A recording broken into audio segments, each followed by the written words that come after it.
The 8 little guys were chased by Li Daoshuan's massive hand, running for their lives. As they ran, a massive wooden castle suddenly loomed ahead. The 8 stared at the bizarre grand gate.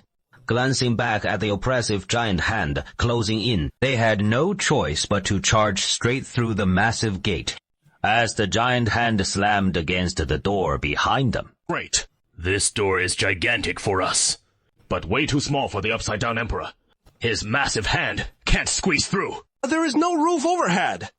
So couldn't the Upside-Down Heavenly Venerable's hand just strike down from the sky? Oh no, quick, let's bolt. They had just dashed into a narrow passageway when Old Southern spotted a horrifying sight. A massive axe suspended in the air ahead. The enormous blade swing back and forth through the air, rhythmically from side to side. Watch out! There is a trap! Everyone, stay alert with these traps. How do we get past? Should we stop here? No. We can't stop. That terrifying Daoshuan Heavenly Venerable could catch up any second. Then, let's charge through. Watch the giant axe's swing intervals carefully. I'm the gaps between its swings. And dash across. The giant axe whooshed from left to right as old Nanfeng lunged forward, slipping past in a flash, while the axe swung back from right to left, barely grazing behind him. 8 missed. We made it! All 8 of us got through without a scratch. Now keep charging ahead, only to find a long, steep downward slope ahead. What kind of trap is this? No sooner had the 8 said that than a massive rumble echoed from behind, and they turned to see an enormous black iron ball rolling straight at them. Ah! Run! Run! Run, run! Run! The 8 of them rushed down the slope in a sorry state. Finally managing to scramble down the slope, they veered toward the small door on the side. With a thunderous boom, the iron ball slammed into the wall right behind them. We just cheated death. Southwind, bro! What kind of bizarre place have we stumbled into? I don't know, but it is terrifying no matter what. Everyone needs to watch their step, or we'll trigger another freaky trap. No sooner had he said it than one of them felt the ground give way beneath his feet. Turns out he'd stepped on a trapdoor, which someone opened, and he plummeted down with a whoosh, landing near a massive plastic cockroach below. And it was motorized, its eyes glowing red, buzzing as it lumbered toward him. What the heck is that? A cockroach that huge! It has to be some kind of cockroach monster! It is over. Old Seven's about to get eaten. Can we save him? No way to save him. It is too high. We don't even have a rope. Don't worry about me! You guys, run! I'm not gonna make it! Hurry and run! If you manage to escape, please take care of my son for me! Old Chicken hadn't even finished speaking when the giant plastic cockroach had already approached him. Ah! Yeah. Old 7, it is over. Let's run. The 7 kept running forward with tears in their eyes. There is another fork in the road ahead. Not sure which one is the right path. They had no choice but to split into 3 groups. One had just stepped into the leftmost path when the path suddenly flipped over, and that person fell down. A big net below. He is caught in the net. He spots a giant plastic spider crawling right toward him. Spider demon! You guys, run! Run for your lives! Take care of my kids for me! The other 6 go pale as ghosts. They bolt down the right path again. Finally, they've found the right way. When one guy's footing suddenly gives way, he plunges straight into a massive pool. He is thinking he is lucky he knows how to swim, when a super enormous plastic shark rises up from the water. Oh my god! What kind of hellhole is this place? What a nightmare! In the blink of an eye, it snatched away my 3 good brothers. Brother, South Wind. Can't stop now! Our escape ain't over yet! Or else even Daoshan Tianzan can't save us from getting gobbled by those monsters! He'd barely finished saying that when the ground suddenly splits open. The 2 guys up front tumble in together. Below stretches a pitch-black, bottomless abyss. Now just 3 are left, and this ain't the time to mope. He Keep running! In the end, the three make it to the mazes exit. The terrifying Great Hamster Adventure isn't something every little hamster pulls off successfully. One wheel's triumph, 10,000 bones decay. Behind that one little hamster reaching the finish line lies a mountain of corpses and sea of blood from the failed horde. How utterly tragic. First, let's go pick up those 5 little guys who wiped out on the challenges. If I'd known we'd lose 5 brothers, I'd rather not have gone for it. Just to stick to mixing mud on the worksite. Better than getting the whole crew killed. He'd just said that when the golden hand comes sweeping in again. But this time, it doesn't swat them, nor chase them away, but spreads his palm open in front of them. Deep in his heart, he knows his 5 brothers aren't dead. This guy passed out. Thank you, Heavenly Venerable, for sparing our lives. I'll gather all my brothers right now and head back to the labor camp like good boys. You won't dare to run away ever again. When old Nanfeng tried to escape, none of the jailers budged. They didn't even give chase. It can't be that easy to get away, right? If it really were that simple, I'd want to bolt too. Third Steward, if you don't come up with a plan soon, I am afraid all 600 of these inmates are gonna revolt. No need to worry. Just stay calm. If this isn't cause for worry, then when is? Hey, they just tried to escape, and those 8 guys actually came crawling back. One of them's clothes are soaked through. Hey, the other 7. Their faces look absolutely dreadful, pale as sheets, even like they just stumbled through a haunted graveyard, paired up with a zombie on the mound, and been chased down 5 streets. Hey, they're back. Old-timer, we were wrong. No more running. Go grab your tools and get back to work. You lot tried to escape for quite a while. You slacked off on the labor. Today, you'll work 2 extra hours beyond everyone else. Got it? Understood. Oh, this is old Nanfeng, after all. The fiercest warrior under Wolf Qianhu, who'd often butt heads with Wolf Qianhu himself. Who knew he'd end up so thoroughly tamed this time? What in the world did he run into? Hey! What exactly did you encounter out there? The horrifying mechanism castle. I advise you never to set foot inside that thing. That must be Dao Shuan Tianzhen's domain, built just to punish the likes of us. It is way too terrifying. Anyway, I ain't going back in there for the rest of my life. Looks like things are under control here now. As long as we sort out old Nanfeng, the other convicts won't stir up any more trouble. So how did you manage to reel him in? You stashed a cavalry unit in secret around the worksite's perimeter. Did he beat old Southern up from a distance? And then let him come back? Maybe so. You see, the ones living in Liaming Valley are the Lamplighters. The Lamplighter, Zhao Sheng. Total of 3,000 people. Hey, so it turns out the Lamplighter Zhao Sheng has settled down here. Jianghu Chuangme say Zhao Sheng was forced into rebellion by the government. He joined the Buzani army and was assigned to the 2nd team. Then he mysteriously vanished without a trace. Who would have thought he joined up with the folks in Gaojia village? Look, that is Zhao Sheng, right there. The scholar one, who is strolling along the field, edges with a bunch of old farmers, chatting away with them as they walk. A scholar teaching farmers how to farm. Have I got it all backwards? Our village grows corn, all using the mental methods spread by the Heavenly Venerable. And those mental methods are written in new books, which only literate folks can read and understand. But the farmers can't read, so how do they get it? Mr. Zhao, come over and meet him. This is Yishuan Zaoi, a pretty formidable horse caravan leader. Big Boss Zhao. Hello there. I am the Lamplighter, Zhao Sheng. You're actually the famous captain of the Buzani 2nd team. The Lamplighter, Zhao Sheng. P50. Forget that. That is not worth mentioning. Hey, with your scholarly look, what kind of rebellion were you starting? I didn't want to rebel at all.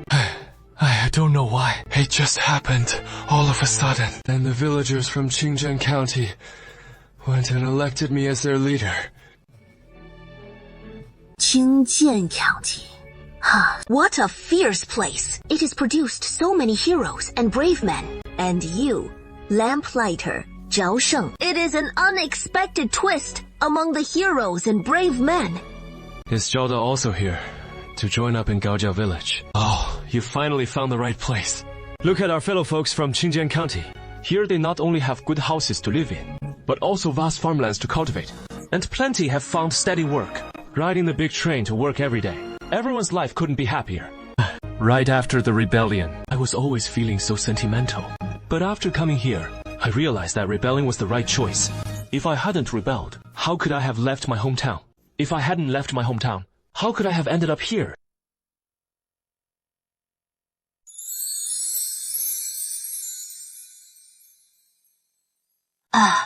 What a year of calamity.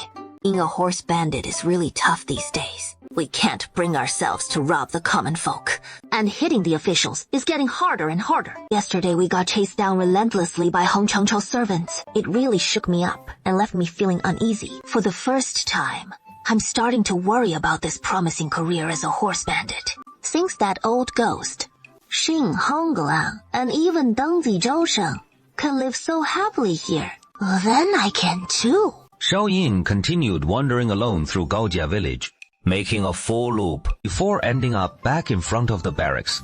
She happened to see the militia handling the 500 war horses they seized back yesterday. Ignil, I had to help you mount up yesterday, remember? Can you manage it on your own? What is so hard about mounting a horse? Watch me do it. Zheng Daniel pushed off the horse's back with both hands and jumped up, flipping onto it with a whoosh. His movement surprisingly nimble, but it seemed like he overshot the mark as he flipped up from one side of the saddle, only to tumble right off the other side, crashing to the ground with a thud, his bulky frame slamming into the dirt, kicking up a cloud of dust. Big Nayo, you're such an idiot. I'm not an idiot. You're the one who is good at it.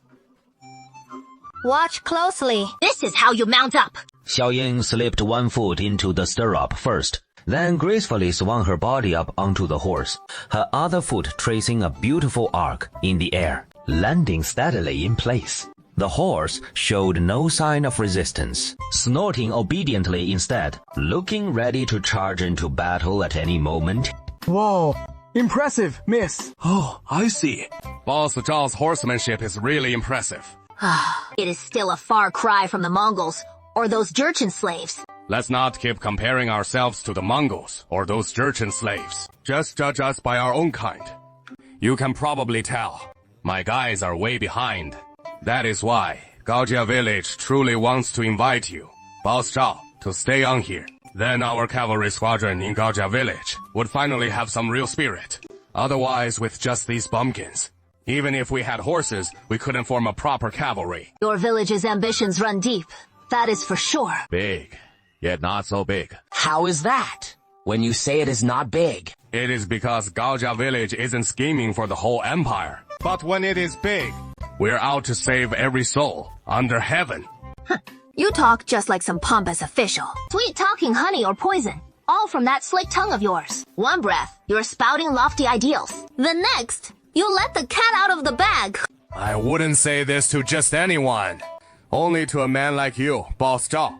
You'd have seen through it anyway. This crew's plotting a rebellion. But the way they're going about it is downright clever. Tucked away in this remote mountain hamlet on the border of Chengcheng and Haiyang counties, building up their base, tending the fields properly, gathering their strength. Yet out in the jungle, folks have only heard tell of some Wanger, the Chuang, Wang himself, Huang Jiayi, the Unsoiled. And among all those rebel banners, Gaojia village doesn't even rate a mention. If I hadn't stumbled into this place, I'd never have known such a massive force was hiding right here. Mind you, a certain bigwig pulled off something just like this back in the early Ming. Build high walls, stockpile grain, claim the throne slowly. That was his game plan. His name was Zhu Yuanzhang. To be honest, I really do want to join in. But I'm used to my freedom. I don't like being bossed around. So if I do join, what rank would that make me? How many people would be bossing me around from above? That is too bad. We don't have any hierarchy like that here. Gaojia village started from nothing. Everything in ruins and waiting to be rebuilt. So every department is in the process of being built from the ground up. I can't manage Xing Hongguang, nor Deng Zhisheng, nor the three stewards. Of course, they can't manage me either. We each handle our own responsibilities and mind our own turf. If Zhao, the big boss, shows up, he'll definitely take charge of the cavalry camp. And that is an independent unit as well. So no one should be overseeing you, right? So who is really in charge then? Of course, the Heavenly Venerable holds the top spot. Where is the Heavenly Venerable anyway? The Heavenly Venerable is like a deity. He shows up whenever he feels like it. If he doesn't want to appear, no one can lay eyes on him. The old man is the big boss himself. If you insist on having someone to answer to, then it'll be the Heavenly Venerable overseeing you from here on out. Zhao Ying looked up and glanced at the sky. The sky stretched clear for thousands of miles, a deep, unbroken blue. Since I came to this village, I've heard the Heavenly Venerable mentioned several times, but I've never actually laid eyes on him. So that means this village isn't really under anyone's strict control at all. It is a wonderfully free place. In that case, I think I'll stay. You're more than welcome. So, what should I do next? I figure the first thing is to get the cavalry camp up and running. Find a suitable spot nearby for a horse ranch and fence it off. Then go talk to the 3 stewards. Have him round up some villagers to build barracks for your cavalry. If Tianzhen happens to be in the mood, I might just drop a ready-made set down from the heavens for you. As long as Tianzhen hasn't forbidden it, we can take our time building it. In the meantime, before the cavalry camp's up and running, your men can crash with us for now. We're all in charge of the fighting, after all. So we're all family here. Next up, we'll need to enlist soldiers and round up horses. Yeah. Recruiting cavalry, breeding war horses, training the riders. You know all that better than I ever could. So I won't waste your time with the basics. Any supplies you need, just put in a request with the 3rd steward. Thanks for the guidance.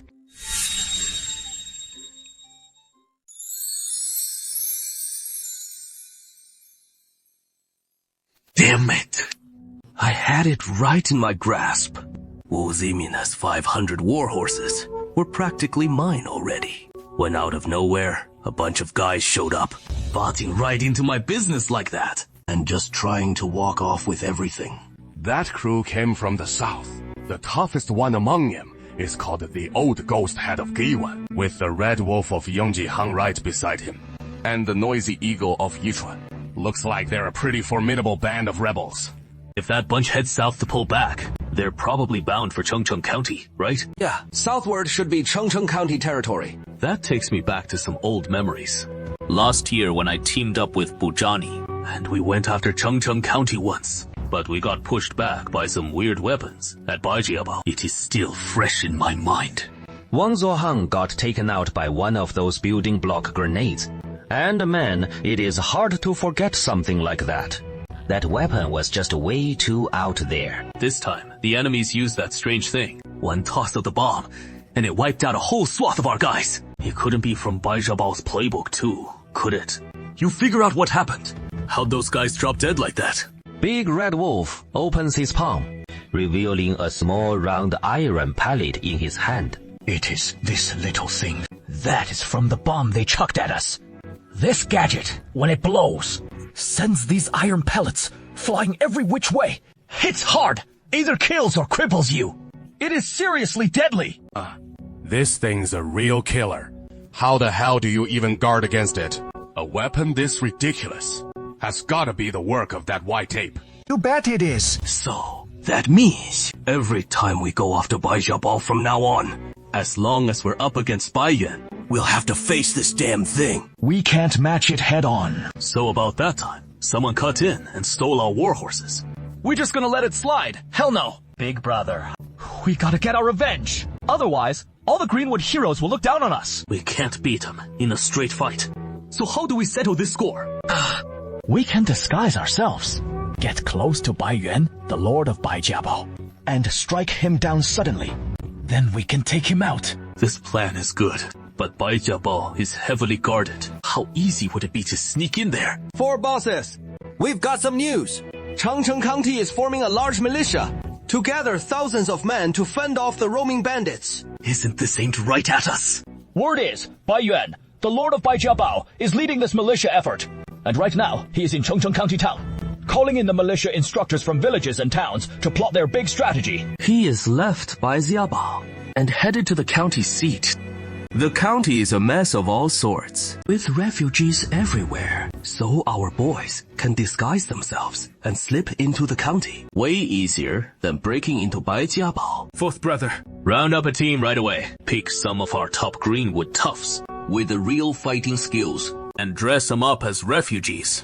Infiltrate Changcheng County. Scout out the lay of the land. And if a good shot opens up, just take out that Baiyuan on the spot. Don't worry, big brother. I'll handle it. So Ying's already started forming a cavalry unit. The first batch of cavalry is the 120 horse bandits he brought along. Though these horse bandits have superb horsemanship, their gear is in really bad shape, and their rations aren't enough either. They don't look all that imposing right now. But that is not a big deal. Armor, sabers, spears, and small hand crossbows. The setup. But why do you guys insist on using crossbows? They're too small and don't shoot far. Plus, it is not convenient to use them from horseback.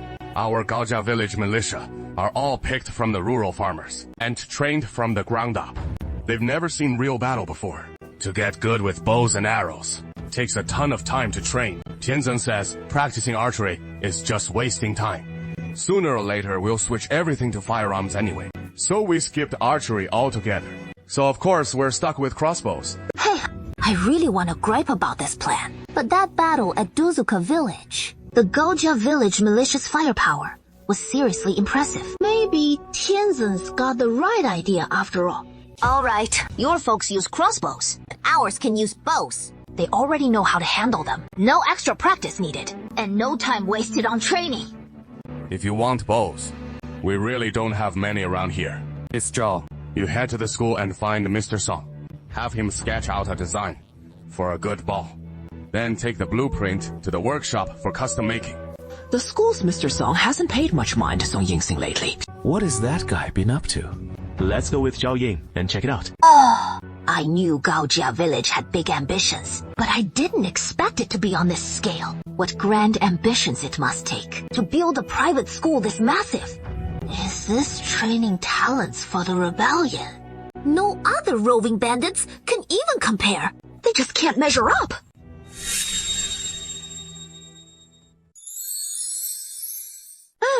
Why is there draft paper everywhere? This middle-aged man. What are this young gentleman arguing about? I'm numb. What kind of quality? Friction, coefficient, lateral force, longitudinal force. These are all words I can't understand. Song Yingxing really learns fast. It seems he mastered all of elementary math in just a few days. And now he is up to first-year junior high physics and chemistry. Just a bit behind Bai Gongzi's progress. But catching up quick. Bai Gongzi must be feeling the pressure now. All objects are made of molecules and stuff like atoms. With this knowledge, I can figure out why a spring can restore its elasticity after being heated red hot and then cooled. It must be because the heating and cooling process causes changes at the molecular or atomic level. We just can't observe those changes yet. If we make a magnifying glass, we should be able to see them, right? We've already learned how magnifying glasses work. So let's find a glass lens and try making one. Tough. Way too tough. Our glass makers can at best make a magnifying glass that enlarges 2 or 3 times. But to see molecules, atoms would need hundreds of times magnification. The glass makers don't have that kind of tech. In the modern world, when people study physics, chemistry, biology, and such subjects, they use microscopes in lab classes to observe things like cells, bacteria, atoms, and the like, to understand the world alongside their textbooks. But us little folks don't have that luxury. And those divine lab tools described in the heavenly scrolls, the little people don't dare to hope for too much.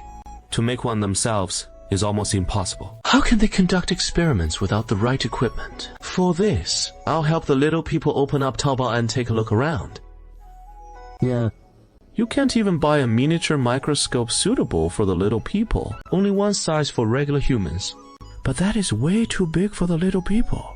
But this small microscope is only a bit taller than the school's teaching building's 5th floor rooftop. So we can position the microscope right up against the teaching building, and the little people can climb up to the 5th floor onto the rooftop, then set up a little scaffold, climb to the top of the microscope, and peer down through it. The stage on the microscope for holding the specimen is roughly at a height of the second floor. So the little people can slip in through the second floor windows and place whatever they want to observe on the stage. This way, the little people can just about manage to use the lab equipment. Perfect! Soon, Li Daoxuan tosses that whole pile of physics, chemistry, and biology lab gear into the shopping cart and checks out. Excuse me, who is Mr. Song? Ha! I'm a professor here. I've come to see you. They say you can help provide blueprints for bows and arrows suitable for cavalry use. Another one of these pesky little issues. Let me think. Suitable for cavalry. Of course, it is the Kaibo. The border cavalry generally all use the Kaibo. Can't Gaojia village make the Kaibo yet? No, we've never mastered the technology for the Kaibo around here. The Heavenly Venerable just skipped right over all the bow and arrow tech. Alright, then I'll draw one. Whoa! The Kaibo design is already taking shape so quickly, and it is loaded with tons of detailed annotations. Here, take it. Take it. Who is this divine figure? Right on the spot. It is the standard issue weapon for the border army. What kind of unreasonable nonsense is this? You open source guy, you're really pushing the limits here. Once our muskets are mass-produced, the cavalry will switch to muskets too.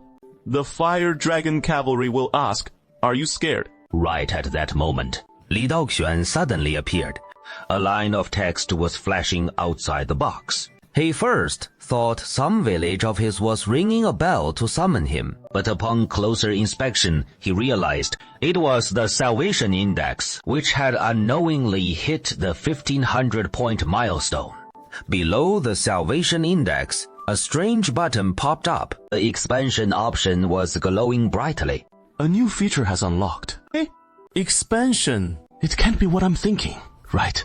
This box is 2 meters long, over a meter wide, and it only shows a 500 by 300 meter view. It is really too cramped. As the territory expands, it is becoming more and more insufficient.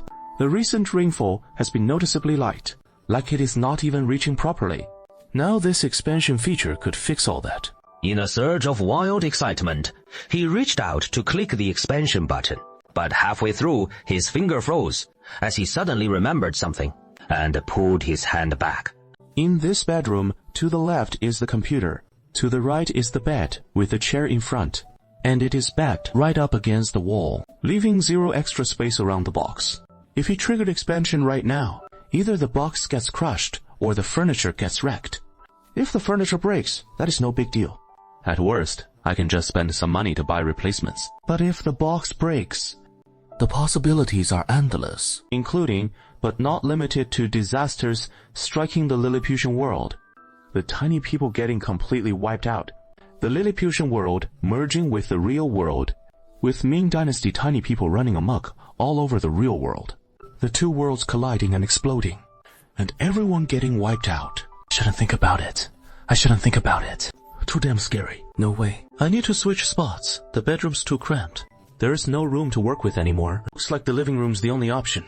Li Daoxuan first cleared out a large open space in the middle of the living room, then dragged the box into the living room.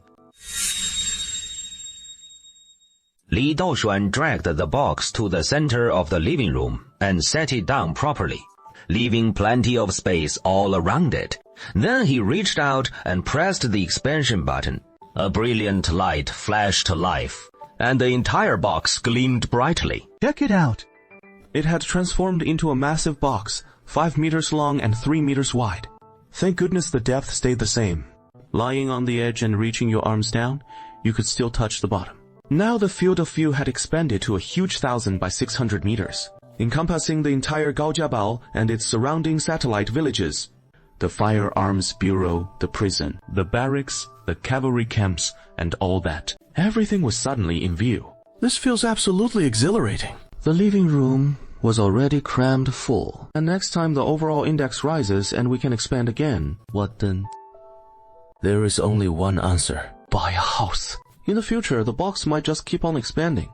So why not go straight for it and buy a bigger place? The flashiest villas in Shuangqing district are mostly around Zhaomiu Mountain. But you can't just shop for houses on Taobao. You have to check it out in person. Li Daoxuan hurried out the door and hailed a cab. racing off to the largest real estate agency near Zhaomiu Mountain. Fully furnished villa with garden and parking space. It looks great. Holy maiden, I am but a humble servant. And today's work forming the Daming Group has gone very smoothly. We've recruited over 50 promising recruits. You explain it to me, but I just don't get it. Let's wait until the Heavenly Venerable is here to talk about it. Oh? No low clouds in the sky. The Heavenly Venerable isn't around. Then there is no rush to report just yet. Well, let's call it an early night tonight. The two enter the bookshop, and each headed back to their own guest room, leaving only 2 Bai family retainers and 2 militia soldiers in the courtyard, as they stood guard right then. Along the low wall behind the book academy, 5 heads quietly poked out. This was Bai Xiaobao, where the white ape was staying temporarily. They've got no defenses at all. Just 4 retainers guarding the courtyard. What was the deal with that woman earlier? Beiyu called her Lady Saintess. I asked around in the city, and she seems to be the saintess of some group called the Daoshen Tianzun sect. Just a phony Jianghu swindler. In that case, we'll just kill her and the white ape together later. Done. That woman looks pretty attractive, though. Hey, after we finish the job, we need to pull out fast. And you guys are still thinking about that. Hurry it up. Don't worry, those guys are quick. 3 seconds tops. But me, I'm a bit slower. At least half an hour. Get lost. Hey, all of you shut up. Time to move. You lot sneak over quietly and strike at the same time to take out those 4 guards for me. Then we rush straight into Baiyun's guest room. They hacked at him wildly, chopping down the 4 Greenwood heroes who nodded, and quietly scaled the wall, using the cover of darkness to crouch low along the wall. They crept forward stealthily on tiptoe, and soon slipped right up behind the 2 Bai family retainers and 2 militia sentries. Then they all struck at once, and the 4 guards dropped simultaneously, without even a grunt. Only then did Big Red Wolf vault over the wall and land in the courtyard, with a smug look on his face, pointing towards Bai Yuan's room. Just then, Bai Yuan's door creaked open from the inside. Mr. Duan, teach me some sword techniques, will you? The 6 arts of the gentleman don't include swordsmanship. That is the whole point. I won't. No, the Bai family must have ancestral sword techniques. Mr. Fan, you're not holding out on me, are you? What? Ancestral sword techniques? There are none. No. Go back to your room and get some sleep. Who are you people? You killed him! 4 Greenwood outlaws simultaneously brandished their sabers, slashing down at Crouching Rabbit. Can't dodge. If I dodge, this gang of thieves will swarm right in and charge into Mr. Bai's room, killing him. I must hold this door. Crouching Rabbit drew his long sword, facing the 4 assailants coming at him. He neither dodged nor parried the blades, but suddenly swept his sword in a fierce horizontal arc, countering the 4 charging Greenwood outlaws.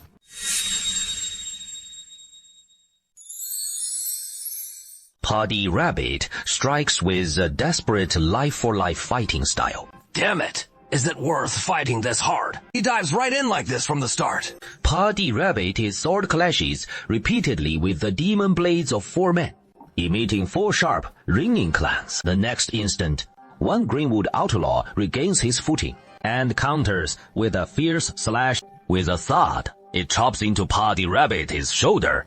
This kid's got armor hidden under his clothes. Night assault! Hurry! Come quick charge! Doxy, get out here fast! Take him down now! 4 Greenwood outlaws lunge again with their demon blades in hand. Puddy Rabbit swings his ancestral longsword in a frenzy, deflecting 2 of the strikes. But the other 2 break through, 1 hacking into his armor. No damage there, but the next slices right into Puddy Rabbit's waist, this time hitting a spot on his torso without any armor. His cotton shirt torn open at the waist, a long gash spurting blood. Help! Come quick! The door to the room next door swings open. Zhang Guzi and Hosey, buck naked, leap out gripping a saber. with several shirtless militia soldiers right behind them. 2 of you, hold off the rest! Paddy Rabbit parries one strike from the left, one from the right, his armor absorbing another. His flesh taking the next. Yet he holds his ground, refusing to budge from the door. His body quickly slashed with several more wounds. Big Red Wolf grows frantic, draws his own saber, spotting a gap, and suddenly hacks at Paddy Rabbit's neck. What to do? No time to dodge! Just then, a buzzing bowstring sounded behind Paddy Rabbit, the vibration echoing. An arrow whizzed past Paddy Rabbit's ear, aiming straight for Big Red Wolf's face. A gentleman shoots a fish amid 6 wings. That is my specialty. Big Red Wolf was forced back, but the demon blades of the other 2 Greenwood outlaws slashed at Paddy Rabbit again. Paddy Rabbit was drenched in blood, multiple wounds all over. No, the knife wounds burned with agony. But he stood firm at the door, refusing to yield. The scoundrels of the underworld won't get past while I'm here! Big Red Wolf flew into a rage and charged at White Ape again with a flurry of rapid sword strikes. In this dire moment, White Ape's swordsmanship seemed to have unlocked the Ren and Du Meridians, every strike impossibly precise. From either side of Paddy Rabbit's head, 2 Greenwood outlaws were sent flying one after another. As arrows grazed just past, an arrow struck his shoulder, blood spurting out, and he retreated hastily with 5 sword swings. Big Red Wolf lunged again with a sword thrust, aimed to break through the door, forcing him to dodge sideways in fright. Tiangang 8 cuts! This guy's unleashing his ultimate move! The Greenwood outlaw swung his blade in haste, trying to block the killing strike, but it was futile.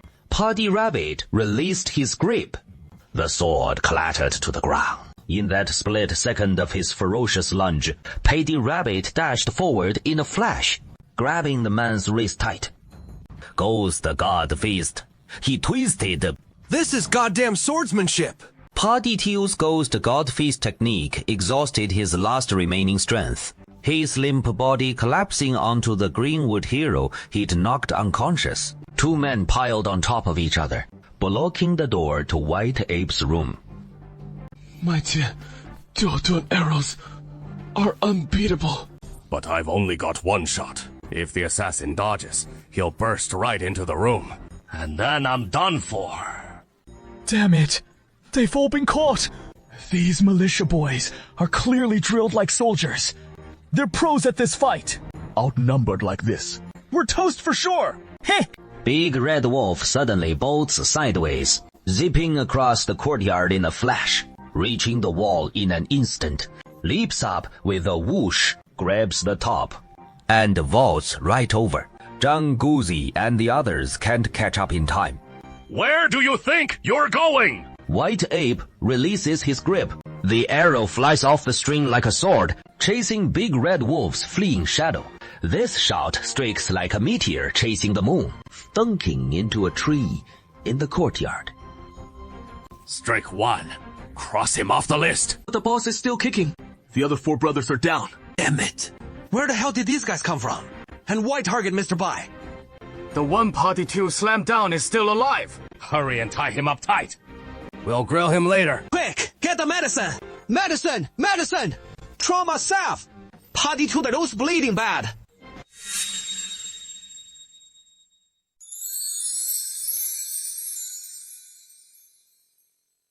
Why didn't he expect a standalone villa over 300 square meters in Jiaomu Mountain?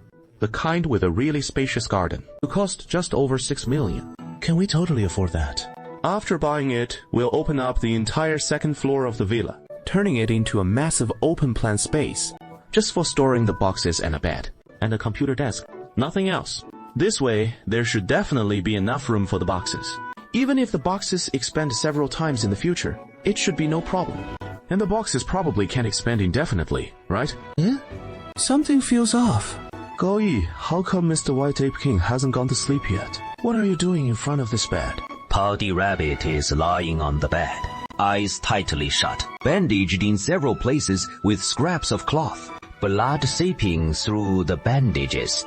Looks like he is badly hurt. Oh man, this is one of our own little people. One of our little guys got seriously injured. What happened? Heavenly Venerable, you've arrived. Just as dusk was falling today, 5 fierce guys sneaked into the Gao family bookstore, killed 2 of our Bai family fort retainers, and 2 militia sentries. They were also trying to kill Mr. Bai. Pouty Rabbit fought desperately to guard Mr. Bai's door, holding them off. Oh man, 4 of our little people died. And 4 Pouty Rabbits were severely injured too. Gao family village has never suffered such devastating losses. Even during the last clash with the Goyan rebels, the losses weren't anywhere near this bad. Did we catch the culprits? Gao Yiye quickly recounted in detail everything that had just happened. The attackers were 5 in total. 1 got away. He killed 3 and captured 1 alive. The one we captured alive. Bring him out and interrogate him properly. I want to see who has the guts to mess with the people of Gaojia village. Beiyuan clasped his fists toward the sky. Hurry and make the arrangements before long. Zheng Guzi and 2 members of the militia dragged out that captured Greenwood outlaw and made him kneel in the courtyard of the bookstore.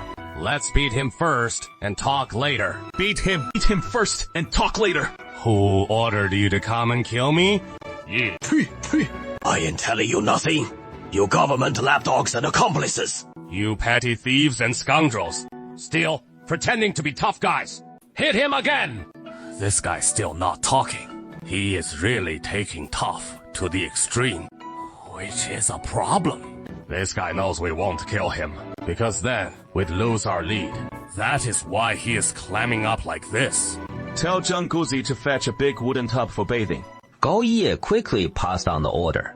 Li Daoxuan rummaged in the cabinet and pulled out a bottle of medicated oil, turned the bottle upside down, and dripped a few drops in. The tub was soon filled to the brim with medicated oil. Oh my goodness! It is all green and oily, and it gives off this weird smell. It must be poison! Tianzong says, toss that guy in, except for his head. Soak the rest of him completely. No way. You can't kill me. If you poison me to death, you won't learn a thing. No more chit. Chat, throw him in. Careful not to splash any on yourselves. Zheng Guzi scooped up the Greenwood outlaw and dumped him into the tub full of medicated oil, then leaped back out of the way. What the heck is this weird water? No, let me out! Then, let me out! I can't take it anymore! I'm gonna melt in here! I'm dying! I've told you! Please, I beg you, get me out of here quick! Li Daoxuan finally reached into the box and touched it with his finger, tipping over the bathtub and spilling out a whole bucket of essential bomb. That Greenwood hero lay on the ground, writhing in agony. Rinsing him with water. Speak up. Who sent you here? If you don't want to go back in that bucket, then spill everything nicely.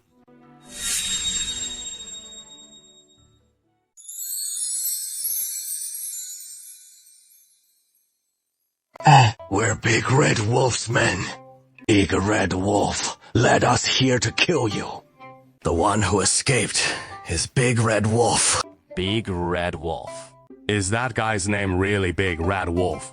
I don't recall ever crossing paths with him. Big Red Wolf is Wang Zuogua, captain of the 4th team under Huanglong Mountain. Who is this? Mr. Bai, Wang Zuogua is a fierce bandit. Holed up in Huanguang Mountain. He once attacked White Family Fort. Yeah. Oh, I see. It is that bastard. I remember it clear as day. No wonder that guy couldn't take me down. So White Family Fort's resorting to dirty jianghu tricks to assassinate me. You stole our 500 war horses.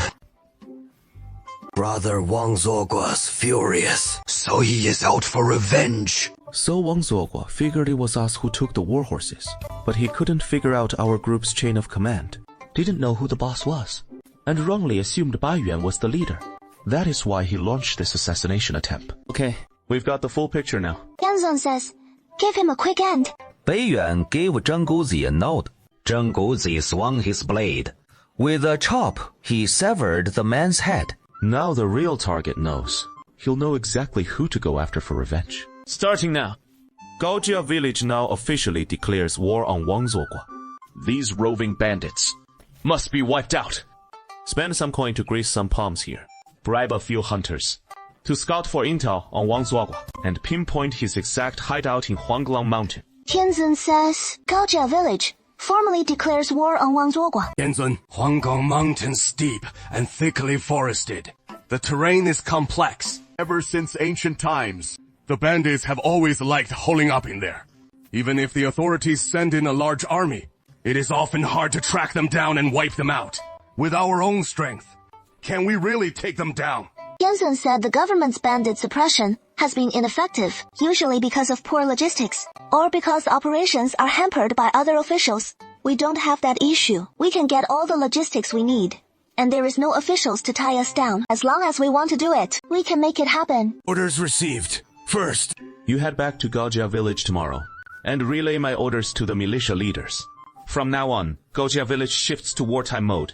All craftsmen stop making civilian tools immediately and switch entirely to producing war weapons. All the blacksmiths focus on making firelocks and grenades, and all the carpenters work on crossbow bolts. Then who makes civilian stuff like kitchen knives, sickles, and the like? Won't that make life inconvenient for everyone? Leave the civilian tools to the craftsmen in the county seat and Fengyuan town. Liang Shixian loves handling livelihood matters the most. Let him have at it. Then we'll use the buses to bring those tools back from the county and sell them in Gaojia village. Understood.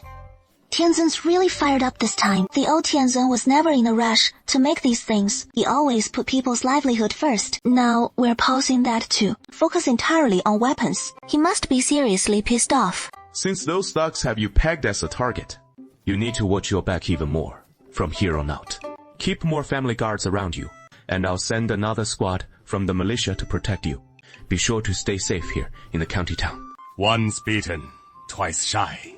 I'll be careful. Time began to fly by swiftly. As the second year of Chongzhen raced onward amid Gaojia village's frantic military buildup. Paditu. Paditu. Rabbit, wake up. A beam of spiritual light bursting from your crown. You know, so young, yet already with a body forged in external hard qigong. You're simply a once-in-a-century martial arts prodigy. If one day you unblock the Ren and Do Meridians, then you'll soar like a dragon to the heavens. As the saying goes, if I don't descend into hell, who will? Punish evil and root out treachery. Uphold peace across the realm. This mission falls to you.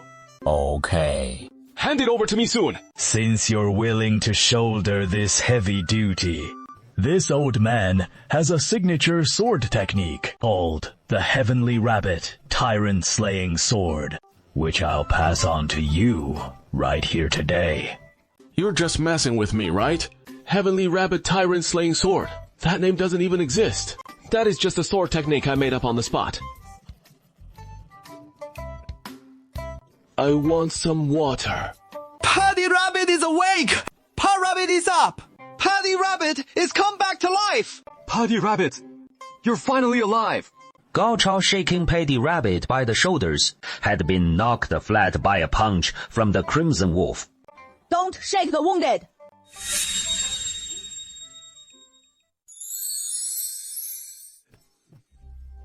The rabbit is back. You tell everyone. He is what they call a good guy who lives forever. A scourge for 1,000 years. The Heavenly Venerable has issued a decree. Good guys don't pay with their lives. Scoundrels last 1,000 years. Looks like Paddy Rabbit is quite a scourge. Do we really need to see this? I've known that for ages. Ha! Exactly! This guy's always been a major headache for Gaojia village. I'm in Gaojia village now. What about Mr. Bai? Is he alright? Mr. Bai's fine. Paddy Rabbit fought bravely, earned great merit. Reward him. The Heavenly Venerable says Paddy Rabbit fought bravely, earned great merit. Reward him with 100 taels of silver. He is still paying off the fine for flipping that grain cart last time, so the silver goes straight to the public funds. Into the village treasury. Just issue the official rations. As long as we're fed and clothed, that is what matters. By the way, what about those 4 brothers on guard duty? Who were they? Wangzuo's men. It was about Wang Zuogua's horse theft last time. He wanted revenge on us, but he didn't know who we were. So he targeted Mr. Bai from Bai Jiabao. Spot on. That is the situation. The Heavenly Venerable is furious. He has issued the pre-war mobilization order. Once we're geared up, we'll march on Huanglang Mountain and wipe out Wang Zuogua and his gang. I'm going too. Of course you're coming. We couldn't do this without you. But you're in no shape right now. Hurry up and recover. Medicine, quick! Give me my medicine. Pile on that double dose remedy. This rabbit has got to get back on his feet fast. Taking twice the medicine will only make you die faster. It won't make you get better any faster. Get him a wheelchair just like Zhuge Liang's, and have Zheng Dogsy push him around for fun. This is no big deal for Gaojia Village these days. Not the slightest bit difficult. The next day, the wheelchair was all set. Paddy Rabbit was helped onto the wheelchair. Zheng Dogsy pushed him along. And finally, he emerged from the sick room. Outside the barracks, a bunch of folks were practicing throwing grenades. Gao Chuwu and Zheng Daniel stood right at the front of the group. The two of them swung their arms with full force. The grenade whooshed out, soaring more than 20 zhang away, leaving the rookie recruits behind totally dumbfounded. All right, your turn now. As Tianzong said, anyone who can T-throw it over, 15 zhang wang, T-get in. Whether you can become proud armored grenadiers. All depends on what you've got. 楚的, Fifth, let me down to give it a shot.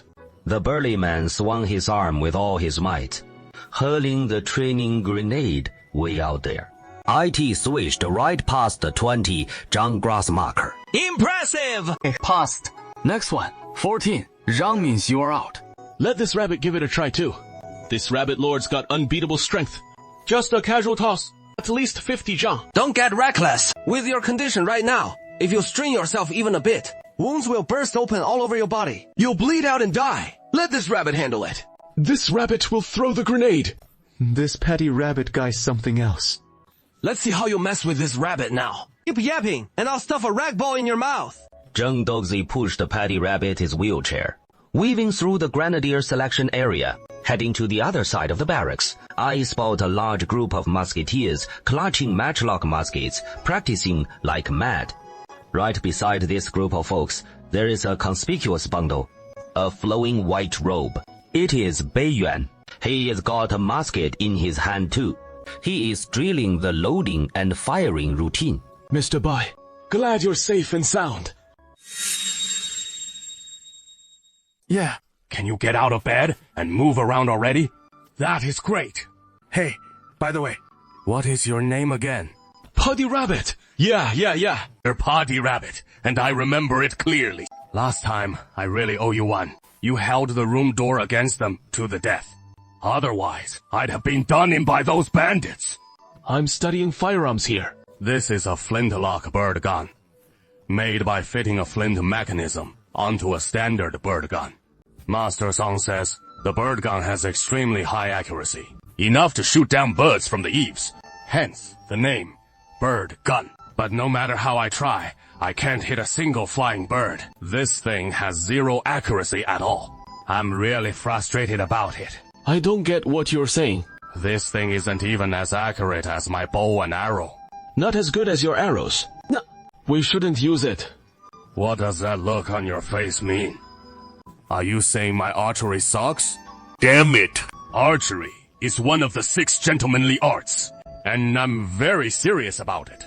Believe me or not, I'll put an apple on your head, and from 100 paces away, I can shoot it right through, apple and all. Don't even try that. Please don't! You're clearly doubting me. Someone come here. Put an apple on his head. Let's go! Run!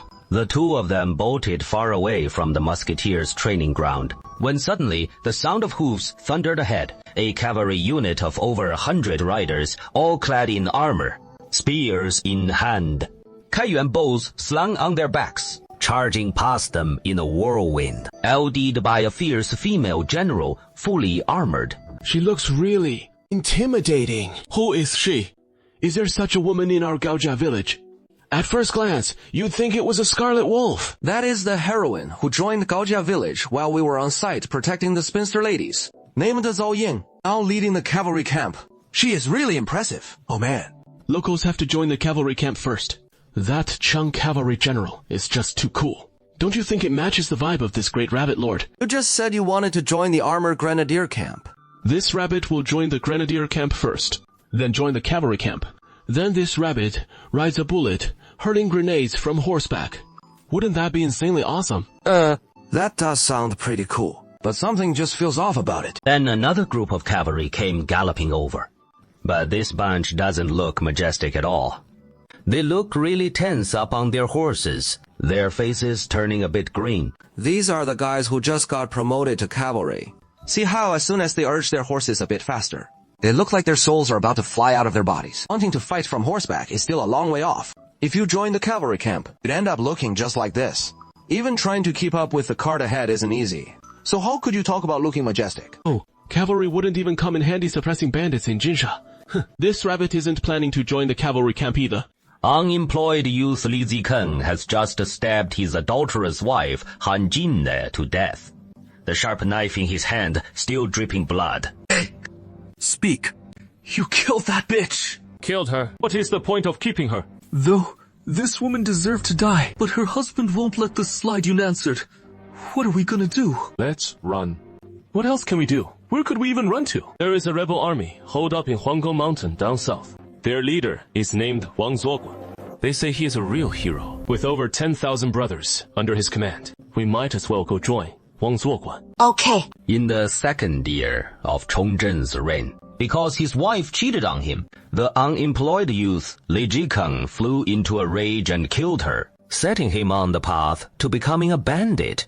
And here comes Fang Wushang again, riding up all by himself. No one's following behind. Right. Sure enough, over 100 soldiers are still way back there, huffing and puffing their way toward Gaojia village.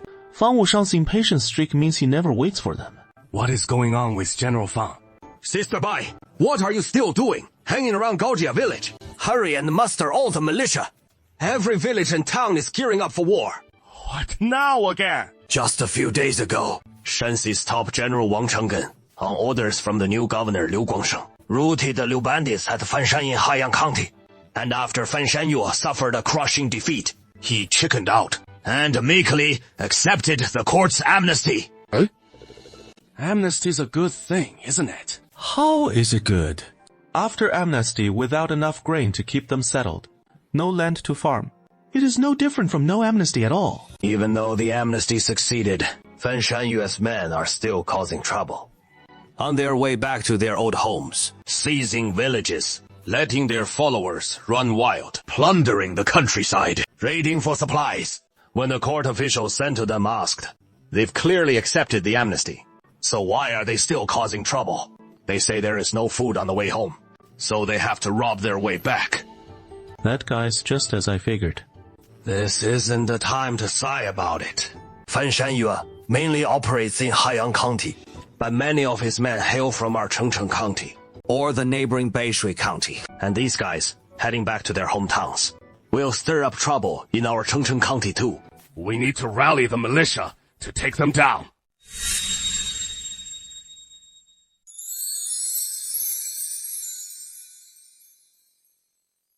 Fang Wushang took out a map, and together with Bai Yuan, they examined it in detail. And Shan Yue at Mr. Haoyang's residence. After his subordinates are disbanded, they will split into countless small groups, most of which will head back to the villages and towns in Haiyang County. But some will return to Beishui County, Chengcheng County, and Hancheng, among other places. Mr. Bai, all the villages along this line could potentially be raided by the surrendered bandit forces. I'll provide support from the center. Wherever the bandits pose the greatest threat, I'll rush there to reinforce. In the meantime, all villages will have to rely on your militia for defense. So you need to properly assign the militia instructors from each village and town to hold the defenses on all fronts. Don't worry, General Fang. I'll handle the militia deployment properly. These surrendered bandit forces are different from ordinary bandits. They've been officially recruited on paper, and are now recognized by the court as such. They're simply on their way home now, so we can't take the initiative to intercept or attack them. We have to wait until they make trouble first, before we can step in to stop them. This is a real hassle. Yeah, indeed. In the past, when bandits crossed the mountains to attack Zhengjia village, or the Gaojia militia, there was no need for any talk. Just roll down the logs and boulders, and that was it. But this time, we can't do that. We can smash them while they're climbing the mountain, because they're just heading home. It is not an attack. If the militia strikes first, we'll lose the moral high ground, and won't be able to justify it. It puts us in a very passive position.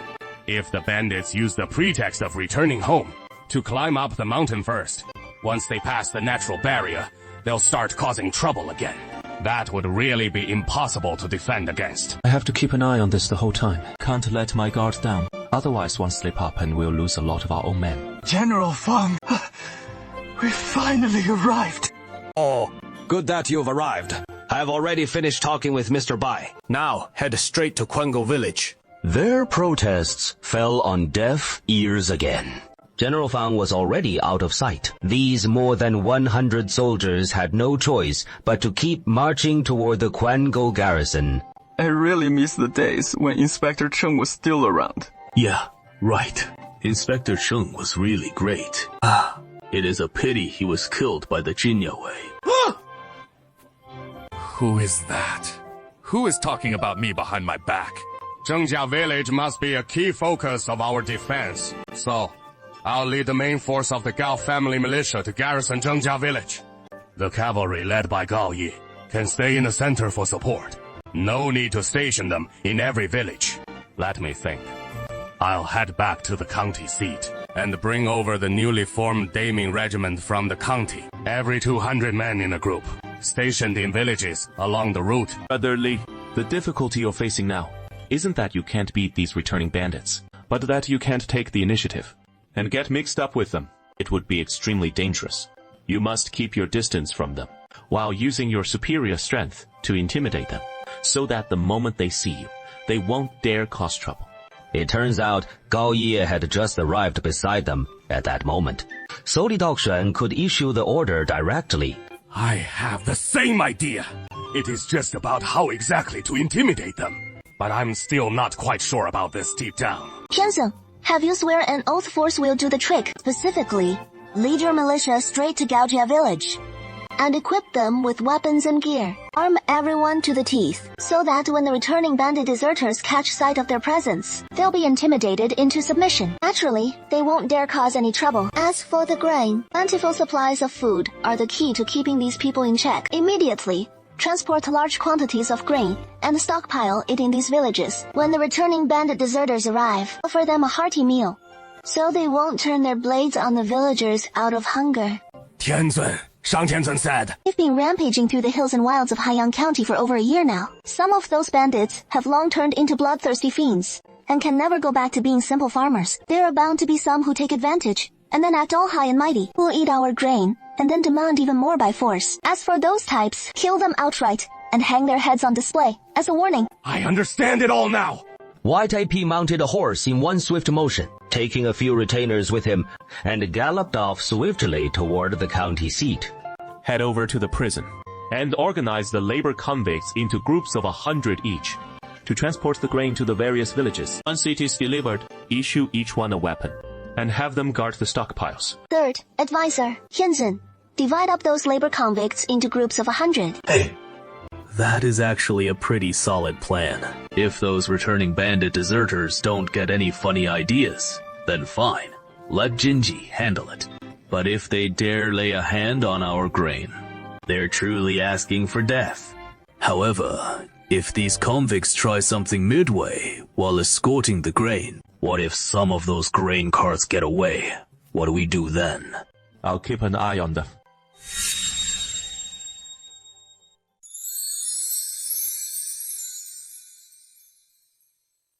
A winding, rugged mountain road stretches southward from Gaojia village, extending all the way to Shijiagou. That day, while the villagers were vigorously digging up the dirt road, a team of wheelbarrows came rumbling along the mountain path. What are these tough, fierce guys here for? Carts loaded full of grain. This has gotta be from Gaojia village. Folks, we're the ones hauling the grain to Shijiagou. Then, We'll station right here to guard it. If any roving bandits come through, we'll make sure they eat their fill. If anyone tries anything shady, we'll chop off their heads and hung them up as a warning. Brother Nanfeng, this is our perfect chance to escape. That mysterious heavenly venerable might not be watching us right now. If we grab this load of grain and make a run for it, we'd have the wide open sky and sea ahead of us. What are you thinking? In that head of yours, you think our opponents are human? They're gods. Gods. Gods! Important things get said 3 times. They'll catch you no matter how deep you hide. How do you expect to get away? The Heavenly Venerable said it himself. The crime we're guilty of is called war crimes. Normally, that is 10 years of reform through labor. But if you behave well, you can get your sentence reduced. Old Man Zhong told us his story, didn't he? He used to be a labor reformer in Gaojiao village, just like us. Later, he behaved well, got released early, and became a villager in Gaojiao village. Now he is living real comfortable. Hey, to put it bluntly, doing time in the labor camp here in Gaojiao village is them better than our old days under the walled lord of Geiyuan. Sure, there is no freedom here, but every meal fills you up, and occasionally you even get sugar and meat. That is for sure. Although there is no freedom here, but in the border army, we eat the same no freedom there either. We're still tightly controlled by the higher-ups, locked down tight, right? Anyway, we're all fucking under someone's thumb. Being controlled anywhere is the same, isn't it? Being able to eat our fill is pretty damn good. I never want to think about escaping again. I sure as hell don't want to step foot in that creepy castle ever again. Brother Nanfeng, 10 soldiers ran off. The personal guards under Wolf Chenhu from before. Really? Then let's wait and watch the show. The personal soldiers under Wolf Chenhu. Nanfeng jumped up with a start and began scanning the skies around him. He soon spotted in the sky not far to the east a massive wooden fortress slowly descending. Look, the personal soldiers under Wolf Chenhu. That thing's coming down. Those 10 who ran are about to be dragged right in. Gather all the ones who didn't run. Let's go watch the spectacle. Last time inside the castle, we couldn't see its full form. This time, overlooking from the hilltop outside, we can clearly see the entire wooden fortress. What the hell is this? This is called the Heavenly Venerable Underworld. Only those who've been inside once know its terror. You're lucky to see it from outside today. Take a good look at what those 10 escapees are in for. Pretty terrifying, huh? One guy fell into the underground chamber and passed out from fear of an electric cockroach. Another one triggered a trap, fell into the pool, and got chomped by a plastic shark. The 10 were pretty badly tormented by all sorts of mechanisms. Not a single one escaped successfully, and in the end, they all fell into the traps. Then, Tianzhen's mighty hand came down, putting the 10 men into a small glass cup and brought them back to Shijiagou. It was dumped right in front of the 90 spectators, and the 10 men tumbled limply out of the glass cup, collapsing in a heap before Lao Nangfeng and the others. Still want to run away? We won't dare anymore. The first group of returning bandits to reach Gaojia village entered Chengcheng County from Zhengjia village. Nini Yunayan, a cunning old hand, joined the rebellion back in the 7th year of Tianqi. Couldn't make it in Chengcheng County anymore, so he fled to neighboring Haoyang County and joined Fanshan. Before crossing the mountains, this hillside leads over to Zhengjia village in Chengcheng County. What are we gonna do from here on out? Though the government has pardoned us for rebelling, going home to farm. Hey, don't talk nonsense. The big drought's still going on. What kind of crops could we even grow? Chief, look, Zhengjia village doesn't seem to be affected. You can see green crops growing in the fields on the hillside. It really is. Turns out it rained in our Chengcheng County. If we raided a village like this, we'd make a killing, right? Should I be a good guy or a bad guy? Suddenly, an army appeared ahead. An army of 500 isn't that big, but their presence is intimidating. All 500 are fully armored, armed with firelocks, spears, hand crossbows, and other weapons. Every one of them looks armed to the teeth. You're from Fanshan's forces in Haiyang, returning home after accepting the amnesty. Yes, yes! Since you've accepted the recruitment, you're good citizens now. Then there is food waiting for you, with a wave of his hand. A cook stepped forward and set up the large cauldrons already prepared. Inside were steaming cooked meals, giving off a mouth-watering aroma. If you're still thinking of mischief, the weapons in our hands aren't just for show. How could I possibly act rashly? These soldiers look like they mean business. No messing around. You're their leader. These folks from back home, who followed me out and have been wandering for over a year. Aren't you all feeling lost right now? Back home, we big guys can't even farm. So we end up rebelling. Oh, no. We'll just go back and farm obediently. You can't fool me. You know we can't farm. Rather than sticking with the Fanshan bandits, why not join up with me? What do you say? I guarantee you'll have full bellies and warm clothes, plus top-notch weapons and armor. Isn't that 10 times better than scraping by with the Fanshan? I thought you were some imperial general. But from the sound of it, you're a bandit too, huh? Which band of outlaws do you run with? Lu Chua, untouched by mud. That Gaojia Village River wine title sounds fishy. The pressure's on. Big time. Okay, I'm in. A band of returning liukou also showed up at Shijiakou, but their numbers were way bigger than Niu Nian's group. A full 300 strong. Their leader was nicknamed Nalibo, a ruthless bandit under the Fanshan Old Nanfeng, just like Cheng Xu, offered them food as a welcome. The 300-plus men ate their fill. Then he asked if they'd join Gaojia Village, promising they'd never go hungry again and always stay warm. Of course, no problem at all. We want a good life too. As Naniwa strung along Old Nanfeng, as he walks away, he turns the back of his hand behind him, gesturing a throat-slitting sign to one of his men. A neck-slitting motion. Wait for Big Brother's signal in a bit. Strike when the moment's right, and kill every last one of those guys, claiming to be from Gaojia Village. They're giving us food to eat. You really want to kill them? Rather than letting them hand out food like charity, better to kill them and grab the grain to split among ourselves. You know it, right? Yeah, that is the truth. Anyway, all along this road, we've been grabbing whatever we see, slaughtering our way back home. Now, that is what I call a triumphant return. These 300 men had just filled their bellies, regained their strength, and after hashing out the plan, they decided to catch the others off guard with a sneaky ambush. Other south. You guys from that Gaojia Village crew. Yeah, wanna join up with us? Food, clothes, Good. life, all around. Got it. We'll head to Gaojia Village soon and give them a real shocker. As those words flew out, Madwa's free hand whipped out, drawing his saber in a flash, and he swung it straight at Old Southwind's face. At the same instant, all 300 of his men drew their weapons and charged at Old Southwind in a frenzy. Madwa never saw it coming. Old Southwind was already prepared, reaching out to grab the hand wielding the blade and twisting it with ease. The saber spun around once. With a thud, the blade sliced back across Madwa's throat. Kill him! Kill them all!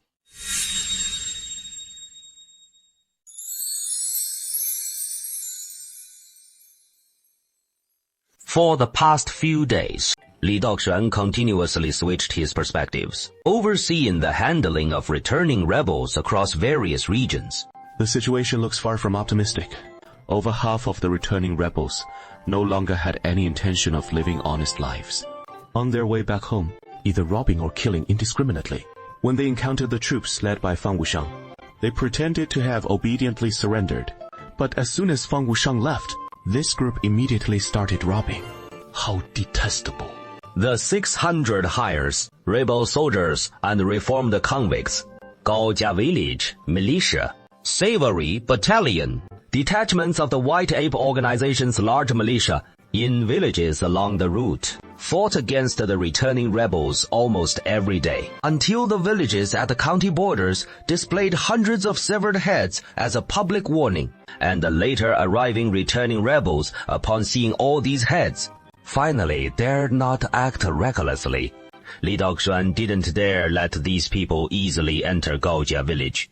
So he could only settle them in remote, uninhabited villages, then send people to deliver sufficient food to them so that they would feel they no longer needed to rob to survive in the future. And only then could they gradually regain a normal mindset. With unlimited food at my disposal, even handling these returning rebels is so difficult. One can imagine the immense difficulties the Ming court faces without it. Liang Shixian soon received word that the returning rebels were wreaking havoc near Hancheng along the Tongguan Road, having slaughtered numerous innocent civilians, which left the people of Hancheng bitterly complaining about the appeasement policy. And enraged the formidable Hong Changchou stationed in Hancheng, he adopted the exact same tactics as Li Daoyuan. Without food to appease them, even hanging heads everywhere wouldn't control the chaos. So just keep killing until all the Haiyang bandits returned home over. October's golden autumn, Chengcheng County welcomed a bumper harvest, with the villages and towns reaping vast quantities of grain. Meanwhile, the Gaojia village militia, now expanded to 1,000 strong, began preparing to enter the mountains and exterminate the bandits, to avenge their own kinsmen assassinated in their midst. The nickname, Vengeful Tianzhen, stuck to him. He ordered everyone to report on their armaments. Thus, 300 matchlock muskets were distributed, 100 grenadiers, while the remaining 600 wielded cold weapons. Even without any guidance provided, the blacksmiths of Gaojia village spontaneously innovated with the matchlocks, developing bayonets. It seems human minds work in similar ways, reaching a certain stage of technological advancement, naturally sparking nearly identical innovations. Such a 1,000-man force, as long as it avoids reckless maneuvers, should be sufficient to deal with Wang Zuogua's bandit horde. And with Cheng Shu leading the troops, he is not one to pull off any wild antics. Very steady, very reassuring. I have to look after Gaojia village. Once you enter Huangguang Mountain, I won't have time to watch over you. You'll have to fight this battle without my help, a situation you'll inevitably face sooner or later. I can't protect you forever. In the end, you'll have to rely on your own strength for the tough fights. Gao Yi also relayed Li Daoxuan's words. They had grown accustomed to the Tianzhen protecting them from above. Suddenly heard that this time the Heavenly Venerable isn't coming along. How can I not feel a bit uneasy deep down? When the Heavenly Venerable is with us, victory is certainly assured. But without the Heavenly Venerable, Wang Zuogua's army, with over 10,000 cavalry, mixed in with some border troops and defected garrison soldiers from the court, their combat strength has improved considerably compared to before. With just 1,000 men against foes like these, even with 10,000 and our firearms at hand, I wouldn't dare claim certain victory. If we're careless and overwhelmed, and the enemy closes in directly, our firearms won't be able to play their role. We could very well lose. The odds of that are at least 1 in 5. This time, they must take that risk. This batch of militia, whether training early or late, must be drilled no matter what. Sooner or later, I'll have to let go. Letting them face Wang Zuogua is one thing, but better than throwing them against the Manchus without preparation. I want you to understand one thing. Your lives come first above all. Don't throw them away lightly just to suppress some bandits. Just sacrifice yourself at will. Suppressing bandits is something that can be done early or late without much difference. But once your lives are lost, they're gone for good.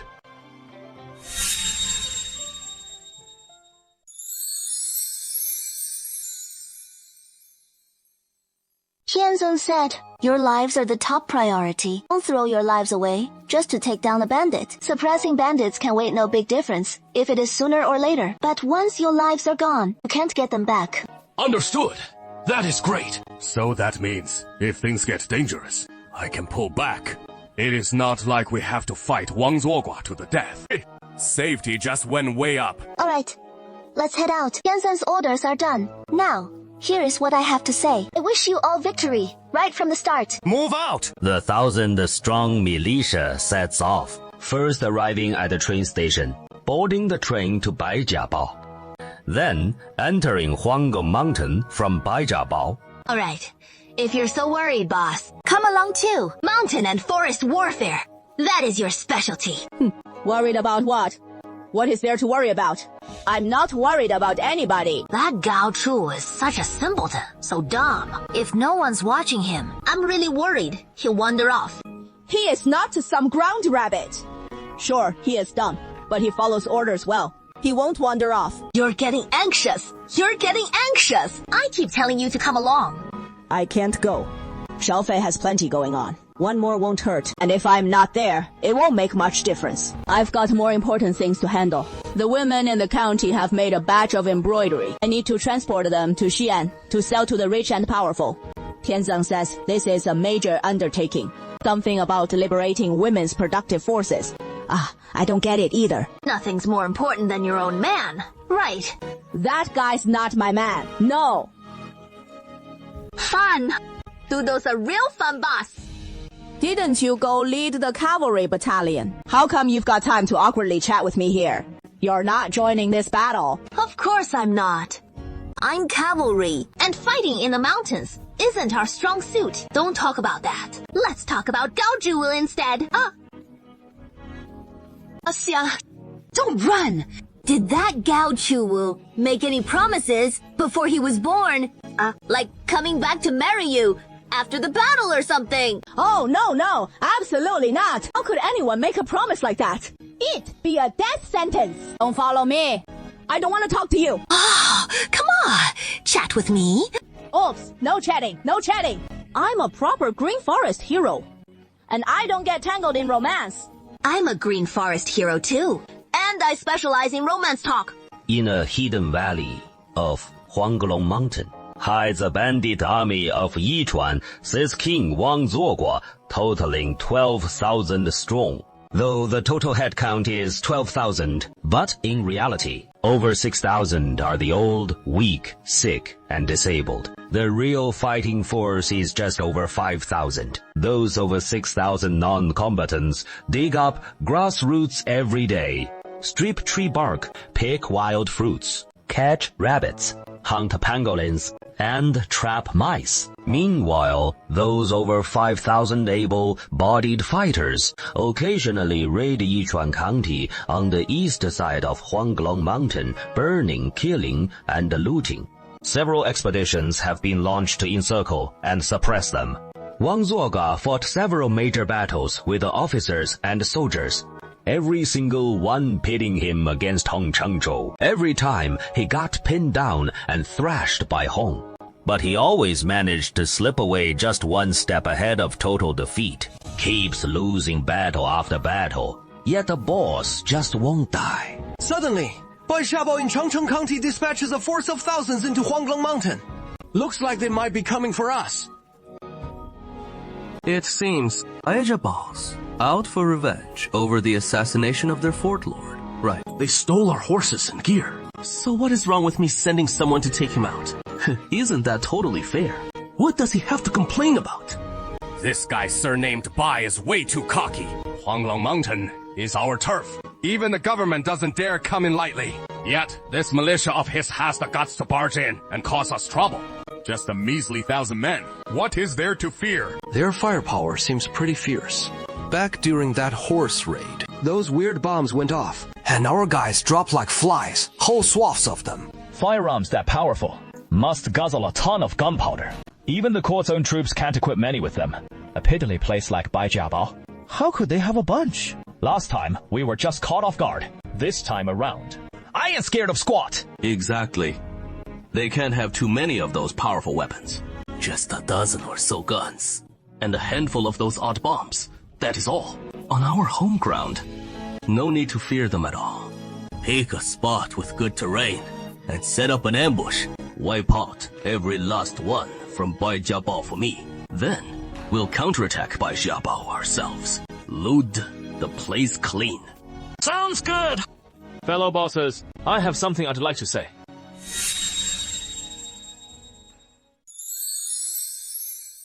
This man is none other than Li Zikan, the dashing general from Miji. Oh, it is the dashing general! Do you have anything to say? I've been serving under Brother Wang for quite some time now. I often hear the soldiers talking about Baijia Fort, and some veterans say that we've already lost several times trying to take Baijia Fort. Right.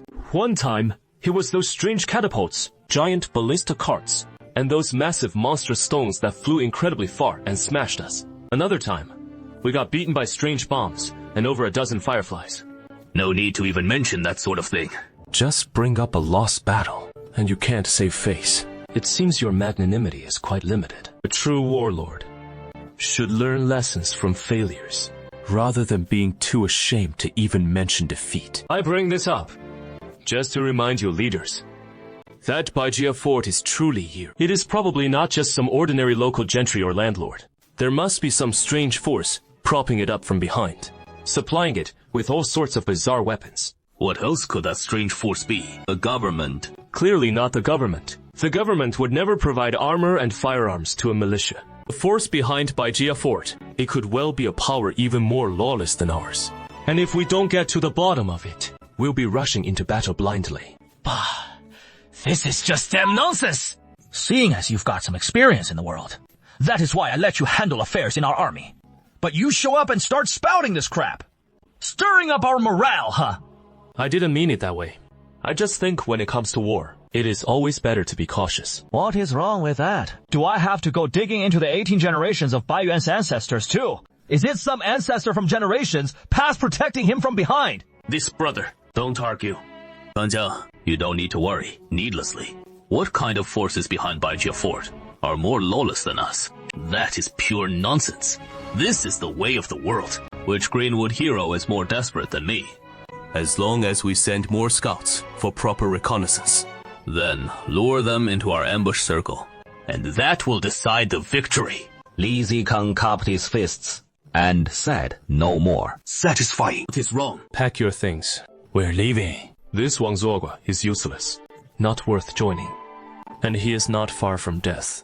Staying here will only drag us down with him. So, where do we go? Just the two of us, uncle and nephew. It is hard to achieve great things that way. Even if we join Wang Zuogua's forces, we won't be valued by him. I've been thinking it over. We need our own team. Where do we get our own team from? Let's head back to Meiji first. Rally the folks from our hometown to form a troop. Then take that team to join Luochuan Buzhani. This way, we'll no longer be just advisors with nothing but words. At least we can become captains. If we become captains, we'll have more say. Exactly. Having our own people gives us the foundation to conquer the world. With our uncle and a nephew's abilities, why worry about not achieving great things? Speak. How do we get back? Eat up.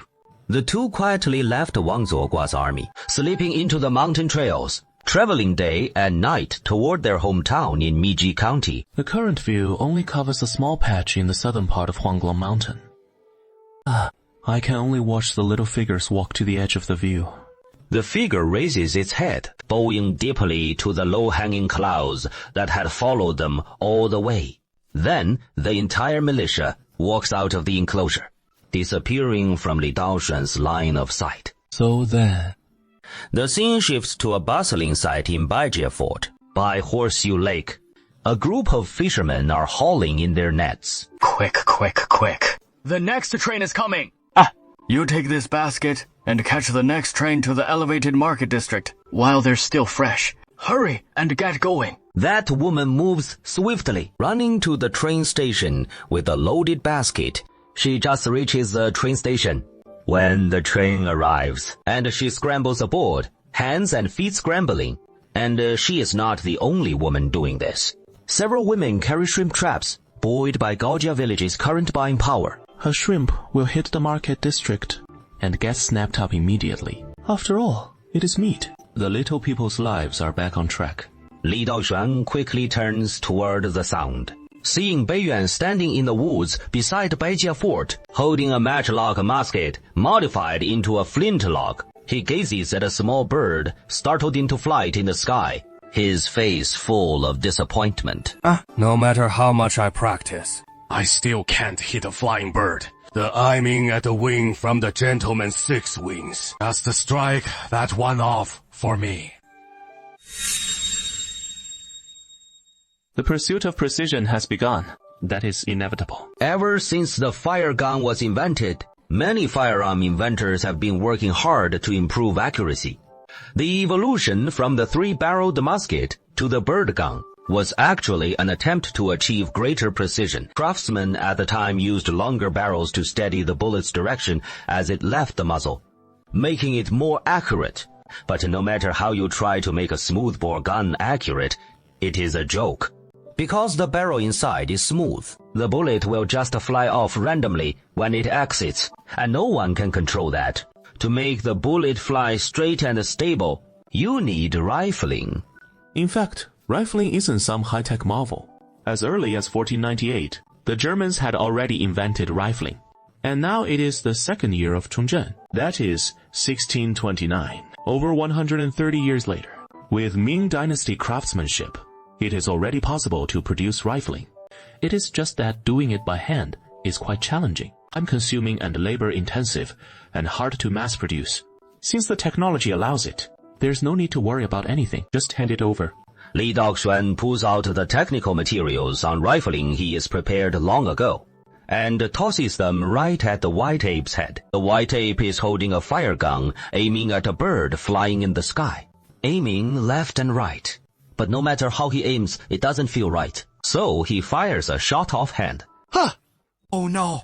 I've hid the drawings and writings on the celestial book bestowed by the Heavenly Venerable, which detail a technique to improve fire gun accuracy.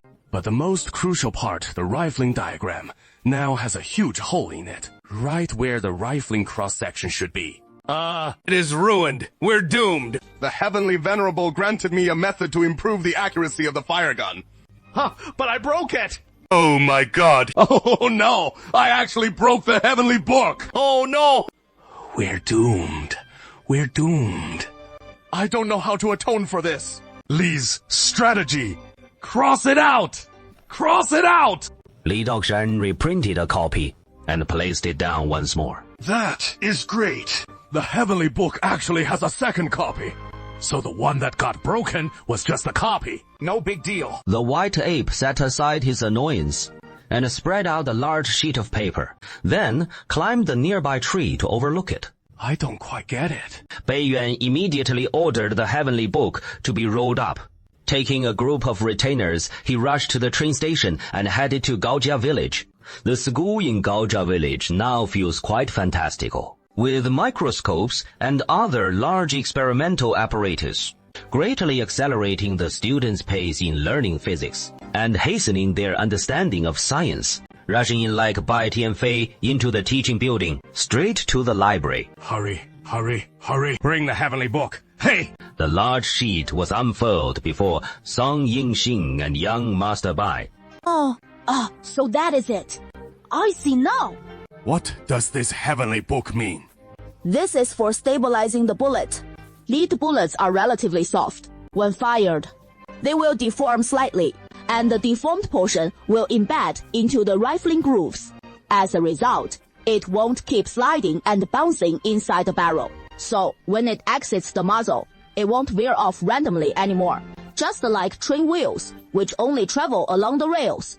The bullet will also glide along the rifling. I believe that is how it works. Yes, obviously, that is exactly it. Bai Xiaoyou's grasp of physics is spot on. That is really impressive. What that means is, once we add this thing called rifling inside the barrel, the bullets fired will fly straight forward, and we can hit wherever we aim. Yes. So how exactly do we do that? Didn't the Iron Book explain it? First, heat the barrel red hot, then use a specially made broach and pull it forcefully through the long red hot barrel, and the rifling will be formed. In this step, the most critical and challenging part is applying uniform and steady force when cutting the rifling, so we can't let the rifling get pulled crooked. Otherwise, the bullets won't fly straight. So, it is best not to pull it by hand. Doing it purely by hand makes it easy to pull crooked. Even if it looks straight to the naked eye, in reality, it is still off. We've confirmed this many times under the microscope. So, we can start by building a wooden machine. Like the old furniture frame make, a straight guide rail on it.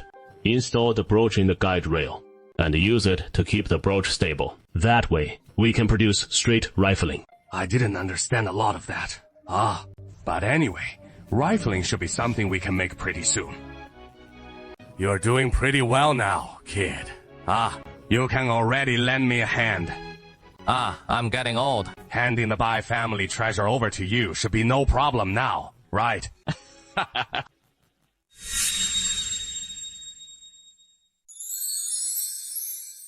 Cheng Xiu led his army deep into Huanglong Mountain, leading 1,000 troops into battle deep in the mountains. And for Cheng Xiu, this was his first time. But he was a cautious leader, always approaching tasks with extreme care, fearing that any mistake could cost lives, a trait that suited mountain forest warfare perfectly. A pair of old grannies, one on the left cliff, one on the right cliff, singing right at me. Obedient lamb, grandson jingle ya, mirror ya. If the enemy lures you into the valley, they'll smash rocks down from both hillsides. Then you can come pick up the old grannies. In between, you lead a scout team up to recon the left peak, PAD Rabbit. You lead a scout team up to recon the right peak.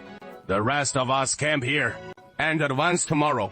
This rabbit is invincible under heaven, yet they sent me out as a scout. What a total waste of talent. Only elites handle scouting.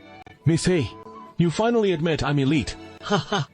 This glorious and grueling mission that only elites can pull off. Hand me the test tube. I definitely won't let anyone down. The task of saving the world's people. Let me handle it all. Party Rabbit grabbed 2 scouts and raced off to the right peak. Miss Hai, this crucial recon mission, are we really okay in trusting it to him? Don't worry. Though he's got a ton of flaws, when it really counts, he doesn't mess around. Probably maybe. So even you're not so sure? Meanwhile, on a secluded mountaintop, an army had just set up their ambush, and leading them was none other than Big Red Wolf. If we set up an ambush on this hilltop, we might just catch the Baijiabao forces passing through the valley. Just roll those boulders down from the mountaintop, and the Baijiabao Lord will be smashed to bits with no burial ground. Fourth boss, the Baijiabao forces have halted just outside the southern ridge. They haven't entered the valley yet. They seem to be waiting for something. Let's move. They've sent out scouts, wanting to scout it out thoroughly before advancing into the valley. If their scouts spot us, our ambush will be totally ruined. Where are our scouts? Oh, send them out right away. Ambush their scouts halfway there. From Big Red Wolf's army, a small team of elite soldiers split off as well, crouching low as they slipped into the woods, sneaking toward Program's encampment. Paul Rabbit and 9 comrades, paired up in 2s, formed 5 groups and fanned out across a wide area. Cautiously probing forward, paired with Paul Rabbit was none other than Zheng Guzi. Yeah. How much scouting experience do you have? Of course, I don't. But I've studied military treatises inside and out. Listen up. Since ancient times, before 2 armies even meet, the scouts clash first. Both sides work hard to restrict the enemy scouts' range, strangling or capturing them to snag intelligence. Whichever army's got the edge, just to look at whose scouts come out on top. Then we're clearly the weaker side here. What do you mean by that? I didn't mean anything by it. I hope someone's coming. Why haven't I heard anything? You're human, with those tiny ears. I'm the Rabbit Master. With these long ears. Sounds I pick up, you miss entirely. Someone's approaching from the left, Vanguard. What do we do? Follow my lead. Not long after, sure enough, 2 figures were slowly creeping in from the left front. Scouts from Big Red Wolf's side are coming. The 2 circled around a big tree, crossed a dirt ditch, and were just about to push through a clump of bushes, when suddenly a shadowy figure burst out from the bushes, brandishing a long sword that gleamed like silver, lunging straight at one man's crotch, striking right on target, and severing his manhood. The man let out an agonized scream and toppled backward, while the other whipped around in shock. Before he could even react, Zheng Doxi leaped out as well, unleashing the seize move from the Ghost God Fist technique, grabbing him in one swift motion, pinning his arms tight, leaving him completely immobilized. How is that? Crouching Rabbit sheathed his sword. He doesn't strike unless he has to, but when he does, something's bound to break. Wasn't the spot you hit just a tad too vicious?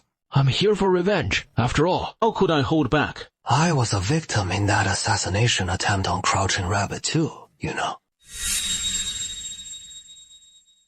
Among the 10 scouts, only Time had picked up some skills from the private salt smugglers, giving him a bit of basic scouting experience. He also brought along 2 or 3 of his brothers. As for the rest, they were all total rookies on their first scouting mission. I'm really worried something might happen to them. Especially that ground rabbit. Don't go pulling any funny business in this crucial operation. But just as he was fretting, the 4 guards came back, escorting 2 captives. They looked pretty smug about it. Looks like the rookies came out on top. Sister He, we've brought back 2 of the enemy soldiers. Hehe. Time caught them. No, it was Ground Rabbit who nabbed them. He is up ahead right now. So he had us bring the captives back first. Ground Rabbit, pull this off! You see, Ground Rabbit, his ears are sharp as can be. Even from way off in the mountains and woods, he can pick up the slightest rustle from the enemy. Is that guy actually a rabbit or what? Anyway, never mind that. This isn't the time to quibble over it. With 2 captives right in front of him, of course, he had to give them a proper interrogation. After a round of lashes and beatings with sticks, the 2 captives spilled the beans on the situation up in the mountains. The whole squad's gearing up for a night raid on Big Red Wolf's bandits. We've already got the upper hand in this rearguard skirmish, you little punk. Without this night raid, Big Red Wolf doesn't deserve it. Not with the situation we've got now. Once night had fully fallen, Time quietly led the troops out. What is the situation up ahead?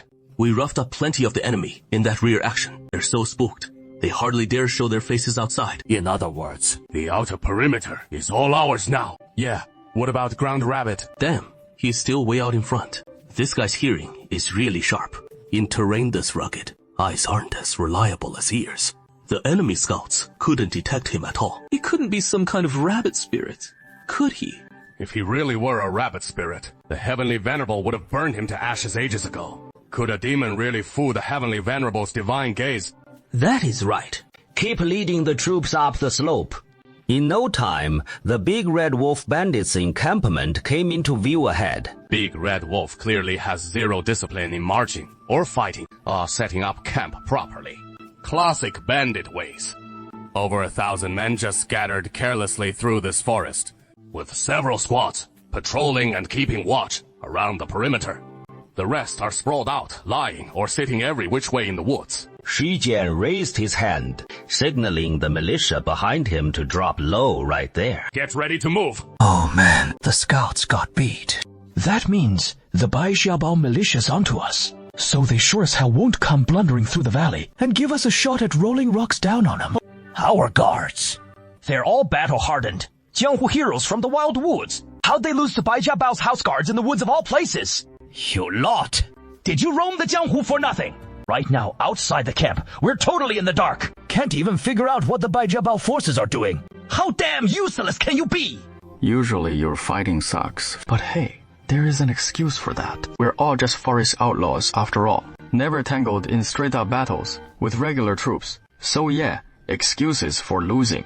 But this time, we botched it on the guerrilla trails we're supposed to own. That is just inexcusable. Wait until dawn tomorrow. We won't resort to sneaky tactics anymore. We'll take on the Bai Jiabao militia head on. Like hell we will. Our squad has only got 1,500 men. And Bai Jiabao's got about 1,000 too. We might not even win in a fair fight. We've got to wait for Big Brother, Second Brother, and Third Brother to close in from the other sides. Only then, hitting them from all sides. Can we guarantee a sure win? Just as Big Red Wolf finished saying this, he suddenly heard a whistling sound slicing through the air. A dark object streaked over the coconut grove and thudded down right beside their group. That dark thing looked like a small mallet, with the fuse on top hissing as it burned. What the hell is that? Big Red Wolf didn't hesitate. He rolled on the spot, diving toward the nearby bushes. The grenade detonated, hurling small iron pellets and jagged shrapnel in every direction. Those squad leaders hadn't even wrapped their heads around it when they slumped lifelessly under the tree. At the same instant, Grenade blasts echoed throughout the woods, and in a flash at least dozens more went off.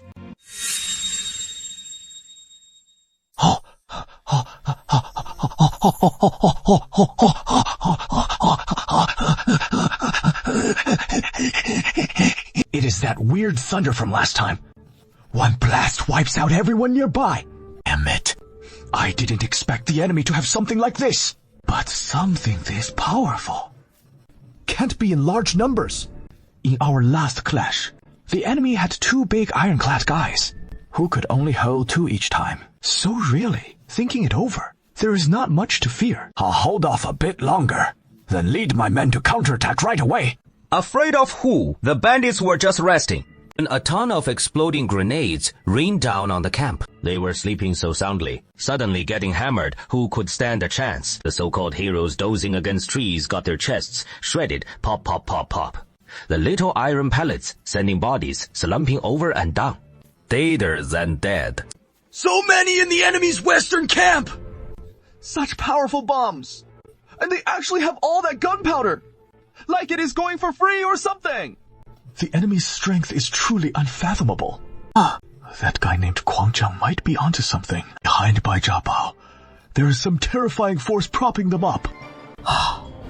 Shouldn't have rushed out so rashly to tangle with Bai Jiabao, only to get hit in our sleep.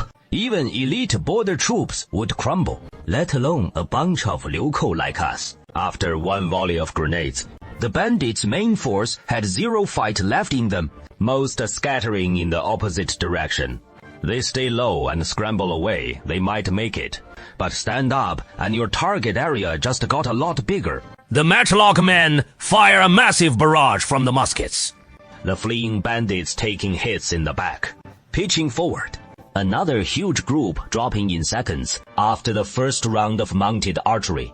The recruits hurriedly started loading their second rounds. Reloading in actual combat is totally different from reloading in training. When loading ammo during training, your mind feels steady, your hands don't shake. But in combat, when you realize the enemy's fleeing, if only you'd loaded it a bit faster, you could have fired again sooner. The enemy wouldn't get away. The moment the musketeer thinks that, his once smooth, practiced loading motions suddenly feel clumsy for some reason. He grabs the powder charge and pours it into the barrel, but it spills crooked, all over the ground.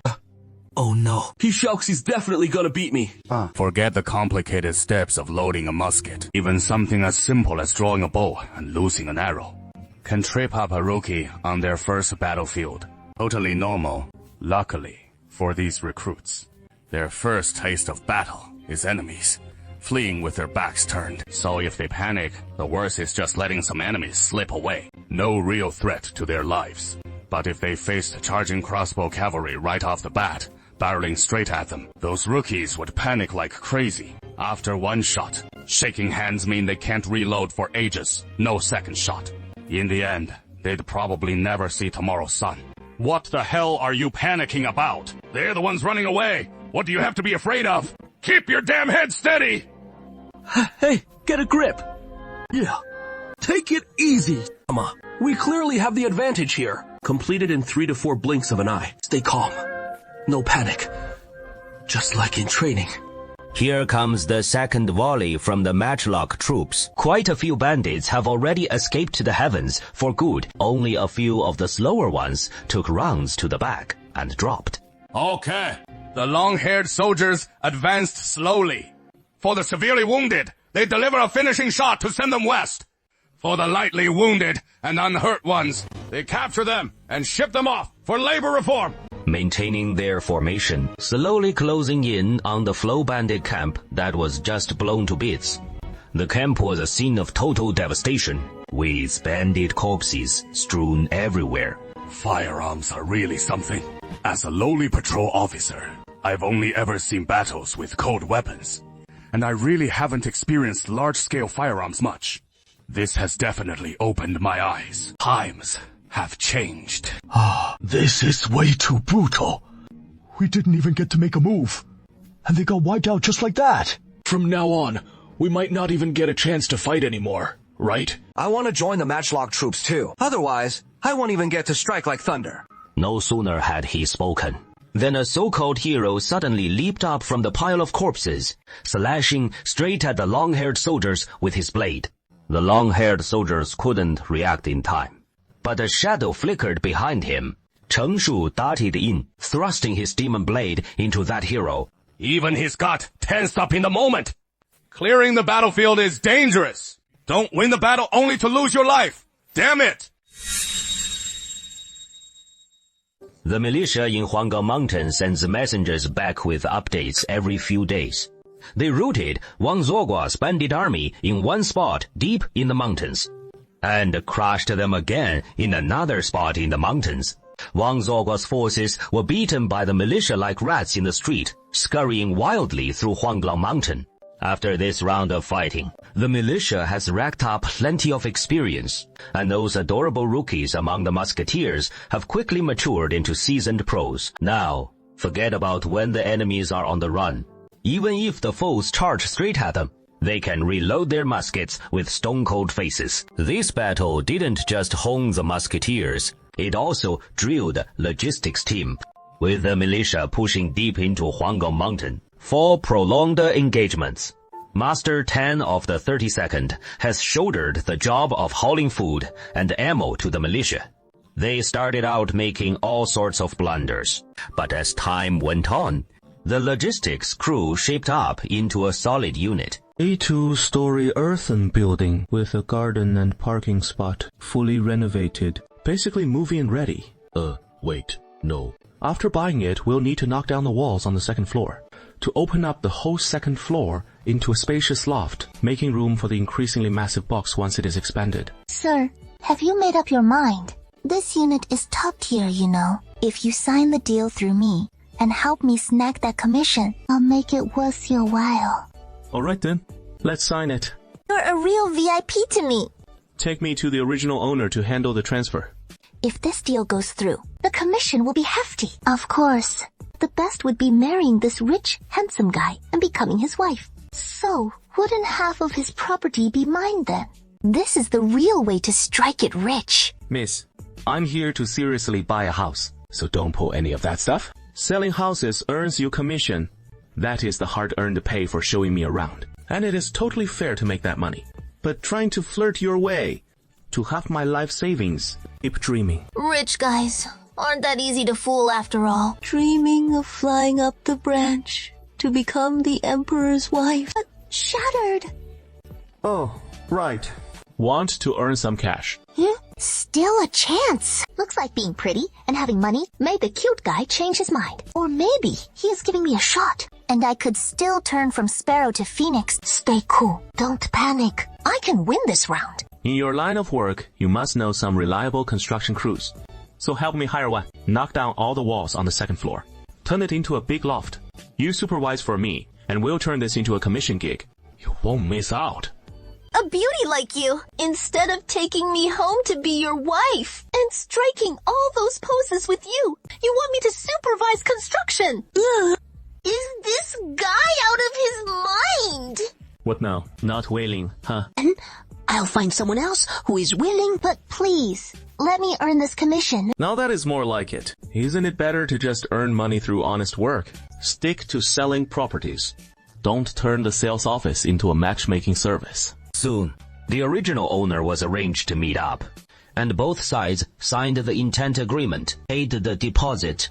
Now it is time to handle the title transfer. One hand pays the cash, the other hands over the keys. Darn it! He even put my name in the homeowner's spot.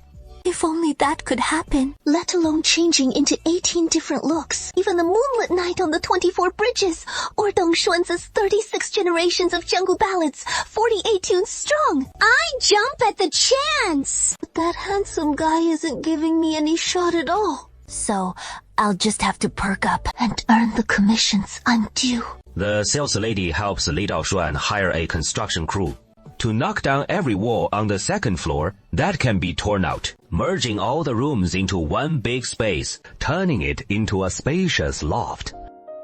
The rest of the furniture gets hauled away by the movers, leaving just the box as the tricky part to move. It is 5 meters long, 3 meters wide. Really a headache. But there is this folding button out of nowhere. That folds it back to its original size, roughly the volume of a big fridge. Li Daoxuan wraps a box in black cloth, hires a freight company, and pays a fragile item rate. This is a large glass fish tank, so please handle it with care, folks. The workers handle it gingerly, carefully loading the box onto the truck, shipping it to the new place, and setting it down in the empty second-floor loft. The world inside the box stays steady. Good thing jostling the box doesn't mess with the inside. No earthquakes or avalanches or any disasters. Li Daoxuan presses the outer expansion button on the box again, and it expands once more into a massive 5-meter-long, 3-meter wide view. Li Daoxuan casually clicked on Baixiabao a few times. Gaojia Village, Fengyuan Tang, Chengcheng County. Taking a quick look at the most important spots in his field of view, suddenly he spotted a large contingent of troops marching into Chengcheng County. It was the forces of Shanxi's commander-in-chief Wang Changyan. Alright, this guy's pretty disciplined. Unlike that guerrilla Captain Li Ying from last time, who let his troops run wild and harass the locals. His men are under pretty good control, stationed outside the county seat, without barging into the city at random. What is the deal with this Chengcheng County? In these trying times, you still manage to build roads on such a grand scale. May I ask what brings General Wang to our humble county? I'm just passing through here. It is getting dark. The troops are all worn out. So we're camping right outside the county seat to rest for the night. We'll march off at dawn tomorrow and continue our journey. Are you heading east, General? Yeah. Heading to Heyang County in the east. This Fan Shangyue needs another thrashing. What happened? As you know, a few months ago, I gave Fan Shangyue a proper beating, forcing him to fall in line. The governor granted him the position of Haiyang Garrison Commander to keep him in check. This official is well aware of that. When he disbanded his followers, those returning bandits caused us some real headaches too. That is putting it mildly. Far more than just a little trouble. It was a massive pain. It had me constantly switching up my strategies. My AP points nearly maxed out at 300. I even had to pull off the Fennel snap a few times.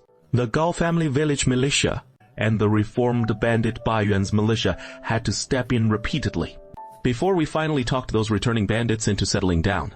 This Fan Shangyue tucked tail and played the part of Haiyang Garrison Commander for a few months. But a thief's a thief, and it hasn't even been that long before he is relapsing into old habits, letting his soldiers run amok, blackmailing the local gentry, plundering innocent civilians, just like that. Guerrilla Li Ying's style. The Heian magistrate was furious and reported the matter to Xia. Oqifu was also outraged upon hearing it. Turns out he knew that Guerrilla Li Ying was nothing but a thief. A guy like Guerrilla Li Ying is simply a disgrace to the great Ming, acting like a bandit while holding office. And then there is Yansui's General Wu Zaiming, reselling military grain and horses. It has even reached my ears. Fan Shangyue's been learning from them, which is hardly surprising to me. Scum like that needs to be dealt with swiftly. In any case, we can't let him keep this up. So, the governor has ordered me to head to Haiyang County to arrest Fan Shangyue, escort him back to Xi'an, and leave him to the governor's judgment. Li Ying and Wu Zaiming are cut from the same cloth, and Fan Shangyue is no different. But no one's touching Li Ying or Wu Zaiming, while Fan Shangyue is getting hauled back to Xi'an. This shows us whether a court official gets punished for wrongdoing has nothing to do with what crimes they've committed. What really matters is if they've got a powerful backer.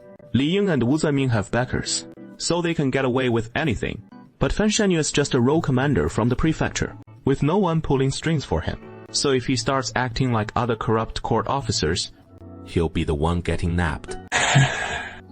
All I can do is wish General Wang a swift victory, so Fan Shangyue can be captured and brought to justice soon. Wang Chenggen nodded, which counted as his farewell to Liang Shixian. He then led his trusted retainers back to the camp tent. We don't come to the county town to bother anyone either. While this righteous army stays clear-headed and upright, generals like this seem pretty rare in the late Ming Dynasty. Li Daoxuan's gaze glides over the military camp from above. The soldiers in the army eat so poorly, gnawing on dry biscuits and sipping plain water, which barely fills their stomachs. Pretty miserable. But despite all that hardship, they still manage not to harass civilians, nor extort the wealthy families in Chengcheng County, and we even provide them with food that really wins people's hearts. Let's just treat them to a proper meal. I've often thrown all sorts of weird festivals for the villages in Gaojia village before, like the Tianzhen Hot Pot Hijacking Festival that popped up out of nowhere. And last time after treating Zhou to the 8 great bowls, the leftovers were shared with the villagers of Gaojia village. We even had a Tianzhen 8 Great Bowls evening festival. But I haven't put on a real celebration for the tens of thousands of folks in the county yet. So let's seize this chance to do it. Li Daoxian saw Liang Shixian return to the yamen, so he printed out a sheet of paper and placed it in front of him. An hour later, I'll provide a feast for everyone in the county. Once you've rounded up the laborers and prepped the food, send some over to Lord Wang Chenggen too. Tianzhen the Benevolent has just moved into the Jiaomu Villa district. Yeah? Not familiar with the local delivery spots yet. This tujia bacon and potato rice looks pretty tasty. Steaming hot rice, mixed with potato chunks and diced cured meat. It looks so appetizing. In the late Ming era, potatoes haven't caught on yet. Most people around here in the northwest have never tried them. So let's give everyone a taste and broaden their horizons. And make it a promo tasting event for potatoes while we're at it. First, let everyone think it tastes great.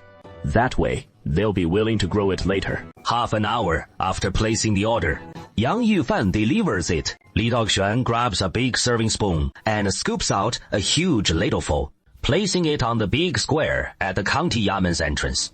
The laborers Liang Shixuan had arranged in advance all rush forward, using various tools to scoop up the massive grains of rice, potatoes, chop the bacon bits into smaller pieces, mix everything back together, and serve it in bowls. Then distribute it to the folks in the county town. What is all this commotion about today? Don't you know yet? County Magistrate, someone just came to notify us that today is a festival. The Spring Festival is still over 10 days away. What kind of festival is today? The Heavenly Venerable Bacon Potato Rice Festival. What a weird festival. This name is way too long. Nearly 10,000 common folk have flooded into the square, and right away they caught the rich, savory aroma. Liang Shixian, just like when he distributed porridge to the people before, sat in the back overseeing the scene.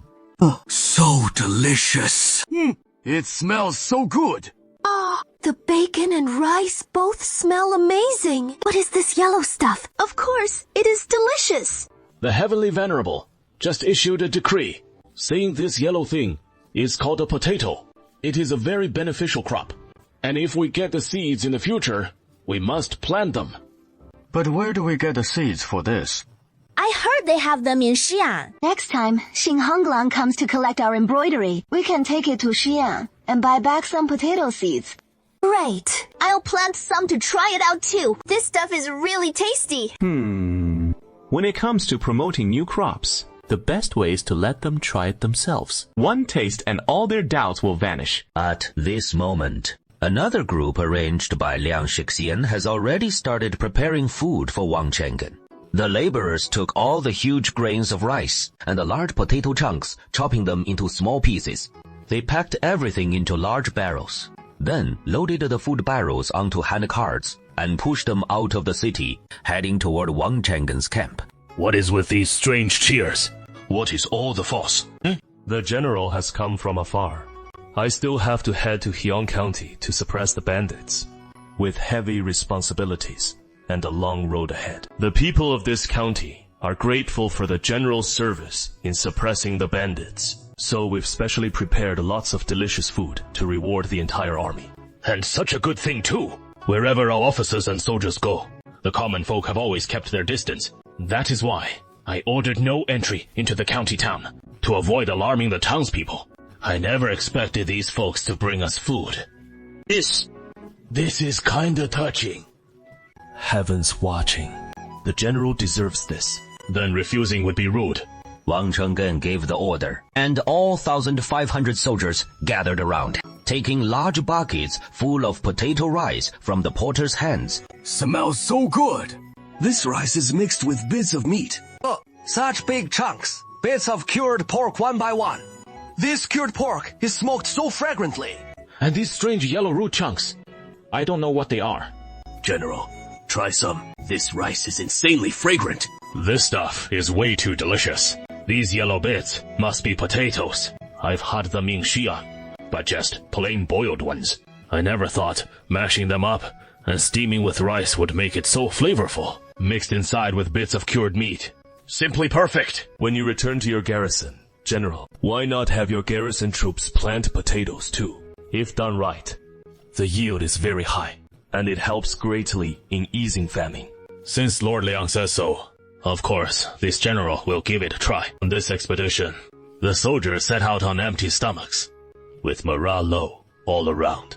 I'm quite worried about the upcoming battle. I never expected to enjoy such a fine meal here in Chengcheng County. The soldiers' morale has lifted too, adding to Heian County. We'll surely take the city in one swift battle. We'll drag those mountain bandits back to Xi'an to face justice. Then I'll leave it in your hands, General. Just as the two were saying this, they suddenly heard the urgent clatter of hooves. A fast horse came galloping wildly from the southwest. 800! Li Express! 800! Li Urgent Dispatch! The governor of Shanxi has issued an order! Imperial General, please receive the order! I am here, General. What order is that? Come over and explain. The 27th of October, the enemy forces divided into 3 columns. One striking into Da'an Pass, where the Deputy General perished defending the key stronghold. Another force broke into Longjing Pass, and a third assaulted Hongshan Pass. Deputy General Zhang and Dai and his men fled in defeat. Zhang and Chengxiang is besieged in Jizhou. In November, the capital was placed under martial law. In November, Huang Taizi personally led the assault on Longjing Pass. Guided by Bogitu of the Mongolian Korchin tribe, they captured Hongshan Pass. While other generals seized Dan Pass, in Zunhua, Shanghai Pass General Zhao Luyao died in battle alongside the Zunhua defenders. The entire army was annihilated. Governor Wang Yiya, 抱鼎Judge Li Xiaming, 用平折垂天裘, Zunhua Magistrate Xu Zi, and former magistrate Hu Qichen led the city in desperate resistance. When the city fell, they all perished. This dire threat to the court prompts orders for governors and officials everywhere, and princes to assemble immediately. The governor urges General Wang to return to Xi'an at once. Additionally, the other 4 garrison commanders, Wu Zimin, Yu Shilu, Yang Qi, and Yang Zhamo, will all head to defend the capital. If this general leaves, what will happen to the Haiyang Hill bandits? That rascal is now flying the official army's banner, and still wreaking havoc in Haiyang County.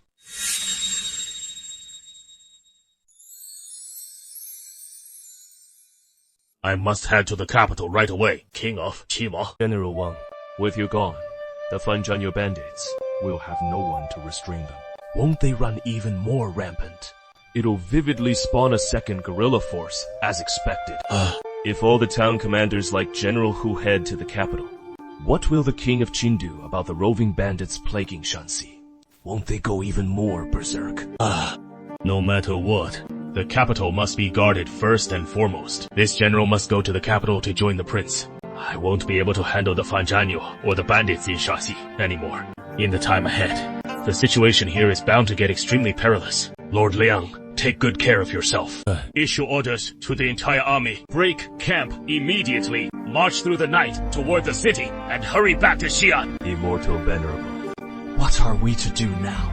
With no one overseeing the Fanzhanyu, they're sure to cause even bigger trouble. As the history books record, when Governor General Yang He of the 3 borders first arrived in Shanxi, the 3 borders employed a strategy of suppression and appeasement combined. But with the 5 town commanders called to the capital, Yang He, under the King of Qin, lost a major chunk of his key military forces. He was left powerless to launch large-scale bandit suppression. So next he had to shift strategies, adopting a policy of comprehensive appeasement. And just how disastrous this comprehensive appeasement policy was can be seen from the previous incident with the returning home bandits, and now with the Fanzhanyu overrunning the Haiyang garrison. Shanxi is about to descend into even greater chaos. We'll need to expand recruitment for the militia and protect ourselves. Got it. We can't count on the higher-ups anymore. We have to rely on ourselves. We'll have to form more militia groups. If too many militia groups are formed in other counties, it would disrupt the civilians' normal lives. But our Chengcheng County has surplus resources, so more men can take up arms. Where is Chief Instructor Bai Yuan now? Chief Instructor Bai has been in Gaojia village these past few days, and it is quite close to Haiyang. He might be planning to organize a militia in Gaojia village to guard against the mountain crossing bandits. As expected of Mr. Bai, He's been prepared for this all along. Prepare the horse. This official will go to Gaojia village in person to discuss defense strategies with Mr. Bai. My lord Xianzhen, no need to prepare a horse for Gaojia village. The road from the county seat to Gaojia village is already built, and 2 cement roads at that. You can take the bus, and there is even a train track. The villagers paved the road nicely, and Tianzhen personally laid down the tracks. Going to Gaojia village is so much easier now. Hop on the little train, and you'll be there in no time. Oh, I see. Then, this official must give it a proper try. This immortal little train station is still quite far from the barracks. Liang Shixian suddenly heard the crack of a matchlock in his ears. Matchlock? Yes, it is the sound of a matchlock. No way Bai Yun actually brought out the matchlocks. These are prohibited items, you know. The county magistrate doesn't need to make such a fuss. Back in Shaoxing, when the Wokou were causing trouble, wealthy families could all produce dozens of matchlocks. It is not such a big deal. What kind of mess is Shaanxi in now? Very well. What is going on? This must be the bird shot down by that matchlock blast just now. That is amazing. Someone actually shot down a flying bird with a musket. I hit the flying bird. After adding rifling, the musket is indeed much more accurate. That face looks a bit familiar, but I can't recall the name. But the clothes, the uniform of a 7th rank county magistrate are still very recognizable. Sword Venerable, sir, what wind has blown you our way?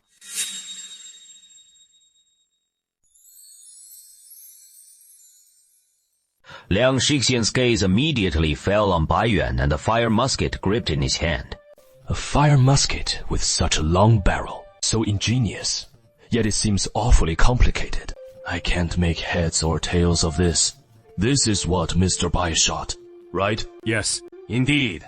It was this humble one who fired it, from 100 paces away, with one swift shot from this humble one, hitting the flying bird dead on. In the archery rite of the gentleman's 6 arts, no one under heaven could rival this humble one. Something doesn't seem quite right here. The archery in the gentleman's 6 arts isn't just about casually firing off something with whatever's at hand, is it? I need to mull this over carefully. The erudite Liang Shixian, versed in 5 cartloads of books, immediately launched a search through his mental archives. As stated in the rites of Zhou, in the Earth Ministry, under the Minister of State, the so-called 5 images in the shooting ritual, observing the eyes, stance, alignment, bare teeth, and neck posture. It is not merely the skills and finer points of bow and arrow. There are also the ritual protocols for the archer himself. But this bang bang bang fire musket hasn't a thing to do with it. It is like 8 poles couldn't reach. Just then, Bai Yuan raised his fire musket once more, executing a series of practiced loading maneuvers. The bird I just shot down is yours, Your Excellency. I'll go fetch another one. Hey, don't run off. I'm here to discuss official business with you. Where do you think you're going? You've arrived at just the right moment. The refugees who've come from Qingjian County want to petition you to relocate their household registers to Chengcheng. A matter like this should be as easy as pie for you. Your Excellency, wait for this humble one. This humble one has important matters to discuss with you. You've exhausted me. Don't go running off again. I have serious business to take up with you. My lord. I have an important matter. I'd like to ask the county magistrate to assist the people of Qingjian County by adjusting their household registrations. Your request isn't hard to handle, but my situation is quite tricky. The 5 towns generals have marched to the capital, and the Prince of Qin has left the court's military strength in the northwest greatly weakened. As a result, the roving bandits will surely become even more rampant. Those far from Chengcheng County are one thing, but Fanshan Yuexi's right there in Haiyang County, so perilously close. This is a major headache, and now he holds an official position from the court, having been granted amnesty and appointed as the Heiyang garrison commander to deal with this fellow. We can't go at it openly. My lord, what are your thoughts on Fan Shanyue? I've pondered this thoroughly, and there is no better way. Fan Shanyue is the Heiyang garrison commander, while I am merely the Chengcheng County magistrate. I have no authority over Haiyang's affairs. If Fan Shanyue causes trouble within Haiyang County, I can't intervene. I can only fortify the border between our counties. But if he stirs up trouble and crosses over into our Chengcheng County, then I can dispatch the patrol inspector's forces and the local militia to engage him. I could even have him executed and report it afterward. That is permissible. So, Lord Liang's plan is for me to lead the militia and lie in wait at the county border for him to come. That is all we can do. This is too. It is indeed too. You go chat with those two. The Heavenly Venerable has decreed, Mr. Bai, Tianzeng, I've already bestowed upon you this divine artifact. This weapon can take an enemy's life from 200 or 300 paces away. Why not use it to act on behalf of heaven? Yeah. What do you mean? Lord Liang, that Fan Shanyue is now an official appointed by the court. We can't just march into Heiyang County and deal with him openly. Right. Yes, so let's take him out on the sly. From the woods, a few hundred paces away. Fire this immortal clan's musket, and bang, take him down. Then duck into the ravine and slip away quick. Who'd ever know it was us? Say, doing it that way. That is straight up assassination. Wouldn't that be way too lawless? Lawless, I'd own that. But heaven is off limits. Come on, say it. This is the decree from Tianzeng himself, which is heaven's will. How could you call that heavenless? Back when Fan Shanyue was a bandit, he dragged innocent folks into his mess, committing all sorts of evil. Now that he is a court official, he is still as rotten as ever, looting the good people and those guerrillas. They're all birds of a feather, fit to be lumped together. Killing scum like that is acting on behalf of heaven. Tianzeng's already given the decree. What is left for you to hesitate about? Indeed. Lord Liang, you can't leave Chengcheng County. That is the rule for a court-appointed magistrate like you. As for me, the wronged one, I don't have to follow those rules. Just wait for my good news on this matter. Is the way of heaven higher, or the law? Isn't that obvious? Of course, the way of heaven is higher. Even the emperor ranks one level below heaven. The emperor has another name, the Son of Heaven. Even he has to call Tianzeng daddy when they meet. Following Tianzeng's word is bound to be right. The white ape was clad in a flowing white robe, carrying a massive rectangular case on his back, accompanied by a band of fresh recruits passing through Quanguo village, traveling eastward along the official road before entering the territory of Heiyang County. I hadn't planned to rush like this, but now, with Baiyuan off on business in Heiyang County, it is time to extend our reach into Heiyang County. So, you're Mr. Bai Yunbai. Indeed, it is me. And you must be Lord Feng Zheng, the magistrate of Heiyang County. Yes, Magistrate Feng Zhen. Lately, that bandit leader Fan Shanyue has been causing me no end of trouble, really stirring up a storm. It has got me tearing my hair out, 2 big headaches on one head. I had heard that Shaanxi's commander-in-chief Wang Chenggen was originally set to deal with that scoundrel. But who would have thought the Manchu invaders would breach the passes, forcing all the generals of the 5 garrisons to rush to the capital? Prince of Qi, things here are an absolute mess beyond words. I've heard from Brother Liang that Mr. Bai has formed a large militia in Chengcheng County, and it is making quite a splash, even repelling an assault on Chengcheng County by Fan Shanyue's forces. Do you have a plan to take down Fan Shanyue? Yes. I do have a way to deal with him. That is excellent. Just like that. Great. Hey, Lord Feng, you're having a nosebleed. Feng Jun reached up and wiped his nose, and the blood streaked across suddenly, smearing a bold red line across his face. No matter. It is nothing serious. I've had this quirk since I was young. Whenever I'm even a little bit happy, sad, or excited, it always triggers a nosebleed. No big deal. It'll stop in a moment. I wonder what method Mr. Bai plans to use to deal with Fan Shanyue. Are you planning to bring over the militia from Chengcheng County? That is not necessary. Lord Feng, just tell me Fan Shangyu's whereabouts.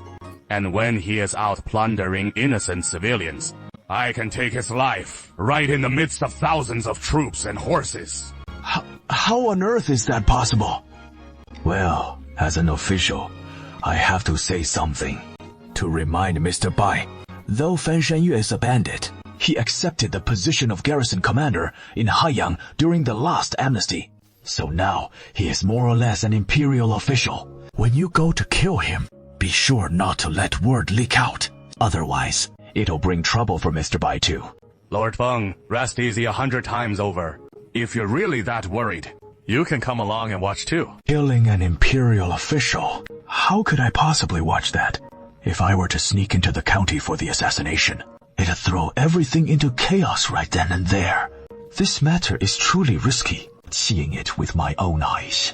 If there is a chance, then I absolutely have to see it. Got it. Fan Shanyu is currently stationed in Xinyu north of Haiyang County. The nearby villages have all been plundered by him. The common folk are suffering terribly. I'll send someone to guide you.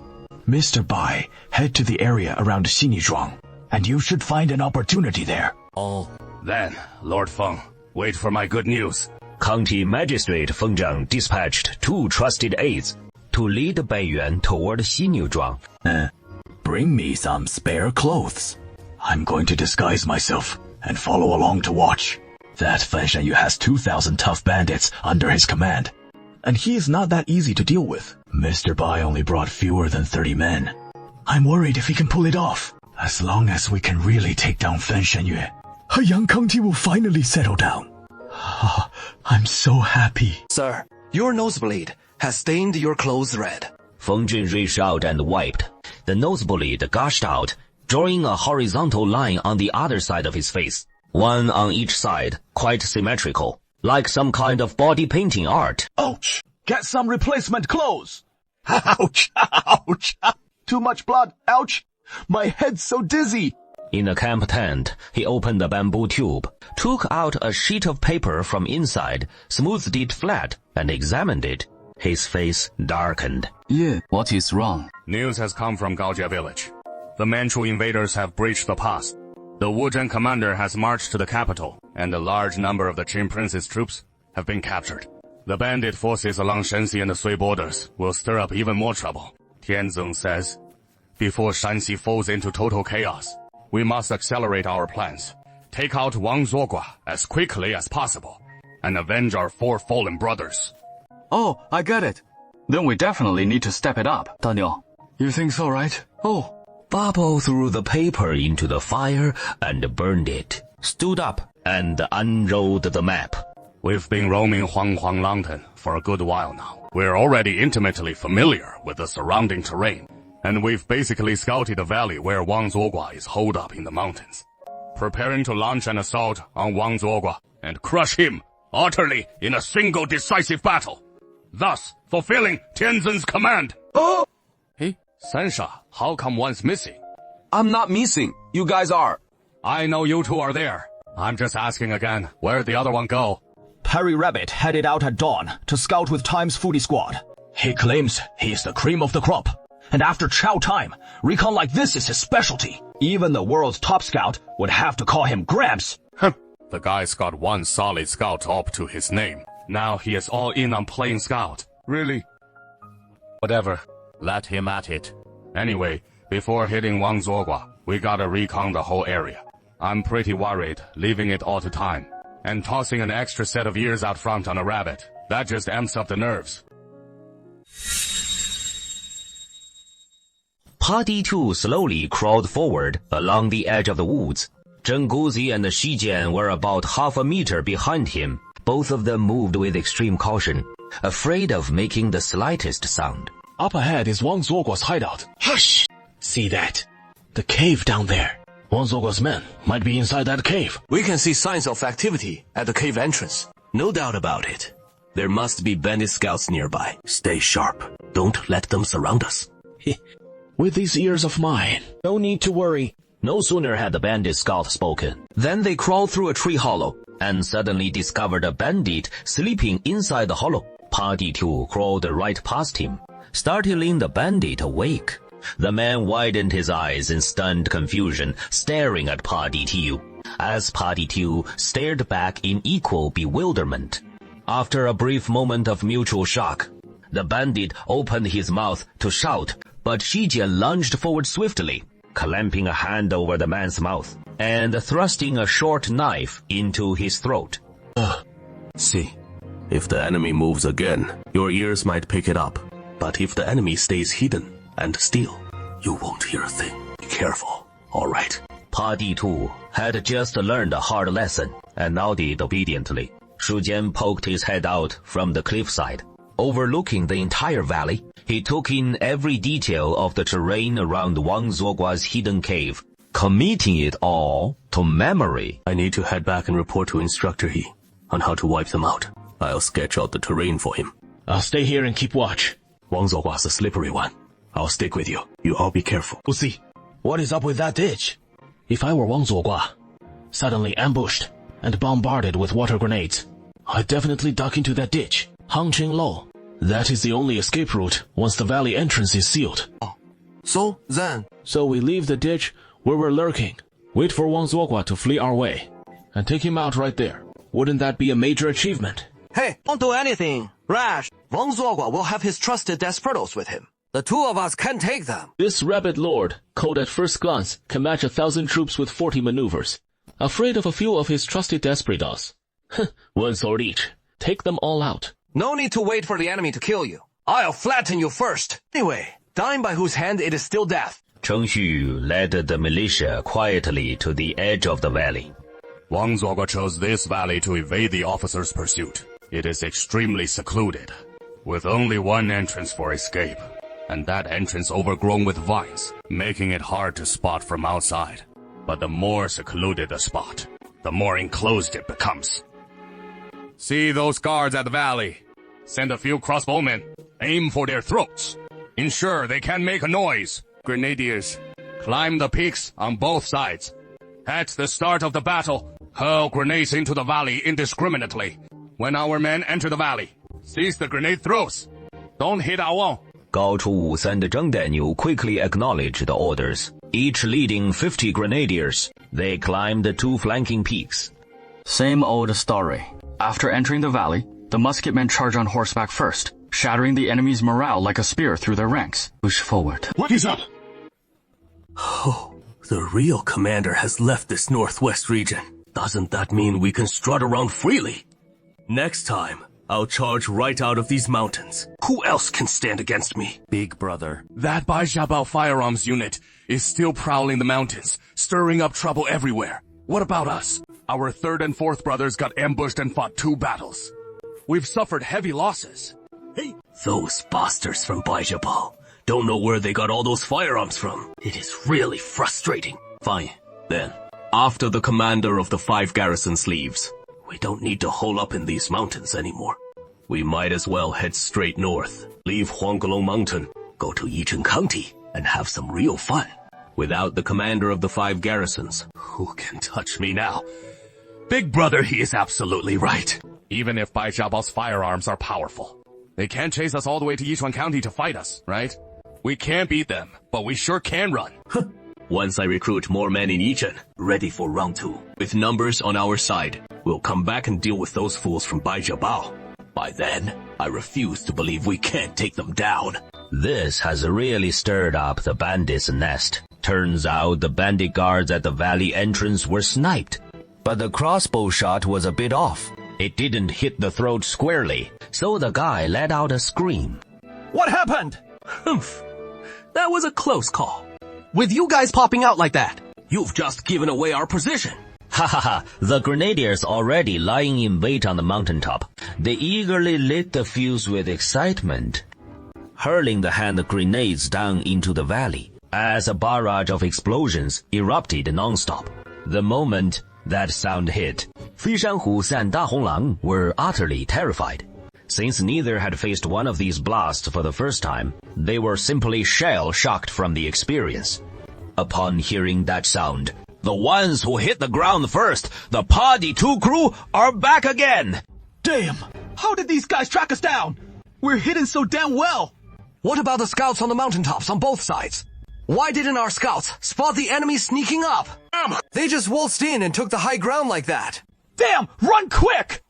Getting pounded like this is a one-way ticket to death!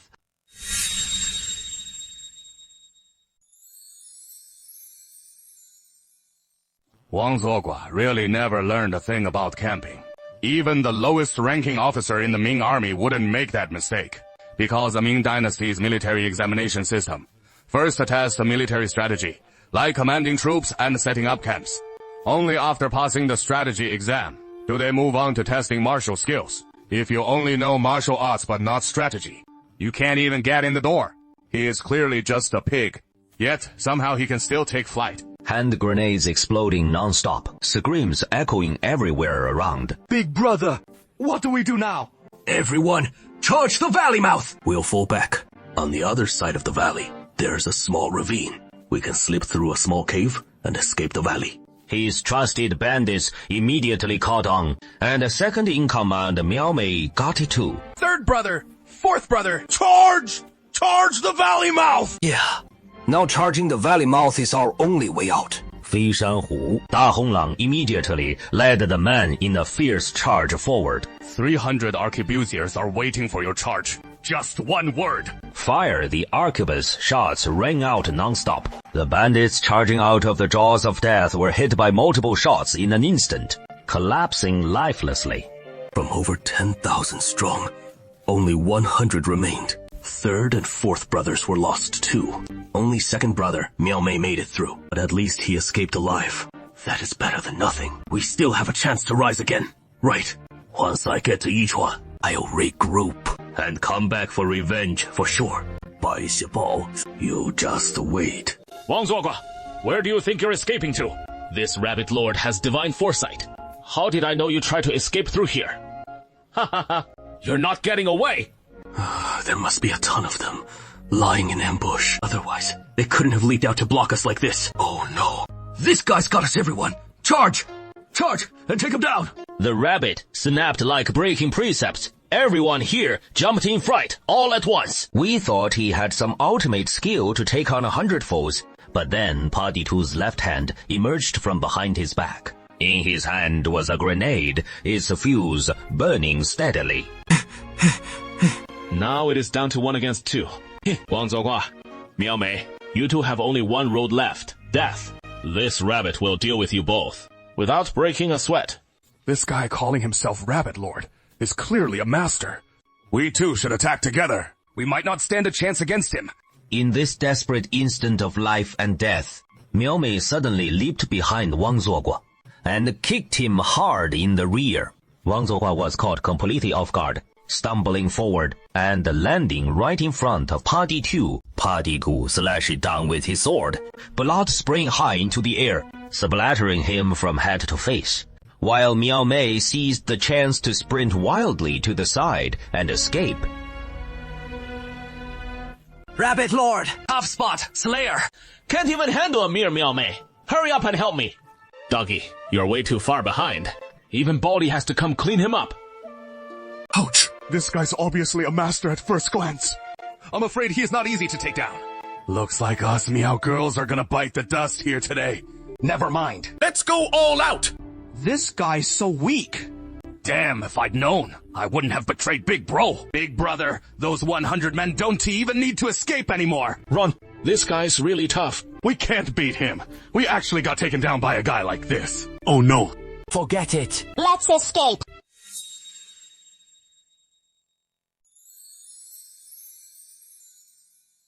The situation in Heiyang County, now, compared to Chengcheng, it is simply a complete mess. There are no heavenly blessings descending here, nor any relief from the heavens. Instead, there is the Fan Shangyue bandit group plundering everywhere, committing murder and arson and dragging ordinary folks into it. From the early Chongzhen years, right up to now, they've been causing chaos for nearly 2 full years. Over these past 2 years, Heiyang County has suffered near total devastation. Half the county lies in ruins. 9 out of every 10 homes abandoned, with bleached bones littering the roadsides. Only the eastern strip along the Yellow River's edge still shows a flicker of life. The western side near Chengcheng feels like a barren wasteland. Now that we've connected with the Haiyang County Magistrate, it is time to help the people here. Liang Shixian can't step forward himself, but we can easily work through unofficial channels. That is spot on. For Beiyue to think this way shows he is starting to align with my approach to handling these issues. All along, helping the people has meant bypassing the government and doing it ourselves. Unless we run into an official like Liang Shixian. Otherwise, we want nothing to do with government folks. The reason's straightforward. The Ming court is beyond saving. This decaying empire is riddled with sores from head to toe. Even scraping the rot off the bones won't heal it, let alone patching it up. Better to tear it down and start fresh. Now I finally get why the Fan Shanyu bandits chose to base themselves here. Turns out Xinyu to the north is the southeast corner of Huanglong Mountain. With Fan Shanyu stationed right here, if there is even a hint of trouble, they can lead their followers straight into Huanglong Mountain and revert to being carefree roaming bandits once more. He knows full well his deeds aren't honorable. The court will likely send more troops to crush him soon. If Shanxi's General Wang Chenggan hadn't been recalled, Fan Shanyue would have already fled into Huanglong Mountain by now. On the road here, I was fretting we might not find a spot to ambush him. Time to show some real marksmanship. It's a bird gun, right? Even though it is called a bird gun, folks love to brag it can drop a bird in flight.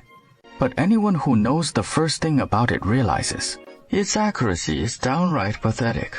Sir in white, you planning to snipe Fan Shanyue from way over there with this? No way you hit a target from this range. Oh good. We need to head back and alert the master. Mr. Bai, we have shown you plenty of spots already, so let's report back to the master. Off you go then. Shall we let Lord Feng await the good news? So how is Mr. Bai gonna take down Fan Shanyue? The man in white grabs a matchlock musket, looks set to fire it down from Huanglong Mountain, and drop Fan Shanyue right there. Oh no. That gun's precision couldn't pull it off in a million years. This'll just spook them into action. And if Fan Shanyue suspects it is us gunning for him, he'll go on an even wilder rampage. Might even charge straight into the county seat. But Mr. Bai seems dead certain it'll work. Oh, what a foolhardy stunt! It is flat out impossible! Oh dear, this is trouble. Quick, take this official to him at once. I must halt this reckless scheme. Back when they snatched up the common folk, they still needed the Yaman's help. Now, under the guise of imperial officers, they plunder freely, and even the magistrate won't dare intervene. The local gentry and wealthy households could only obediently hand over their possessions. It is truly a riot. So who are we hitting up today? Zhang Yuanwei from Shazhuang has always organized militias to stand against us before. He clashed with us in several battles before our Shaofu came along. That repulsive bastard. So, let's go shake him down today. Sounds perfect. By the way, I had you look into that Sing-Red Wolf from Yangji. Did you get anything? I haven't forgotten the grudge over my second brother Hao San. And now, with our court official status, killing that private salt smuggler is totally above board. We've got the intel. That Sing-Red Wolf has been moving back and forth between Xi'an and Chengcheng County lately. Chengcheng? That is the place I hated the most. One day we'll ditch this disguise, sneak into Chengcheng, and loot it for all it is worth. Oh no, this is bad. This guy's got some serious firepower. White smoke curls up from the distant hillside. It is clear. Baiyun opened fire from there. Up on that tall hemp horse, Fan Shanyue really doesn't give a damn. How could a shot from this range possibly hit?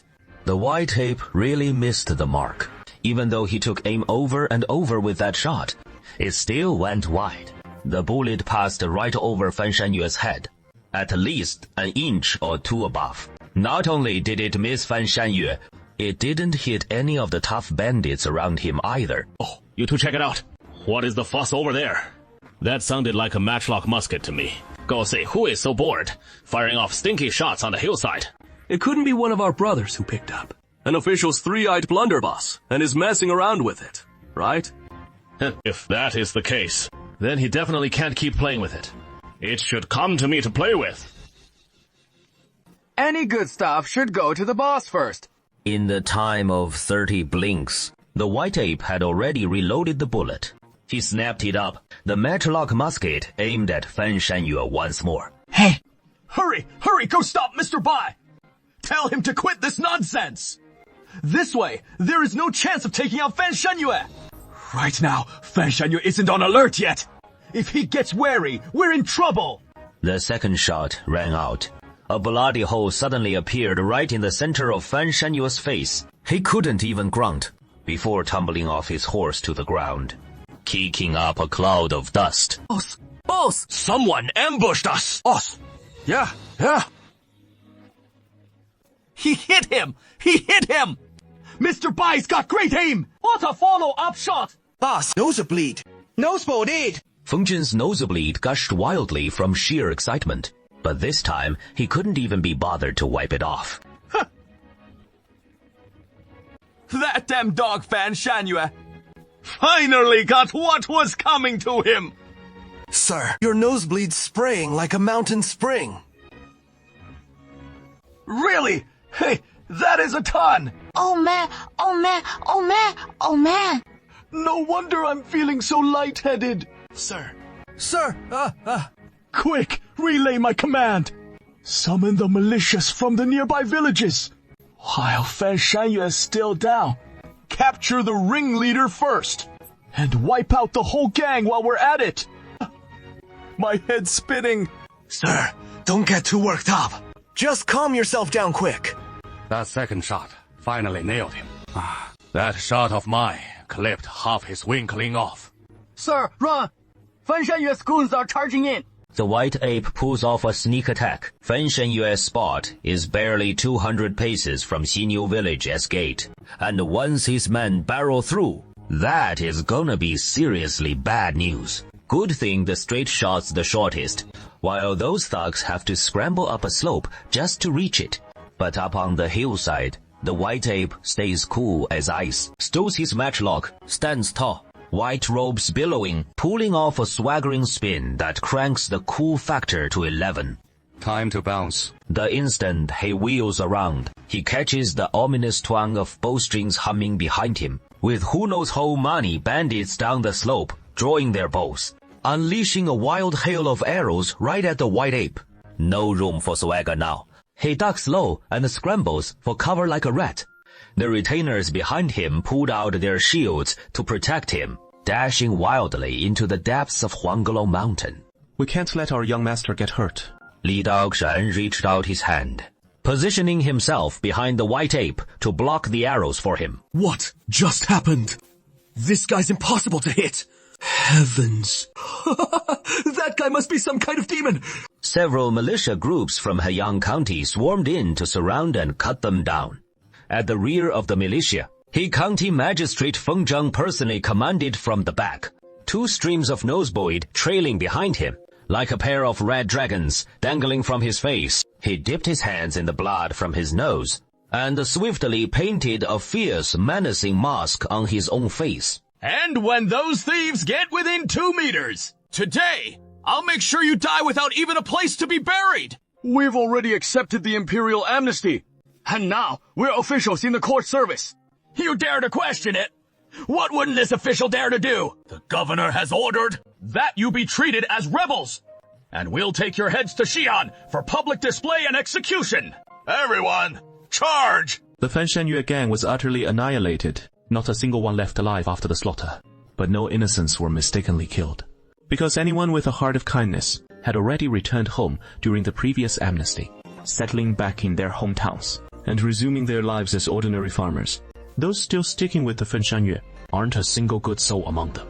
They deserve every bit of it, and good riddance. With that, the bandits who'd been terrorizing Heyang County for over a year were finally wiped out, and it was time to shift focus to the economy and development.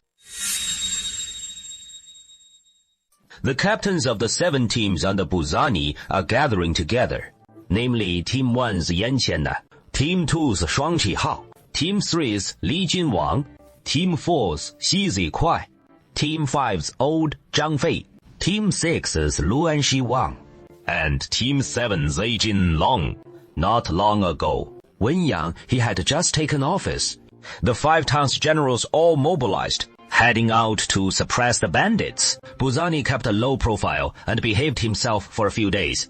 But soon, the Manchus invaded and entered the passes. The 5 towns' generals all marched to the capital, of Qin. Now that the northwest defenses lack soldiers and officers, who can do anything to stop Buzani? Chief, there is a small rebel force outside the camp requesting an audience. They want to join our group. How many are there? Fewer than 1,000. Fewer than 1,000. What good are they? These 1,000 are different. They're all able-bodied young men, with no elderly, weak, sick, or disabled to slow them down. They have strong morale, and aren't the type to back down easily. Yeah? All able-bodied. That does sound interesting. Yeah, I went to check them out myself. I am Major Song Jiang. I've heard that Brother Buzani is widely recruiting talented people to join in a grand undertaking. So I've brought my fellow villagers from home to join your cause. Oh, you wouldn't know until you see them. But once you do, it is a real shock. Though there are only a few hundred. Each one has a resolute expression. Fierce looks in their eyes. Clearly not people to be trifled with at first glance. When battle breaks out, these fewer than 1,000, the strength they bring to bear is probably no less than 4,000 or 5,000 in other forces. Brother Chuang, I can tell at a glance you're a battle-hardened hero, and every man in your team is fierce and valiant. If you want to join us here, you're more than welcome, of course. We already have 17 captains here, so I humbly appoint Brother Chuang as captain of the 8th team for now. From now on, I'll call you 8th brother. What do you say? In the 3rd year of Chongzhen, Big Brother Li Zikeng led a team of his local fellow villagers to join under Buzani's command, becoming the captain of the 8th team. This would become the legendary Old 8th Team, also known as the Fengxianchang 1st Battalion, one of the fiercest forces in the land. Cheng Xu returned from inside Huanglong Mountain, bringing back the heads of Wang Zuohang, Fei Shanhu, and Da Honglang. In the center of Gaojia village, a grand sacrificial altar was set up, with the spirit tablets of the 4 martyrs placed on it. Bai Yuan personally ascended the platform and placed the heads of the 3 bandit leaders in front of the spirit tablets. They naturally died for our cause, so of course, we must honor them with due solemnity. I now declare that Gaojia village's great vengeance has been avenged. Starting today, we lift the wartime emergency status, and alert operations return to normal. Gao Yi also relayed Li Daoxuan's words, and the villagers responded in unison, then returned to their respective posts, resuming their work. 4 people died. And look how grand they're making the ceremony. On our borderlines, how many die in just one battle? Yet we never honor them like this. What do you know, you fool? Only by treating the dead well can the living feel how truly valued they are. In battle, you'll fight with your life on the line. Think it over carefully yourself. If you were to die, would you leave behind descendants like this? When you go into battle, would you still hesitate and shrink back, afraid to advance? Oh. Got it. That is good. You've understood. Hurry off to work, Old Southern. I have something I want to discuss with you. Elder, what guidance do you have? Our militia has won a great victory. You must have seen it just now. Yes, I saw. What does that have to do with the red labor reform rations? Wang Zuoguo's forces number a full 10,000, but we're not ruthless. The bandits slaughtered the entire population. We've recaptured over 7,000 for labor reform. Among them, over 5,000 are the elderly, weak, women, and children. All of them will be put into prison for labor reform. Why keep that trash around? Better to just kill them all. Tianzhen's attitude toward the bandits. The leader's initial attitude toward you all. Execute the ringleaders. For the followers, try reforming them through labor. See if they can still be salvaged. Especially the elderly and the wealthy, and children. They were all dragged into it against their will. They don't have the capability for looting and killing. Most were forced into it. If we kill even them, being so brutal, would you be alive today? That is true. So yeah. The prison needs to expand immediately. It will become a massive prison holding over 10,000 people. The elder wants me to help maintain order in the prison. Yes, this is also Tianzhen's will. Look up there, Old Southern. One look up, and there is a low-hanging cloud, already drifting right overhead. You've been in the South and done labor reform for quite some time now. The Heavenly Venerable sees you're pretty sharp, and someone who has been in the army knows a thing or two about what rules mean. So, I'm entrusting you with this glorious yet arduous task.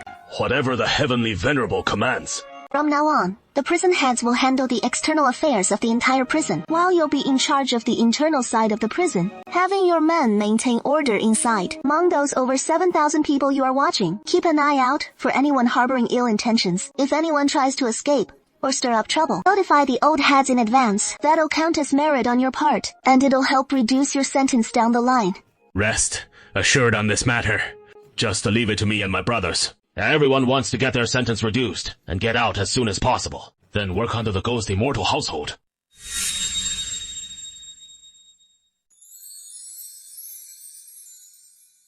The prison has been expanded. The original space can't accommodate them at all. Now I can even see a portion of Huanglong Mountain. So let's just build a new prison inside Huanglong Mountain. More than 7,000 captives were escorted into Huanglong Mountain in a valley. This valley isn't much different from the one we were trapped in when the militia defeated us. Except it has 2 more passes. Choosing to camp in a valley like this back then was truly foolish beyond measure. Everyone, watch closely. The Heavenly Venerable is about to turn this valley into your prison. So widen your eyes and behold what divine might truly means. At that moment, 2 golden giant hands reached down from the heavens. The instant this spectacle appeared, many captives fainted in sheer terror. Be gentle with the people of Chengcheng County before laying the proper groundwork. Never reach out to intimidate them. But with these captives, it is different. The goal is to terrify them so thoroughly that they never dare cause trouble again, saving us a great deal of effort and preventing our own people from being harmed while managing these thugs. The golden giant hand seized an enormous boulder and with a thunderous crash smashed it against one of the valley's exits, sealing the pass airtight. What divine power is this? Overturning mountains and seas. The giant hand then grasped another massive stone, mingled with vast amounts of earth and debris, and with a rumbling roar blocked off yet another pass. In no time at all the valley's exits were sealed shut, leaving only the narrowest of openings. Enter now. From this day forward, you'll spend your remaining days inside here. Being thrown in with those over 7,000 others is truly a perilous situation, and this delay is far from wasted. If that guy causes some trouble, I'll step in and take down a few ringleaders. That is merit, and I can get out early. The more you break the rules, the faster I get out. The Huanglong Mountain area is a prime location. High mountains and deep forests, with routes leading in all directions. To the west, out of the mountains, lies Luoshuan County. To the north, Yishuan County. To the east, Hancheng. To the south, paths connect to Beishui County, Chengcheng County, and Heiyang County.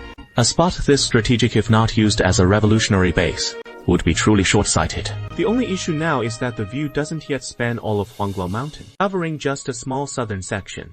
But that is more than enough for our purposes. We have just over 7,000 reformed-through labor prisoners. Put them to work reforming in these mountains, digging and building without respite, to construct our base. That group looks oddly familiar. Their leader in county magistrate robes. I think I've seen Feng Jun, the magistrate of Haiyang County, before. He is planning to cross through Chengcheng County to report to the governor in Xi'an. Mr. Bai! Oh, isn't this Mr. Bai? Hey, perfect! Running into you here, Mr. Bai. This is truly fortunate! Just a few days ago, Mr. Bai, you helped me wipe out that mountain roaming bandit chief. Look at Heiyang County now. That scourge is finally subdued. I'm on my way to Xia to deliver his severed head personally to the governor. Assisting Lord Feng has been my honor. This village here is Gaojia Village. The people have always been under the protection of Daoshan Tianzhen, living and working in peace and contentment, and truly thriving here. Rest assured, Lord Feng, Heiyang County will soon enjoy the same blessings. Just then, having just finished the sacrificial rite, Gao Yi, still clad in white robes, approached the 2 men. As soon as the white ape saw the holy maiden arrive, he knew Tianzhen must have a message to convey. He quickly bowed to her, stepped aside, yielding the central position to Gao Yi. As Mr. Bai withdrew, facing Feng Zhan, having a woman speak to me, this What is the meaning of this? Greetings, Lord Feng. I am Gao Yi, a humble woman. I serve as the principal wife of Master Li here. Madam, what guidance do you bring? My Lord Li wishes to inquire about a certain matter. Haiyang County borders the Yellow River and has a renowned wharf known as Chuan Wharf. Indeed, there is. This wharf serves as one of Haiyang County's most vital links for commerce with neighboring regions.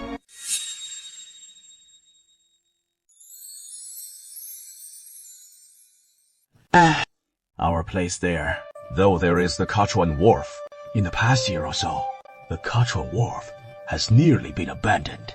With such a wharf lying abandoned, merchants should seize the chance to ship grain from the prosperous Jiangnan region and sell it here.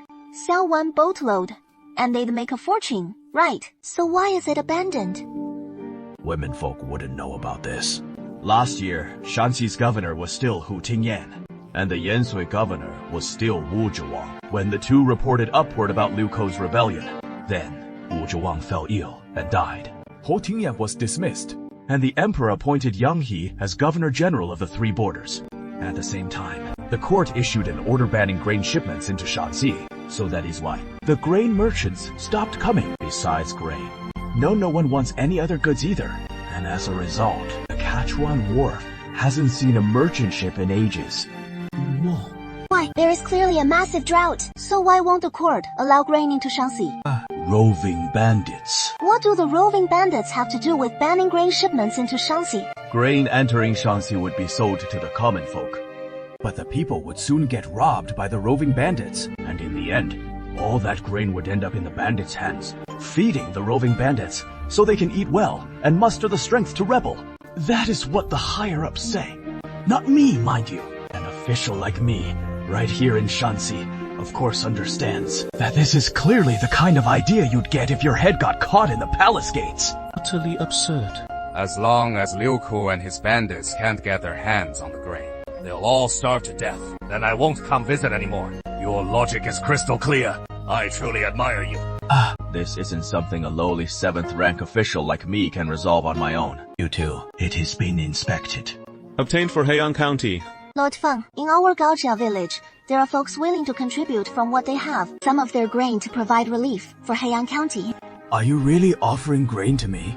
What would I give you in return? We don't need food. We just need Lord Feng to issue a single decree to build a few roads, just like the practices here in Chengcheng County. Chengcheng is now bustling with major construction, and I've long heard about the road building efforts. I just didn't know the scale of it here.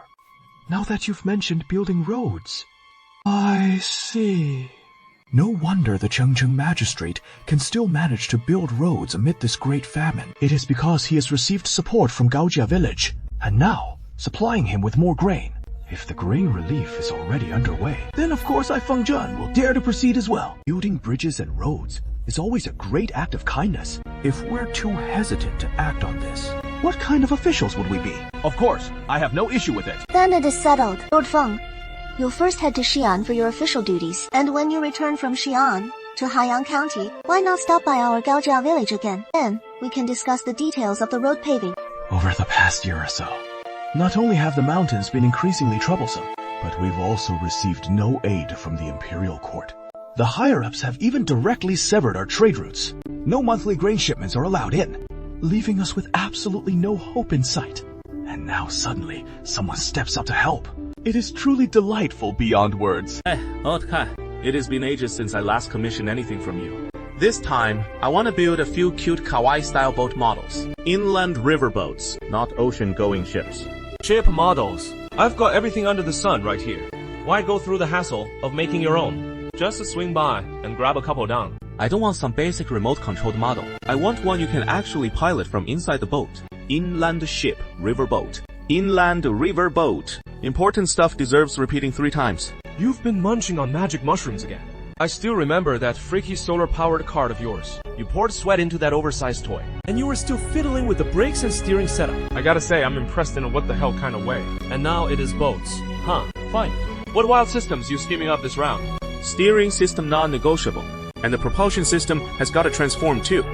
Transformation, that is a breeze. But post-transform, you want to steer it yourself, I know you. Look, Controlling it like Gundam with brainwaves and just 2 neural links to run the whole robot. That is straight up impossible. Ain't happening in this lifetime. No dice. Unless Musk finally nails that brain chip breakthrough. Otherwise, total pipe dream. If I can't pilot the damn thing, then just transforming it is utterly pointless. Alright, then forget about the transformation. But the power system and steering, you gotta make those solid for me. Isn't the mushroom this guy's scarfing down too toxic this time?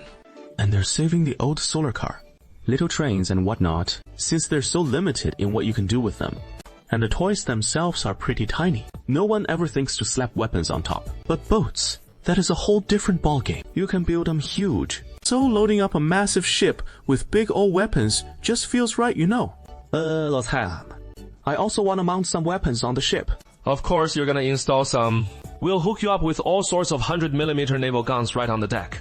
Torpedo tubes, missile launchers, the works. Whatever you want, it is yours. I'm not talking about weapons just for show. I mean ones that can actually fire off rounds. Hey, I figured the mushrooms you ate weren't hitting that hard. But clearly, I got that wrong. You better get back in bed and lie down. Huh? I'll call you an ambulance. Just hang in there, okay? Yeah. My bad for not spelling it out.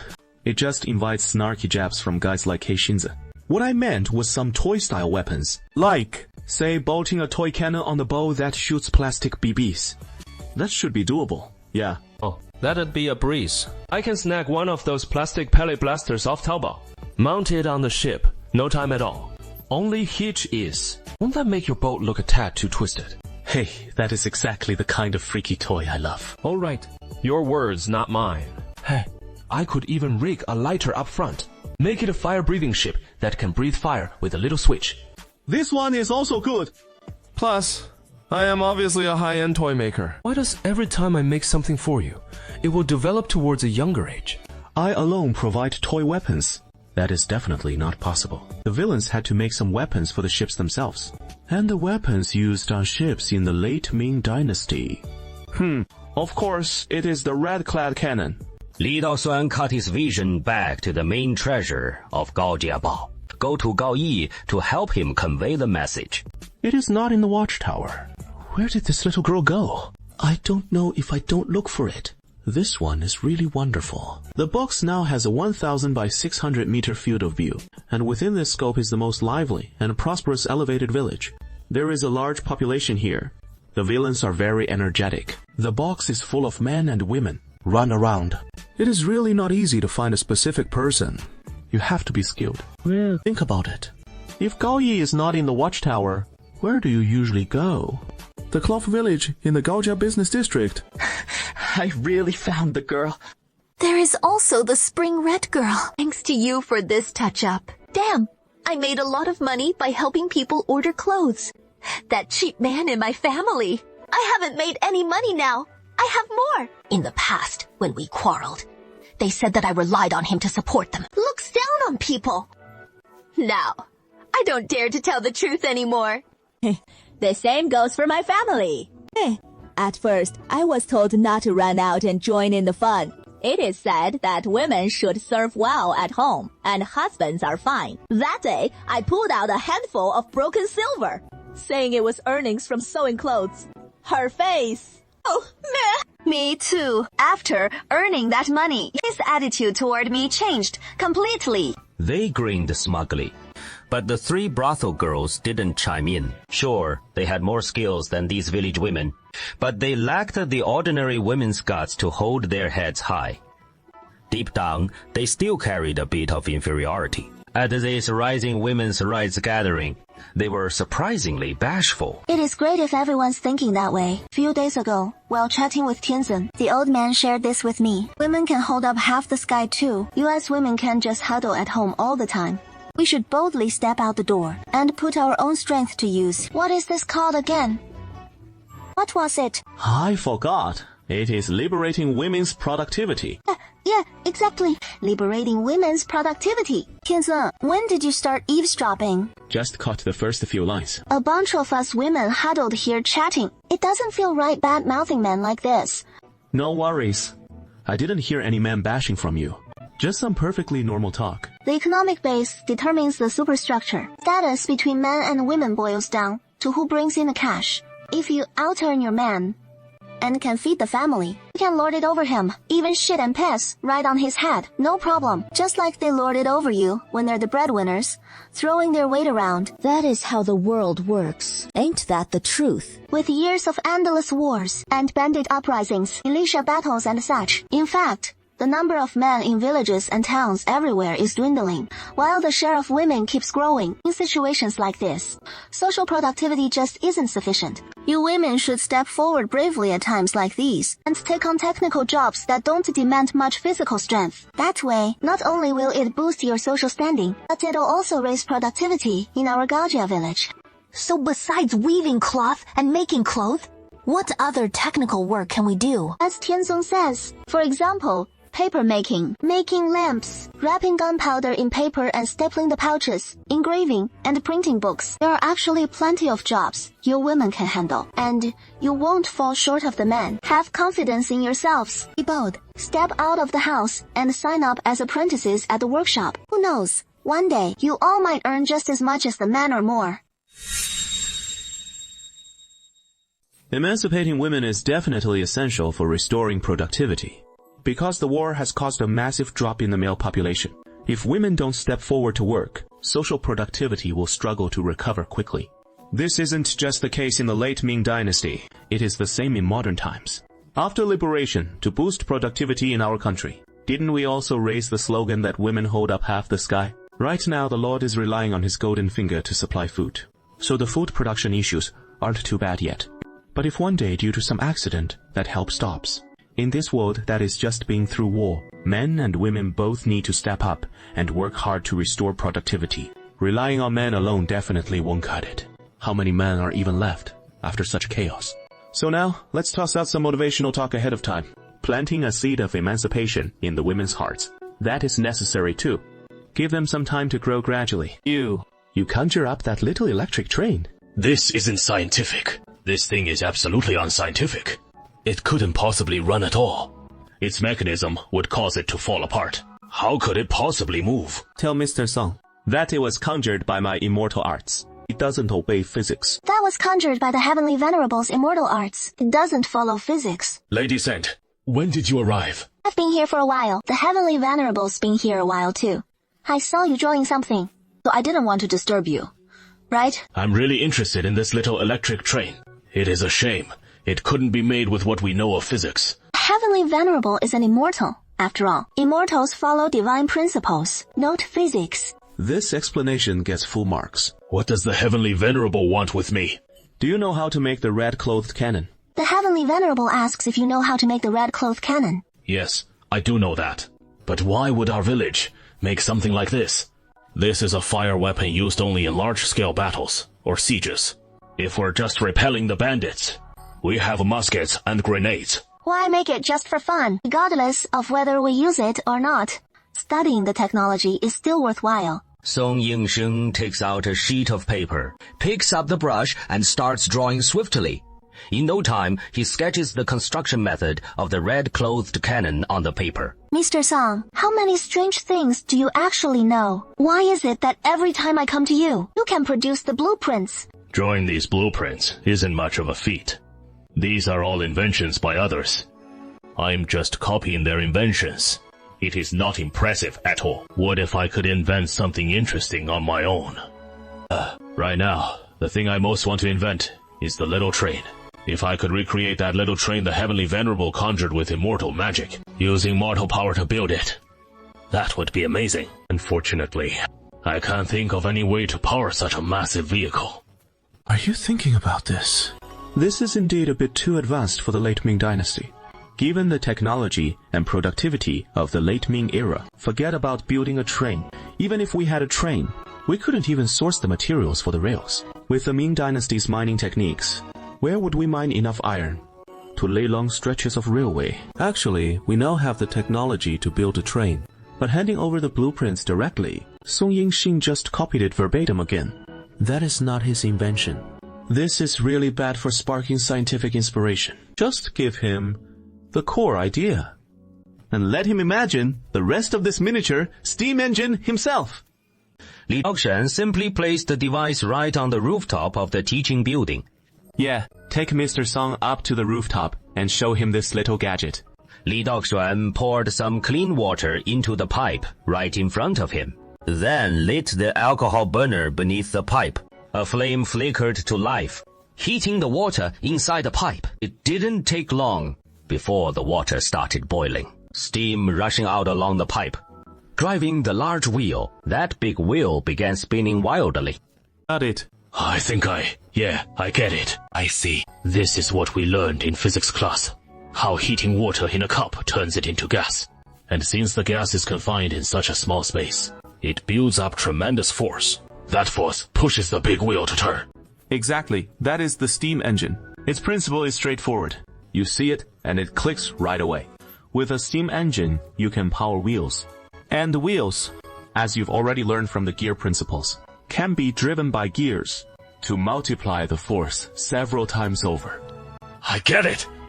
This time, I really understand. As long as we gather enough wheels, I can drive incredibly heavy loads. Exactly. Keep at it. Dive into the research. With your sharp mind, see if you can invent something using this principle.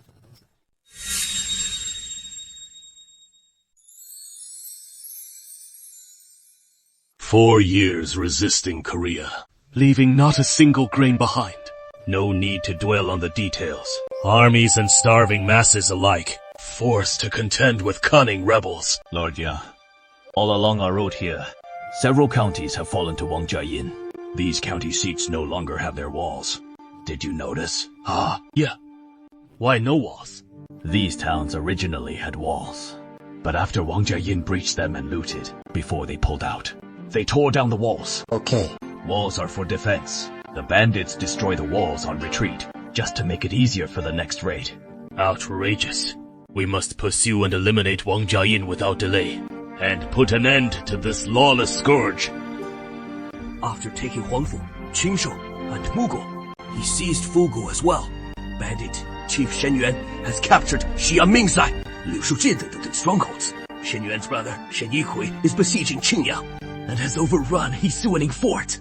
Ning Fort was my home. The Duxiang County clansmen were slaughtered by Shen Yuan. We're pursuing Wang Jiayin, but Shen Yuan's forces are pressing hard elsewhere. If they gain ground there, we're in real trouble too. The 5 garrison commanders marched to the capital after the Prince of Qi's forces. With our current troops, we can't possibly wipe out all these roving bandits. At this stage, full-scale recruitment seems our only option. Issue my command. All local garrisons, prefects, and officials are to urgently soothe the roving bandits, offering high ranks and rewards to induce their surrender. I will personally grant them amnesty writs. Come up with a plan to resettle them. Lord Yang, didn't you just hear that? The bandits slaughtered my clansmen. Yet you want to offer amnesty to these thugs. Even issue them exemption from execution certificates. So my Du family died for nothing. But the commander of the 5 garrisons is away, and we don't have enough troops on hand right now to suppress these roving bandits without amnesty. Okay. Governor, if you insist on appeasing them, go right ahead. This lowly general will go fight the bandits to the death myself this time, to avenge my clansmen. This official handed the head of Fan Shanyu over to the provincial governor, and the governor was absolutely thrilled. What is wrong? Why the grim expression? It wasn't easy wiping out the Fan Shanyu bandits, and I had your help too. He said he'd grant Liangshan to Haiyang County. This official should be happy about that. But on this trip to Xi'an, I heard some really bad news. The Wang Jiayin gang in Fugu is getting bolder and more troublesome. A few days ago, they started marching south along the Yellow River. And this guy actually has a fleet now. He even sent out his fleet to attack Hekou County and Shanxi across the Yellow River. What? So they're about to start ravaging Shanxi? Yeah. It is about that time. Although the late Ming peasant uprisings broke out in Shanxi, within a few years they spread into Shanxi territory, devastating the province severely. Then they turned toward the lake regions and Sichuan, ultimately leaving half the Ming Empire crippled. Shanxi's commander-in-chief Wang Guoliang set up western cannons at the Hekou front lines. He bombarded the bandits' ships, finally repelling Wang Jiayin's assault. The bandits are attacking Hekou. That is still a long way from Haiyang County. Lord Feng, there is really no need to panic or worry. That is what they call fretting over the sky falling. Steward, but you wouldn't know about that. Marching overland is nothing like marching by river. The speeds are worlds apart. The bandits hit Hikwa today, and tomorrow they could reach the Chiachuan Wharf in Haiyang County. That is to say, 1,000 ai to Jiangling in a single day. Mr. Bai, the way you talk, it makes me want to punch you. So even you know that kind of talk is just begging for a beating. I was just mimicking your style earlier. Mr. Bai is spot on. Now that Wang Jiayin of Fugo has a fleet, he could strike the Chashuan Wharf at any moment. And Haiyang County was just ravaged by the mountain crossers. We haven't even caught our breath yet. If Wang Jiayin comes charging in right after, this official has none of the Shangxi commander's western cannons, nor any strong militia forces assembled. I truly have no idea what to do.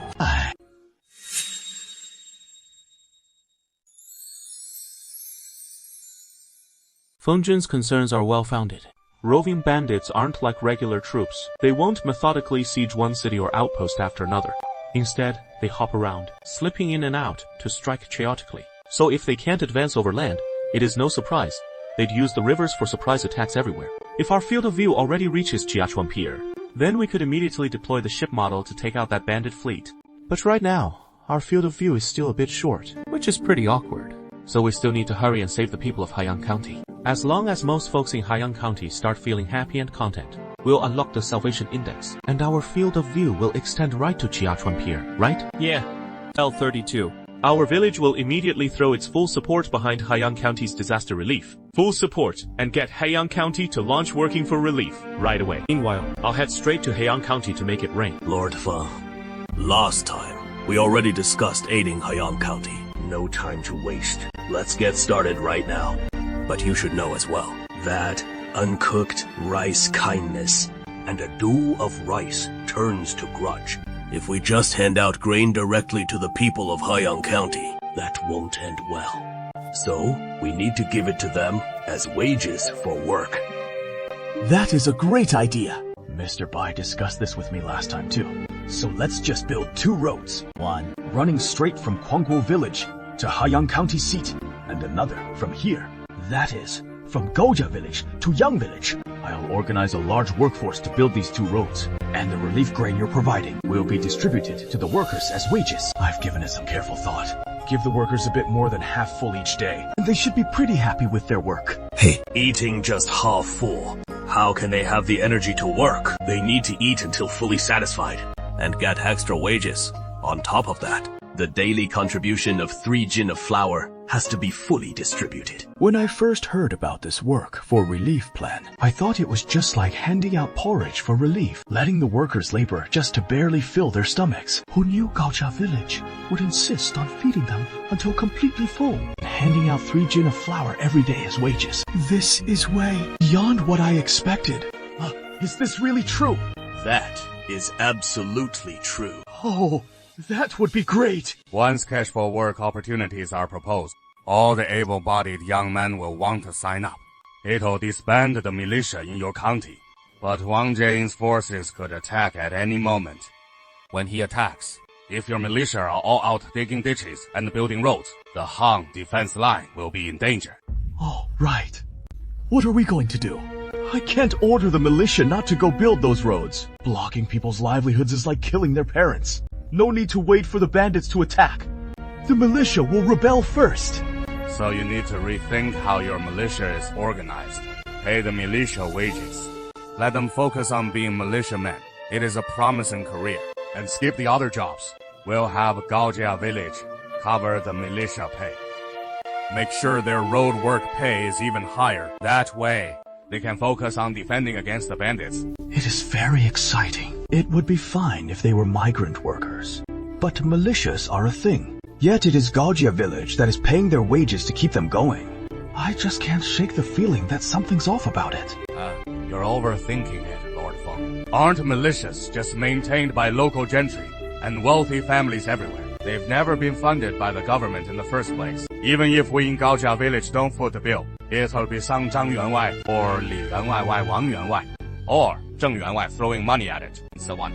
How could that possibly stir up any real trouble? You know, that actually makes a bit of sense.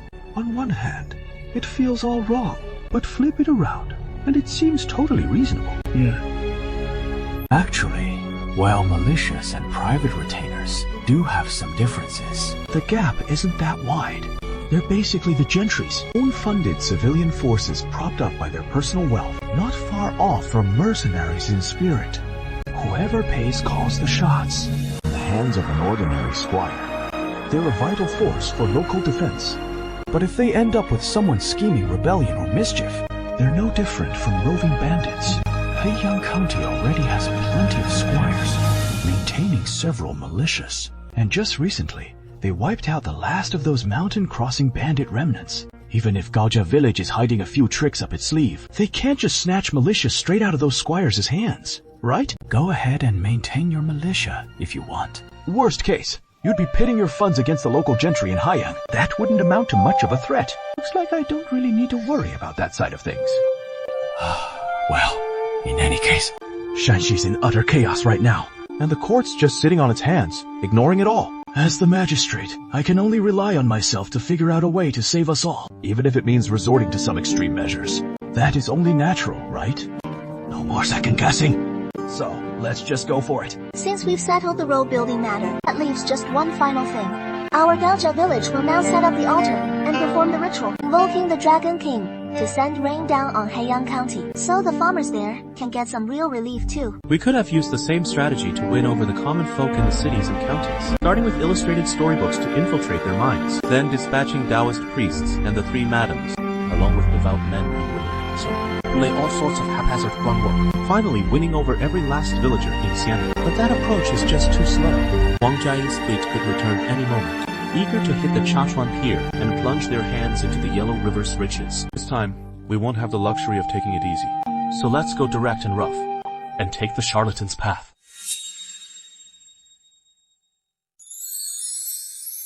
The master does not speak of prodigies, violence, disorder, or spirits. When it comes to invoking rain, I really don't believe a single word of it. With a Taoist master from the Quanzhen Longmen sect here, We invite Taoist Ma. I'll be doubly blessed. I am Ma Tianzheng, a disciple of Wang Changyue Zhenren from the Quanzhen Longmen sect. Greetings, my lord. Master Wang has always instructed his disciples to steer clear of heretical ways. No rush. So a disciple of Master Wang should be quite reliable. Taoist Ma, I just heard that you have the skill to perform the rain-invoking ritual. I wonder if that is true. With the heavenly venerable watching over us, this should be a piece of cake. But we can't say it like that out loud. For things like this, the more confidently you speak, the less people believe you. The more vague and humble you are, the more they might actually pay attention. It is a strange psychology. But after being a Taoist for so long, I've seen plenty of it. Hard Feng, you really think too highly of me. I do know the methods for setting up the altar and reciting the invocations, but whether it actually brings rain is not for me to decide. Then, what decides it? Of course, it is up to heaven. As for me, I'm just an insignificant mortal humbly begging heaven for rain.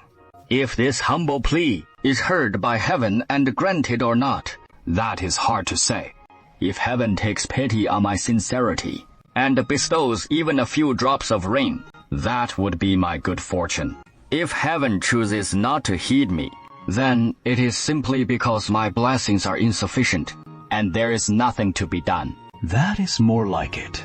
If you say you can definitely summon rain, this official absolutely wouldn't believe it. But you say it is possible for it to come. It is also possible it won't. That is the true style of a charlatan. In the 4th year of the Great Han, many common folk could no longer survive.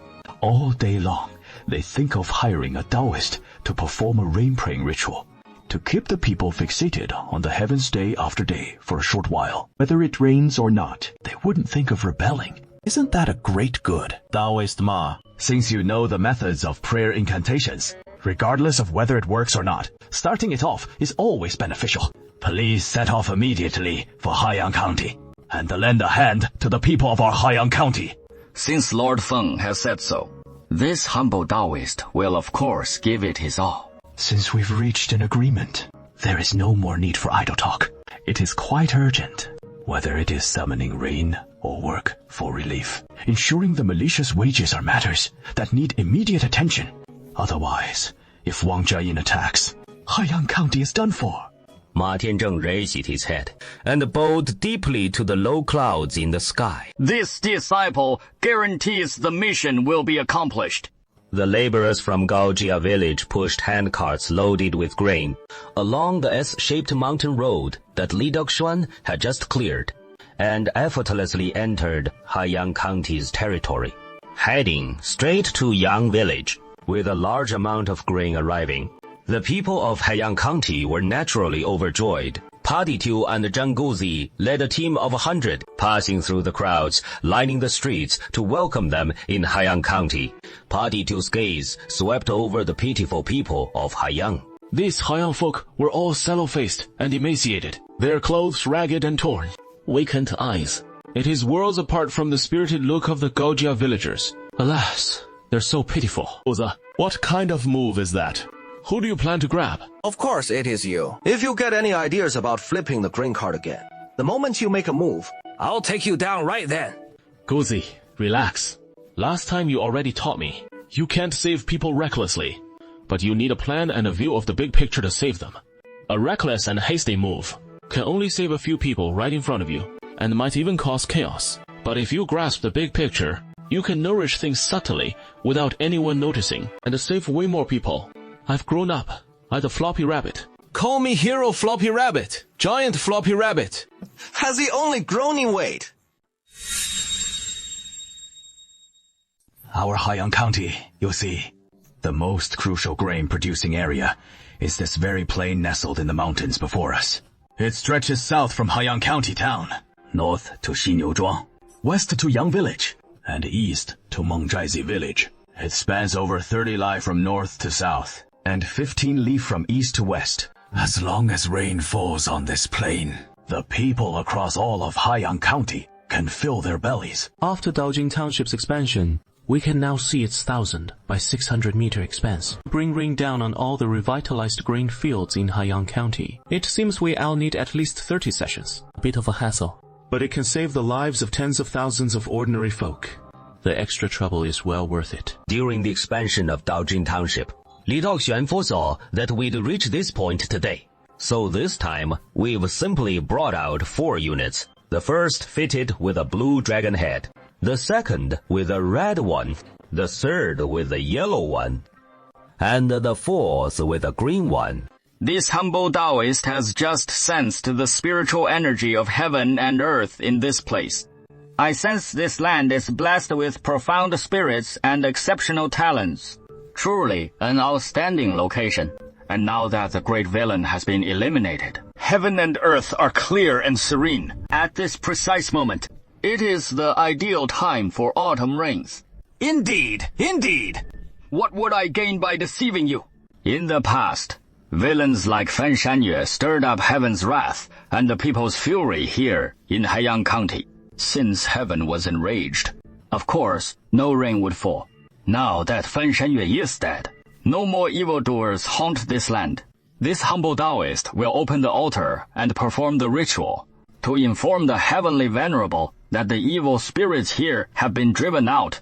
That heavenly venerable will then summon the Dragon King to bring down the rain. Then, please have the Taoist priest quickly set up the altar and perform the ritual. This is autumn rain after all. It might not be so easy to summon, but if it helps me pacify the common folk and keep them in line, that is not a bad deal at all. After saying all this, who in the future would dare to follow Fan Shanyue's example and rebel? Good, good. Inviting this Taoist priest was spot on. That is right. Ma Tianzhen selected the village's threshing ground and placed a table in the center of the field. Then he opened the bundle he carried with him, taking out a small statue about a foot tall from inside and setting it right in the middle of the table. Huh? Who is this? This isn't the Supreme Old Lord or the Primordial Heavenly Venerable. Nor the Xishang true person. I've never seen such a deity before. Indeed, this is Daoshan Tianzhen. You mortals don't recognize the true immortal. What nonsense! The Taoist priest already said it. This is Dao Shuan Tianzun. The immortals we know are surely fewer than those the Taoist priest knows. So let's just listen obediently. Ma Tianzheng positioned the statue properly and performed several respectful bows. The people arranged by Feng Zheng immediately brought up the offerings. I may not believe in gods and Buddhas, but I can't afford not to go through the motions. Anyway, I won't believe a word that charlatan says, but I can still provide the offerings. We can certainly afford a chicken. Ma Tianzheng, under everyone's watchful eyes, took out a yellow talisman. He scribbled and drew on it, and in the blink of an eye, he had drawn a talisman that none of the onlookers recognized. Even Ma Tianzheng himself didn't recognize it. Not even Dao Shuan Tianzun would recognize such a talisman. Lifting it up with the tip of his sword, burn it over the fire. 80 burned up in an instant. Ma Tianzheng applied special chemical materials to the talisman paper. That is why it burns so fast. It really has magical power. This talisman embodies Fan Shanyue's sins. Oh, it is true. There is a little red figure on the paper. That must be Fan Shanyue's ghost, right? He has been sealed into the talisman. Good. Slay Fan Shanyue's ghost. Let this villain never find peace in the afterlife. Hey, Adi. Transcendence seems like a Buddhist practice. This is a Taoist, master. Idiot. Taoism has its own transcendence incantation. It can transcend souls too. This poor Taoist has slain that villain Fan Shanyue. Heiyang County is now free of villains, and all who remain are good folk. Now, may Dao Shuan Tianzun's heavenly grace bless these good people. We beseech Dao Shuan Tianzun to grant us.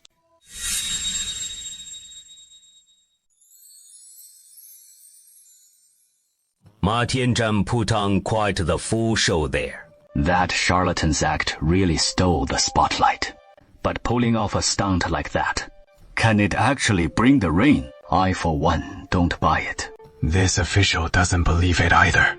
But him putting on this little performance gives the folks some hope, and that is not nothing. We can always hype it up later. This rain could pour down any minute now, with the people hanging on every cloud. They won't be stirring up trouble. Hey, look! Quick! Over here! That cloud up there is splitting wide open! Wow! Something's breaking through the clouds. Is it really here? Teacher! Dragon King! Quick! Look! Out in the distance! The distant sky! The Dragon Lord has truly been summoned! And the rains are coming! What is more, all 4 Dragon Kings of the 4 seas have arrived! Praise the heavens! Wrong! Not the heavens! It is Dao Shuan Tianzun. You've thanked the wrong one. The immortals stir with fervor, O Tianzun. Or the rains might just stop. Thank you, Dao Shuan Tianzun! Dao Shuan Tianzun commands us such respect. He has drawn all 4 Dragon Kings of the seas. But it wasn't mere prestige that summoned them. He hauled them here by the scruff of the neck. How mighty the Tianzun truly is. You rascals will come to appreciate it soon enough. First off, let's find some work and earn a bit of silver. Fill the family's bellies with that hard-earned pay. Then when sowing season rolls around, we'll plant our crops deep in the earth, juggling day labor with tending our own fields. And come harvest in half a year's time, we'll reap the bounty and slip back into our old ways. With thoughts like these, the villagers can't hold back their joy, frolicking and hollering wildly in the misty downpour. That chicken was worth its weight in gold. So, it is you. I'm Bai Yuan, the instructor of the Daming Militia in Chengcheng County. So it is you after all. I've long heard of the famed white-clad instructor. Your reputation precedes you. Word is you recently crushed the Supreme Ming King in Chengcheng, along with the White Water King and the 2 Kings' deputy, Zogwabu Jani. Just the other day, from hundreds of paces away, you took down the Fan Shanyue bandit chief with a single shot from your firelock. Without you, we in Haiyang County couldn't have dealt with that corrupt overseer. Nor could we have summoned Venerable One's reign. Zhang Yuanwai, have you heard that the great Liao Raider, Wang Jiayin, could strike our side at any moment? I've heard that Wang Jiayin now commands nearly 50,000 roving bandits. a massive force. They've already carved up several northern strongholds. Zhang Yuanwai, do you really think those court officials can hold off Wang Jiayin? They might not even stop assault, smuggler. Great minds think alike. To stand against these bandits, we'll ultimately have to rely on our own militias. I've heard your militia in Haiyang is formidable. You did great work wiping out Fan Shenyu remnants. I only did what little I could. It is nothing much. Compared to you, Instructor Bai, that shot from hundreds of paces away, taking out the Fan Shenyu chief, that is the real feat. No more beating around the bush or empty words from me. Zhang Yuanwai, the militias of Chengcheng and Haiyang must unite to fend off these bandits. Or else, when the main bandit horde arrives, tens of thousands strong, while our militias number just a few hundred guarding village after town, will be picked off one by one. That makes perfect sense. My militia has only 400 men. With so few men, we were utterly helpless against the Fan Shenyu. Until Fan Shenyu was killed, the bandits' morale collapsed, and we joined forces with militias from several other villages to encircle them. Only then did we finally take down Fan Shenyu. Official troops suppressing bandits cannot leave their own jurisdiction. For example, the patrol officer from Changcheng can't come to Haiyang County to fight bandits. But our militias have no such restrictions. We can freely cross county lines, fight the battle, and then return to our home base. That is all there is to it. So if Heyang County is in trouble, my Chengcheng militia can come over to help. If Chengcheng is in trouble, Haiyang County's militia can also come over to help. We're much freer than the official troops. That is how it should be. Our two counties' militias, uniting as brother militias. We'll watch out for each other from now on, and our fighting strength will greatly increase. If Brother Bai doesn't mind, just call me Brother Zhang. I'll call you Brother Bai, and from now on, I'll follow Brother Bai.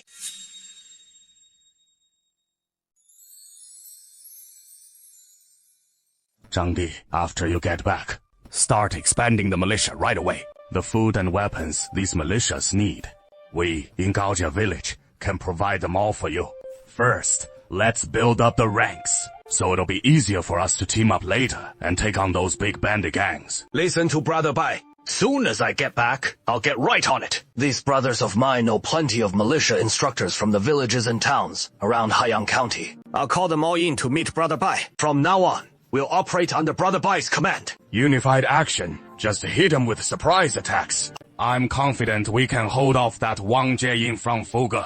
Then we'll rely entirely on you, Brother Bai. Wang Jiayin, leading his 50,000 strong army, stormed and captured Fugu County in one go. He opened the granaries and distributed the grain, then tore down the walls, leveling Fugu County to the ground. Next, he breached Huangfushuan Fort, bulldozed its walls too, turning it into flat ground. Wherever they went, they razed everything to the ground. Destruction's always easier than building. Once you've knocked down the city's walls, rebuilding them is no easy task. It is tough, time consuming, and labor intensive. You'd need to mobilize countless laborers, and it wouldn't be fixed for years. In those few years, I could swing back anytime and loot it again. A city without walls for protection is no different from open plain. This tactic, I picked it up back when I was in the border army from the Mongols. Works like a charm. Hey! It is really damn awful. Don't drink the river water straight. It'll give you the runs. Boil it first. Who has the mood to boil water right now? Damn it. Hong Chengqiu, what kind of monster is this guy? Our 50,000 troops charged right at him, and he wasn't scared one bit. He even led 2,000 men to charge back at us, and actually beat us. Big brother, that Hong Chengqiu is just a lowly civil official. How the hell is he so unreasonably fierce? I'm afraid we can't get past Yichuan County, and won't make it into Huanggelong Mountain. It is really baffling. 50,000 against 2,000. And I've got the border troops as my core backbone. How did we lose? I just can't wrap my head around it. Right at that moment, a fleet came drifting down the river. Mostly small fishing boats with a few medium-sized merchant ships. And leading the way was a merchant ship where a burly man stood at the bow. It was none other than the long-missing second brother Wang from Beishui. Why are you here? Oh, couldn't get through Yichuan County. Got blocked by Shanxi's Provincial Administration Commissioner, Hong Chengchou. That Hong guy's really something. He is incredibly tough. This Yichuan County, I'm afraid we're not getting past it. Or into Huanglong Mountain. Then, let's skip it altogether. We'll head to Shangxi instead. I really don't want these folks barging into Huanglong Mountain, because right south of Huanglong Mountain are Beishui County and Chengcheng County. These two places mean a lot to us. One's our hometown. The others where we rallied with relatives to rise up in rebellion. Wang Jiayin's crew are all roving bandits, burning, killing, and looting. For these guys, it is as routine as eating and drinking. Once they get into Huanglong Mountain, it is hard to bet they won't bring disaster to Beishui and Chengcheng counties. Shanxi ain't some easy spot to hit. That Shanxi commander even hauled out the western cannons. And here in Shanxi, all 5 garrison commanders have marched off to the capital. Prince of Qin, it is still easier to scrape by in Shanxi. Let's figure out a way to slip into Huanglong Mountain. I've got an idea. Go by river. Head south along the Yellow River to the Shaoshuang Wharf in Haoyang County. We'll land there. Head west from Heiyang County. Pass through Chengcheng County. And we'll be in Huanglong Mountain. Wow. Yeah, that is a solid plan. Let's go with that. Our boats can't carry all 50,000 at once. So big brother, you lead the main force and hold up here for a few days. I'll take my men ahead to scout the path. We summoned a rainfall in Haiyang County and transported a massive amount of grain into the area, giving the people of Haiyang County a sense of security, after which a ton of light points rose up, and the salvation index skyrocketed. Just like before, saving people's lives only earns a few salvation points, but improving people's lives can rack up a ton of achievement points. The common folk could earn grain through labor, and they witnessed the Dragon King of the Four Seas once more, with the rainfall bringing them hope for survival. So wouldn't the salvation index just surge? Li Daoxuan's field of vision had already enveloped Haiyang County town, and it continued expanding eastward, drawing closer to the Yellow River along the Xiedang River. That could indeed merge into the Yellow River, but after 3 years of severe drought, only a trickle of water remains. The boats are way too big to navigate it. Okay, even the idea of using a small river to reach the Yellow River is dashed. So I can only wait patiently for the vision to expand. Back when times were good, a fleet of boats would sail down from upstream, bringing grain and all sorts of exotic goods, shaping the wonders of the bustling world right here, to benefit the people of Haiyang County. See, now look at this dock. There aren't even 2 boats left. This bay here has such gentle currents, making it ideal for bandit naval forces to land.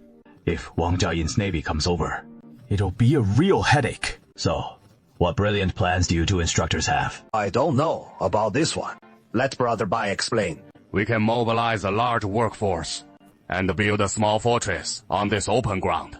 Station a militia unit inside the fort, equipped with cannons and muskets, along with bows and arrows, rolling logs and boulders. Put the entire dock within the fortress's firing range. The bandit navy won't land that easily. Building a fortress on flat ground. How easy is that? This requires a lot of materials. Just quarrying stones from the mountain will take plenty of time. And stacking them up is a real skill too. Lord Feng, you're overthinking it. Our Gaojia village has a wondrous substance called cement. You saw it yourself last time you visited Gaojia village, right? Cement can be used to build roads and also to construct buildings. Our Gaojia village craftsmen have plenty of experience building with cement. We just need to bring over a few craftsmen and mobilize the civilian laborers from Haiyang County. In just a few days, we can erect a cement fortress right here. Even if we can handle the fortress, what about the cannons and muskets? Those are tough to get. I'm not the governor of Shanxi. I don't have any Western cannons on hand. Leave that to me to sort out. Who on earth are you? You can even figure this out. I see. You must have ties to the new Shanxi Patrol Governor, Liu Guangsheng, and can procure Western cannons from Xi'an. If it is Bai Yuan, he really could get cannons from Xi'an. How terrifying. would his connections in the bureaucracy be? With someone like him backing the Haiyang line, the Haiyang line would be rock solid. Anyway, until the fortress is complete and the cannons and muskets arrive, we'll have to guard this dock with manpower alone. Zhang Di, after all, Haiyang County is your turf, so for now, we'll rely on your men to hold it. Brother Bai, rest assured, I'll go gather my 400 man militia right away to temporarily garrison here. As for things here, I leave them in your hands. This official will head back to the county seat first to handle some business. Lord Feng, please carry on. Why are you laughing again, sir? I'm just thinking. Clearly, Tianzhen's intention is to save the entire world. And this yellow river can connect to half the realm, right here at the pier. In the future, this will surely be the hub for saving the world and its people. Sir, aren't you thinking a bit too far ahead? Sir, bad news! A large fleet has appeared on the northern waters. The Wang family's arrived so soon. Oh no, this is bad. We haven't had time to set up defenses at all. What now? What can we do? With just a handful of us, we can't stop the bandits from landing. We need to retreat fast. Fall back and gather our troops. IV only got 30 retainers with me. It is impossible to fight the bandits like this, right? Sir, why aren't you running? Though we can't fight them head-on, but we can still snipe from afar and catch them off guard. I'll aim at the fleet from the shore. Before the bandits land, I'll fire and take him out on the bow. They might get spooked and not dare to land.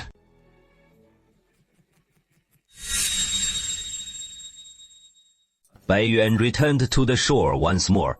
Several hundred paces from the shore, he found a small dirt pit and crawled into it. He took out his flintlock musket and loaded the bullet, tamping down the gunpowder. Bai Yuan's gaze quickly scanned the boats, searching for the flagship. Hey, has Wang Jieyin come in person? Hey, if I rush in here and take out Wang Jiayin, the bandit army will definitely fall into chaos. I could even scare them into tears. That guy standing at the bow looks awfully familiar, like I've seen him somewhere before. But I'm sure I've never met Wang Jiayin. So this is really puzzling. Isn't that Beishui Wang Er? I saw him once during the chaos in Chengcheng County. Oh, right. It is Beishui Wang Er. I saw him once in Gaojia village. I remember it clearly. Master, what do you say? Shall we charge? Aren't we going to kill Wang Er? Wang Er is a true hero. And I can't just rush in and kill him without knowing the reason. That is something I just can't do. Let's see how things play out first. The bandits' fleet pulled up to the dock, but they didn't disembark. Wang Er only brought a small team with him, fewer than 10 men, who jumped down from the boat. First cautiously looking around left and right. Then they dashed off toward the west. Mr. Bai from Bai Jiabao, at your service. I was just on my way back to Gaojia village, and I didn't expect to run into you here. What a pleasant surprise. Hero Wang, back when you chose to leave Gaojia village and venture out into the world, we all respected your decision and let you go. But now you're back with Wang Jieyin's men. Why is that? I just came back to talk about this matter. Running into Mr. Bai here is really great. Please, Mr. Bai, take me to Gaojia village. Okay. Then follow me. The ship model you asked me to make for you. First one's done. I specially brought it over to you. And by the way, check out your new house. This rundown villa, nothing worth seeing. A 300 square meter standalone villa. And you say there's nothing to see. Can't go up to the second floor, huh? I get it. You brought a woman back and don't want me to see her, right? Exactly. 15 naked women are upstairs, throwing a dancer's convention with me. If you go up and catch a glimpse of places on them, you shouldn't. I'll get jealous, and then I'll have to gouge out your eyeballs. You can't even lie properly. If there were really 15 women at home, how could you be sitting here eating stir-fried instant noodles? If you open the door holding a big crayfish, then I'd believe it. All right. The most important thing between brothers is respecting each other's privacy. I won't go to the second floor. And I've seen the big mansion. Come take a look at the boat I made. Sei Xinzi opens the box he brought and lifts out a 15-centimeter long ship model from inside. This ship is made of thick iron sheets with a very sturdy overall frame. And of course, top-notch quality, just for some protection.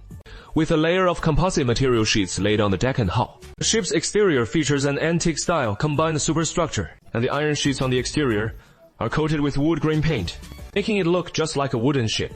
The ship has a 3-story high superstructure, very much in ancient style. There are also irregular firing ports on the roof. From the bow, you can shoot arrows downward or launch fire attacks. It is really stylish, the bow cannon, and the stern has a stern cannon, with 2 rows of cannons on both sides. Plastic bead firing cannon I mentioned last time couldn't be successfully installed because the entire ship is only 15 centimeters long. But that plastic bead cannon is 8 or 9 centimeters long, and installing it on the deck would mess up the ship's lines. In the end, I still scrapped it, along with any idea of using a lighter as a cannon.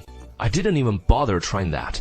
It is way too easy to burn yourself. Each broadside has 5 cannons, plus the bow and stern cannons, making a total of 12 cannons, which isn't too many. After all, it is just a small 15 centimeters long ship model. Scaling it to the late Ming world, that is 30 meters long. 30 meters is roughly the length of an early Spanish galleon.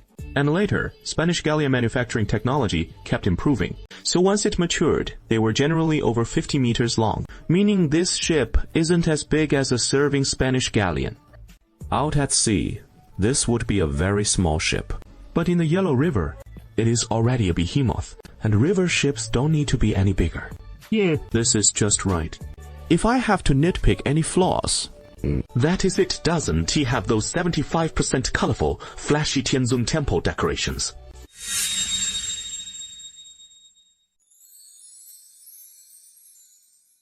Oh, the steering is perfect too. Doing all this with a toy this size is way too easy. Awesome! This boat has a full 15 centimeters long and big enough in size that Causing Sea can really show off some tricks with it. Whereas the old solar car was just too small. You couldn't even play with fireworks on something that tiny. This boat's made really well. So Lensai wants 10 more. Just like this one. Or collecting, one would do. What do you need 10 for? Look, there's a little pond in my villa's garden, and I want to set these boats up in there for a massive naval battle game. What a grown-up you are. Still playing house like a little kid. I finally get why you can't find a girlfriend. You haven't grown up at all. You should take a page from my book. Step away from those childish games and embrace love with all your heart. Love's the real catalyst for a man to grow up. This is what I call staying forever young. And I'm doing just fine. What do you call walking into the grave of marriage? You're the one who is done for. Something feels off here. Done for.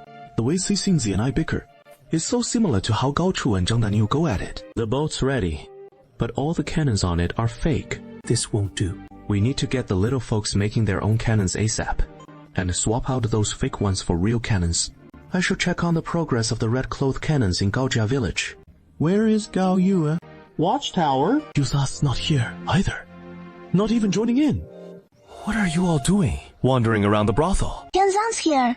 We're checking out this brothel, and we think it could be used for something else. This building should have been struck off the list ages ago. Qiuzhu and Dongxue said it should be torn down too. But I think this building is just an inanimate object. Just a plain old house. Like a knife. It is a good knife if you use it to chop vegetables, but a bad one if you use it to kill. The knife itself isn't wrong. It is the person using it who is at fault. Little Miss here is getting all philosophical now. Tianzan's teasing me. Alright, so what good thing do you plan to use it for? Don't we already have a school for teaching women skills? I'm not talking about learning literacy, math, physics, or chemistry. I mean things like weaving, embroidery, tailoring, cooking, those kinds of practical skills. Oh, so that is what you mean by technical school. Little Miss. Lots of women in our village have already made money through these skills, but plenty more don't know a thing, and they're getting pretty anxious about it now. Several have come to me, saying they want to learn some skills, but you can't learn those particular ones at the workshop. The women in Gaojia village are really starting to open their minds. They've realized that mastering certain skills can bring in money, improve their status at home, and they want to learn something. But the artisans' camp is run by men, and the skills there are mostly blacksmithing, carpentry, that sort of thing. Stuff like imitation work that is more suited to women, embroidery, tailoring departments. The camp doesn't have any of that at all. They want to learn these skills, so they have to track down neighbors or sisters to learn from, which isn't very convenient. That is why Gao Ye came up with the idea of turning the brothel into a women's technical school. That is a fantastic idea. But there is no need to use the brothel for this. The brothel building carries some negative connotations, which could dampen their enthusiasm for learning lately. So let's just build a proper women's technical school instead. Building a technical school just for women. Do they value us this much? I'll handle the technical school. You all stop fussing over the brothel. Go take a trip to Jiangding. I want to check on the progress of our village's red-clothed cannon.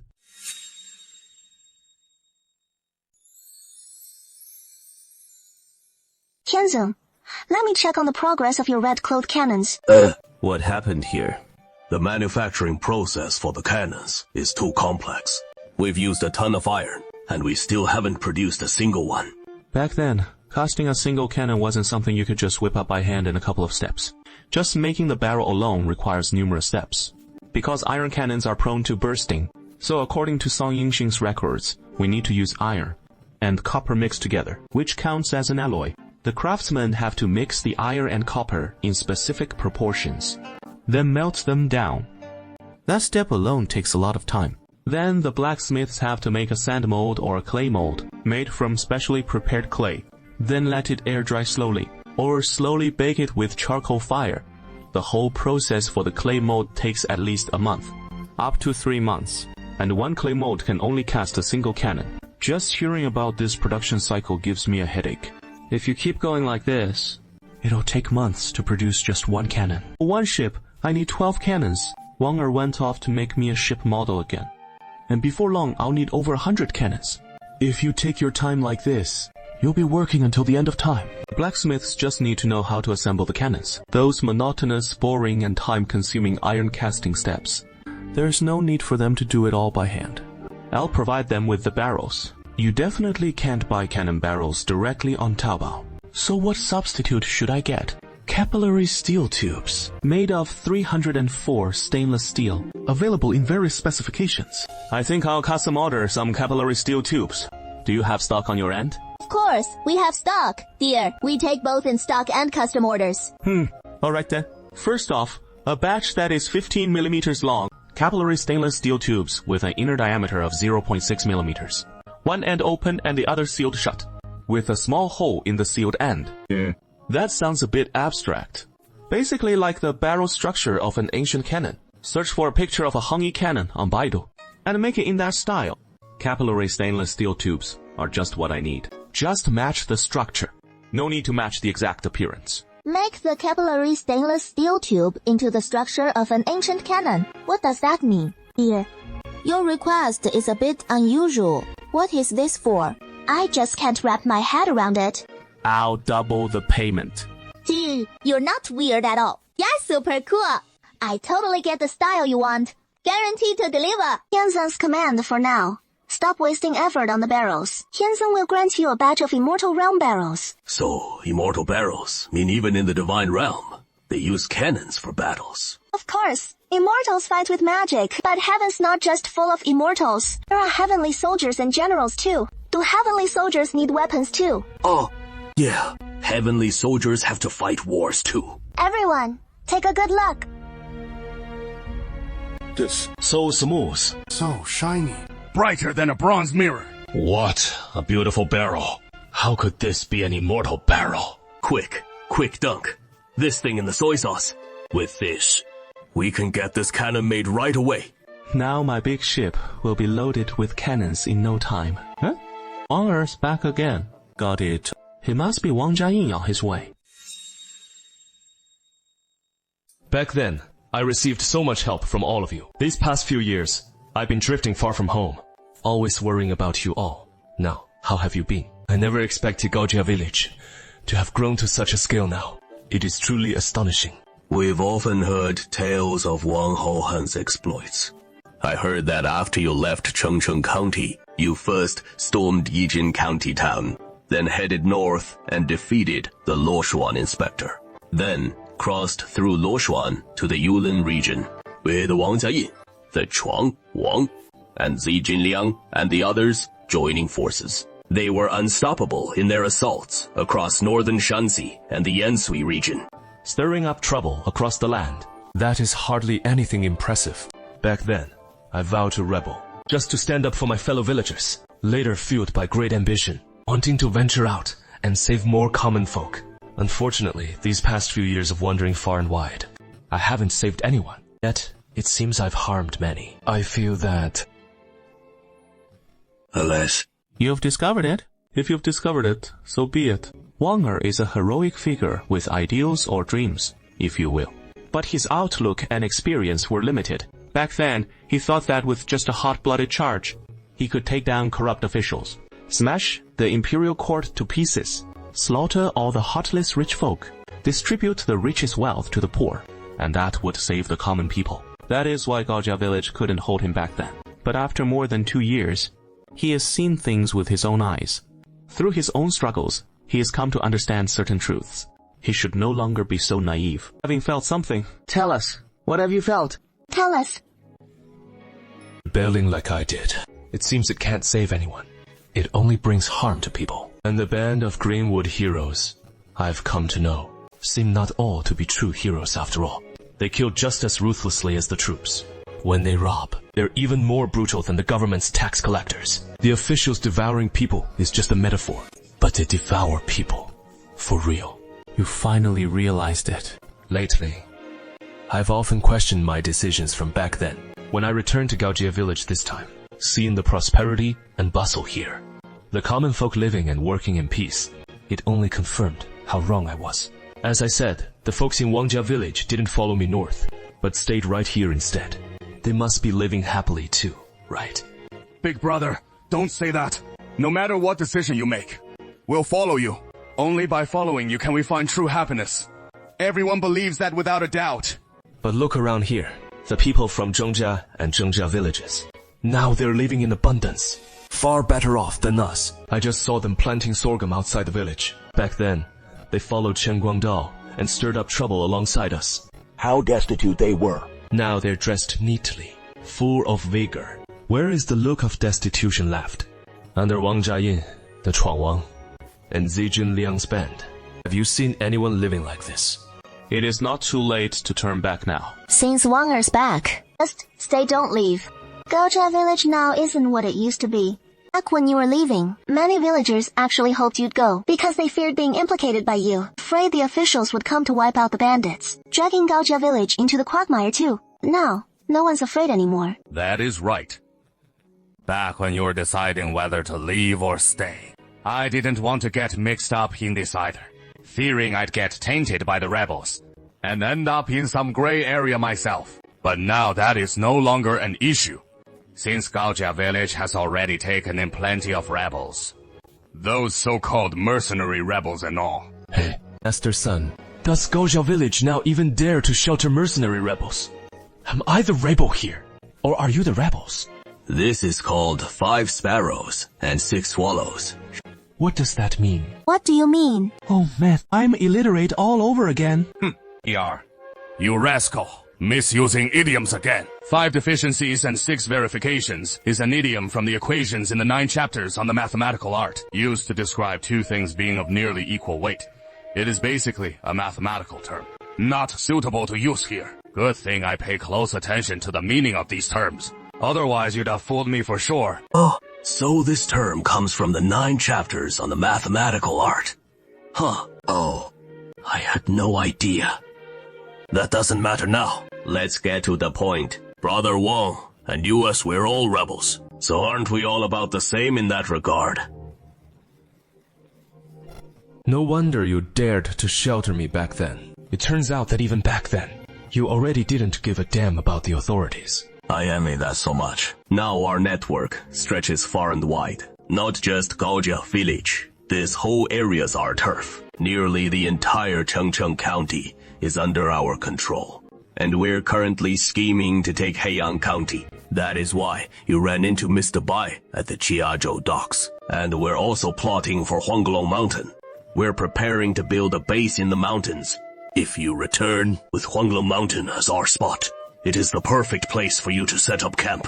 The setup in Gaojia village is way better than with Wang Jiayin, or Zhuang Wang, or that crew with Zijin Liang. Big brother, let's just stay. Okay, we'll stay. But I can't just stay like that straight away. That would be betraying Wang Jiayin and Chuang Wang and those brothers like Xi Jinliang. It'd be no different from turning our backs on them. I need to go back and see them in person. Bring them all here together. If they're not willing to come, I can still have a proper talk with them. Say my goodbyes one by one and hand over the brothers in my squad who want to stay loyal to them. Big brother, This is too dangerous. Have you forgotten Zhang Guangdao and Zheng Yanfu from back then? If we're going to leave the group, we can just slip away. Going back to tell them would only make things worse. If others don't follow the rules of decency, do I have to stoop to their level? What happened with Zhong Guangdao and Zheng Yanfu was painful, sure. But the rules of being a decent person, the spirit of chivalry, I still have to uphold them. If word gets out that I left Wang Jiayin and the others without a word, it'll look like I'm betraying our brotherhood. Compared to Zheng Yanfu and Zheng Guangdao, it is just the difference between 50 steps and 100. Still running in the same direction. Are you an idiot? Shen Ani wasn't actually wrong. The real fault lies with those who think being narrow-minded is a flaw. Since when did narrow-minded become a punchline? Yeah, I can't remember. I just know everyone's getting more and more selfish, putting their own interests above everything else, yet forgetting so many basic principles of how to live honorably. Forgetting that unyielding spirit of though thousands stand against me, I march on. Forgetting that some things are worth the price of your life, and we should still pursue them. Let him go, but make sure he stays safe, and nothing like Cheng Guangdao and Zheng Yanfu ambushing him happens again. Gao Yi relayed Lei Daoxuan's words, and Wang Er and Bai Yuan had nothing more to say. All right, Wang the hero, then go ahead. Thanks for the support, brothers. Wang Jiayin's current goal is to reach Huanglong Mountain and make it their base. But as he passed through Yichuan County, he ran into Hong Chengchou's army of 50,000, no match for even Hong Chengchou, as 2,000 strong militia. And after getting a harsh lesson, he didn't dare take the Yichuan County route into Huanglong Mountain anymore. We must inevitably land only by way of the Chiachuan Wharf from Heiyang County and Chengcheng County to advance toward Huanglong Mountain. In other words, no matter whether you detach from them or not, Wang Jiayin's forces will inevitably attack the Chiachuan Wharf. Then, enter Haiyang County and Chengcheng County. Yes. I'm telling everyone about this ahead of time. If we can persuade Wang Jiayin to come and join Gaojia village, that would be ideal. But after I went there, I couldn't return. So everyone, prepare for battle. To face Wang Jiayin's army of 50,000. Don't underestimate them. Yeah, that fellow they call the good man Wang. He should return safely. Wang Er clasped his fists, left Gaojia village, hurried through Haiyang County, and arrived at the Qiaoshuan Wharf. By then, the fleet was still waiting for him at the wharf, leaving behind on the shore the villagers from his own Wangjia village who were most loyal to him, taking the fleet with him as he planned to head north to meet Wang Jiayin. You and the people from Wangjia village, all stay behind. I can go back alone. How can we do that? I want to go with Big Brother. You just hold me back. Even if I wanted to run, I couldn't with you around. Wang Er threw a punch, and only later did his subordinates follow him upstream against the current, until they found Wang Jiayin. The places we've passed through all these years, every place we've seen has been so bleak and run down. I thought the whole world was like that. But this time, after going to Gaojia village, I realized that in Shaanxi, there are still ordinary folk who can live and work in peace. This world isn't all gray. This world still holds hope. Wandering and plundering everywhere doesn't create a better life. At least we can't create a place as happy as Gaojia village. We can't keep being bandits anymore. That way, no one can be saved. There are quite a few people in the tent. Zhang Liwei, Wang Guozhong, Xi Jinyang, Qing Chuang, and the others are all in the tent. It looks like they're discussing something important. And there are 2 new faces. I'm the South Camp, 8 Great Kings. Pleased to meet you, Brother Wang Er. The West Camp 8 Great Kings has heard of the famous Baishui Wang Er, and meeting you today, you truly live up to your reputation. The South Camp 8 Great Kings refers to himself as I, while the West Camp 8 Great Kings calls himself this one. Just from this way of speaking, it reveals a subtle difference. The South Camp 8 Great Kings seems like an ordinary, simple bandit, while this West Camp 8 Great Kings appears somewhat literate. Brother Wang, you've returned at just the right time. These 28 Great Kings, are all heroes who've just risen up and come to join us. Wang Er cupped his hands in return. His gaze first swept over the south camp 8 great kings, who met his eyes, but immediately lowered his head and looked away, not daring to meet his stare. Wang Er's gaze and turned to the west camp 8 great kings, but this man showed no sign of nervousness at all, and smiled back at him, his eyes locking on without flinching. This guy is the renowned Bei Shui. Wang Er truly a fine hero. If I can win this man over to my side, he'd be an absolute first-class vanguard general. And he follows the code of the rivers and lakes, so I'd never have to worry about him betraying me. My brother Wang Er, on this trip south, across the Yellow River, what did you gain? I was just about to discuss this with Big Brother. In Chengcheng County, where we rose up, there is a band of heroic fellows who seem to be the Gaiyuan rebels. They've taken over the entire village, most of the county seat, and even part of Honglong Mountain. I see. They've governed it really well, and the common folk live happily under their rule. One should never harbor intentions to harm others, but must always guard against others. We can't casually mention the name of Gaojia village, lest we bring trouble upon Gaojia village. Calling them the Gaiyuan rebels is no problem. Wang Er shared some of his journey's observations. How well the Gaiyuan rebels are faring now, how joyful the people are, and the like. Brother Wang, why don't we all join them? It is far better than this endless burning, looting, and chaotic fleeing we have now.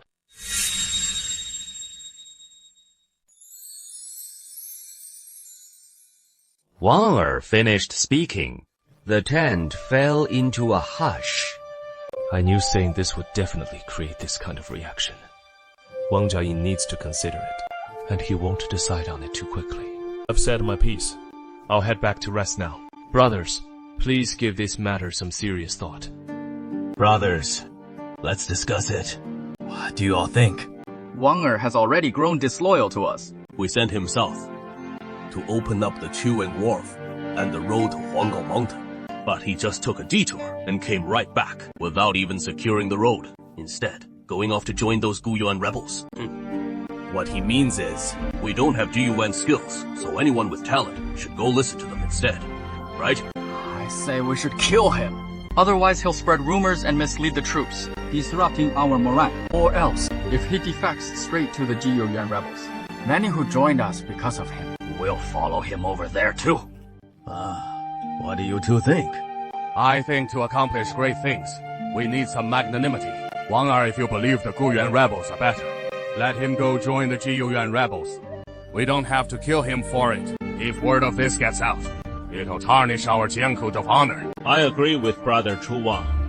Though we've gathered here to fight together, we're not some unbreakable iron block. Each of us brings our own camp, and no one answers to anyone else. If we kill Wang Er just because he wants to leave, then what will the other leaders think?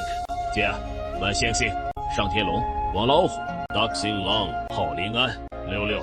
If they see Wang Er killed, they'll all lose heart. What those two said makes sense, yeah. Though everyone acknowledges me as the big brother, but every rebel leader brought his own elders and fellow villagers to join us. Each one forms their own separate camp. Who doesn't have their own core followers? Once we kill Wang Er, it'll make all the various leaders think to themselves, if they ever want to break away in the future, they won't get killed too, right? If we make a big fuss like this, the entire army will fall apart. It is better to be magnanimous. Let Wang Er go. He'll have the wide sea and sky ahead. We'll meet again in the rivers and lakes someday. Who knows? We might still be brothers. All right. So, we've decided on this matter. Wang Er, if you want to join the Guyuan rebels, let him go. We won't stop him. Upholding our brotherly code of honor, lest word gets out, and the rivers and lakes say we lack the capacity to tolerate others. Hey, brother-in-law, you can't act out of woman's compassion. Better off without him. Eliminate future threats. Kill the chicken to warn the monkeys.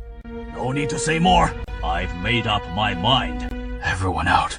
Brother Wang. You think Wang Er should be killed too, right? Letting this guy go. Sooner or later, he'll compete with us for territory. Why don't we secretly take him down behind his back and hack Wang Er down with one stroke? If cousin asks about it later, the body's already been burned.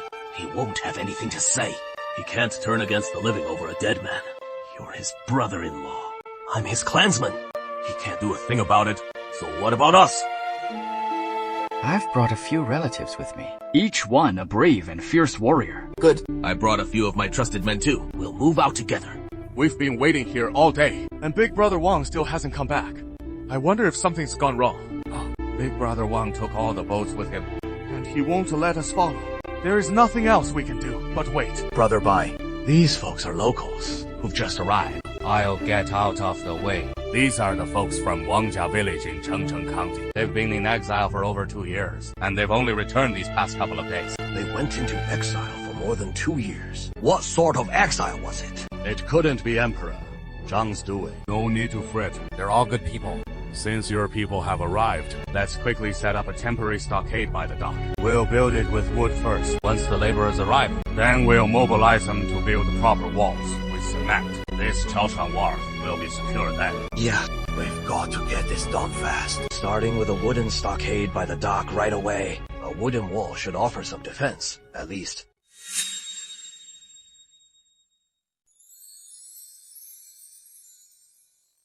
For over 2 years now, the villagers of Wangjia village have followed Wang Yi, wandering far and wide from south to north.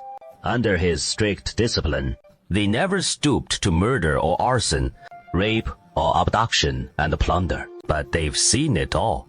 And now, hearing talk of building and construction, more than 100 of them are still a bit dazed, not quite grasping it. What are you all standing around stunned for?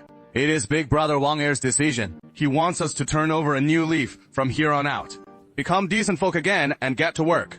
Good people don't just sit idle, right? Yeah. These Wangjia village folks have always stuck close to Wang Yi, picking up plenty of rules for living right.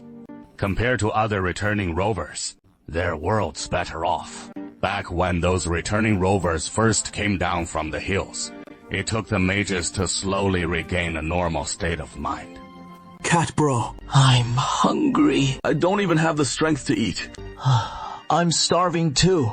It seems the Wangjia village villagers have been tossed about in endless wandering, rarely getting a full belly, even though they've roamed far and wide, plundering the rich and ruthless landowners at every turn, and even breaching several county seats, looting the grain from the county granaries. But that grain never lasted long, for Wang Jiayin's army was over 50,000 strong after all. The spoils from raiding a single wealthy household barely fed everyone for 2 days. Only raiding a county town and seizing the official granary reserves let them eat for a few more days. But the grain in those county granaries doesn't come from nowhere. It comes from taxes paid by the common people, who've been caught up in the raids, leaving villages 9 out of 10 households empty. Who is left to pay taxes now? So the current granary stocks can only be looted once, and the second raid would turn up nothing. It was just as empty. Don't worry, food will be here soon. Sure enough, it is about the grain. The grain will arrive any moment now. Feng Zhen, the magistrate of Haiyang County, came in person with a team. Eat first, fill up, then get to work. The cooks in the engineering team immediately set up pots for a field meal. This is a year of great famine after all. You actually have enough flour, enough spirit to make knife-cut noodles. Not long ago, we were flat broke. Haha. We were in such a sorry state. It is all thanks to the folks from Gaojia village in Chengcheng County who came to our aid. Yeah, exactly. My knife-cut noodle skill has been gathering dust for over 3 years. Thank goodness. The people from Gaojia village showed up. They brought loads and loads of flour for us these past few days. I've been reviving this forgotten craft every single day. It has come back to life. More than 2 years ago, on the eve of the uprising, Big Brother Wang Er led us to Gaojia village to steal water. After drawing a bucket of water, we turned around and spotted a small mountain of flour piled up right behind us. Could it be that starting from then, Gaojia village never went short on food? This time, Big Brother Wang Er told us to stay. No more scraping by with the Wangjia crew. He could already see the path we should take next. If only we hadn't left back then and stayed in Gaojia village instead, we might have been living happily ever since. No wonder. I really hope Big Brother Wang Er returns safely. Time for noodles! Everyone, come eat noodles! Bowl after bowl of 3-foot knife-cut noodles came steaming out of the pot. The hot bowls were passed hand to hand to every person from Wangjia village. All done eating. Now we're ready to work. Let's put some real effort into the labor. Yes, put some real effort into it. If we don't build this castle right here, to hold back the roving bandits and let them come ashore, all the hard-won stability and sustenance we finally achieved will be lost again. It turns out, the bandits are the ones who destroy the peaceful lives that ordinary folks have just started to enjoy. Such hateful creatures. Is this the kind of thing we've been up to all along? Folks from Wangjia village, put a little more effort into your work. We've got to outwork those bandits. Okay, belly's full. Now we've got the energy to get cracking. You lot, with your yellow hats on. Ordinary workers wear yellow hats. Technical workers wear blue hats. Mr. White Ape and Lord Feng wear white hats. That is the Heavenly Venerable's command. So we've got to stick to the rules on this construction site. Since it is the rule, might as well follow it to the letter. Hey, you know, this hat's surprisingly tough. Feels just like a helmet, with some real defensive power to it. Yellow hats, come over here. Let me show you how to mix the cement. Head to the river and scoop up some sand. Fetch a few buckets of water. Add the cement. Mix it with the river sand and stir it up. For the crew vigorously mixing to build the cement castle and the wooden stockade wall team, both projects are underway at the same time. The long curtain wall stretches out along the edge of the Chechuan Pier, first enclosing the entire pier with the curtain wall, while the cement castle behind it takes shape bit by bit from the ground up. The shops in the county town outnumber those in the villages by far. Even though most are shuttered right now, they've seen their glory days, and the town is full of restaurants, with snack stalls popping up everywhere. Who'd have thought this little county town claims the title of China's Yellow River Ecological Food City? This kind of cuisine, I like it. Yeah, the Heavenly Venerables takeout pineapple buns don't smell as good anymore. Yo, 3-foot knife-shaved noodles. Now that we've got flour, the noodle shops are ready to fire up again. Why isn't this boss heartbroken at all about burning coal? I get it. This place must have coal deposits. Only locals from the coalfields would dare to burn it so wastefully. Yongmei, Li Daxuan, hurry up and search on Baidu. Turns out, the coal mines in Haiyang County aren't just top quality. They're also buried very shallow, making them easy to mine, even with ancient techniques. Plus, the coal mines are less than 10 li from the county town, right in Jinshuigou to the west of the county seat, and the Wang village. Jinshuigou is so close to Haiyang County. It is in a mountain ravine just northwest of the county town, with a winding little official road leading into the gully. No villages or towns in the gully, just a cluster of shacks where a bunch of coal-blackened folks live. Interesting. Outside the ravine, there's been a 4-year drought, driving the farmers to become bandits. Yet these coal miners, despite their hard lives, keep on as usual, barely eating but not starving. Coal mines are great. This area's worth heavy development. Poor miners. Get ready to strike it rich. Whoa! The school's on fire! It wasn't me who started it, right? Ivy always wanted to burn down number 32 middle school. No. I didn't start any fire.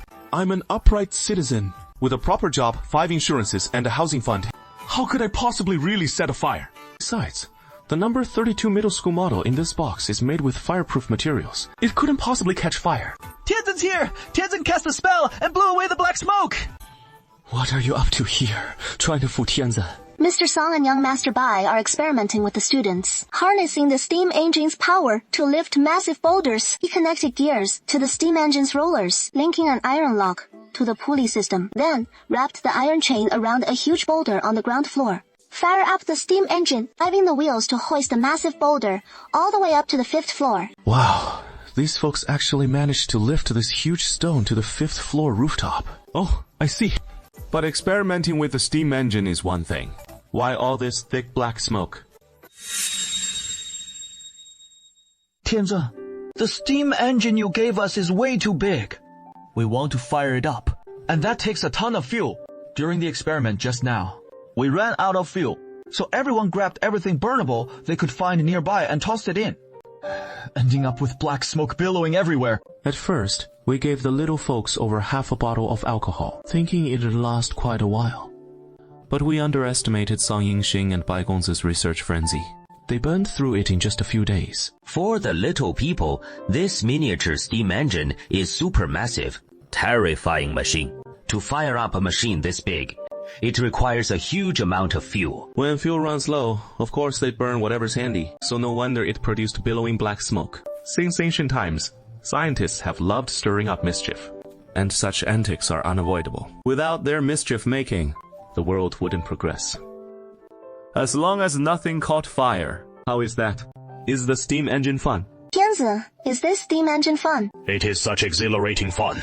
Simply magical. It just takes the power of boiling water to drive nearby things. A force as mighty as a boulder could upend the entire world. I see you've pretty much figured it out through all that playing around. By using a gear train to change the force's direction, you can transform the power of boiling water into all sorts of forces, thereby powering a wide variety of machines. So, what was the first thing you thought of using it to power? I thought of using it to move all kinds of heavy objects, like drawing water from a well, grinding grain, or smelting metal, textiles, and anywhere that requires mechanical motion. Steam engines can be put to use there too. Great, young Master Bai. What else have you come up with? Tianzhen asked, what did you think of? That strange giant vehicle was conjured up by Tianzhen using electricity. And the power it used was from batteries. I've always wondered why it didn't need to burn any fire at all. Yet, Tianzhen called it a train. It wasn't until I saw the steam engine that it all clicked for me. This steam engine, it is the perfect way to power a train. Install one in the locomotive, burn fuel to generate power, and pull that massive vehicle along. So that is why Tianzhen deliberately named that first vehicle a train. That fire character was a hint to guide me, leading me to explore in that direction. You're awesome. That explanation actually makes sense. Your imagination is top-notch. We're just mortals. We can't conjure up strange powers like Tianzhen to drive such enormous vehicles. But this steam engine is a gift for us mortals, a way to channel our strength to reach the heavens. As long as we use it well, we can move mountains and overturn seas too! Excellent. That is a fantastic direction. Let's pursue it just like this. Shrink this massive steam engine down. With your clever mind, it shouldn't be hard to make it small enough to fit on a train. After that, go wild with the possibilities. Song Yingxing is impressive, sure, but he is getting on in years after all, and lacks that wild imaginative spark. But young Master Bai is still young, full of bold ideas. The day steam engines power trains, he beat Song Yingxing to it. That is probably the edge of youth. Young master, your imagination and creativity are fantastic. Keep it up. The Heavenly Venerable praises me, saying my imagination and creativity are fantastic. The Heavenly Venerable has finished praising. The Heavenly Venerable praised me again. But if we want to power a steam train, we'll need a huge amount of fuel. If that train runs just one lap, I'm afraid it'll take an enormous amount of coal. That is a real headache. If we don't have the fuel bestowed by the Heavenly Venerable, we'll have to rely on coal, or things like firewood for burning. Firewood doesn't burn very efficiently, though coal works well. We don't have much of it in Gaojia village. What a coincidence. About the coal.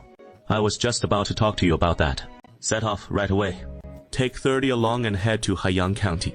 We're going to Haiyang County to get some coal. Lady Shu, you haven't washed your face yet. You still look like a little tabby cat. Is my face that dirty? Take a look at me. Choo-choo, your face is covered in black soot. Lady Saint, you're the same. Am I the same? Oh no, then just now, didn't the Heavenly Venerable see me looking so ugly? Yeah, he saw it. Go wash up quick, don't just stand around here. In an instant, the two ladies dashed off, entrusting it all to Gao Ye. In the blink of an eye, they slipped into the watchtower. These little ladies have been young women for 3 years now, and with all these years of reading and learning to write, studying knowledge, listening to stories, and watching plays, they've also been through quite a few experiences. They've completely transformed. As soon as Gao Ye gets ready to set out, over 100 folks from Gaojia village immediately head out with him.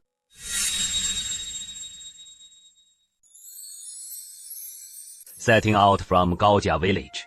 First, we take a stretch of cement road to Zhengjia village. After that, It is just a S-shaped winding mountain dirt road that Li Daoshuan carved out with metal scrapers. Following this road down the mountain, we reach the territory of Haiyang County. The folks in Haiyang County are just like those in our Changcheng County. They have work to do and food on the table. Wherever the Heavenly Lord goes, everyone can live a good life. Isn't that the truth? The Heavenly Lord is truly a good man. No, he is a benevolent deity. Without the Heavenly Lord's help, we'd still be miserable souls languishing in the brothel. Looking back now, it feels like a whole other life. Rest assured, those days are long gone. Whose Lord's family is this? You don't even know. That is the Holy Maiden of the Upside-Down Heavenly Lord. Huh? What? Upside-Down Heavenly Lord. Oh dear. You forgot about the rain ritual. Last time. Who did Taoist Master Ma Tianzhong pray to for rain? Oh, I remember now. That is the great immortal who summoned the Dragon Kings of the Four Seas to bring the rain. That is right. Now you remember. Don't forget the one who dug the well when you drink the water. That we get rain here is all thanks to the elder Upside-Down Heavenly Lord who called upon the Dragon Kings of the Four Seas. And the work we have, paying 3 pounds of flour a day, is all thanks to the Upside-Down Heavenly Lord. Hey, show some respect to the Holy Maiden. Holy Maiden, the common folk are all bowing to our carriage. How benevolent the Heavenly Lord is. They felt it firsthand. Truly hope every commoner in the world experiences this someday. From Yang Village to Haiyang County, it is over 20 li. The terrain is flat. The procession took just over an hour to reach the city gates. The 2 old soldiers on guard were startled to see a large contingent of heavily armed militiamen approaching, got quite a fright, and nearly sounded the alarm gong. That is the Holy Maiden of the Upside-Down Heavenly Venerable. It is the Upside-Down Heavenly Venerable who brings us rain. Have you seen this young lady before? Who claimed to be the wife of the Lai family head. And now she has arrived as the Holy Maiden of the Upside-Down Heavenly Venerable. Madam Li, it is an honor for the 3 stewards and 2 officials to welcome you. What brings you here today? We've come to Haiyang County this time. Mine coal. To open a mine. Yes, to mine coal. We want to contract Jinshuigou coal mine. Since the founding of our dynasty, private mining has been forbidden. But now it has gotten out of hand. These private miners, as long as they hand over a quarter of their proceeds to the court as mining tax, the court happily collects its cut. Of course, they say it is a quarter, but in reality, it is far less. No one knows how much coal was actually mined. How could the officials possibly keep track? So the final tax amount depends on how the mine boss negotiates with the supervising official. If the coal boss has strong backing, the tax will naturally be lower, or even none at all. These Jiangnan tycoons collude with officials, evading nearly all the mining taxes, leaving the court with nothing. So, Madam Li, you want to contract our Jinshuigou coal mine in Haiyang County? I'm afraid this matter is tricky. Allow this official to speak plainly. Ever since Wei Zhongxian's death, the court's new policy on mining taxes has loosened up a bit. Oh dear, this mine's a bit tricky to operate. Feng Zhong doesn't want Gaojia village after taking over the Jinshuigou coal mine to then swallow up the entire mine. Sir Fan is worried that our Gaojia village will seize Haiyang County's coal mine. Madam Li, Gaojia village has done our Haiyang County a great favor, and this official knows it well. But this coal mine business, I dare not casually hand it over to private contractors. There are just too many intricacies involved. How about this? Let's make a gentleman's agreement. Our Gaojia village mines for 1 day in Jinshuigou, and we'll provide free grain relief to the people of Haiyang County for 1 day. How is that? Oh, Gaojia village is making its move. Mine 1 day, get 1 day's grain. But thinking it the other way around. If you don't let them mine, they'll cut off the food aid to Haiyang County. My goodness, this is the classic 1 hand with a steamed bun, 1 hand with a knife. Accept or not. Right now, Haiyang can't afford to lose its grain supply. Once the grain is cut off, the whole county's people will starve. And I don't even want to think about eating knife-cut noodles again. FFP. Why am I thinking about knife-cut noodles now? Focus on the main point. If the people have no food. Second, the Fan Shanyue. Third, the Fan Shanyue will start appearing one after another. Peace that Haiyang's people have finally obtained with great difficulty will be disrupted once more. If we can use a bit of the Jinshui Goko mine to exchange for the whole county having meals, that is not a bad deal. All right. Then this official shall make a gentleman's agreement with you. You provide 1 day's grain aid to Heian County, and you can mine 1 day in Jinshuigou. As for the court, no matter how much pressure there is, I've got this covered myself. What a fine fellow. So that is settled then. Truth be told, whether Feng Zheng grants the coal mine or not, Li Daoyuan would still come to the aid of Haiyang's common folk from another angle. Whether he hands it over or not, Li Daoyuan's going to dig that coal anyway. It was just a bit of playful teasing for this petty schemer. And the outcome turned out pretty well. Didn't let me down. Now that we've reached an agreement, we'll head off to take charge of the Jinshuigou coal mine. Will Lord Feng be joining us? Or will you issue us a warrant to show the miners at the official kiln? What do you say? I'll go with you. I can't wait to see how the folks from Gaojia Village plan to mess with my official matchmaker. Lord Feng truly is a man of integrity and talent. Oh, you're too kind, too kind. As for me, I don't have much talent to speak of. These past few years, that bandit gang has left the entire county in ruins. I feel ashamed before all you elders and townsfolk. Heian County, how many common folk are left now? At present, the registered population under my count is 83,232 souls. This man's got some real skill after all. And in just a few days, he has managed to tally up Haiyang's population, down to the last detail. My only worry, right now, is this over 80,000 people we've already counted in the county. At the bare minimum each day, the Ella consume 40,000 to 50,000 caddies of grain to eat their fill. It'll take 80,000 caddies, and besides, your village is putting them to work, handing out 3 caddies of grain per worker each day. If 30,000 of them come out to labor, that is an extra 90,000 caddies of grain to distribute every day. All told, we need at least 130,000 caddies of grain consumed every day. That is quite a hefty amount. 130,000 caddies a day. Let me calculate this meticulously.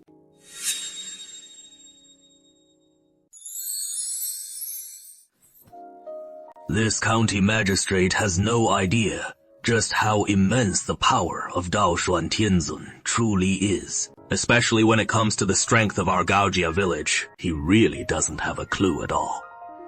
Yeah, never mind then. I'll just tease you a little. Of course, it is not just 3 days. You're underestimating me way too much. After waiting those 30 days... It won't stop at just 3 months? Huh? Why does Lord Feng always have to think so small-mindedly? Can't you be a bit more generous? Think a little bigger. It won't be 3 years, will it? 3 lifetimes and 3 worlds. To be honest, that doesn't sound very believable. Lord Feng doesn't really need to overthink it like this. Hoyanshin already has the 4 Seas Dragon King domain under control, and right now is the perfect time for spring plowing. The crops are already planted, so it won't take anywhere near 3 lifetimes and 3 worlds. Just half a year will do, and the grain from Haiyang County will be enough to keep the common folk alive. By then, why would Gaojia Village need to provide relief to you all? Oh, aye, Sesame. This place is really close to the county seat. Just a leisurely walk and chat away. Once we leave the county seat, we climb a little hillside, slip into a small ravine, and we're there in no time. The ride in the cart isn't all that comfortable. I hope this lady doesn't mind how dirty this place is. Wow, so this is what a coal mine looks like. Uncle, how exactly is coal made? Is it after digging up the black rocks, then using some special technique on them? Hey, lady. This coal comes straight out of the ground as coal. No special techniques needed at all. It is really that straightforward, so I could dig it too. Back when I was a kid, I thought this stuff was so pricey. I could never afford it. Who knew digging it up from underground would make it usable? I'm gonna dig up 2 pieces to play with back home. Madam, that piece in your hand, I dug it up. I know. I won't steal it from you. Whose is this one? Lend it to me for now. Feel free to use it, madam. Gao Yi then jumped into the mine pit with an iron pickaxe, swinging hard at a big black rock. With a sharp clang, the pickaxe bounced right back. and Gao Yi plopped down flat on his spot.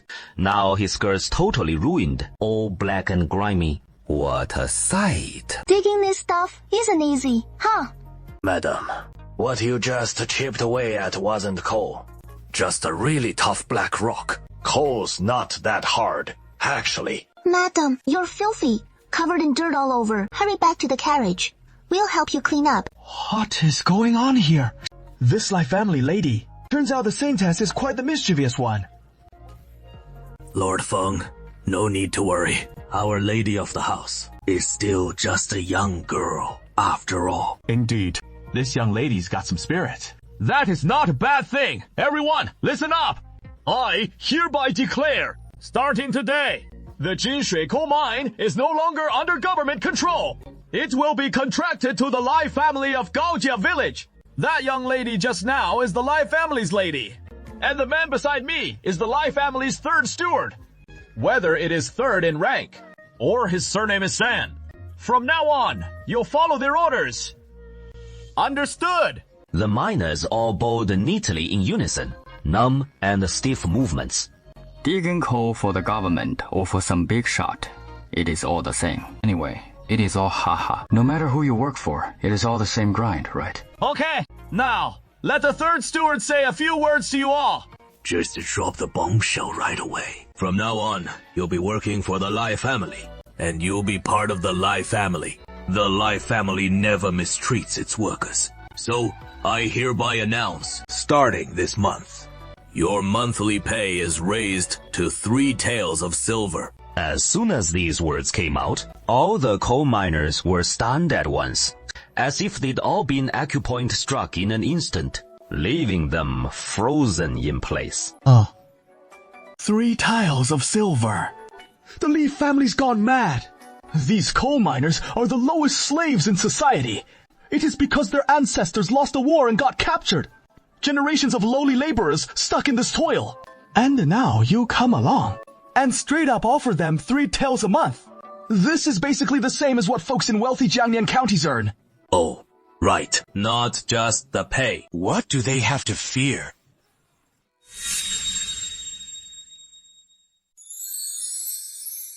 I've never heard of anything this good in my whole life. Not just free meals, but an extra 3 taels of silver subsidy to boot. Hell, who calls this coal mining? We're pulling in almost as much as the oil peddlers down in the county. Whoa, the new boss wouldn't be yanking our chain, would he? Steward, sir. What you just said, it can't be real, right? Well, not the type to fall for tricks, you know. If even half a word of this is false, may my next son pop out without a damn asshole. Oh, man, that is one vicious oath. Has to be legit. You probably couldn't knock up another kid anyway. This whole setup does ring with some real sincerity, though it is still pretty modest. Darn it. This is just too damn good. The new boss is way too generous. The Lai family's decent folk, no doubt.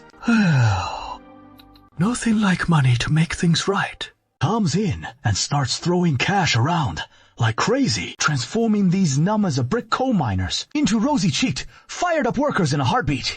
As long as the Lai family ain't just talking hot air and shells out those 3 taels for real, these miners' loyalty to the Li's will max out overnight. If I ever try to yank the mine back under government control, these miners, they're liable to rise up in revolt. But given it another think. If the Li's are this open-handed with dirt-poor miners, they sure won't hold back on Forkland over some taxes. Long as they cough up the taxes, leaving the mine in their hands won't hurt much, and it won't count as Stellan state resources. Right about then, Gao Yi leaps out of the carriage again. Lord Feng, the Venerable One wants to widen this road, pave it smooth as cement, and trouble you to post the notice, recruit some more laborers, and get this cement road built as soon as possible. It runs from here to the county town, just 4 or 5 Lai away, so it shouldn't take too many days, right? As long as the wages are settled, recruiting laborers won't be an issue. Tianzeng says living here won't do. It can't even stand up to a bit of wind or rain. And if they get soaked in the rain, the workers getting sick would be so pitiful. Gather some laborers to build a dormitory for the coal miners. Clean and tidy concrete houses. As long as the wages are settled. Be mindful of safety when you're mining. And later, Tianzong will arrange for someone to deliver safety helmets to you, safety gear, cotton gloves, better mining tools.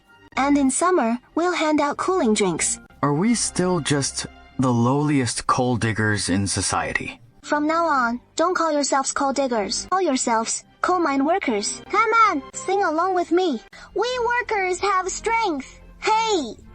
We workers have strength. Hey. This song sounds pretty good. It really gives that empowering vibe. Handle the boss lady has given the word, so singing along is spot on. Busy working every day, every month, turned into skyscrapers. Railways were built. The world changed through coal mine reforms. Oh yeah. Hey. What is the deal with this song? Why do even I feel like joining in and singing along? Clearly, I'm no palace servant. Lord Feng, let's not get involved. Let's head back to the county town for a couple of drinks. I've got a jar of top-notch Wu Liangyi right here. Yeah? What kind of liquor is Wu Liangyi? I, an official, have never even heard of it. It smells amazing. Once you take a sip, you get it. Oh. Well, this official has to give it a try. Hong Chengchou, supervisor of Shaanxi's 2 circuits, in Hangcheng and the 2 places of Yichuan, dealt a major defeat to the rebel forces, successively defeating Wang Zuogi, Zhang Shusheng, Ji Sar, Wang Hu, Li Zhangqing, Hei Dihu, Hun, Jiang Long, Huang Jiayin. Who is this Hong Chengchou, supervisor of the 2 circuits?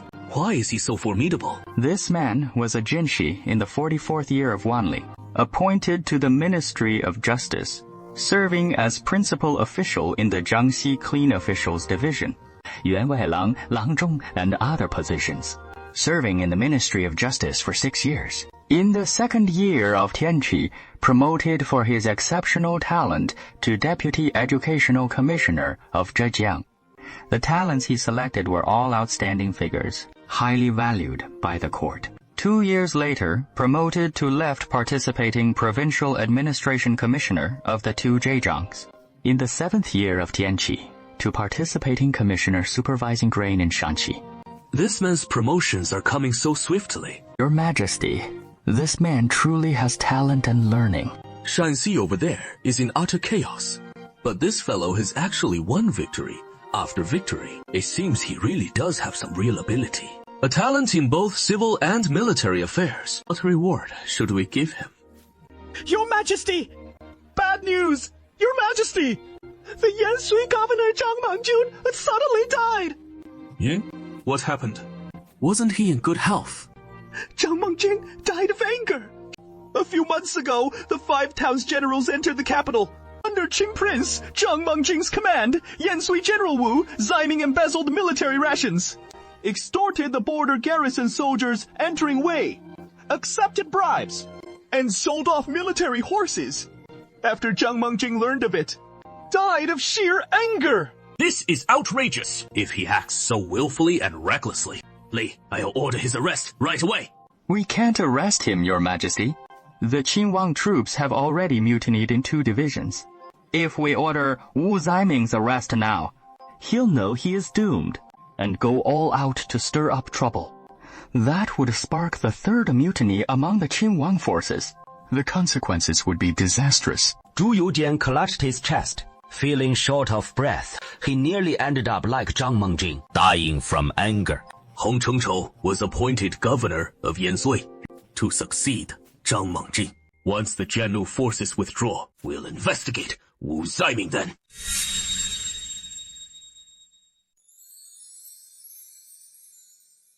Li Daoxuan's group followed Gao Yiye, 32, and Feng Zhen entering Haiyang County town together. Feng Zhang prepared a banquet to host the 2 of them. Hey, Magistrate Feng, big trouble ahead. I've received solid intelligence that Wang Jiayan's fleet is about to launch an attack on Qiachuan Wharf. In short, please, Magistrate Feng, quickly rally the militias from the villages and towns and head to Qiachuan Wharf. I'll go notify the militia in Chengcheng County to come aid us in the fight.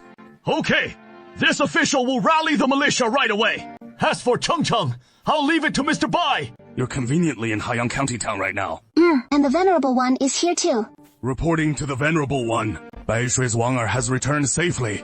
He is now at Shiyachuan Wharf. Very good. Wang Er is practically one of our own insiders, so his safe return is the best news. But he didn't make it back without a fight. He went to persuade Wang Jiaying to relocate his family to Gaojia village, but it fell through. Wang Jiaying refused to come, and his seventh brother Zhang Liwei, along with clansman Wang Guozhang, even tried to kill Wang Er. Luckily, Wang Er was prepared in advance. He pulled off the golden cicada, shedding its shell trick, stole a small boat, and escaped at top speed. He just arrived at Shiyachuan Wharf an hour ago. Since Wang Er's persuasion failed, Wang Jiaying will definitely stick to the original plan and attack Shiyachuan Wharf. That means it won't be long before Wang Jiaying's naval forces come sailing downriver. The Venerable One says it won't be long before Wang Jiaying comes to attack Jiachuan Wharf. Exactly. So, I'm planning to head back to Gaojia village right away to inform Instructor he and get his help. You don't need to go back round trips like that. Would just waste too much time. I'll go call Instructor he over. No need. Tianzun's gone to call Instructor he over. Thanks, Tianzun. The Hechuan Wharf isn't under my jurisdiction yet. This is another account I can't keep track of. I can't step in to protect my own people. In case there is even a little damage, it'd ache in my heart for half a day. We need to give our folks some more reliable ways to protect themselves. Wang Jiaying's fleet attacked Heku County in Shanxi last time and got driven back by the Shanxi general using Western cannons. That is a solid way to defend against their fleet. Wharf batteries can suppress a fleet quite effectively. Right. Last time I gave the militia some capillary steel tubes. I wonder if they've managed to build the cannons yet. It has only been a few days. Feels a bit tight on time. Li Daoxuan didn't waste words. He directly printed a sheet of paper, flashed it in the air. Full army deploy. Reinforce Hechuan. Wharf initiate protocol. Getting to Hechuan Wharf this way will take at least a full day at best. We still need to get that cement road built ASAP, so we can at least use solar carts to transport troops. In just a few short days, the blacksmith has surprisingly already finished 2 cannons. But the real challenge in casting cannons is the barrel.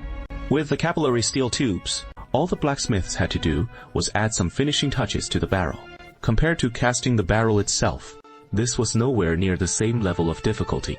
With Gaojia village's current productivity, it is just a matter of a few days, right? It is just that these things are freshly made, and the artillerymen haven't learned how to use them yet. Never mind. Just take it. Mr. Dai, the militia sent 100 people to protect me. Since the situation is urgent, you can take these 100 people along too. They're the regular militia from our Gaojia village. Their combat strength is definitely way higher than the militia from Hengyang County. And it includes Paddy Tu and Zhang Guzi too. These 2 guys' fighting skills. Yeah, if we set those 2 aside, the combat power they provide for me is still pretty strong. How can we do that? We can't hold the Shiyachuan Wharf. At worst, we fall back to the county seat. It is no big deal, but the safety of the leftover women comes first. Those 100 soldiers, I just can't take them with me.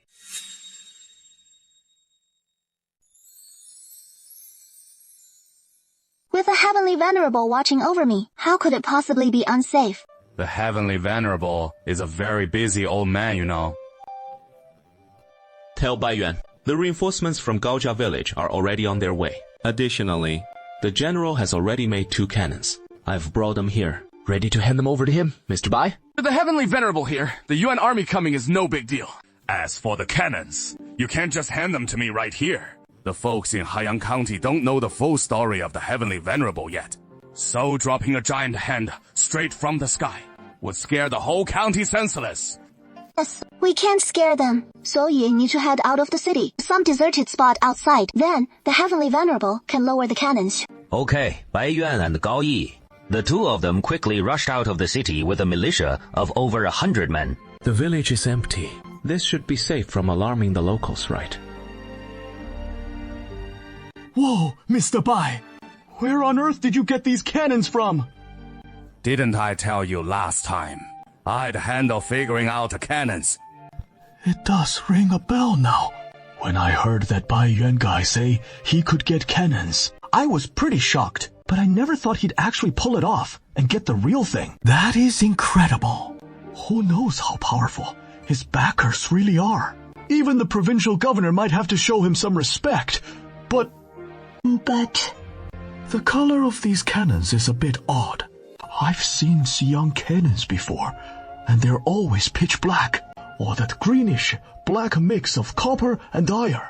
So why are these ones gleaming silver? What strange material are they made of? Lord Wang, this isn't the time to be circling the cannons like that. Let's hurry and take the cannon and the militia to Chiachuan Wharf. That is the right thing to do. Oh, that is true. Let's set off right away. You two should stay back in Heyang County.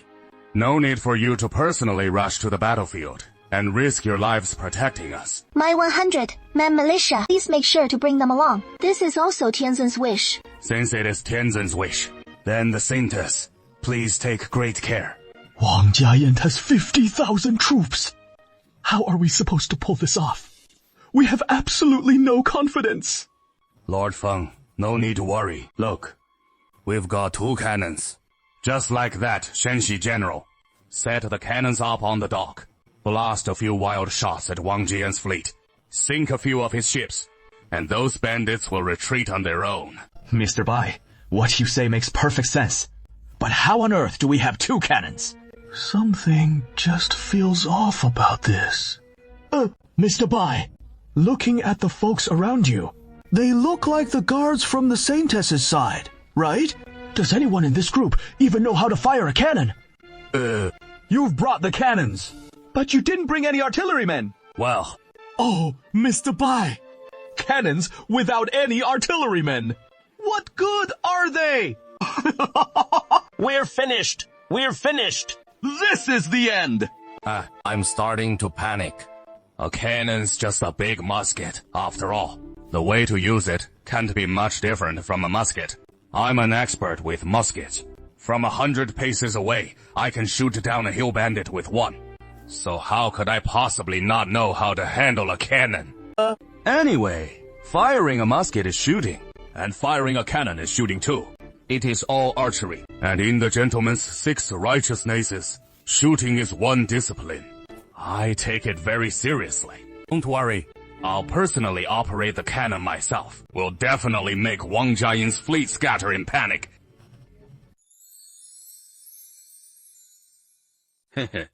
Lord Feng, look, we've got over 3,000 folks here in the flesh. That is no small crowd. We rear ragtag bunch of over 3,000. While Wang Jai has got a mob of 50,000. What? Who is the rabble here? Lord Feng, sure, you're a bigwig, but don't underestimate our Gaojia village militia. I'm the top fighter in the Gaojia village militia, known in the jungle as Crouching Rabbit, with killer martial arts skills. One sword's chill light freezes 40 prefectures. Calling me part of a rabble. Isn't that just plain rude? This guy's starting to seem kinda... maybe a little impressive. My apologies.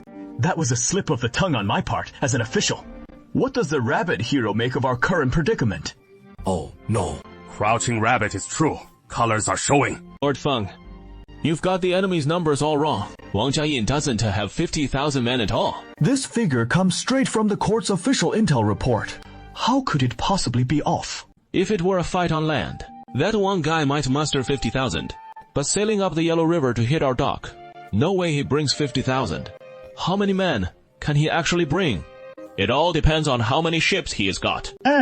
Yeah. The rabbit hero's got a point there. The Wangs can't bring 50,000 either. He couldn't have that many boats. Sailing upstream on the Yellow River's no easy feat to start with. And fishing or merchant vessels are always in short supply. Even if he loots them all along the way, he still couldn't scrape together enough to haul 50,000 men. At best, he'll send a vanguard unit to scout us out.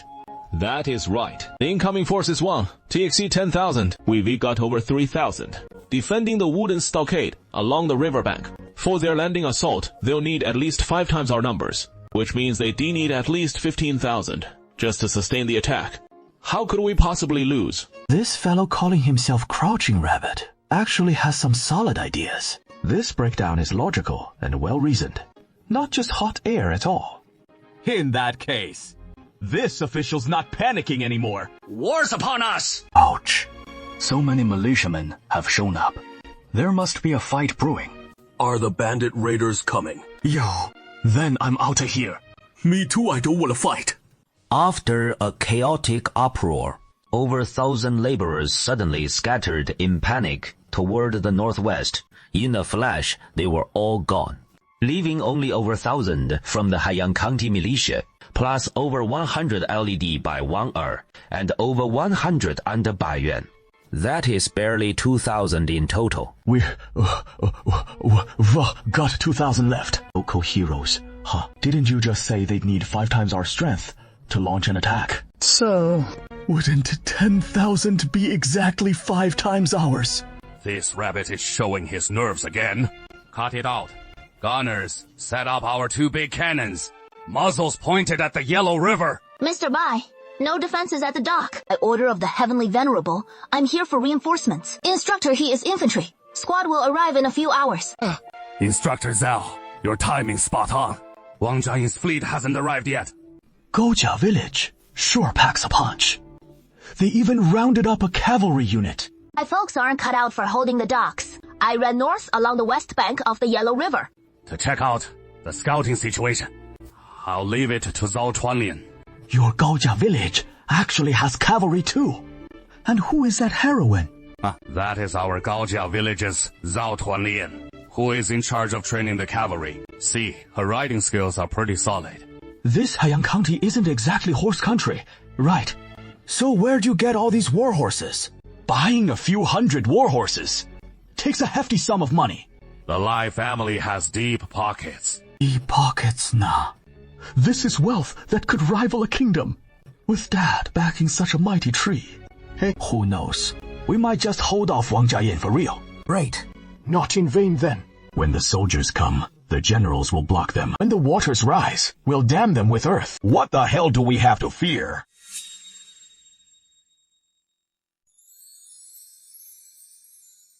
It is not just this issue. If the Wang clansmen spot you during the battle and curse out a few times, Wang Er, why are you on the enemy side? Then who knows how many folks on our side would hear your name. I'm afraid that wouldn't do. I'm the world's greatest rebel. After all, wherever I go, the officials make me their top target for suppression. Now that I'm joining Gaojia village, I'll definitely have to go incognito. The key is not to bring any trouble to Gaojia village. If thousands of people in Haiyang County hear the name Wang Er, the news is bound to leak out somehow. And that'll mean a whole lot more trouble down the line. Give me a yellow hat then. You look like you'd wear a white hat. White hats are for the scholars and learned folk. Blue hats for those with skills and trades. A guy like me is fine with just a yellow hat. That does make sense. Then we'll just have to have Wang Er make do with a yellow hat. Heard the news. The county magistrate's leading the militia to Xiachuan Wharf. Word is, some valley bandits are coming ashore there. No who, no clue. They say he is surnamed Wang. Heard he is even fiercer than Fan Shenyue. Oh boy, this is serious stuff. Why head to Xiachuan Wharf? Oh heavens.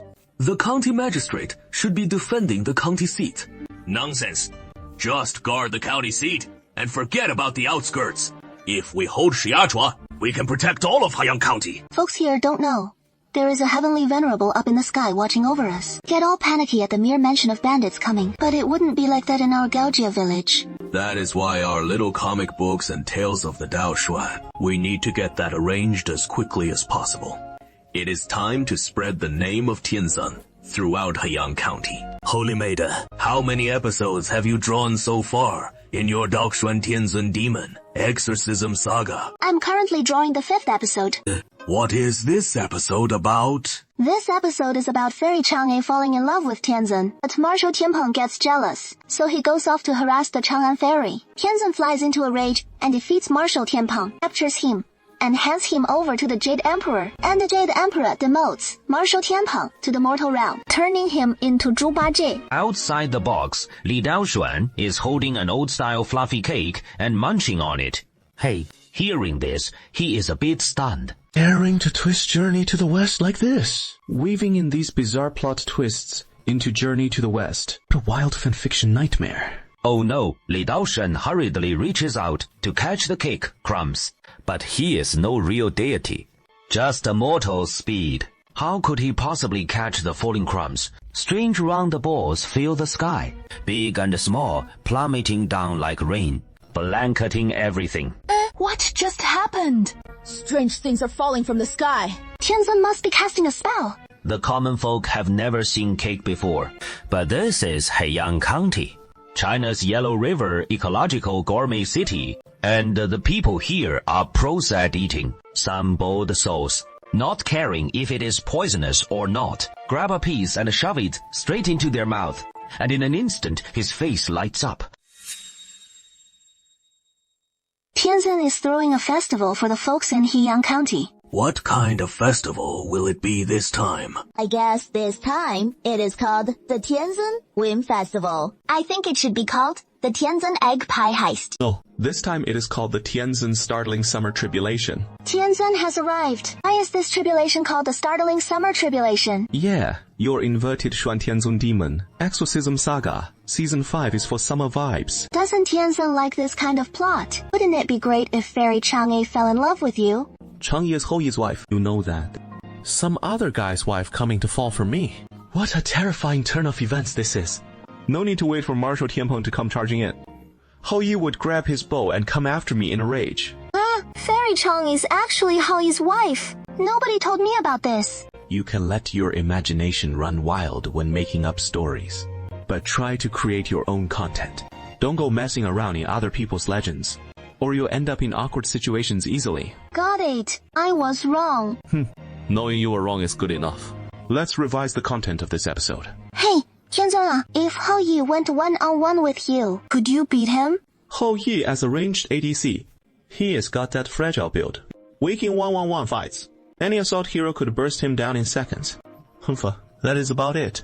So Tianzhen is even stronger than Hou Yi. Then it wouldn't be so bad to snag Fairy Chang. But revising this part is still a good idea. Tianzhen, if you really got together with Fairy Chang, I'd feel a bit off about it too. Hey, your expression looks weird. What is missing in the rewrite? Huh? No, I'll go back and fix it right away. Meanwhile, on the other side in the 5th episode, the folks all over the city are scrambling for egg pancake crumbs as fast as they can, with plenty snagging several big chunks. And once they've happily cleared the ground, everyone's attention shifts to the rooftops, as many climb up onto the various roofs to pick up the egg pancake crumbs that landed there. Where on earth did these delicious egg pancakes come from? It fell from the sky. But why would egg pancakes drop from the sky? You ask me. How should I know? I just know these egg pancakes are delicious. Just as the people are buzzing with discussion, the big drum at the county yamen entrance starts getting thumped-ding-ding, and a huge crowd of folks rushes toward the yamen, crowding into the square out front. Do you all know where those egg pancakes just now came from? Of course not. They were bestowed upon you by Zhao Shuan Tianzhen. What the venerable Tianzhen meant is that though the bandits are coming, you all needn't worry. With Tianzhen here, his venerable self watching over this place, you just need to eat well and sleep soundly. No need at all to fret about those roaming bandits. The people are stunned for a moment, and after a brief daze, someone lets out a cheer, nobody knows who, and soon the whole crowd is cheering together. The cheers quickly spread throughout the entire county, bathed in joy. Today is Tianzhen Egg Pancake Festival. Everyone, stuff your faces. Dig into those egg pancakes, happily. It is the festival time to eat egg pancakes. Who cares about those damn bandits now? Eat up! Ouch. That said, after a few bites of the egg pancake, I feel like I could pull it off too. Really, give me some eggs, flour, sugar, and yeast. I can absolutely make it. Oh, come on. Don't be silly. In this year of great disaster, where on earth are we gonna find these ingredients? Gaojia Village has all these ingredients on hand. Ever since the food crisis was resolved, Gaojia Village has started raising poultry and livestock, and the little ducklings Gao Sanyang raised have grown into a whole big flock by now, plus pigs, chickens, and we've got plenty of cows and the like in Gaojia Village already. Looks like we can gently encourage some trade between the two sides. The more we mingle, the closer we get, right? Didn't we just have those guys claiming that since they've tasted cake they can make it themselves? If we bring over eggs and yeast and sugar, they might actually be able to whip up some cakes, then sell them right back to Gaojia Village, fully unleashing the power of China's Yellow River ecological gourmet city, and promoting their culinary culture, letting those folks in Gaojia Village who've just achieved food security but haven't savored many exotic delights yet awaken their taste buds once more. 32. Once you're back in Gaojia village, organize a small trading caravan for short trips. Bring over some eggs from Gaojia village, sugar, yeast, and cloth, along with cotton and the like to Haiyang County, to sell to the locals here. Gaojia village has grown a lot over the past few years, and their variety of goods is already quite diverse. While here in Haiyang County, for now, they only have the flour bestowed upon them by the Heavenly Venerable. They still need all sorts of everyday items to truly enrich their lives. So, more exchanges between the two places. The more we interact, the stronger the bonds. Wang Jiayin's navy is coming! How much longer until they arrive? The fleet's speed is no slower than horses. By the time we arrive, they'll be right on our heels. I don't know how many people they've brought. Judging the numbers from the size of the fleet, I have no experience with that. If you say they're on horseback, I can spot the cavalry count at a glance. Thanks for your hard work. My men can dismount to help guard the dock. With your precious cavalry. But we can't use them like that. As the militia captain, you lead the cavalry back a mile. If our wooden stockade gets breached, then charge in with the cavalry and take them down, all right? It wasn't easy for Gaojia village to train these hundreds of cavalry. Those recruits started learning to ride horses almost from scratch, enduring who knows how much hardship before finally transitioning from infantry to these novice cavalry. If we make them dismount to guard the dock, that'd be such a waste. Better to pull back then. It'll serve better as our second line of defense. Then, take care, Mr. Bai. Zhou Ying mounted his horse and withdrew a mile to the northwest, leaving enough space for the cavalry to charge in. Bei Yuan then turned to look at the river to the north. Can't see very far. Bei Yuan reached into his bosom and pulled out a long, slender iron tube. This telescope, it is a treasure my son gave me, he said after learning physics. He hired a blacksmith and a glazier to craft it. Hey.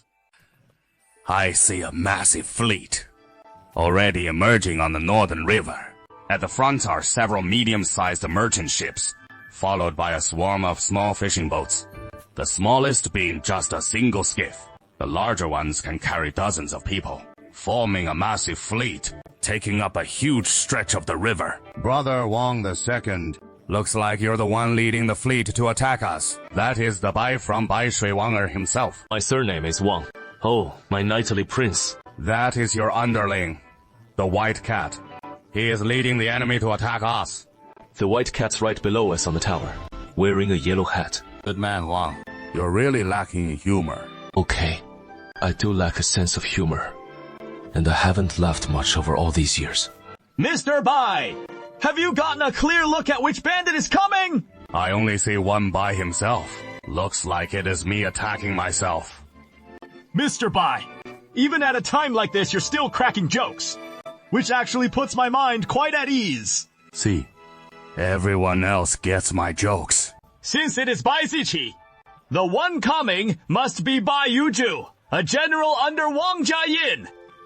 I haven't heard of him.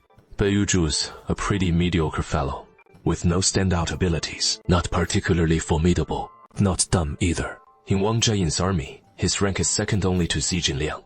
Though his position is pretty high up, he often makes people feel like he is not even there. He is the type you toss into a crowd and forget about right away. Same surname as me, Bai, and he is so forgettable.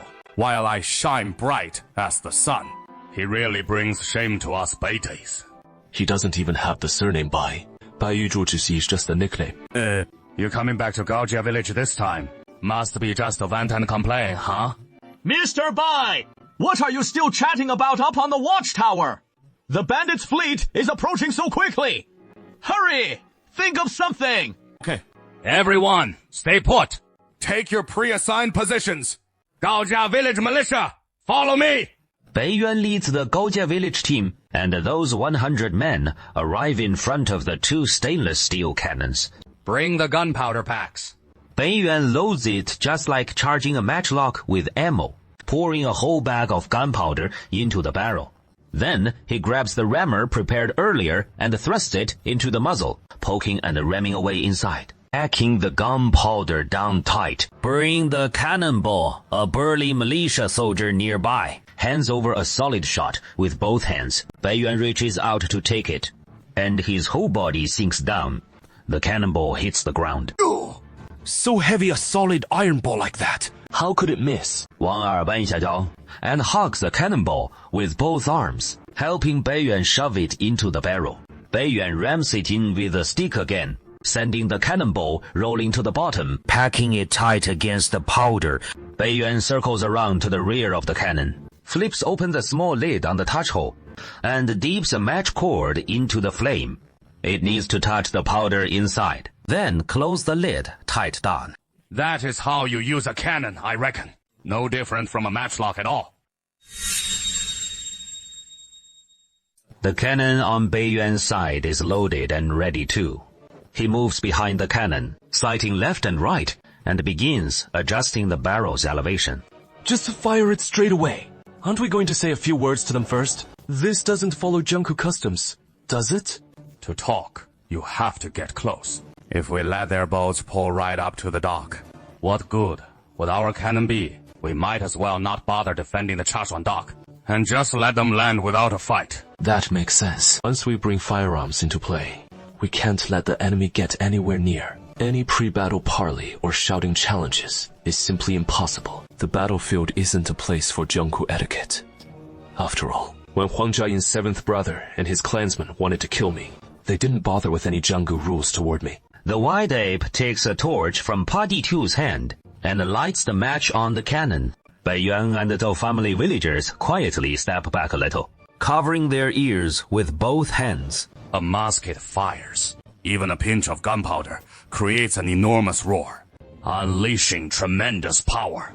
This Hongyi cannon stretches a full zhang in length. Its bore many times wider than a musket's. Who can say how many? The massive iron balls inside dwarf the lead shot from a musket. They're not even in the same league. Just imagine the devastation when this beast fires. Whoa. It is almost too much to fathom. Hey everyone, cover your ears! The Heiyang County militiamen snap to at his shout, realizing what is happening, and everyone clamps their hands over their ears. A deafening explosion erupts, truly earth-shattering. The cannon lurches back with violent force, a furious burst of flame roaring from the muzzle, as it hurls a massive iron ball into the air. At that instant, the gun barrel bounced up by itself, spewing out a massive cloud of smoke. Even the stones dragging and positioning the barrel were knocked way off kilter. That is some real power. That is scary. That shot went way off. Cross off the snake's flank. Cross it out. Wrap it up! The enemy has cannons! I never expected a backwater, like Haiyang County, to have any too! It sure isn't the county magistrate's cannon. It must have been sent over from Xi'an, right? Shanxi's top general, Wang Cheng'e. Oh, no, wait. Wang Cheng'e's gone to the capital, and the Prince of Cheese fled. So, who fired that shot? With Wang Cheng'e absent. Maybe the Shangxi Academy sent someone in person. Brother Bai, the enemy has a cannon! What do we do? Don't worry. They've only fired one so far. Maybe that is all they've got. One cannon. This time, the white ape didn't aim any better. Smoothbore cannons can't be aimed for accuracy anyway. But his luck was better than the first shot. There was a loud splash as a column of water erupted right beside a small fishing boat. There were 10 bandits and a boatman on board. The boat rocked hard, and 7 bandits tumbled into the water. The boatman hurriedly extended an oar to help them, but the man in the water grabbed it and yanked hard, pulling the boatman in after him. The boat veered out of control, charging forward wildly, before slamming into another small fishing boat with a bang, which jolted the second boat violently, sending 3 more bandits overboard. Wongi, bottom! This time I scored a hit! This shot veered back. It clearly missed the mark. They threw themselves into chaos. Hurry and reload! Both cannons shifted after firing those iron balls. The muzzles drifted off the original line of sight. We've got to realign it. But wrestling this beast back into position is a real hassle. Takes a whole crew heaving together. Ouch! 好大! Packed with too much powder inside. The blast unleashes a torrent of heat in an instant, scorching the barrel red hot. Cool it down. Gotta let it cool off first. Quick, quick. Splash some water on it. The village had barrels of water prepped ahead. One guy's rushing up with a bucket, dousing the cannon head on. All cooled now. Quick, get it aligned. Grab a brush to scrape out the powder residue in the bore. That is right. Now wrap some cloth around the pole. Thrust it deep into the barrel to wipe up every last drop of water, or it won't fire straight.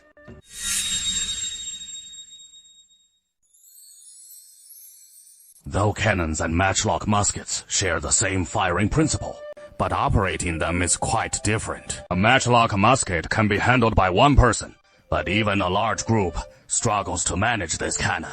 It looks like one cannon requires at least a team of artillerymen, some responsible for loading ammunition, others for aiming and igniting, and some for cleaning the barrel and resetting it. When they're not skilled, it turns into a scene like this, with everyone scrambling around in circles. Once they're proficient, it still takes at least 4 or 5 people to operate a cannon. Okay. From now on, we'll train artillery in groups of 5. Everyone bustled about in a flurry. Taking at least the time of 132 blinks, they finally reloaded the cannon and realigned the muzzle toward the roving bandits' fleet on the river.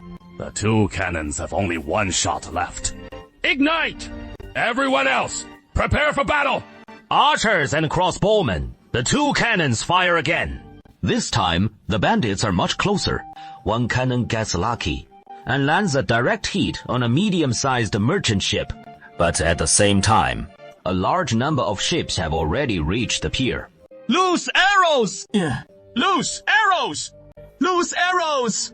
The Heiyang County militia drew their bows, loosing a chaotic volley of arrows at the fierce bandits just landing and the border troops. Who are mutinous soldiers? Wang Jing came from the border troops, and he commands a large force of rebels. They're formidable in strength, which is how he became the leader of the Zhulu fierce bandits, winning battle after battle. This isn't just empty talk. They really have the power. If we let these border troops gain a foothold, roving bandits will keep landing in droves behind the beach. It is tough to take them down with just bows and arrows. So, what if they're border troops? White Ape pulls out his breech-loading musket, takes a casual aim, and targets the fiercest bandit up front. They won't have cannons. Or matchlock muskets! How is he shooting so precisely? Right in the captain's face. They wanted to knock him out, huh? Do you have any grenades? No. We're out here to escort and protect the Holy Lady, so we didn't bring any grenades. Then we'll have to wait for Instructor He to bring the main force. After that captain gets taken out, the bandits' morale takes a slight hit. But true to form as border troops, they hold the beach, swords clashing, refusing to yield, and occasionally send arrows flying back, which thud into the tall wooden stockade walls. Loose arrows! Keep firing! Stop shooting at the shielded border troops! Target the ones rowing boats from the ships! A volley of arrows rains down on the boats. But the arrows aren't doing much damage. 2 or 3 years ago, when Bo Zhanyi first attacked Fengyuan town, Liang Shixian went to Gaojia village and borrowed hundreds of composite bows. They fired a ragged volley of weak arrows and scared Bo Zhanyi so much, he panicked in terror. All he could think was to run away. But times have changed. Now the roving bandits have gotten stronger. They're not so easily repelled by a few arrows anymore. We don't have much of an edge here. Relying only on the Heiyang County militia, this dog is hard to defend. Mr. Bai, the enemy is closing in. Our cannons are out of action. Yes, can't use them anymore. Let's borrow that explosive package then.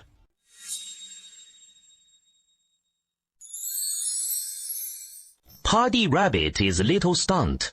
Really sparked some fresh ideas for the militia members. Zheng Guzi and the others quickly grabbed the pre-packed explosive bundles, inserted the fuses and lit them, and once halfway burned, hurled them wildly toward the riverbank, with booming explosions echoing one after another, leaving the bandits on the riverbank wailing in agony. Regular, by-the-book soldiers would never think of throwing cannon powder by hand like that.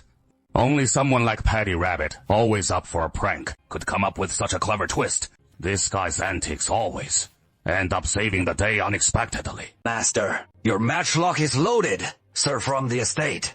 That shot earlier missed shooter one flank. Should we cross it off? I faked it with a quick turn to throw them off. And you had to point it out. Oh no! Look to the north! Look to the north, White Ape turned his head at the shout and saw a band of bandits, somehow without a stockade, scaling the unguarded river bank. Turns out, Bai Yuzhu wasn't so dumb after all. While assaulting Qiachuang Wharf, he'd sent a squad of hardened climbers to land on the distant northern cliffs along the river bank, then risk their lives climbing up from the cliff edge. Such a lightly equipped rapid assault unit would be worthless against regular Ming or Qing forces. Utterly pointless, but it dealt a heavy blow to the Heiyang County militia's morale. The Heiyang County militia's training lags miles behind the Gao family's village troop. Relying on the wooden stockade already built at a wharf for defense, they could at least put up a decent fight. Once the enemy breaks through our defenses and lands on the flank, panic immediately sets in, and the formation falls into chaos. The militia soldiers don't know which way to turn. Towards the river bank, or towards the gang of fierce bandits just scrambling ashore. What are we to do? The arrows flying towards the river bank clearly dwindle, easing the pressure on the bandits at once. A swarm of boats charges towards the shore once more, as the roving bandits clutching shields and potlids leap onto the riverbank in droves. Mr. Bai, think of something quick! Lord Feng, stay calm. Drive them back into the river! What the heck is going on here? This puny Heiyang County has cannons and bombs, and even cavalry! What kind of godforsaken place is this? The cavalry sweeps in and out like the wind, and the fierce bandits barely have time to form that thought before Zhao Ying charges to the front, raising his long spear and thrusting it straight at the lead bandit. With a poof, it pierces clean through his heart. Oh no! My spear just slipped from my grip! What happened? Hey! That is, I'm used to wielding a blade. This is my first time using a spear in actual combat. And I wasn't careful, it slipped right out. I still prefer the knife. Switch to a knife, and I'm no different from any common horse thief. No more cavalry. Charge. Without the cavalry charge's power to skewer foes from afar with a long spear. Get back and run that drill. 10,000 more times for me. The cavalry squadron scours the field like a gale, their spears and sabers stabbing and slashing in a frenzy. They cut down the fierce bandits who wail for their fathers and mothers, while the survivors leap off the cliff below. The bandits on the river hurriedly row their boats over to the rescue. Zhao Ying stands at the cliff's edge, reining in his horse and halting, with 120 horse thieves lined up in a row beside him along the cliff edge, mounted on lances held at the ready. They let out a burst of sneers at the bandits below the cliff. Hold on. Numbers seem a bit low. The newly recruited rookies haven't gathered at the cliff's edge. They're cowering back there, wanting to come forward, but too scared to do so. What are you guys doing? We've just won the battle, come on over, and mock the bandit army together. Our horsemanship isn't that great. We're a bit scared, too close to the cliff, in case the war horses get unruly and carry us right over the edge. What then? Useless. Once we're back, you'll be drinking water right from horseback. Damn it! This puny little Heiyang County just has to make me lose face, huh? I just don't buy it. You've got so much gunpowder. You think you can keep blasting away forever. Today, I'm breaking through this puny little dock of yours, no matter what! Let everyone take a short break for now. Bottle up that frustration from the field assault just now. Once morale picks back up, we'll charge again. Next wave, all boats surge right onto the dock together. As they pull alongside, the boats behind won't even need to dock. Just use the front boats as stepping stones. And charge straight onto the shore. The bandits shouted in response, temporarily halting their assault. The boats that had already reached the dock were now pulled back, some retreating further upstream. Both sides settled in like this one on the shore, and one on the water temporarily stabilizing the standoff. Thieves, how dare you? Lingering so arrogantly on the river, refusing to leave. Are you bullying our government for having no one to fight back? The government really does have no one. Shanxi's commander Wang Cheng'en is off in the capital, aiding the prince. Mr. Bai, since these thieves are just sitting there, not leaving, they must be resting up, preparing for their next assault. Hey, what about your cannon? Take this chance to blast them with a few cannon shots. So they can't even rest properly. Yeah, right. The grenade bundles are all used up. How did that happen? The cannon's barely been fired a few times, and we're already out of explosives. The grenade bundles. Our grenadiers threw them all out. Throwing them is way faster than firing the cannon. And in the blink of an eye, they're gone. Hey, I wanted to practice a bit, but now the firing rate's too slow. As for the thieves' next assault, we're out of gunpowder on our side. How can we hold them off? For the next wave, we won't even need to. They'll be the ones blocked. The Gaojia villagers' militia has arrived. Lord Fang, have your militia withdraw and rest for now. Next, let's see how Gaojia village handles the fight. Gaojia village has become so formidable. There are way too many armored soldiers, and those carrying firearms here, aren't there? If only a few were wearing armor and carrying firearms, it could be seen as the common folk spontaneously arming themselves to fight off the bandits, as a form of self-defense. Turning a blind eye would be fine, but in such large numbers... Feng Jun dipped his hand in some nose blood, not knowing what to paint on his face, so he just smeared it on haphazardly, turning himself into a big painted face. The Haiyang County Militia withdraws for now to rest, handing the Chachuan Wharf over to the Gaojia villagers' militia for defense. Cheng Xu waved his hand. The Gaojia villagers' militia, under the command of their various captains, began finding positions that suited them. The musketeers formed neat ranks. Assembling behind the stockade walls, the grenadiers and archers climbed up to the arrow towers and the stockade walls. 10 musketeers, carrying 10 matchlock arquebuses, followed the archers up to the arrow tower. Xiaoxi's 10 musketeers didn't join the ranks. They're using rifled muskets too. With rifling, the shooting accuracy is extremely high. No need to mix with the regular musketeers in their line, doing volley fire. They can operate freely, just like the archers. So in the future, they'll need to form their own unit. And we should give them a new name. Tianzeng has already named them. They're called skirmishers. Skirmishers? Doesn't that mean loose soldiers or stragglers? That is a derogatory term. I pointed that out to Tianzeng as well. But Tianzeng said, as warfare evolves, skirmishers will no longer be a derogatory term in the future. Naming them that way won't be a mistake. Yeah, that is right. If all flintlock muskets had rifling, and the ammunition loading issues are resolved, both sides' firing ranges will keep extending. The way wars are fought will definitely differ from today. Those massive formations will seem more and more outdated, and all soldiers will turn into skirmishers. Anyway, Tianzeng has to be right about this. But it feels a bit lonely for me. Suddenly 10 paratroopers show up. Then my one-shot kills from hundreds of paces away won't make this enemy sharpshooter stand out quite as much. Looks like the bandits launched an attack, and you drove them back. Now they're resting up, gearing up for the second wave. Since the joint instructor is here, for this second wave, I'll just watch the excitement. Actually, I'm just a spectator too. Ever since we've relied on all these firearms, all I can do is give orders before the fighting starts. Once battle begins, I'm pretty much useless. Other than watching the show, I can't do anything else. The soldiers are all operating on their own, following their training steps. Come on.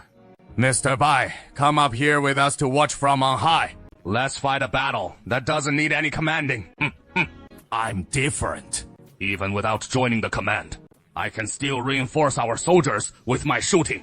I'm a real jack of all trades. A true all-rounder.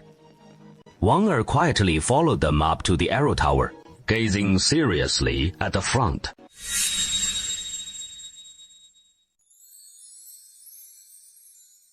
That is enough rest. Order the entire army to prepare for the attack. Get ready to work. We're attacking the dock. Boss Bai gives the order. Soon, all the boats will swarm right to the shore and pile up together. Even if they can't dock properly, no problem. Just use the front boats as stepping platforms, and we'll charge straight ashore. Kill that clueless Haiyan County magistrate! Chop up those opposing forces into bits! Even feeding them to the dogs would be a waste. Better to take them back and eat them ourselves. The defenders' main weapon is still bows and arrows. Those explosive packs just make a loud bang. They're only for scaring people. No real power behind them. As long as we hold up our shields, we're safe. If you don't have a shield, top it off with a thick quilt to block the arrows. No need to worry at all. Once we break through their archers, these ragtag militias are finished. They're nothing but a motley crew. We can cut them down with ease. Prepare to attack. Give the signal. The whole army charges. Prepare to topple the stockade wall. Why topple the stockade wall? Without the wall, how are we supposed to hold the line? The single-layer stockade is too narrow on top. It gets in the way of our matchlock men taking turns to fire, so we need to knock it down. Don't worry. Even our troops don't need to be elite to hold this spot. The first wave of boats reaches the shore. The fierce bandits leap off the boats one after another, raising their shields, grabbing pot lids and quilts, others holding up wooden boards. They put on a spectacular show of all sorts of creative arrow-blocking tricks. They're not throwing explosive packs anymore. They must have run out of them. Advance! Maintain the shield formation and advance! Their stockade walls actually collapsed on their own! Heaven is on my side! They must have cut corners when building the stockade wall without properly binding the timbers. Attack! Charge through that breach in the wall! The bandits cheered, roaring as they rushed toward the collapsed section of the wall. The matchlocks roared to life right at the spot where the wall had fallen. Amid the blinding clouds of dust, hundreds of matchlocks firing in relentless succession.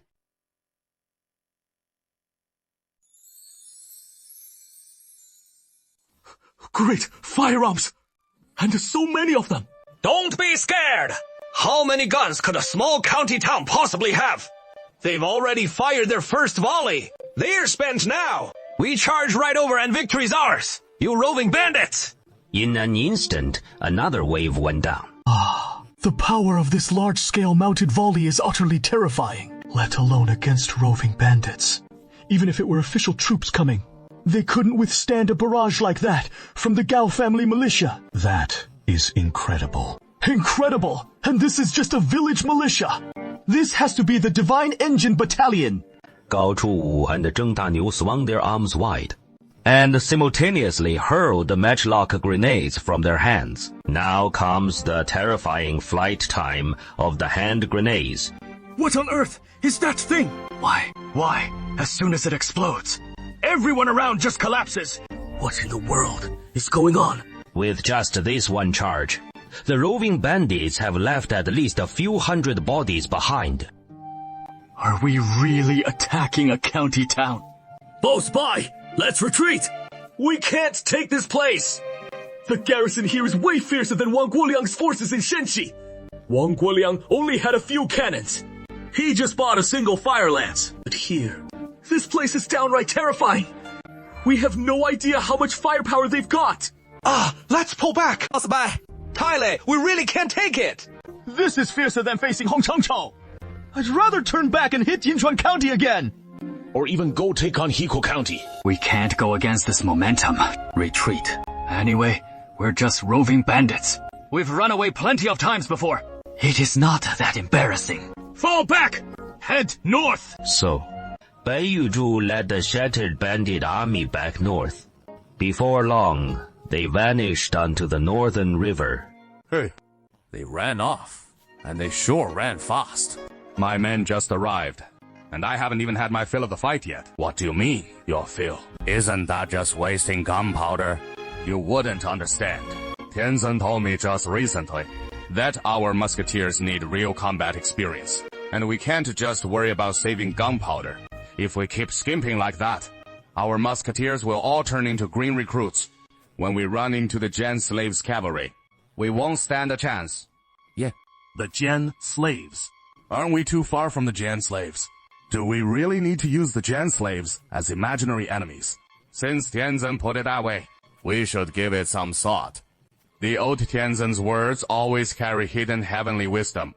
Don't take it lightly. Though Tianzin's dark cloud wasn't in the sky, it seems the old man wasn't paying any attention to this battle at all. At that moment, Tianzin was strolling the streets with Gao Yi, Gao Yi walking on the ground, Tianzin floating in the sky, together touring Haiyang County, a renowned Chinese city for Yellow River ecology and gourmet cuisine, packed with local specialties. I don't even recognize these two characters. Those two characters are Shuixian. I'm talking about the last two characters. Those two characters are Hello. So, here is the question. What on earth is Shuixian Hello? No idea what this thing is. Why haven't I ever tried it? I've never even heard of eating Shuixian Hella. I searched but came up empty on the search engine. Surprisingly, it is not even available. This really gets to me. I have to check it out. You go in the shop and try it. I just had a bowl of 3G knife-cut noodles and half a bowl of Haiyangchu noodles. Plus half a mutton hue pot. I'm already stuffed. Strolling the streets in Haiyang County is really tempting. One sleep, and you've eaten a ton. Yeah? You've eaten so much already. Weren't you just staring up at the sky the whole time? Okay, all the way. I was just checking out the girls. Haha, so cute and adorable. I didn't notice she was eating the whole time. Scary. Scary. Maybe you can manage a bit more. Chuju, can you help me eat half? I already helped you finish half of that mutton whole pot earlier. And I helped you with half a bowl of the lamb noodles too. You two really can't eat much. How come both of you can only manage half a portion? That is how I was raised since I was little. Just eat half full, never gain weight. Let's go in. From now on, eat until you're full. Don't stop at half full. Gaining weight doesn't matter. Here with me. No one will mind if you put on some weight. Go on in and eat. Heavenly Venerable from now on. Eat your fill without worry. No one will dislike you for gaining weight. Thank you, Heavenly Venerable. Boss, what on earth is this Shuxianha of yours? Oh. Ma'am, as for Shuxianha, it is a local specialty from our Haiyang County. Made by pressing buckwheat flour into noodles. And when kneading the dough, we add mugwort or mix in water boiled over scorched stones. The resulting dough has great elasticity and trueness. And after boiling it in the pot, we quickly dunk it in cold water. That is why it is called Shuxianhe water first. Then it comes together. Give it a try. Heavenly Venerable, are you ordering a bowl for her? Or do you want one for yourself too? Of course, it is for her. Me? Oh, I've wandered far and wide. I've tried every delicacy under the sun. So I'm not interested at all. As Li Daoshuan spoke, his fingers were frantically searching on his phone. No Shuixianhe, Meituan takeout. None up there either. Still nothing on Douyin takeout. Can't order it. It is unavailable on all the delivery apps. I'm getting frustrated here. Finally, the almighty Taobao came to my rescue. Though it is a shame it is not the Haiyang Shuixianha, but Shenghua boxes instead. 6 boxes for just over $20. Such a steal. Hey. This'll have to do. When I placed the order, I asked the shop to rush it to me. Tasty. Really delicious. Why don't you ask the shop owner how business is going? Have a little chat with him. Shopkeeper, your Shuixianhe is pretty tasty, but how come I don't see more than a couple folks in your shop? Business not doing so well. These past few years have been rough, with that major drought. And the first couple years, I couldn't even get my hands on buckwheat flour. Until the people from Gaojia village arrived, distributing flour everywhere. Then everyone had something to eat, even folks with some buckwheat. Flour stored at home started to bring it out, and sold their buckwheat flour. That is when I finally bought a bit, and took it back to make some Shuixian Hella. But right now, everyone's just focused on filling their stomachs, not on eating well. My business. Well, it is really hard to put into words. Haiyang County has only just started distributing rations, and it is still a long way from getting back to the vibe of normal times. Folks are still hiding whatever savings they have, clutching them tight, too scared to spend. It'll take until they're no longer worried about making ends meet in the future, before they'll splurge a little on some good eats. Otherwise, they'd rather mess around with flour at home, whipping up simple meals. So why not invite him to open a shop in Gaojia Village? Shopkeeper, your stuff tastes pretty good. Why not set up shop in Gaojia Village? There are still several empty spots in the Gaojia business district right now. With rent-free for the first 3 months, you could open up in Gaojia Village, selling shuxi and hella. And I guarantee, you'd make a killing. Would it really sell well in Gaojia Village? Absolutely. People there live pretty comfortably. And it is not just about filling up anymore. They want to eat well now. If you don't believe me, swing by and check it out sometime. Oh. Gaojia Village is right at the border between Haiyang County and the urban-rural area. Just a few dozen lie away. And they're building the road right now. Once that road's done, getting there and back will be a breeze. A place this close, it wouldn't hurt to give it a shot. Oh, thanks so much for the suggestion.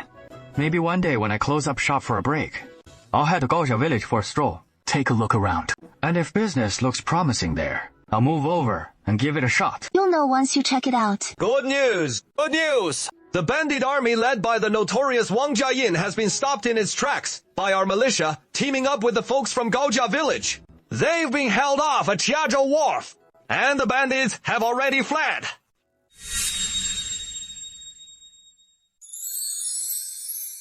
As soon as the news spread that the bandits had been driven back, the entire county town erupted in thunderous cheers.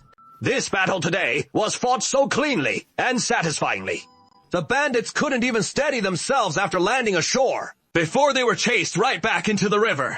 The Gaojia villagers' group did great. It looks like our own folks were hit by just a few arrows at most. No major injuries.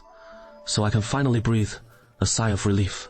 The protective Tianzhen hates nothing more than seeing his own people lose their lives. It seems Haiyang County is safe for now. Those livelihood matters I had you and 32 arrange earlier, we can start implementing them right away. Okay. Didn't you just say you were full? Want some autumn-winter treats? Can the two ladies help you eat a bit? This narcissus blend tastes so delicious. I've suddenly found I can eat more again. What kind of physiological setup is this exactly? Wait.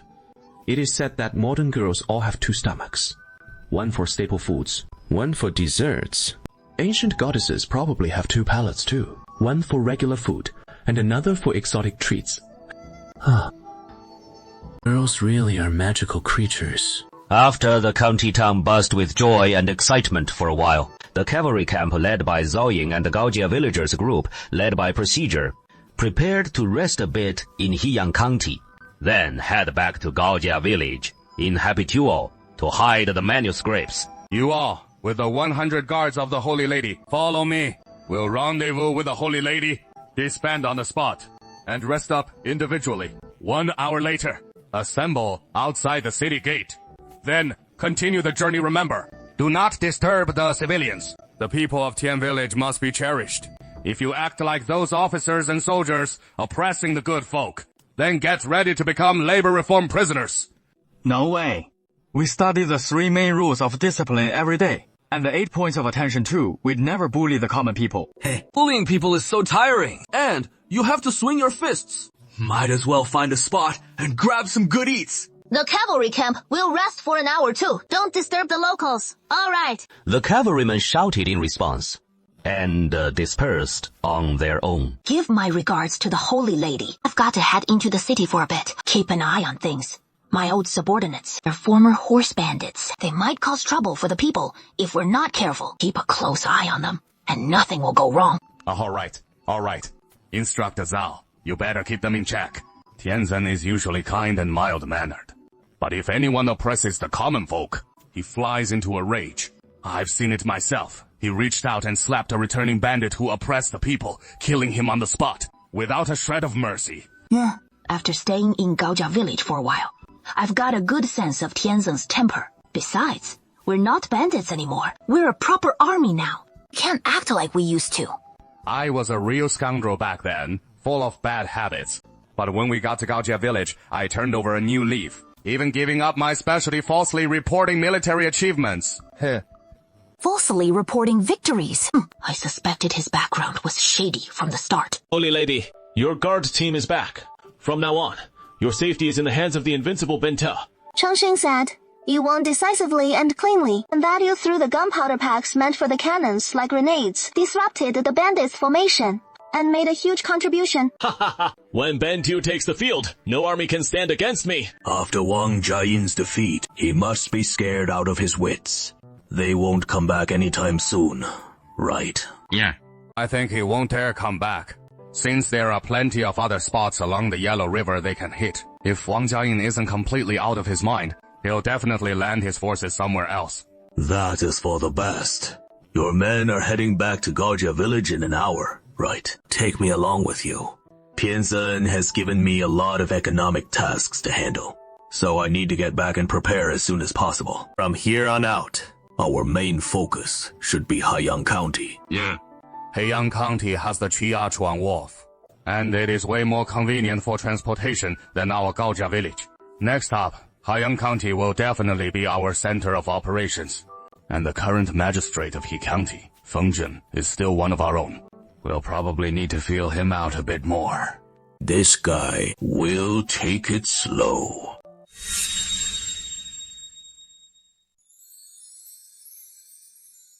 I'm feeling a bit nervous, and I'm genuinely worried that my own militia underlings might bully the folks from Haiyang County. This is the first big test of morale for the Gaojia village militia. If one of my own underlings bullies an outsider, what on earth should I do? Of course, I can't just indulge them, but punishing them harshly. It is hard for me to bring myself to do it. Such a dilemma. This is a real eye-opener. Why corruption takes root in this world. Why eunuchs meddle in power. Why treacherous ministers stir up trouble. It all stems from the top leader's favoritism toward his own people, which creates exceptions, and those exceptions lead to the breakdown of law and discipline. I know full well that is wrong, but when your own people start crying, making a scene, and even threatening to hang themselves right in front of you, how many people can really hold firm? Looks like we really need to set up an independent enforcement agency. I can't enforce it with an iron fist myself. So let someone who can step in and handle the tough stuff for me. Who should take on that enforcement role? This person has to be really uncompromising, putting principles and law above personal feelings, valuing justice more than anything else. To uphold justice, even if it means confronting me directly, and correcting my biases and exceptions, just like the famous Wei Zhen of the Tang Dynasty, who boldly spoke truth to power and pointed out the emperor's mistakes. Is there anyone like that among my underlings? Shopkeeper, how much for a bowl of your 3-foot knife-shaved noodles? Oh, 10 coins. That is so pricey. Back in Gaojia village, a bowl of hand-torn noodles only costs 3 coins. I figure probably the good folks around here charge more. By the grace of the Heavenly Lord, we've just arrived in this county town. The food here is not nearly as plentiful as back in Gaojia village. Oh, that makes sense when you think about it. 1 bowl, please. I'll have one too. This group just ordered 5 bowls. That is 50 wen. If they don't pay up later, wouldn't I be taking a huge loss? Luckily, he was just overthinking it. These folks didn't even wait for the shopkeeper to finish shaving the noodles. They went ahead and set a lump of broken silver right in front of the shopkeeper. Hurry up and shave those noodles. We're starving over here. Hey, coming right up. Man, this round of business feels so satisfying. Oh, this Haiyang County really is a poor spot. It is just way too poor. Compared to our Gaojia village, it is not even in the same league. You dare say folks from Haiyang are poor? I'll smack you on the forehead with a ladle. You believe it? Hunched over and carrying knives. Better let it go. Last time they came in for a drink and hung out by the river. Those 3 girls even tried to convince me to head to Gaojia village and open a water ferry fun shop, saying the people there are really well off. You could make even more money over there. You know, they weren't wrong. These guys do look like they've got some real money. Back when those 3 girls were telling me just now, I just brushed them off with a couple casual remarks. But now that I see it, Gaojia village really is worth a trip. Mutton haupo dates back to the Yuan Dynasty, when the Mongols rode into Haoyang County. It is a delicacy that is being handed down through the generations. And it is amazing once it is simmered in the broth. The only downside is that it calls for mutton, which is a bit pricey in these drought-stricken times. How many families can even afford to raise sheep? Having mutton at a noodle shop like this is pretty unusual. Brothers, everyone take a seat. I'm treating everyone today. Shopkeeper, 6 bowls of mutton hupo, please. And extra mutton. and hold the hupo. Big brother, Naido, that line about no hupo doesn't quite fit. The hupo is the real star here. The mutton's just an add-on. Yeah, that is right, no.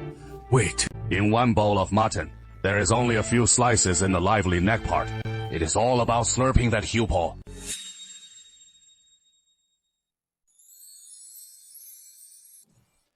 Haobo, what is good to eat? Isn't it just flour? I don't want that. Hubo, I want mutton. But I can serve you a bowl full of just mutton. Or the shop would lose money. Brother Daniel, stop fooling around. The shopkeeper would go broke. You can't just throw in mutton for free. Wouldn't that lose money? It sure would. Mutton's pricey. In good years, a pound of mutton here runs about 80 wen. But now, in this disastrous year, it is shot up to 800 wen per pound. These past few days, Gaojia Village sent us a bunch of flour, so the mutton price dropped back to 400 wen a pound. I add just a few thin slices of mutton to a bowl of lamb noodle soup, and that bowl has to sell for 50 wen. If I add any more slices, I'd lose my entire capital. How many taels of silver is 400 wen? 4 钱. That is 4,000 silver taels. So how much is it really? Ouch, this simpleton. You can't talk to him straight. Hey, brother Daniel, look here. This little chunk of silver scrap is 4 chen of silver. So a pound of mutton is worth just this tiny bit of silver. That startled me when I heard 400. I thought it was a fortune. Shopkeeper, take this silver ingot and serve up as much mutton as it buys. Don't skimp, Hubo. That is the spending style of a big deserter. If it weren't for that soldier's uniform you're wearing, I'd think you were some big official. Brother Daniel Do, you can't just throw money around even if you're rich. With such a huge sum, that is enough to buy a pretty maidservant. No way. Not like this. Treat us to a meal and buy a maidservant. Aren't you afraid of the Heavenly Venerable? He'll give you a big slap across the face. And even if the Heavenly Venerable allows you to buy one, I don't want a maidservant either. Can't eat her. I just want to eat what makes me happy. I don't care about anything else. Hey, Miss Zhao, today we've got some grub. Come join us for some mutton. It is on me. You just said you don't want a maidservant. Why's that? Can't eat her. For a man, a maidservant is something you can eat too. No. I don't eat human flesh. Daniel, you're an old-timer from Gaojia Village, right? Yeah, I got here real early. Besides the original 42 settlers in Gaojia Village, then you'd have to count our Zhengjia Village. The folks from Zhengjia Village and Wangjia Village. Back when Gaojia Village was building its gate, I took part in that too. I chopped wood and helped the sculptor make a statue. I even drove the sun chariot like a coachman. That was years ago. Oh, wow. No wonder you're so loaded. The Heavenly Venerable must have given out tons of rewards back then. Big silver ingots, like this one. You've gotta have a bunch more. That is why you're splashing cash around like this, huh? How much more you got? Don't hold out on us. I've only got that one ingot. I just used it all up. I'm broke now. Hey, so where is your money? Where'd the money go? Yeah, don't just wolf it down plain like that. Dip it in some sauce first. Oops, the soup splashed on my clothes. What a bold and hardy fellow. A hero like you. And no woman takes a liking to you. Are all those women blind? Early education shoes. You're the one who is blind. Daniel, this Fu Tianzhen himself gave him that idiot title. And he blew all the money too. Who'd ever take a shine to him?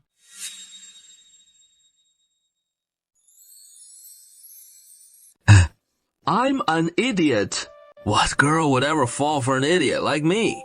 Idiots don't scheme much, unlike smart folks, who are full of lies. What is so bad about that? I know a girl who doesn't mind idiots. Want to chat with her?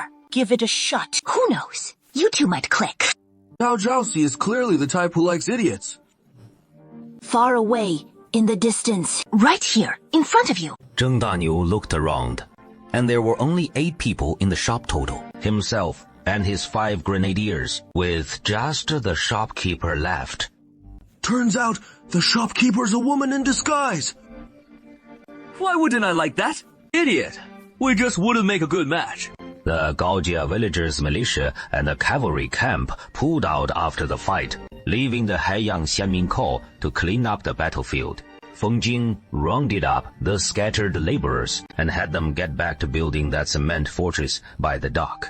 Once it is done, we'll station militia here long-term to hold the pier. So exhausting. Mentally draining. Wang Er and his fellow Wang villagers didn't withdraw right away with the militia and cavalry camp. Instead, they stuck around to help at the dock, assisting the Haiyang County militia in burying the bandits' bodies. They felt it was their duty. Those folks were calling me brother just days ago, and now here we are, burying them after the deadly fight. Keep your people in line. No burning, killing, or looting on the way home. Who do you take me for?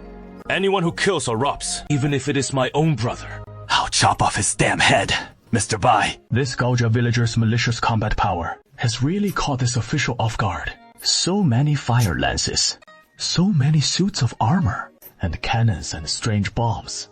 This is what you're doing. Of course, it is for our self-defense. Such self-preservation, might it be a bit, just a little over the top? Lord Feng, in your view, if we don't arm ourselves like this, what if Wang Jiayin really leads an army of 50,000 to attack? What are we supposed to do then? With standard militia gear, can we really hold off 50,000 bandits? We can't. But, alas, we can't fend them off with methods bordering on rebellion. Lord Feng, if we can hold off Wang Jiayin, then you plan to sacrifice yourself for the country. That is right. Sacrifice myself for the country. This official won't hesitate for a moment. Lord Feng is a good official who loves his country and its people. But what you can do doesn't mean others can do it too. There are always some folks who don't want to die so inexplicably. For instance, I don't want to. Nor do the villagers of Gaojia village. We don't want to die. So, of course, we have to resist. If conventional resistance can't win, then we're willing to resort to some unconventional means. This is treason, which means exterminating 9 clans. Anyway, if the bandits come, that would exterminate our 9 clans too. If the court wants to exterminate our 9 clans too, then we'll have no choice but to straightforwardly treat the court and the bandits as birds of a feather. What a seditious statement, coming from the mouth of Bai, who seems just like a gentleman. That is truly frightening. If the court doesn't regard us as rebels, and doesn't exterminate our 9 clans, then we'll just be good, law-abiding citizens. Oh. If this official reports the Gaojia village matter to the court, Gaojia village will rebel. If it is not reported to the court, Gaojia village will still be good citizens. Gaojia village, rebel or not rebel. Now, it all depends on this official's attitude.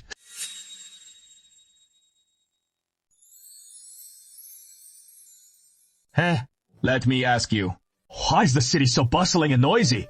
Reporting to the Immortal Venerable, sir, while you were suppressing bandits at Sheishuan Wharf over these past 2 days, egg pancakes suddenly rained down on our county town, covering the whole city. And that Ma, the Taoist priest, explained that it is food bestowed upon us by the upside-down Heavenly Venerable. Then, a day later, we had the Heavenly Venerable Egg Pancake Festival. That is why the whole city is filled with this sweet, fragrant aroma. What? Egg pancakes falling from the sky. I picked up 2 pounds of them and took them home. That'll last me a few days. So everyone's grinning from ear to ear on the streets, all thanks to these egg pancakes. Not quite. It is because everyone's made a tidy profit. Oh, I see. Yesterday, the Gaojia village militia returned victorious, passing through our county town, and stayed for about an hour. My lord the county magistrate, you wouldn't believe how loaded they were. Every single soldier had money to burn. As soon as they hit the streets, they were buying up a storm. The goods I had ready yesterday were snapped up in no time. And every merchant on this street made a killing. It was the best business day we've had in years. None left. Not a single one. Those soldiers looked pretty fierce, but they were actually quite disciplined folks. All of them polite and well-spoken, not relying on their fists to get their way at all. This Gaojia village militia, are they even more disciplined than the roving bandits and the official troops? No need to mention the millions of roving bandits. But the official troops, even their most disciplined, elite soldiers, can't help but take bribes or fake medicine from time to time. The case of buying things without paying. Not to mention scum like Wu Zimian, who are utterly without honor. Who would have thought the Gaojiao village militia could actually take nothing from the people? This is truly unexpected. After my conversation with the White Ape yesterday, I've been hesitating whether to report the Gaojiao village militia's deeds by writing a detailed memorial and submitting it. Now, I've decided to put this matter on hold for now. I won't write the memorial just yet, but skipping the memorial, there is something I must do. I need to meet Liang Shixian and learn about his ties to Gaojiao village. It all started with this water pool. Brother Wanger, back then you led us to Gaojiao village to steal water and hide flour. 爸才够回来了。爸, it is good to have you back. A good man. The fields in Wangjia village have already been rained on, and even sown with seeds. You and your folks just need to handle some paperwork, and you can reclaim the fields. You'll soon be able to settle down and build a life. After years of wandering everywhere, fighting officers and soldiers wherever we went, those fields are long gone for us. So many years have passed. Surely someone else is farming those fields now. If we come back and start disputing the ownership of those fields, it wouldn't be right. Let them join the militia instead. These guys aren't cut out for farming, but they might be good at fighting. At least they won't flinch when sword corpses come flying from the sky. Without batting an eye. That makes sense. All right. I've got the title of the world's top rebel hanging over my head. If I keep showing my true face, it might bring trouble to Gaojiao village. I'm planning to change my name to Wang Laohu. What do you think of this name? Your way of coming up with names has even made Tianzhen gripe about it several times. Can't you come up with something more creative? Isn't this name pretty good? Master Tianzhen will understand once he stays here a while. It was Tianzhen who delivered that flower to you back then. The old master has been watching over you all this time. Wanger's heart jolted. He looked up, but saw nothing. While men act, heaven watches. Oh, Tianzhen, you've always been watching what Wang Haohan does. Worthy of heaven and earth's conscience. Tianzhen has seen it all. Even though it is a high position, the village has always kept a spot open for Wang Haohan. Tianzhen holds Wanger Shenmen in high regard. Wang Haohan, why don't you take your people to the barracks first? Look, that is the barracks over there. He Zhaoxi has been waiting patiently for you. He'll make sure your people get settled in the barracks. Is this some kind of mistake? I've been to Chengcheng County before, and I've never seen a statue this big. Was this just built? Hey, take a look, folks. When did a statue like this pop up? That is all the wealthy folks around here pooling their money to build this statue of Daoshuan Tianzhen. And it was only finished a couple of days ago. The name Daoshuan Tianzhen. When Ma Tianyuan, the Taoist priest, was praying for rain, didn't he say he was begging this Tianzhen for the rain? He even said the dragon kings of the four seas were dragged here by the neck, by Tianzhen himself. Isn't this statue of Tianzhen built just right? We got over 1,000 people from all walks of life involved, and it took us nearly 2 years to finish it. Over 1,000 people working nearly 2 years. Is this some kind of mistake? This is a year of great disaster, you know. Doing something like this. Aren't you afraid of starving to death? Hey, that is not right. Wait a second. On my way here, Chengcheng County doesn't look like it has been hit by the disaster at all. The upside-down Tianzhen brought rain to Chengcheng County. That is why you're building this statue for him. Not just rain. Tianzhen himself stepped in and helped us defeat the Gaiwan rebels. Stepped in personally? But how exactly did he do that? You rebels, surrender and face your doom. Are you nuts? Thanks for the lesson, brother. Lord Liang's into this stuff too. Reporting to Tianzhen as the county magistrate here for 3 full years. I must return to the capital to report on my duties, and then be reassigned elsewhere. I've served in Chengcheng County these past 3 years, all thanks to Tianzhen's protection, sending money and grain to help me aid the common folk. And now that I'm about to leave, The world stretches vast and wide. I have no idea where I'll be posted next. Without Tianzen's aid, I wonder if I can still be a good official. Once I'm transferred away, I don't know if my successor will be honest or corrupt. If he is honest, that would be wonderful. But if a corrupt one comes, I beg you, Venerable Tianzen, to wield your divine powers and punish that corrupt official. Protect the common people, please. This Liang Shixian has been pretty decent overall, but if a corrupt official replaces him, I'll have to strike and kill that scoundrel. Officials like county magistrates who are thorny beasts like that. The court will surely take it very seriously, and it'll cause a huge fuss then. Brother Liang, what are you muttering to the statue? Brother Feng, how did you get here? Oh, I've got some urgent matters to discuss with you, Brother Liang. Please follow me, Brother Feng. Let's find a quiet spot to talk. Aren't you worried about someone eavesdropping here? The Heavenly Venerable's giant elephant is right here with us. No one would dare cause trouble here.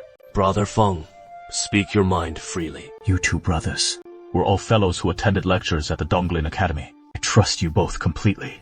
As a lowly servant, I dare to boldly inquire if I've overstepped in any way. Please bear with me, Brother Liang. So, what is really going on? A few days ago, Wang Jiayin's General Bai Yuzhou led over 10,000 bandits to assault the Qiaoshuang Wharf in our Haiyang County.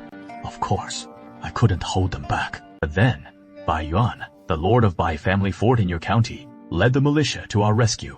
Bai Yun, I know about that. A refined gentleman, accomplished in both civil and military arts. I entrusted the entire militia of Chengcheng County to him. What happened with him at Qiaoshuang Wharf? He surprisingly mobilized 500 arquebusiers, 370 regular troops, and several hundred soldiers hurling strange explosives. And moreover, all these soldiers were fully armored. It was tantamount to outright rebellion. Brother Liang, you had no idea. I knew they had some armor. They had a few arquebuses. I knew about those too. But 500 arquebuses and over 1,000 suits of armor.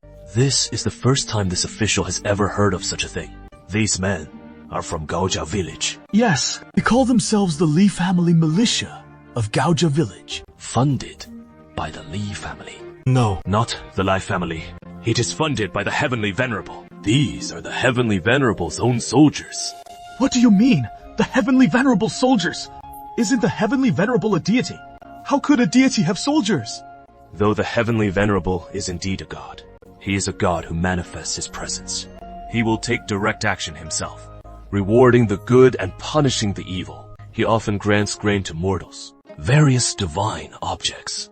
I remember now. Last time I went to Xi'an to deliver the head from crossing the mountains. Passing by Gaojia village, I rode that strange little train once. Could it be that thing is the so-called divine object, the celestial venerable stone? A real god? Of course. If it is not a real god, what could it be but a fake one? Think about it yourself. Besides immortals, who else could enable that tiny Gaojia village to produce 500 matchlock guns and over 1,000 suits of armor? Exactly. How much wealth can one village possibly have? Or get about 500 of them? Even scraping together 5 would be impossible. Brother Liang, though these things come from the immortals, but with so many of them now, their purpose could very well change. The Lai family of Gaojia village, even with firearms and armor, they could fight better than that bandit leader Wang Jiayin. Wouldn't that give them the means to rebel and cause chaos? If they follow the example of the roving bandits and plot a rebellion, what then should we do? Rebellion? Brother Feng, you're overthinking it. Where has an immortal ever rebelled against mortals? He, a lofty immortal. If he rebels to become emperor, though we call the emperor, but actually, it is also called the Son of Heaven. If the immortals become the Son of Heaven, wouldn't that just demote themselves to the Sun's generation? It does seem like that is the logic, doesn't it? Oh, Lord Liang. Though immortals would never come to seize the throne, these things thrust down by the immortals have ended up in mortal hands. So how can we be sure mortals won't get ambitious? Bai Yuan of Gaojia village, Hao Jiaoxi, Zhao Jiaoqi, and the others among them If even one harbors malicious intent and uses these weapons bestowed by the immortals to rebel, what are we supposed to do about it? While men do their deeds, heaven keeps watch, and gods stand vigil just 3 feet above our heads. The gifts from the immortals are naturally under their watchful gaze. If those 3 share a single wicked mind, the immortals will surely bring down punishment. Oh dear, that is easier said than done. Even immortals doze off now and then. Even Taishang Laojun's blue ox once escaped to wreak havoc in the mortal realm. We've no power over the immortals, but we must keep a close eye on the mortals in their charge. Magistrate Yang, Gaojia Village falls under your jurisdiction in Chengcheng County. And as for this matter, I'm powerless to meddle from outside my remit. You'll just have to come up with something yourself. Brother Feng, I'm afraid I won't be able to handle this much longer. Why's that? My 3-year term is up. Brother Liang, you've already been here 3 years. I've only been here a little over a year. That incense and bell I just offered were to report this very matter to Daoshan Tianzhen. Soon, I'll be riding post-haste to the capital. Once my debriefing is done, they'll send a replacement. Brother Liang, but I do have an idea. That could keep you from being transferred. How could that even be possible? Officials serve fixed 3-year terms. Once 3 years are up, transfer is inevitable. What scheme could possibly dodge that?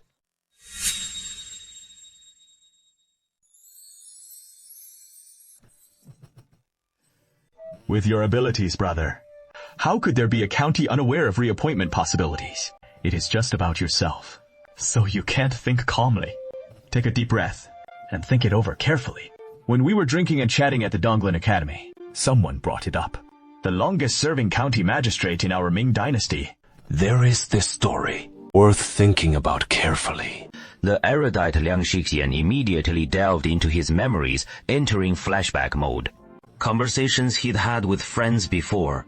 All the tales he'd heard, famous figures of the world, all spinning in his mind like a lantern show. Baizhou Siqi was born in Fengrun County, Shangshan Prefecture, during the Ming Dynasty. And in the 12th year of Yongle, he became the magistrate of Huarong County. He deeply understood the people's conditions, served with integrity and dedication, and for any major decision, he consulted with the locals first before acting. He was deeply respected by the people. After 12 years as Huarong's magistrate, he was promoted to deputy prefect of Zizhou. The county folk didn't want him to leave, so they sent representatives to the capital to petition for his retention. Thus, the Ministry of Personnel reassigned him to Huguo as deputy prefect of Wuchang, while allowing him to concurrently serve as Huarong's magistrate for another 10 years. In total, he served for 21 years, the longest tenure of any county magistrate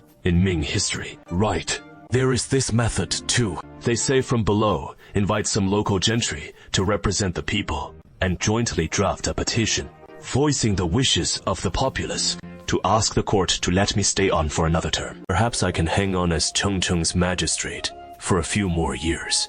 Who knows? But I don't know the local gentry here. Will the county residents be willing to draft this petition for me? Brother Liang, you've governed Great Wall County so admirably. The people live and work in peace and contentment, and from what I see, they all hold you in high respect. This matter, we don't even need to escalate it to the emperor. Just loop it through the Ministry of Personnel. That should settle it. It is just a minor issue of retaining your position, troubling the friends from Donglin Academy. I'm afraid that might not be quite right. It is a small thing. This is no small thing. Cousin, you're just too principled and upright. Official assignments are massive undertakings. How could it be trivial? Not to mention if you want to stay on. Even if you aim to climb a rung or two higher, our old friends in high places would be delighted to lend a hand. Isn't this just the so-called forming of factions? That is exactly how the eunuch party operated back in the day. And now... Brother Liang, you're forcing me to stick to my principles here. I don't want to pull strings. But we can't afford to lose you here. Brother Liang, with you in the county, I, as magistrate of Haiyang County, can sleep easy. But if you're transferred away, my seat as Hahang magistrate will be shaky, constantly fretting over a revolt from Gaojia Village, storming into Haiyang County. I'd have to stake my life blocking Gaojia Village and their terrifying firearm troops. Brother Liang, here is what I think. You shouldn't head back to the capital for your debrief just yet. Stall a bit. Leave it to me. I'll dash off a letter right away to sort out that business with Liu Run for you. It is a bit of a dilemma. Should I stick to my principles in how I conduct myself, or choose the path in life that I truly want to follow? Then I'll entrust it to you, Feng Di. Trekking along.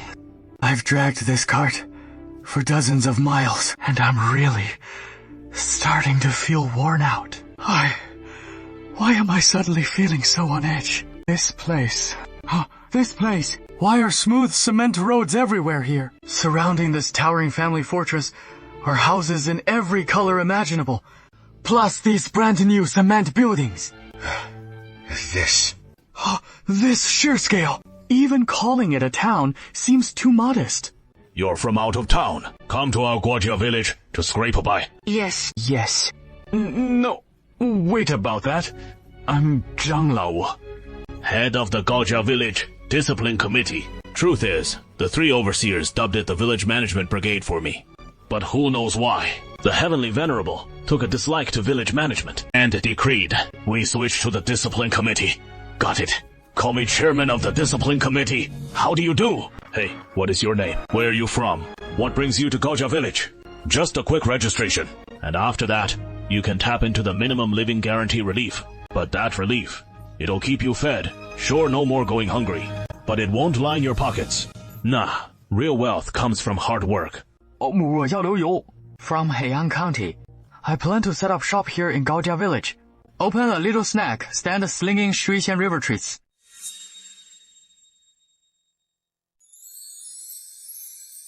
Zhang Tao, where else can I find an empty shop? All the shops in prime spots are already taken.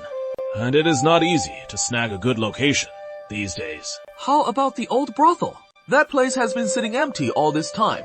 The spot for that new building is prime. Right in the heart of the market district. It is a shame to let it sit idle forever. Why not just turn it into a snack shop? What? Because the heavens won't allow that kind of business anymore. So the brothel's gone unused. You wouldn't mind setting up your Shuixian Hilo stall there, would you? I do mind. I mind it a whole lot. No rent. Free to use. Oh well, I don't mind at all now. What is the big deal? Just swap out the sign, and it is good to go. Such a huge space. And it is rent-free for me. Wow. From now on, we'll fill this whole first floor with tables. As for the second floor, we can use it as my living quarters for now, and the extra rooms as storage. But those blank couplets look kinda odd hanging there. Shouldn't we write something on them? I can only manage a few basic characters. I can't write them myself. Oh no, I just can't write at all. How about we just doodle something on them? Hey, I'll go find a scholar to help us out. Those scholars who can read and write are all so full of themselves. Who'd bother helping a lowly vendor like me with writing? Even if I could afford to hire one, I don't have that kind of cash. Just sit tight. Hey, it'll be free. Old Fifth Zhang takes off running, disappearing in a puff of smoke. Old Fifth Zhang. You folks. You want to write? What exactly? No, not that this. Sir, wait. Don't hold your breath like that. Right. What do you want to write? You all introduce it to me. Liu Yu quickly described this delicacy, Shuixian Hiluo, in detail. Xianqiao Hilo brings fortune and longevity. A bowl of fragrant soup warms the soul's dreams. What's talent for Shuixian Haluo, sir? Although I'm illiterate, but even hearing these 2 lines, they sound absolutely auspicious. Oh, I wanted to pursue scholarly honors back in the day. I've read who knows how many books. How could I succeed without some talent? I see you're not that old, sir. You can still take the exam. You look like someone who wanted to take it back then, but now has no intention of trying again. If you really pass the imperial exams, who knows where you'd end up as an official? Where is the joy compared to life in Gaojia village? Life here is more comfortable than being an official. I don't believe it. The people in Gaojia village are really kind. It is clearly me who wants to open a shop, yet they're helping so enthusiastically. A whole crowd surrounding me, an outsider, buzzing around. You can't feel this kind of atmosphere anywhere else. Hurry up and open your shop. We're waiting to eat sushi and hello. Oh no, it is still too early. I still need to set up the stove and buy ingredients for Shuixian Hilo and so on. I haven't even decided on the price for a bowl of Shuixian Hilo. And what are we chatting about? Get to it. These folks are determined to eat our Shuixian Hilo no matter what. From the looks of it, they won't leave until they get to eat today. Alright, hurry up and prepare. So, where can I buy flour? Right at the corner of this street, there is the Gaojia village, Hunying Liangzhuang. You go there to buy flour. It is really cheap.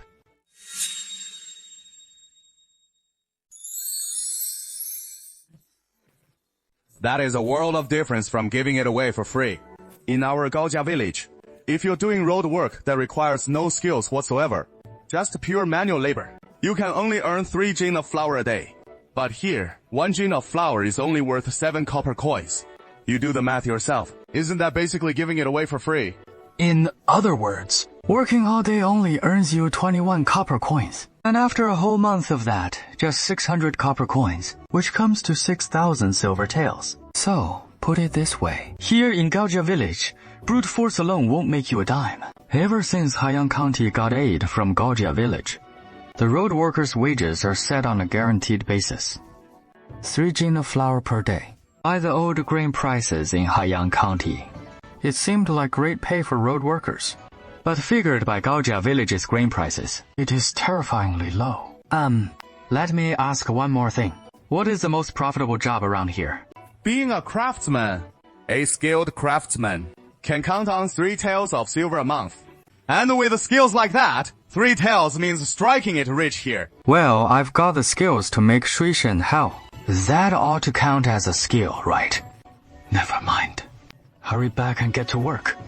First, mix up this bowl. How much should I charge for it? Back in Haiyang County, it sold for 10 wen a bowl. But flour there was pricey, so the profits were razor thin. Selling a bowl barely broke even, not even 1 wen profit. At best, half a wen in profit. And that half wen was basically just for the hassle. But here, flour is so cheap. Just 7 wen a jin. A bowl of Shuixian Hao uses at most 2 taels of flour. The cost is just a bit over 1 wen, plus the cost of some coal and seasonings. A bowl of Shuixian Hao only needs to sell for 3 wen, to make 1 wen in profit.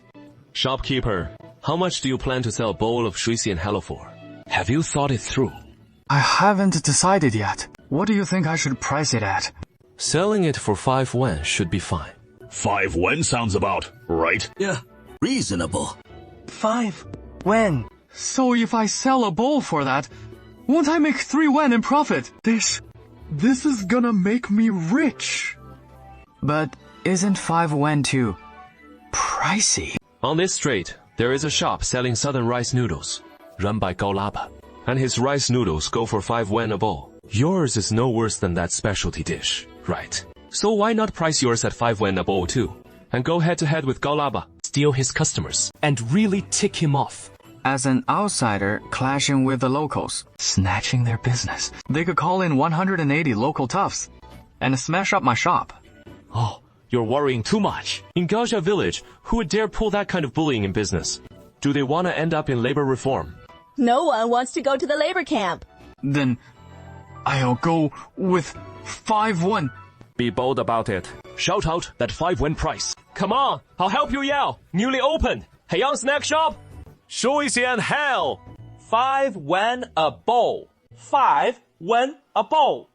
After that shout, an old man on the street was the first to look over. Village head, give me a bowl. No, village chief, you ditched my rice noodles today. Eating your rice noodles every day. Aren't I sick of it? Yeah, I'm sick of it myself. Okay, we're closing the shop today. And I'm gonna try that new snack too. I'll have a bowl too. Hey, what is with that? What is up? You won't even do business with a fellow vendor. No, it is not that. It is not just me. I just feel a bit uneasy inside. No wonder he is panicking. Once Laba's rice noodle shop shuts down, folks wanting rice noodles won't know where to eat. The braised duck next door is too pricey. And that fish and shrimp river fresh spot run by folks from Baijiabao ain't cheap either. You can't eat there every day. So, with a quick roll of the eyes, He zeroed in on the new Shuxian Hello shop, greasy and panicking like crazy, kneading dough like mad, then boiling it desperately, biting into it frantically, which really wore him out, rushing around non-stop, circling back and forth endlessly. Until the sun fully set, lights came on in the Gaojia business district. Nightlife kicked off. Regular customers all got their fill, patting full bellies and heading home satisfied. Only then did the crowd in the shop finally thin out a bit. I'm beat. Nearly busted my old back from all this hustle. Shopkeeper, I heard you really came to Gaojia Village to open a shop, so I came specially to check it out. Oh, my. Thanks for the tip, miss. How is it going? How is business today? Huh? I was so slammed earlier. Back-to-back customers. I lost count. Let me see. Just how good business really is, huh? A whole drawer stuffed with copper coins. Just take it one day at a time. I'm rich now. I've struck it rich!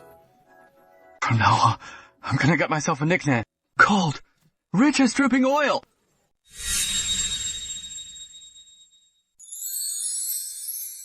Liu Yu's 水仙和乐店 has made a killing in no time, but booming business has brought along a little snag. Liu Yu's been cooking up Shuxian Hella, and the coal he uses is gone in a flash. It is all gone. Firewood doesn't burn half as efficiently as coal. And that means the cost per bowl of Shuxian Hili goes up when you spread it out. Liu Yu starts missing the cheap coal back in Heyang County. Might as well head back to Heyang County. Liu came to Gaojia Village this time just to scout things out on his own. With his wife and kids still holed up in that rundown place in Heyang County. The scouting paid off. Gaojia Village is a gold mine, so why hesitate? Gotta go fetch the wife and kids. Might as well haul a big load while I'm at it. Hey, hold on. Just heading back empty-handed for coal would be dumb. Right. Grain's dirt cheap here. 7 coins a pound. So why not take some back? Haul grain from here to Heyang County. Then bring coal back from Heyang County. I'll make a fortune for sure. Liu Yu's made a tidy sum these past few days, gathering up the coppers. He first swaps them for easy-to-carry silver. Then heads to the village bank in Gaojia Village, pulls out more than half his earnings from the last few days, buys enough grain to fill 3 ox carts, and hires 3 drivers. Who is that guy? Looks like a big shot. That is the biggest deal in our Gaojia Village, besides the spinsters. That is, they call him number 3, or just the 3rd steward, who handles all the village affairs. Isn't this just like the village head of Gaojia Village? Hey, isn't this the owner of Haiyang's specialty snack shop, Shuxian Hele? Why aren't you open for business today? And why are you here instead? Oh, thinking back to what the 3rd steward said, I'll make a quick trip back to Heyang County to bring my wife and kids here to Gaojia Village to live together. Bringing your wife and kids over, huh? That is great. That is great. Hey, to pick up your wife and kids, you could have just hired a regular carriage. So why did you hire 3 ox carts for hauling goods? What you're doing is called Fang Bingyuan. Let's go. I have no idea what that means. And he is putting on this weird, smug face. I really want to just punch him right in the face, but he is a big shot. So I wouldn't dare hit even the little guys. I figure the grain here in Gaojia Village is cheap, while in Heyang County it is expensive. So I'm planning to resell some more grain, haul it over from here, and bring back some cheap coal from there. That is a good idea. Pretty good. It is exactly what I had in mind. Look at these dozens of carts I've hired. They're all for doing the exact same thing. Here comes the business dealer. And it is a full-scale business raiding operation. No, I need to think of it the other way around. It is me who is stealing this big shot's business. What if he gets mad and calls some guys to beat me to death? I'm scared. Heyang County has over 80,000 people. My few dozen carts won't be enough to supply them all. It won't steal all your business. You should head out quick. Beat me to it. And you might even get a better price. Is this what they call the whip of human greed? I never thought I'd steal the big shot's thunder. The village head wasn't angry at all. but instead gave me some advice. Can you believe it? Gaojia village is truly full of good folks from top to bottom. Oh, you're finally back. You've been gone for days with no word at all. The kids and I have been worried sick every day. Listen to me. Gaojia village is really a great place.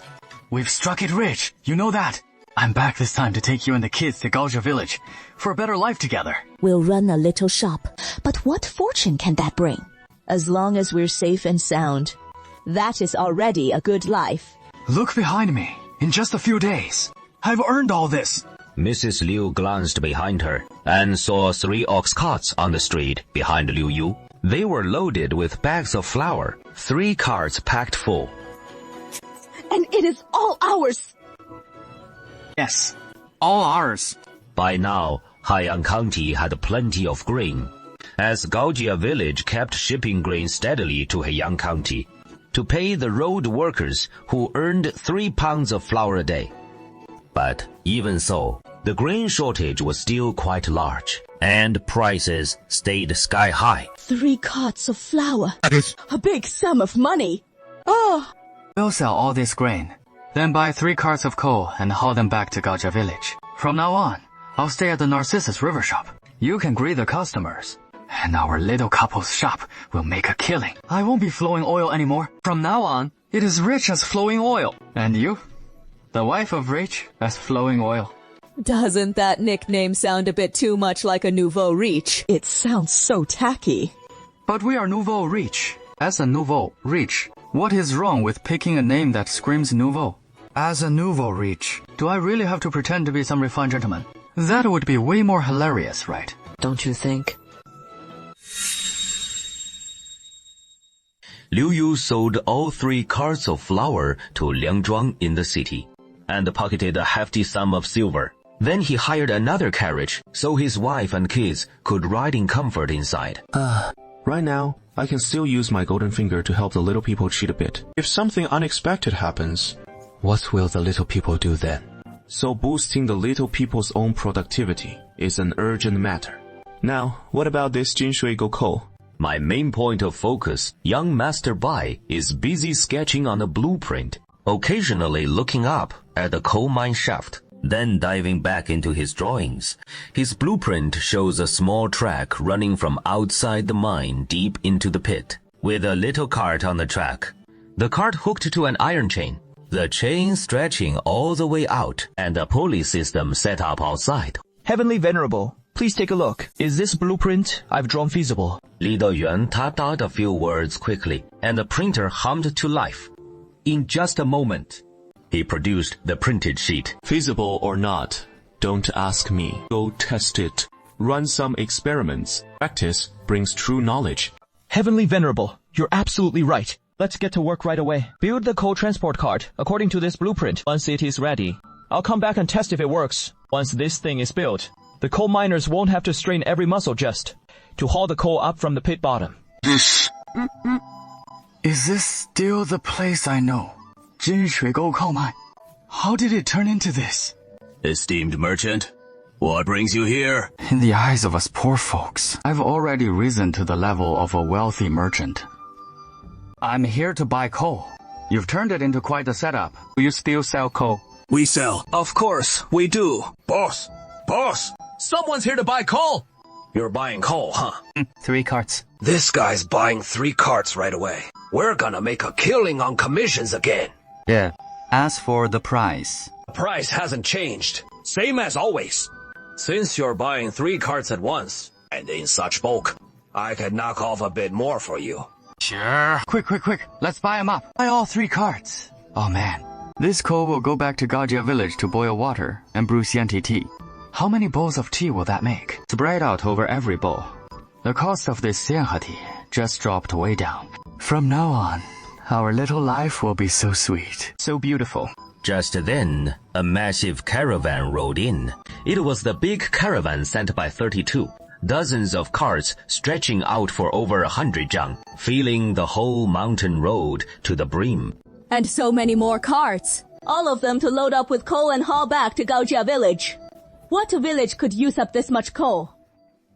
You'll see when you get to Gaojia village. That place isn't some tiny village at all. Calling it Gaojia City wouldn't be going too far. The guards there light fires every day, belching black smoke. Their big school is packed with students learning inside. Our kids can go study there too. The elevated market district, there is all lights and lively bustle. It is the best place I've ever seen.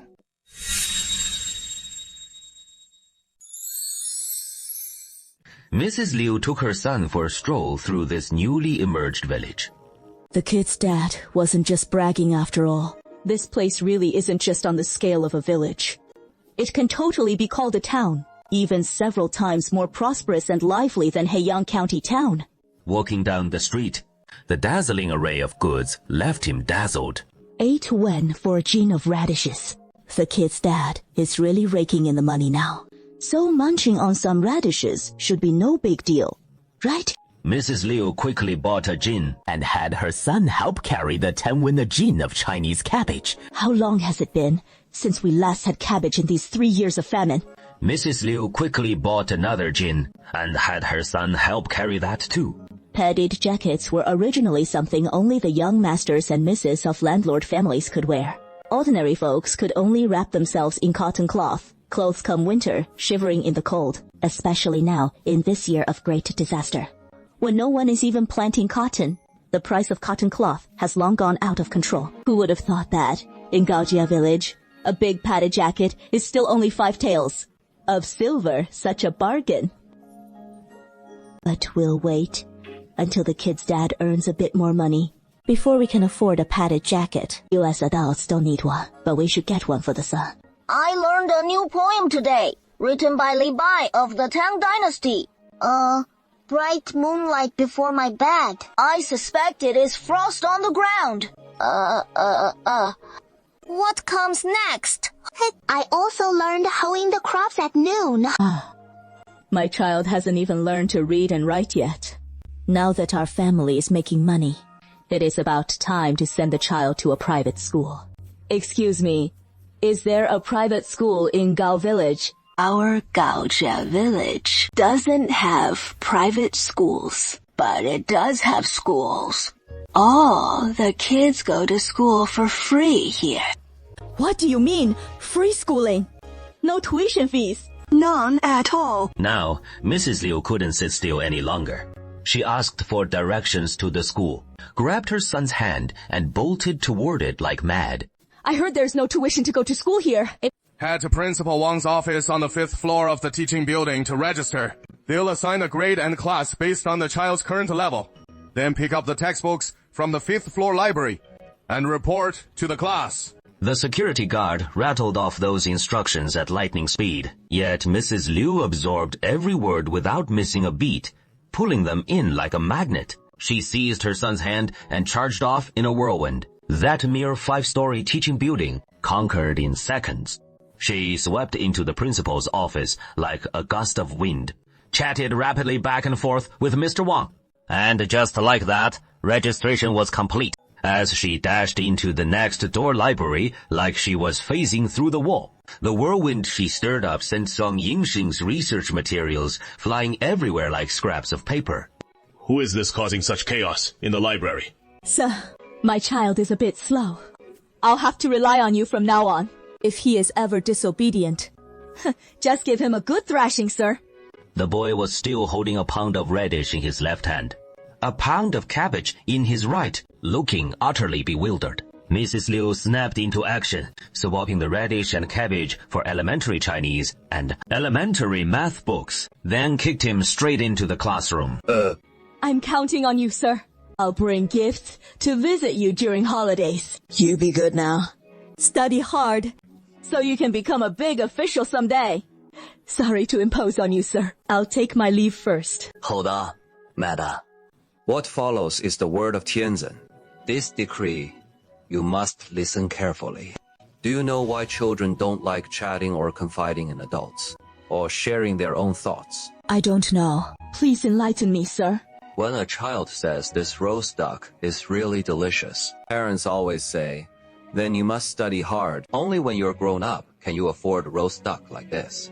When children say that dress is so pretty, parents always say, then you must study hard. Only when you're grown up can you afford pretty clothes. When children say being a big official looks so impressive, parents always say, then you must study hard. Only then can you become a big official someday. Understand. As Tianzin said, studying is very important, but not so important that you treat him with such an attitude. Please respect this colorful world a bit more.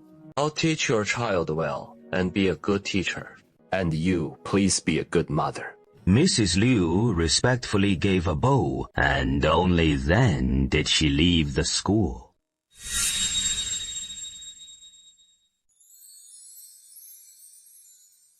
Am I being too anxious about sending the kids to school? Probably. That is why my husband said those words to me. From now on, I need to be more careful when talking to my son. The layout of this building is very similar to the Gaojia village school I just saw, but it is a bit smaller. It doesn't have as many classrooms or floors, but it is so strange. There are no men here. Even the boys here seem like girls. The mosquito that just flew by must be female too. What kind of place is this? Have you heard? Mr. Song, he has invented something called a small steam engine connected to the spinning machine. And the steam engine keeps driving the rocker arm to rotate non-stop. Then the textile machine starts weaving all by itself. That is really frightening. Though, what is the point of us learning textile skills? Isn't that just a waste? Not at all. Although the machine drives the spinning machine to rotate, it just means we don't have to keep cranking the rocker arm to draw the thread on the spinning machine anymore. Those kinds of tasks, like threading the yarn, still have to be done by us. Learning textile skills is still useful. Oh, I see. That really gave me a scare. You two ladies, what is this place for? This is a vocational technical school for women, teaching all sorts of skills, especially for women. Yeah, it is a really great place. They teach us spinning and tailoring here, cooking and embroidery. With these skills, we can earn good money too. And there are such wonderful opportunities. See, can I come learn too? I've always wanted to learn how to take measurements and cut patterns for clothes.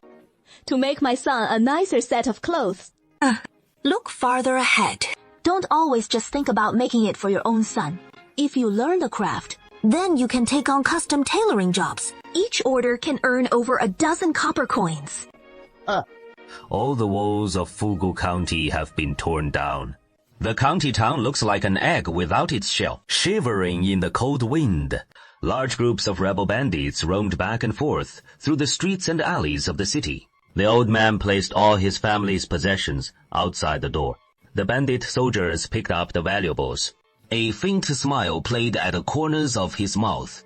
The old man thought he had escaped a disaster, but he didn't expect that as soon as he turned around, the bandit soldier slashed him in the back with a knife. The attack on Jiachong War failed. Wang Er's whereabouts were unknown. The plan to lead the army south to station at Huanglang Mountain fell apart. So they had no choice but to spur their horses and charge back into Fugu County. But the government troops followed in pursuit. Shanxi Governor Song Tongyin personally led his troops to garrison Baodi County across the Yellow River, blocking our path to advance into Shanxi. And the general, under 3 borders, Governor Yang He, Du Wenhuan, was leading his troops stationed outside Fugu County, ready to strike at any moment. After Hong Chengchou became the Yansui governor, he gained the authority to mobilize government troops, just in time to encounter Du Wenhuan howling for revenge for his clansmen, vowing to slaughter all the rebel bandits, Hong Chengchou using his own retainers as the core, integrated over 1,000 Weisu soldiers and handed them to Du Wenhuan, ordered him to lead the troops to deal with Wang Jiayi after Du Wenhuan's entire clan was wiped out. He has been in a state of constant rage ever since, relentlessly suppressing bandits everywhere, chasing Wang Jiayin to the point of utter misery. Now Du Wenhuan has pursued us to Fugu County again. Let's feign surrender. The governor of the 3 borders, Yang He, is strongly pushing for recruitment, and our army of 50,000 is no small force. The imperial court is also reluctant to clash with us head-on. As long as we're willing to accept pacification, Yang Hui will definitely accept it. Then, under the pretext of surrendering, we allow the government troops into complacency, cross the Yellow River in one fell swoop, and march into Shanxi. Yeah. Okay, let's do it that way.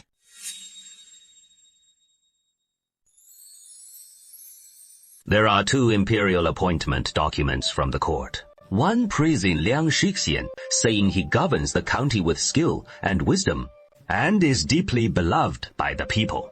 The gentry and commoners of Chengcheng County jointly petitioned for him to stay in office.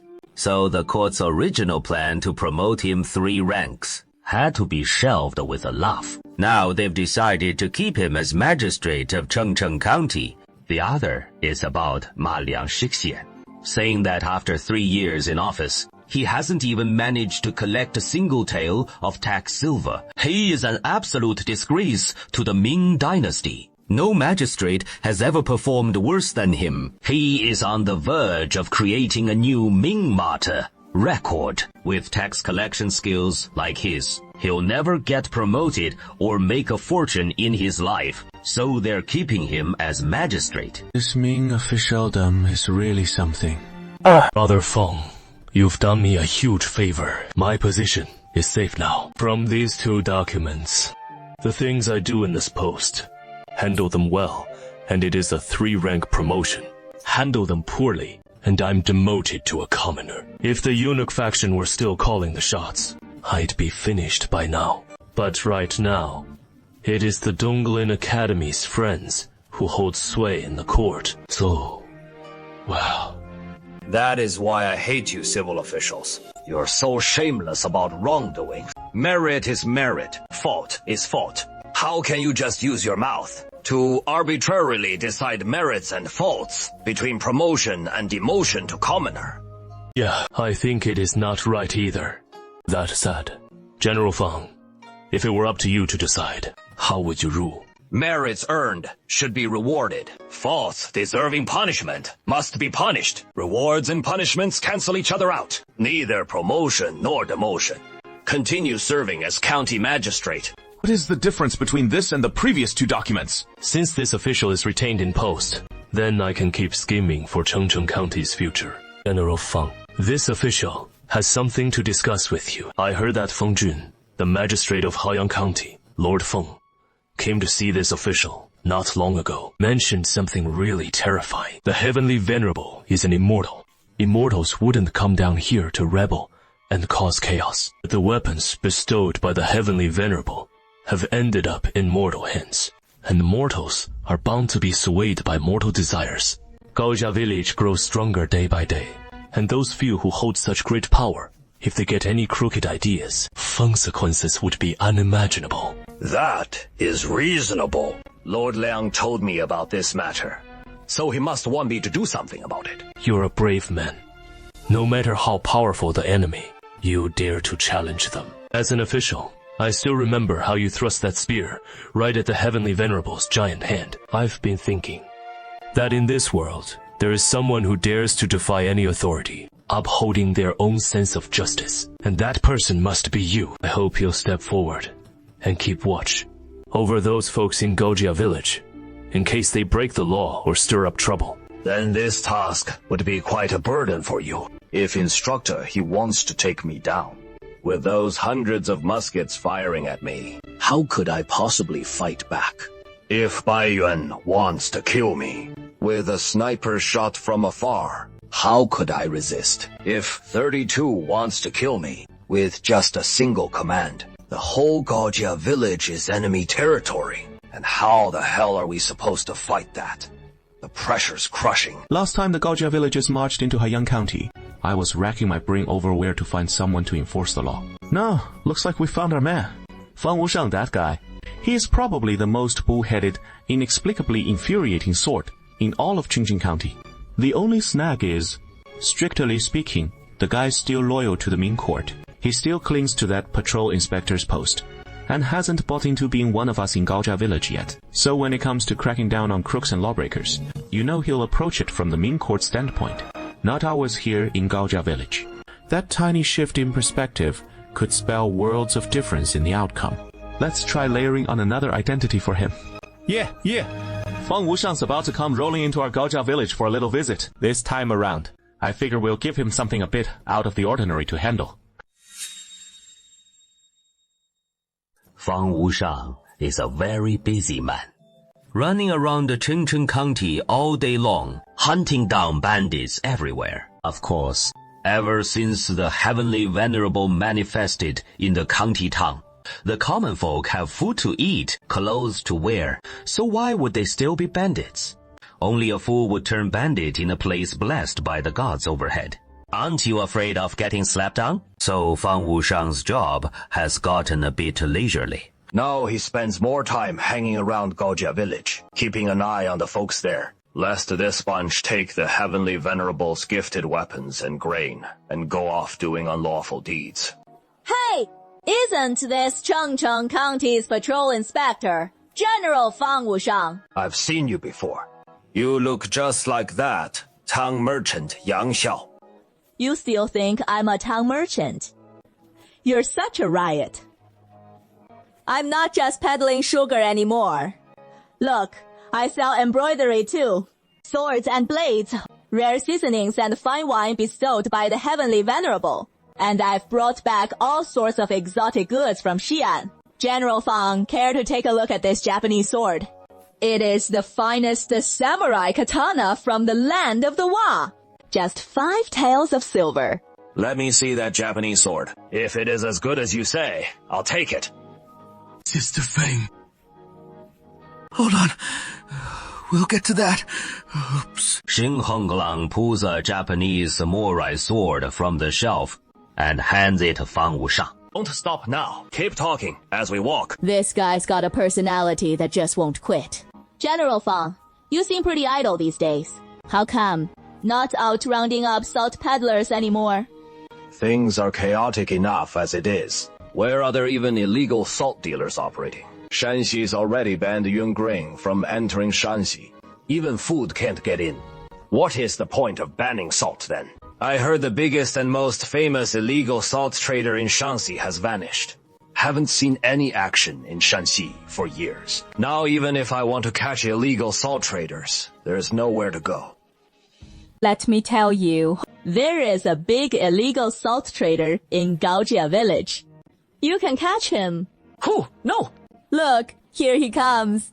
Tianzhen himself. He is distributed loads of salt to everyone in Chengcheng County. Isn't this the biggest illegal salt trader of all? This. Logically speaking, it does seem that way. I should catch him, but I can't beat him. That doesn't make sense, does it? Tianzhen bestowed salt as a blessing upon us mortals. Did he charge us mortals for it? This is called a divine gift without strings, not a sale. How can you call it an illegal salt trader? Not right, not right. This guy's got some wit. But after Tianzhen bestowed that salt, the villagers are selling it. Look, they've opened a shop in the Gaoxia market circle, right in the village camp, selling off the salt Tianzhen granted them. Here is a suggestion. You should catch 32. This. Logically speaking, it does seem that way. Should I catch them? Yes, catch them. Exactly. I should catch 32. Hey, right. The government's salt shop in Chengcheng County hasn't had any salt to sell for ages. Lord Liang's been sending the government salt shop to Gaojia village for supplies. So Lord Liang's basically one of the salt dealers too. You ought to nab Lord Liang while you're at it. Yeah, Lord Liang. This just isn't right. He should be arrested. But it is not right. Yeah. How could Lord Liang, the esteemed county magistrate, possibly be a private salt smuggler? Why did my mind just go blank all of a sudden? Now, it is all tangled up in a mess. Huh? Fang Wushang's here, yet he called him up to the watchtower for a chat. General Fang, not a moment to chat. What about that? Tang merchant from earlier. His Japanese sword is still here with me. I haven't paid for it yet. Sister Xiang, you've already paid. When did I pay? Fang Sanzhen's heading to the Gaojia market for a stroll. That is even better than the county town. This Gaoyabao has been standing here for several years now. It is no longer as brand new as when it was first built. Stains and children's graffiti can be seen everywhere on the walls.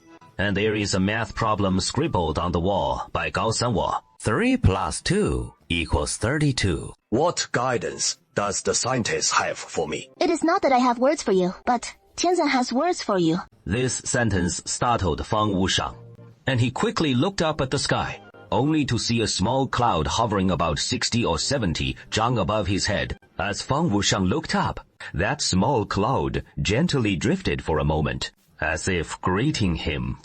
Fang Wushang quickly bowed again.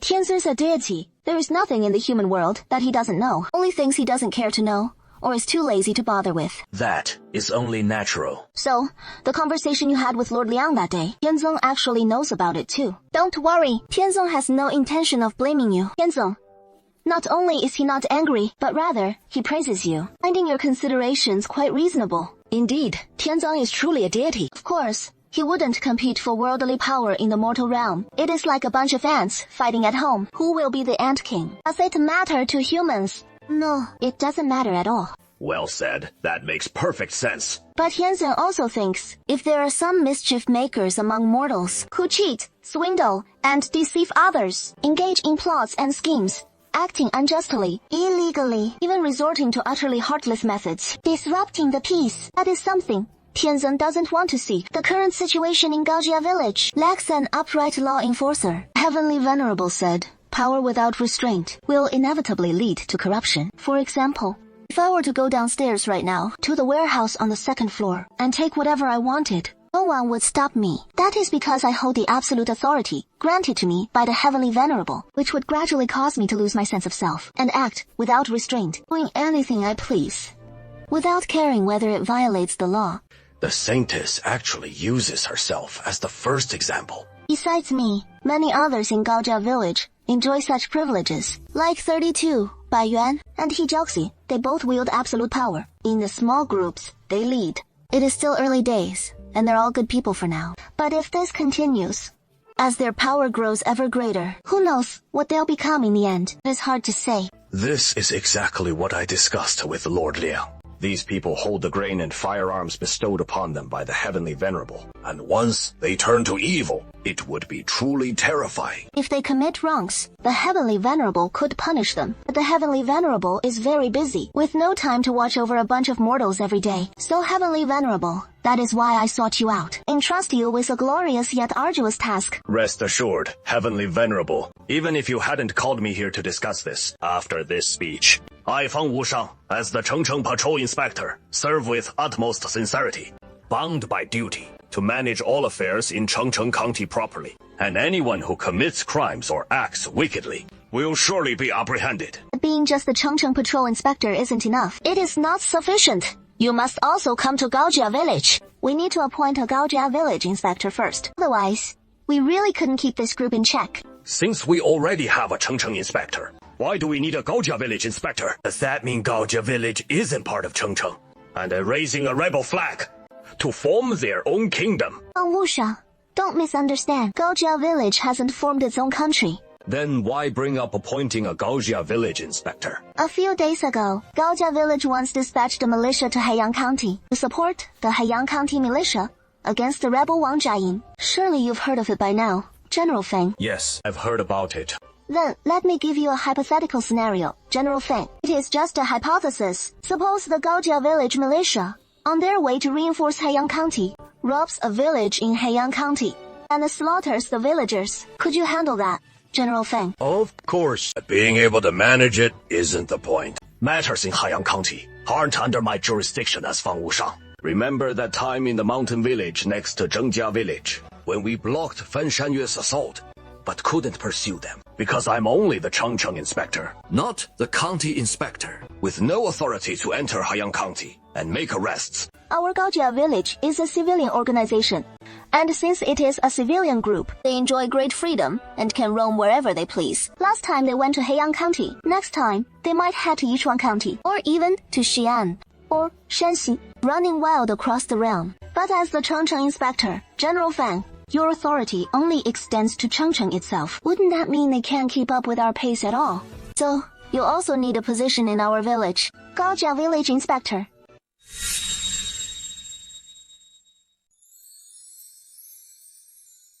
That is right. As long as the people of Gaojia Village get a travel permit, they can roam freely across the land, all perfectly legal. But as the Chengcheng inspector, I'm stuck just handling affairs within Chengcheng. I can't quite keep up with their moves. If something happens outside the area, it is up to the local officials to deal with it. And those officials might not be up to the task. For instance, Magistrate Feng Jun of Haoyang County couldn't handle it.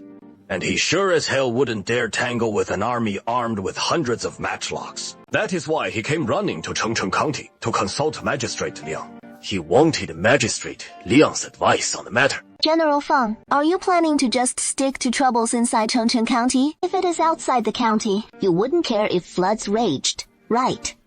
I'm not the type to just sweep the snow from my own doorstep and ignore the frost on others' roofs. Last time, I was itching to pursue the Fen Shangyuan bandits, but I couldn't enter Haiyang County, so I had to drop its eye. If I was Shanxi's commander-in-chief, I'd have LED troops straight into Haiyang back then, and chopped off the head of that Fen Shangyuan dog. That is the spirit. If you become the inspector of Gaojia Village, General Feng, then even if Gaojia Village folks venture beyond Chengcheng County and cause trouble elsewhere, you'll have the authority to deal with them. Aren't you worried that with the weapons granted by Tianzong, it might get up to no good? This is your golden chance to safeguard justice in the mortal world. All right, I'm in on this. The guy's taking the bait after all. A general's mind is just a bit too straightforward. He is dead set on upholding righteousness, but he hasn't realized he has boarded a pirate ship. If Gaojia Village really rebels down the line, he, Fang Wusheng, has also become a high-ranking official among the rebels, a turn he never saw coming at all. If it had been Liang Shixian and Feng Zhen instead, they definitely would have caught on. Out of nowhere, he was assigned as the inspector of Gaojia Village. And just like that, the whole village was informed. Next, out of nowhere, the Heavenly Venerable personally manifested and bestowed upon him a divine sword in front of everyone, one that slays the foolish emperor above and the treacherous ministers below, proclaiming his new duties to the entire village. The river crabs had a bumper harvest! What kind of harvest is that? It is just the usual yield from an ordinary year. Acre of land barely yielding 1 or 2 shy of grain. And they call that a bumper crop. They have no idea what a real harvest looks like. Here in our Gaojia village, an acre doesn't yield at least 30 or 50 she. Then you're too embarrassed to say you know how to farm. Because we've got fresh fertilizer here. But Haiyang County doesn't. Right. It only sent rain to Haiyang County, but no fertilizer for them. Li Daoxuan gave a few instructions to the box inside. Elder Gao went to fetch Zhao Sheng, the lantern bearer. So a team, led by Zhao Sheng, composed of a group of old farmers from Gaojia Village, an agricultural technology exchange team, set off in grand style. Thanks to the Heavenly Venerable, who called upon the Dragon King to bring the rain. Li Daoxuan saw points of light occasionally rising from those farmers, one after another. Before he knew it, the Salvation Index had jumped a huge chunk. Roughly speaking, it expanded the field of vision radius by over 30 li. Huh? Wait a minute. Isn't the road from Hengang County Town to Cheshuan Wharf exactly about 30 li? Yellow River. The Yellow River has finally entered his field of vision. First in sight is a row of small boats along the wharf.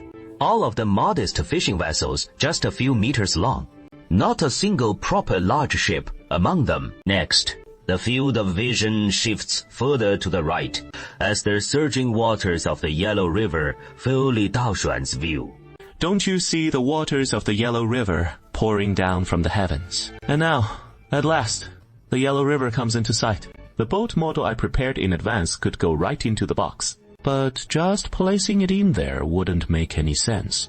It needs little figures to man it. So first, I have to move my own little figures over to the wharf. Isn't that just a waste of effort? Speak of the devil, here comes the pillow when you're drowsy. Mr. Bai, those high-quality weapons of yours, could you perhaps get some for our Haiyang County militia too?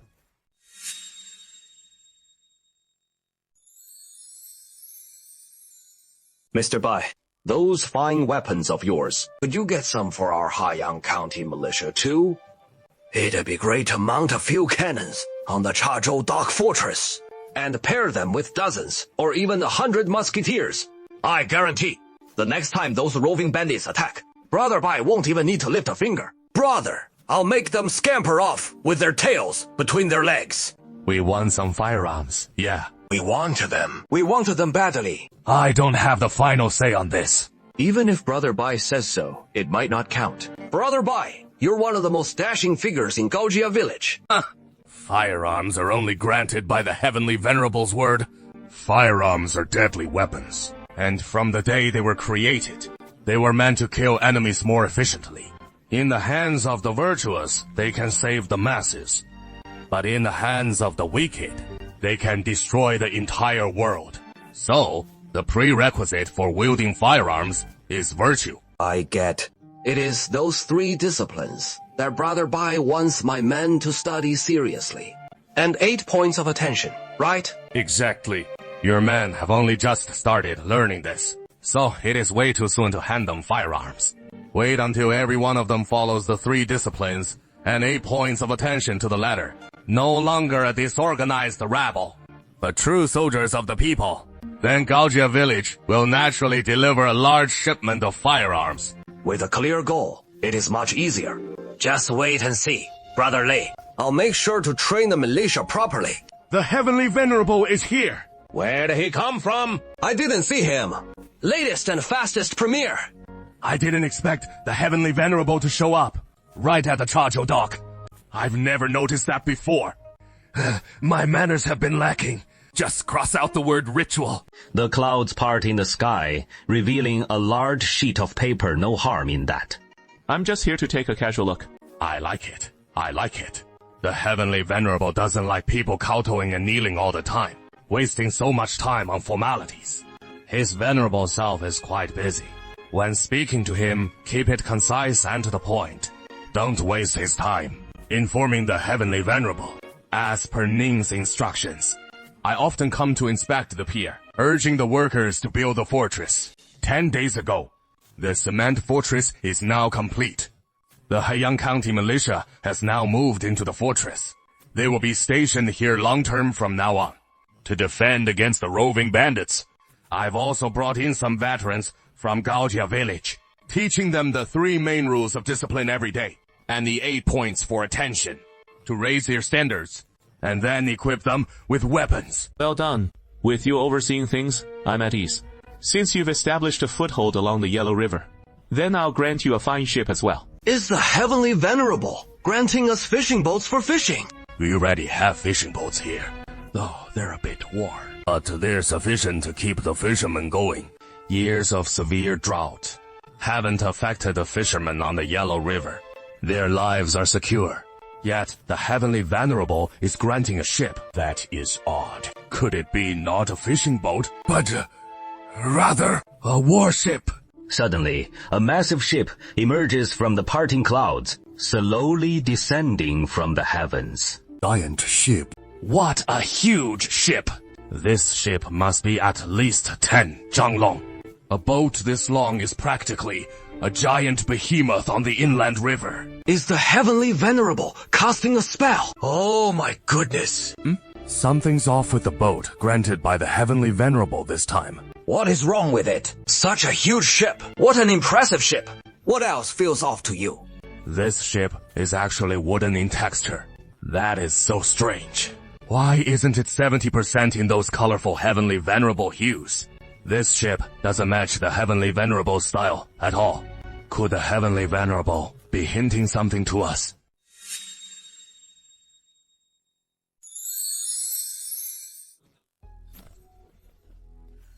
Isn't it because this boat isn't made of plastic this time? It is iron sheeting covered with a layer of composite panels for some protection.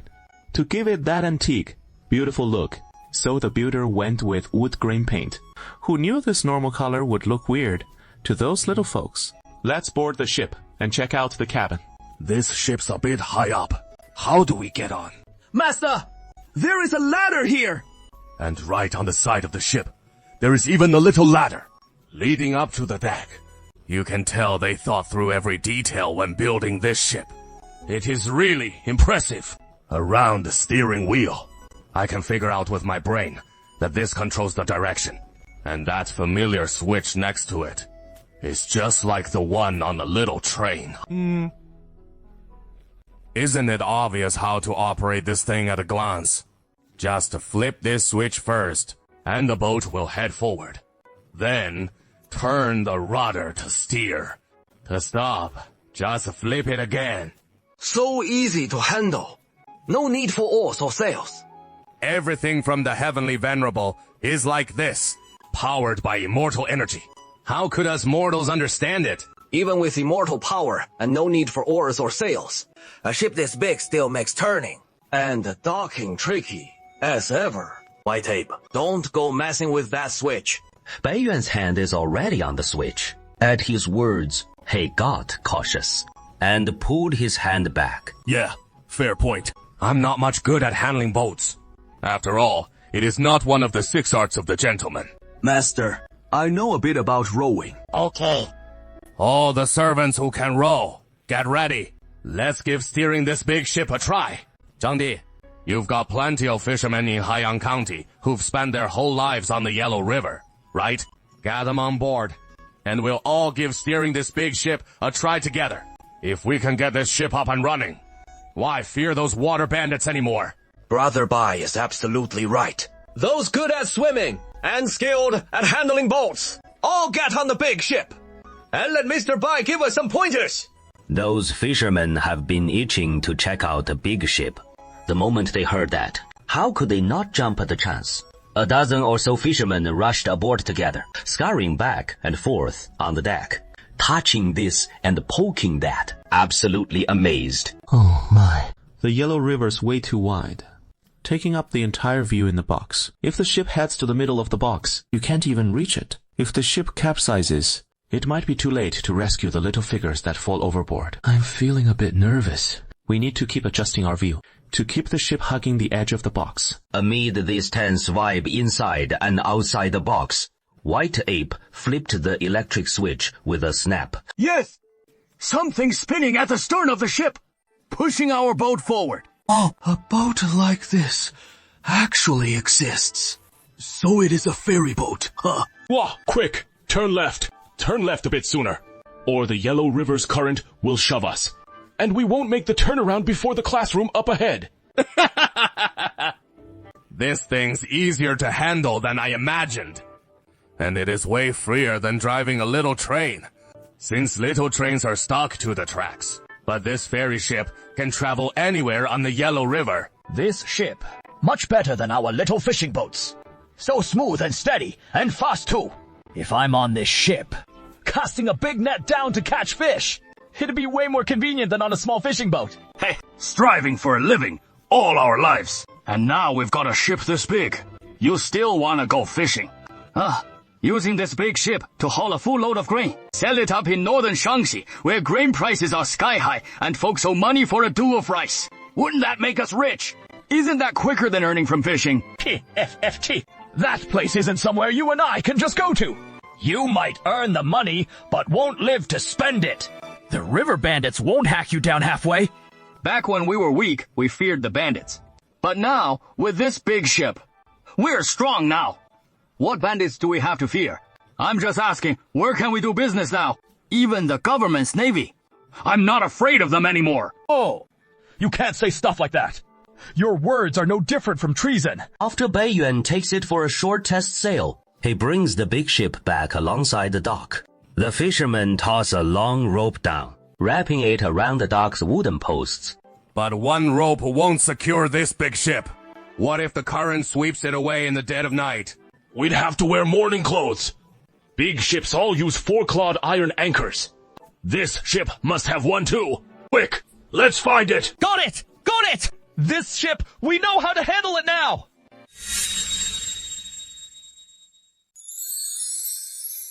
Knowing how to use it and being able to handle it proficiently, there is a world of difference between the two. This ship's pretty small, and folks won't get the hang of it anytime soon. Plus, the cannons on this ship are all dummies. We'll still need to haul in those stainless steel cannons from the cellar in Gaojia village. and mounted them on the ship one by one. This is no small job, that is for sure. Right now, we need to select a batch of crew members, specially to man this ferry ship. Bai Jiabao sits right by Horseshoe Lake, and the villages around the fort are full of fishermen. So I'm planning to pick some fishermen from Bai Jiabao to serve as crew. While over in Heiyang County, you've got plenty of fishermen too, earning their keep on the Yellow River all year long. So you go ahead and select some to join the crew as well. These fishermen haven't joined the militia. They haven't learned the 3 main rules of discipline and 8 points for attention yet. Letting them hop straight on the ship. I'm afraid that is not right. That definitely won't do. But the Yellow River's currents are tricky. If we don't have old fishermen on board who know the waters inside out, things could go south in a big way. So we'll just have to let them on first, and teach them the 3 main rules and 8 points for attention at the same time. We absolutely have to pick them carefully. If any spies slip onto the ferry ship and start causing trouble on board, even capsizing the ferry ship, the Tianzhen will definitely get angry. As the saying goes, when an immortal flies into a rage, the heavens and earth will crumble. If the Tianzhen gets mad and holds me accountable for not choosing wisely, taking his wrath out on me, that would be the end of me. No matter what, we can't afford to anger the immortals. All the consequences don't bear thinking about. Rest assured, Tianzhen, I'll give it my all to select the best crew. It absolutely won't cause you any trouble, sir. A group of farmers is burning crop stubble in the fields. And in modern times, burning crop stubble is strictly prohibited.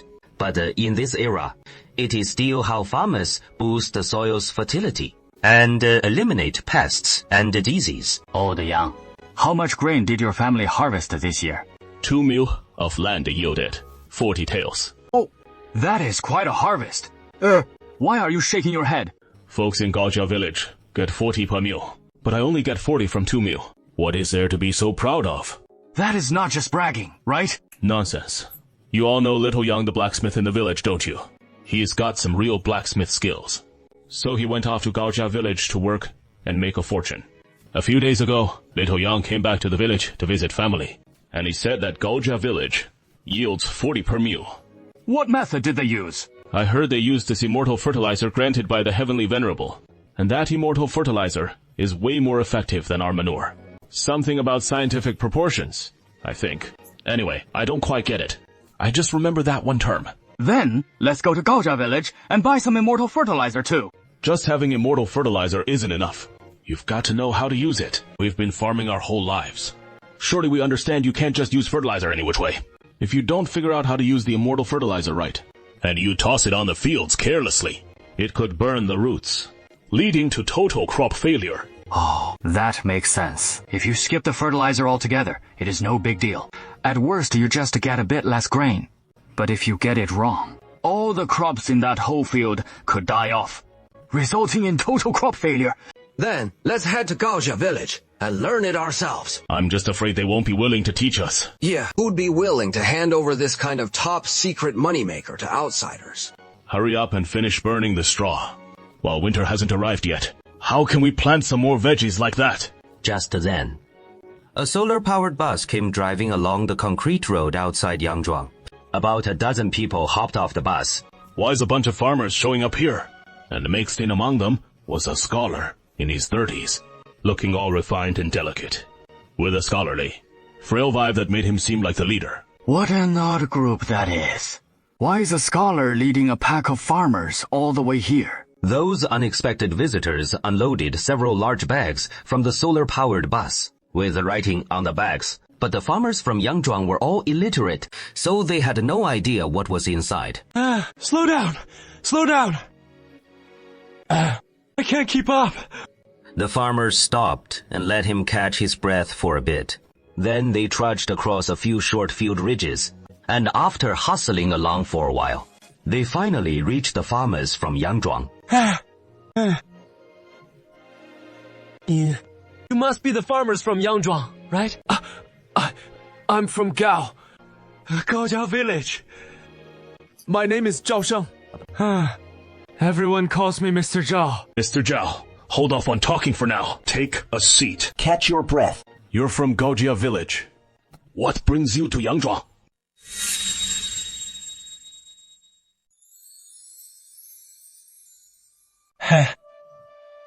Hey.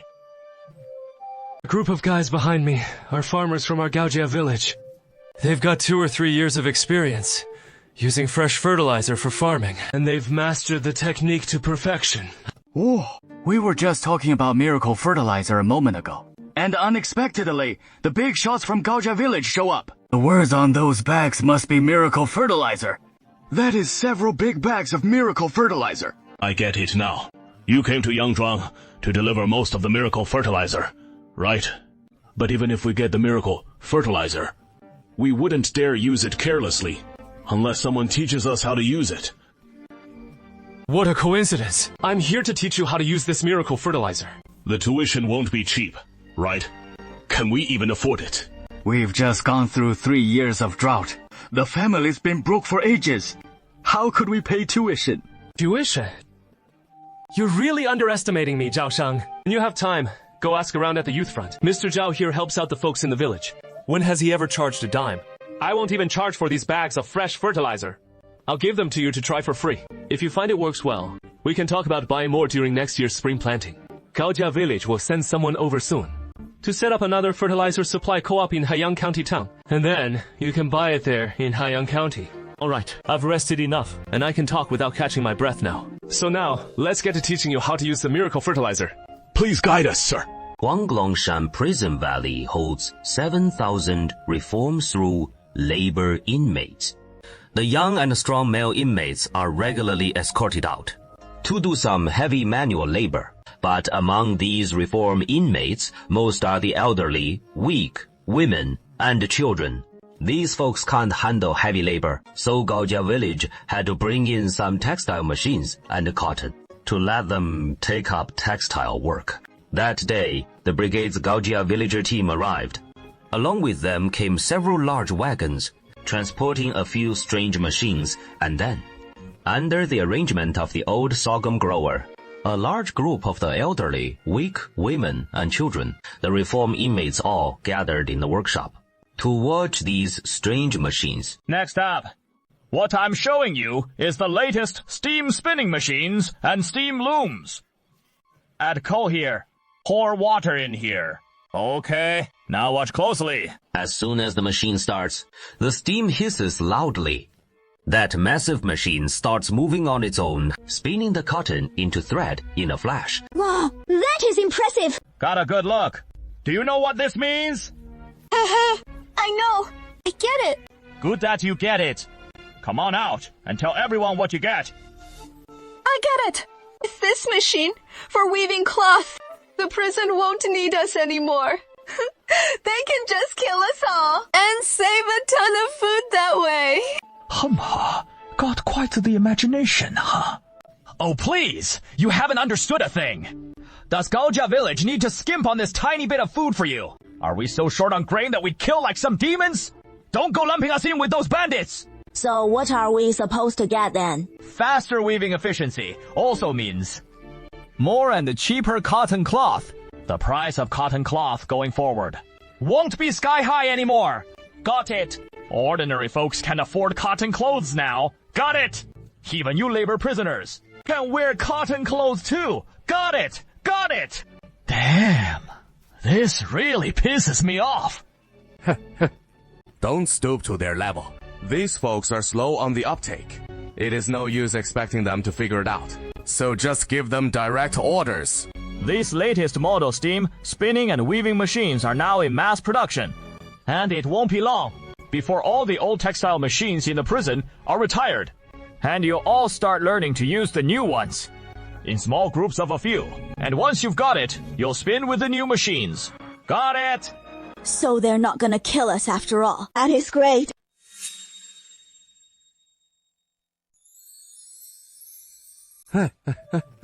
Come on, you're already here. Don't rush off just yet. Have a meal here with us before you go. Our mountain supplies aren't as plentiful as in Gaojia village, but you can taste the freshest straight from the source mountain goods. We just caught a snake today. Snake meat to eat. Then I'll have to impose on you. Oh, the damn little guy's been eating better and better lately. And he is starting to repay me, the heavenly venerable. Zhong Gaoliang isn't thrilled. Just then, among the scattered old folks, women and kids heading out, a young woman seemed to get jostled by the crowd and was a bit unsteady on her feet. She stumbled sideways and tumbled out of the flow. Zhong Gaoliang was wondering whether to help her up, when suddenly the woman braced both hands on the ground and sprang up in a flash, drawing a shard of broken porcelain from her sleeve and stabbing viciously at Zhong Gaoliang's neck. Die! Zhong Gaoliang was about to get cut deep when suddenly a figure flashed by. Lao Nanfeng leaped out from the crowd of prisoners, reaching from behind to hook and grab the woman's arm, yanking her backward, so the shard in her hand couldn't thrust forward, left hanging in midair. I'd spotted something fishy about this woman long ago. She'd snuck away a porcelain shard during the meal. I figured she'd use it for brawling in the camp. Didn't expect it was for assassinating the warden. This time I hooked a big one. Gonna get years shaved off my sentence, for sure. I just danced with death there. Damn, this woman's vicious. Just now, I almost caused the death of one of my important old men. Investigate and get to the bottom of this woman's story. Why do you want to kill me? Where have I ever treated you badly? I make sure you get full at every meal, and I don't let you go cold.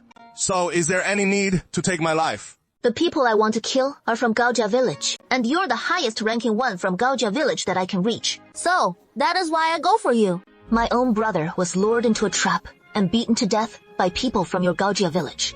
In a labor camp like this, there are relatives among the inmates, and not a few have been lined up and shot by Gaojia village folks. The young men in these families of the old weak, women and children have mostly been executed that way. And among the prisoners, this woman isn't the only one harboring such fierce grudges. Behind her in that big group of old weak women and children, 9 out of 10 are the same. The motive for the killing seems clear now. No need to delve deeper into it. People like this usually have to be killed. Kill one to warn 100. Should we kill her? If a scriptwriter caught a scene like this, the family wouldn't bat an eye before calling for it. And before watching, they might even cheer it on. If I just pressed against the blade and let it slice, I'd have gone to join my brother and avoided their humiliation. But if it were someone else, they might have gone along with old Nanfeng's advice. Ban Kuang Gaoliang won't. Back when he first became camp head, he didn't rent out the family fields, because he didn't want to turn into the kind of landlord he despised. So he lent his own land to the neighbors for free. That is the kind of man he is. He just can't give the order to kill. Warden, what on earth should I do with this woman? Tie this woman up tight, and escort her to Gaojia village. Hand her over to Gao Yiye. The woman was bound hand and foot and thrown onto the cart, and escorted all the way to Gaojiabao. Pa Ditu and Zheng Gouzi flanked her, pressing the woman tied up like a dumpling as they entered Gaojiabao. The woman glanced at Zheng Gouzi, feeling that this guy seemed barely decent, but the Pa Ditu beside him looked nothing like a good person, no matter how she saw it. With his whole demeanor oozing ruffian sleaze. Why did they hand me over to a guy like this? Where is this guy taking me? Oh no, I really should have decisively slammed my neck against the blade earlier. Better to die than end up in the hands of someone like this now. The things I least want to go through, I might have to endure after all. You, a woman, actually tried to assassinate old man Zhang. That is a heinous crime. Good thing I wasn't there at the time, or else you'd get a taste of this bald thug's big sword. Oh no, this guy really is a shameless cheapskate, spewing such shameless words right from the start. Now that I've fallen into his hands, I'm afraid it'll be a fate worse than death. What are you looking at? You dare glare at me. I hate people like you the most. Believe it or not, I'll deal with you right now. How many years has this Party 2 guy been in Gaojia village? And he is still spouting all that underworld slang. Just kill her and be done with it, instead of saying deal with her. How terrifying that sounds in a woman's ears. But when he first arrived, he clearly wanted to join the militia, but insisted on calling it joining the gang, which really pissed off the clerk. These slang terms are fine for a laugh if you're tough enough, but saying them to a woman totally changes the meaning. Even as a ghost, I won't let you off the hook. This rabbit lord ain't scared of ghosts either. I sit straight and walk upright. Never done a single shady thing in my life. So why would a man like me fear ghosts at the door? This rabbit master's got plenty of young energy. Even a female ghost would have to kneel before this rabbit master's mighty sword. Yeah. How am I supposed to keep talking after that? Keep going. The group walked into the watchtower in silence. Looks like I was overthinking it earlier. Turns out it is a woman after all, though that guy calling himself Rabbit Master won't get to insult me, right? What is your full name? Who is your brother? How long has he been in Wang Zuoguo's army? What position did he hold? Let's get this all straight. One by one. I can't give my real name. My whole clan of 9 generations is at risk. You can call me Yi Zhangqing. My brother's nickname was Little UFA. He served under Wang Zuoguo, just a nobody in the ranks. What is this? Yi Zhangqing? Such an unlucky name. Isn't that the nickname of Hu Sanyang from Water Margin? Lost her dad, mom, and now her brother too. In the end, she ends up with some illiterate punk who gets doused in fire. She was originally the wife of Northern Song General Ma Gao. After Ma Gao died, she married UFA Wade. Actually, he's General Zhang Yang, but the Water Margin author just borrowed the nickname and turned her into Hu Sanyang. Who knew there was a story like that? Who knew there was a story like that? Alright then. Even the heavenly venerables illiterate. So no wonder Party 2 messed it up. Looks like you've got some book smarts. Not like my old man. Your brother, Little UFA, died in our battle against Wang Zuoguo's forces. Yes, that is why I figured I'd risk my life to take down a big shot from Gaojia village. And call it even for avenging my brother. Taking revenge like this is a bad deal for you. 2 for 1. The one talking to me isn't some saintess. It is the upside-down hanging heavenly venerable. That heavenly venerable speaking from the heavens. The woman in front of me listening intently, then relaying it all to me. Even if it is a loss, I gotta fight for it. Or how else am I gonna avenge my brother? Now we're in Gaojia village. It is 0 for 1 with you guys. If you take one of us out, that is 1 for 2. In the end, your side still loses 1. But if you don't fight, your side only loses 1 anyway. And you get to stay alive. Looking at it that way, not fighting seems like the better deal. Even though you're a god, I don't want to hear jokes from you right now. If you're gonna kill me, just do it. If you're gonna hack me up, get on with it. I don't want to live anymore anyway. No, you do want to live if you really didn't. When those 10 knives were at your neck, you could have just rammed into one and died right then. Why let us tie you up like a dumpling and haul you around? The way you are now, if the folks in Gaojia village want to do something to you, something even worse, you won't even be able to off yourself. I could still bite my tongue and kill myself. Biting your tongue won't kill you. It'll just hurt like hell. Make you pass out from the pain, with your tongue bleeding buckets, clogging up your windpipe. That is what actually kills you. In other words, while you're biting your tongue, if someone's there to clear out the blood for you, keeping your windpipe from getting blocked, you won't die at all. By then, your tongue's throbbing with pain. You can't die. And you can't even curse anyone out. Just getting tossed around by everyone. Wouldn't that be even worse? Look at the guy next to you, called Crawling Rabbit. He is awfully vicious. Kids hear his name and get so scared, they won't even cry at night. You really aren't scared of ending up in his clutches.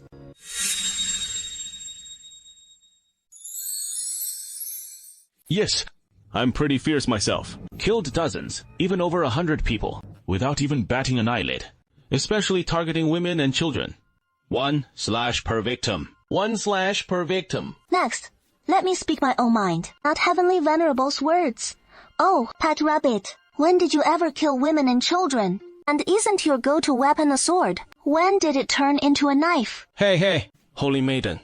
Don't roast me at this crucial moment. You tied me up and brought me here, and now you're deliberately spilling the truth to scare me. What is the real intention here? Actually, there is no other meaning. You represent the labor reform prisoners, whose family men we took down. A prime example. People like you are all too common in the labor camps. At least half the folks in the labor camps have a man in the family who died at Gaojia village's hands. And this is an issue that must be addressed. That is why Heavenly Venerable called you here for a talk, to handle you as a typical case.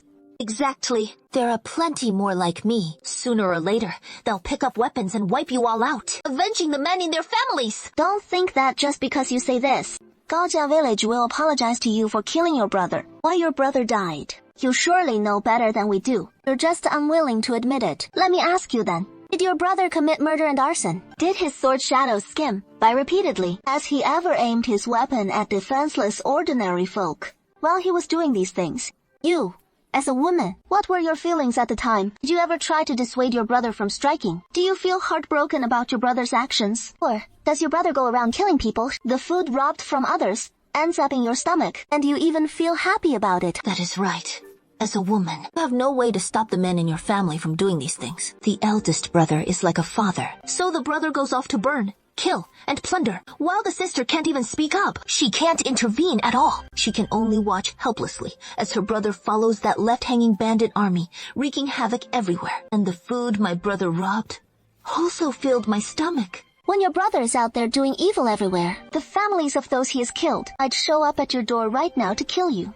And perish together with you. How does that make you feel? Alright, you actually know where the problem lies. But you're applying double standards. Your brother can kill people, but no one else can kill your brother, because your brother puts food on your table, right? Right. Yi Zhangqing's sweat poured down, her eyes filled with complex emotions. If she shows even the slightest sign of not caring about others' lives, I'll order her execution. I know my brother has done terrible things, and I've tried to talk him out of it, but he won't listen to me. But I wasn't happy just because my brother brought back the food. I feel awful about it. I keep having nightmares. I know what my brother and I are doing is wrong, and sooner or later, heaven will punish us for it. So you do know. Then let me ask you, does Tianzong count as heaven's will? Issue is starting to become clear, right? Those who do evil will eventually be punished by heaven. Heaven has many ways to punish someone. This includes, but is not limited to, being killed by other bandits, killed by imperial troops on the march, during a bandit suppression, choking to death on a meal, or drowning in a sip of water, or simply cut down by the Gaojia, village militia. He couldn't dodge that fate, cause he wasn't a good man. Only the righteous get their just reward. So how could a villain expect a peaceful end? Even I'd steer clear. I was just blinded by hate. In the end, my brother couldn't escape heaven's judgment, and that heavenly way is speaking to me right now. I sent the Gaojia village militia myself, and your brother was the one I wanted dealt with. If you're out for revenge, just killing folks from Gaojia village won't cut it. You'd have to defy heaven itself. Come on then, take me out and avenge your brother. Said, Tianzong Shoudi, if it is revenge you want, go after him. Li Daoxuan extended a massive golden hand, like Thanos' glove, right in front of Yi Zhangqing, with even just the tip of one finger, dwarfing her entire body. Party 2, untie the ropes on her. Let her come at me and see if she can. Party 2, untie her ropes. Party 2 sprang forward in a frenzy and quickly untied the ropes binding Yi Zhangqing, then slipped a knife into her hand. No need to test it. I knew that knife in my hand was utterly useless. Couldn't even scratch him. Not one bit. The god himself is telling me to kill him, which is obviously just him messing with me. Won't even lift a finger against us. How on earth could I kill the Lord of Heaven? I don't have the power for that. Was it ever even possible? Defying heaven. Who could pull that off? Those were my own words. That is not what the heavenly venerable said. Yi Zhangqing, the reason your brother died is that he acted against heaven and brought upon himself the punishment of heaven, and you were captured along with the elderly, weak, women, and the children. It is clear you didn't directly take part in the bandits' wars. The sin you committed was simply enjoying the spoils your brother brought back from his evil deeds. Why put yourself through this now? For the death of an evil man, adding to your own sins. You're right. I enjoyed the food my brother brought back from his evil deeds. I can't turn back now. You're wrong about that. In my word, as long as it is not a capital crime, there is no such thing as no way back. And here, there is no such thing as collective punishment. If someone commits a crime, we won't exterminate 9 generations of their clan, nor 3 clans. The Heavenly Venerable said that in Gaojia village, there is no implicating families. I've said everything I needed to say to you. Now, I declare the final decision regarding your attempted assassination of the jailer. Yi Zhangqing attempted assassination of jailer Zhang Gaoliang, which was thwarted by intervention, and thus unsuccessful. This constitutes the crime of attempted intentional homicide. By law, it warrants a fixed term imprisonment of 3 to 10 years, given that your target was a person favored by the Heavenly Venerable. The circumstances are grave. We will impose the maximum penalty, which means extending your sentence by 10 years. Do you understand? I thought after this lecture, I'd be put to death and possibly humiliated before execution, but I never expected the outcome to be just an extension of 10 years in labor reform. Go back now.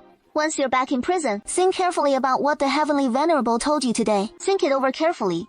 What kind of attitude toward life should you adopt from now on? Work hard on your labor reform. You might even get a sentence reduction and the chance to get out early and start a new life. Your brother is already dead. Do you want to follow in your brother's footsteps or live a good life and atone for the evil deeds your brother committed? It all hinges on a single thought of yours. If you offend again, there will be no mercy. You'll be executed.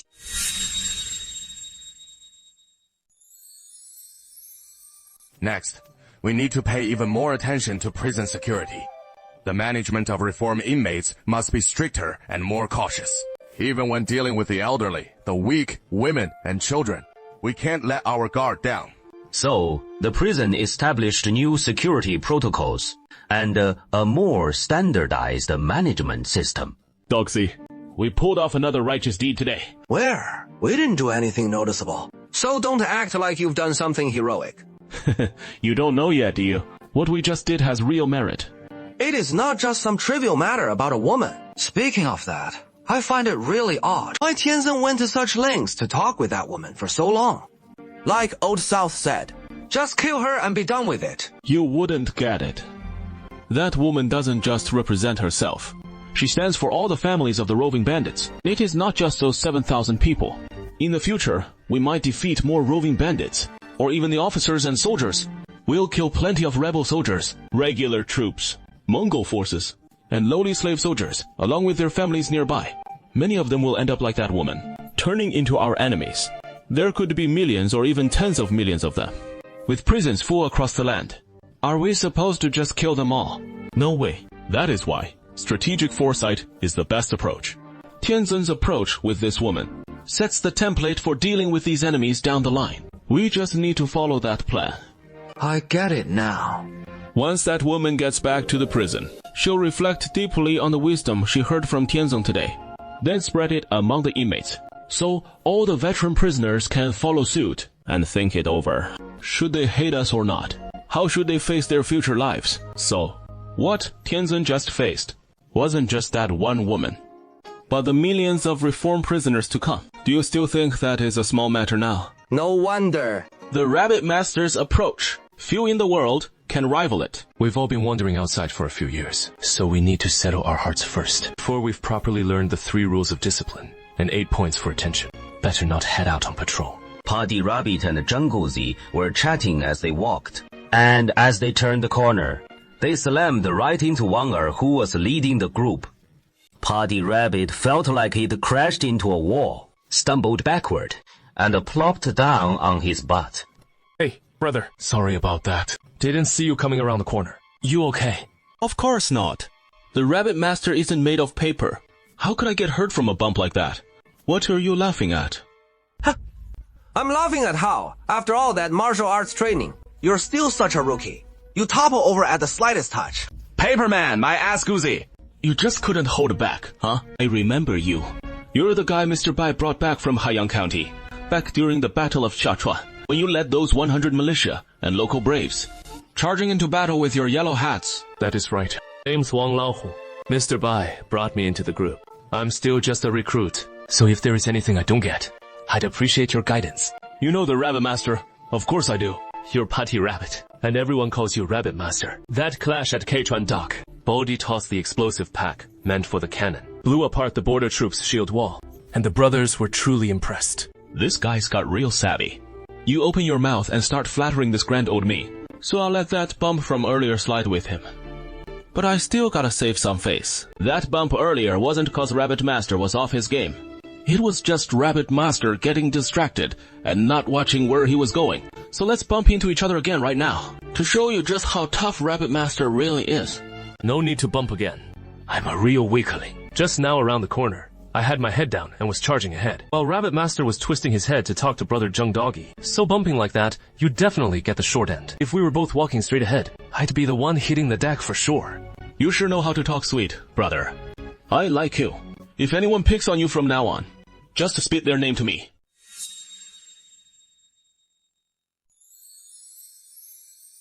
Hey, that is not right. Isn't he the guy Mr. Bai recruited from Hengyang County? How could he end up in your Zhengjia village? He is from Wangjia village. From Wangjia village? It couldn't be that Wangjia village, right? It is that very Wangjia village. Even the big brother in your village has to call him big brother. You're from Zhengjia village. The big brother in your village is Zheng Yanfu, right? He's Zheng Yanfu's big brother, from Wangjia village. Could it be? Could it be he is Baishui Wang Er? Lord Rabbit, you're stupid. But not dumb. Back then, the martial bailiff left the village, taking the alias Potty Rabbit, wandering and doing righteous deeds, all to follow in Brother Wang's footsteps. But I never thought we'd meet here, like this. Potty Rabbit suddenly spun around and bolted, charging straight toward Wang Er. Brother Wang, turns out this fool of mine never recognizes a legend when he sees one. I offended you earlier. Please give me a good beating. Hey, don't. I can't go blabbing about my identity everywhere, or it'll bring trouble to Gaojia village. I just want to fetch tea and water for Brother Wang. But right now I got no tea or water on hand. I can't even show my proper respect. I left the village back then just to follow Brother Wang and conquer the world. And that hasn't changed even now. Conquer what world? All that talk of mine about conquering the world was dead wrong. Lord Rabbit, you gotta cherish the now. This here is the real world. This here is the real world. Yeah. Though these past few years I haven't been hanging with Brother Wang and Jin Yao. But following Tianzan is pretty great too. There are no arrogant officials bullying folks here. No landlords oppressing the common people. No villains who slaughter mothers. I've done plenty of things here. Something real. That plain and simple justice. I really wish I could be like you. After saying that, Wang Er walked past Potty Rabbit and vanished into the distance. He has let it go. Finally found some peace. Miss, after they took you away, did they torture you? Did they mistreat you at all? She is just a young woman. When a woman like her gets into trouble, she often faces even worse treatment than men. Thanks, everyone. I'm okay. Gaojia village didn't mistreat me. They just extended my sentence by 10 years. But I got to talk with the immortals. What the immortals said seems to make a lot of sense. And now my head's all mixed up. Miss, tell us what the immortals told you. The seed Li Daoshen planted in the labor camp is starting to quietly take root. Why did Chunhong send Baomen out so early in the morning? Chunhong was the first of the 4 female secretaries to be sent out on a job, managing the cloth shop in Gaojia village, an industry run entirely by women. Right now, 32 is meeting with a bunch of unemployed folks. Gaojia village's administration isn't just 1 or 2 people anymore. It is a whole crew. This crew now has its own divisions, each handling their own sector, like commerce, agriculture, and the 3 overseers for road building. Big trouble! What is going on? Are there any hooligans stirring up trouble at your cloth shop? It is not something that small. Your cloth shop? What else could it be? We're running out of scissors. Scissors? Yeah, scissors. You just don't get it. Why would we need scissors? A bunch of tough guys. And not one knows a thing about textiles. The textile process requires tons of scissors. Back when everyone wove by hand, the cloth came out pretty slow, so the scissors were plenty. But now, with the steam engine fired up, it is fast, insanely fast. The weaving speed is ridiculously quick. The alkali in our village is completely sold out.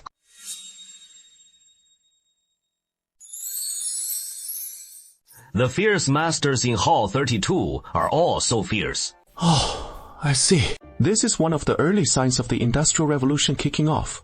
With advanced production tools boosting the textile industry, the supporting industries just can't keep pace. So to grow those supporting industries, it'll drive all sectors forward in an unstoppable wave. That is pretty fascinating.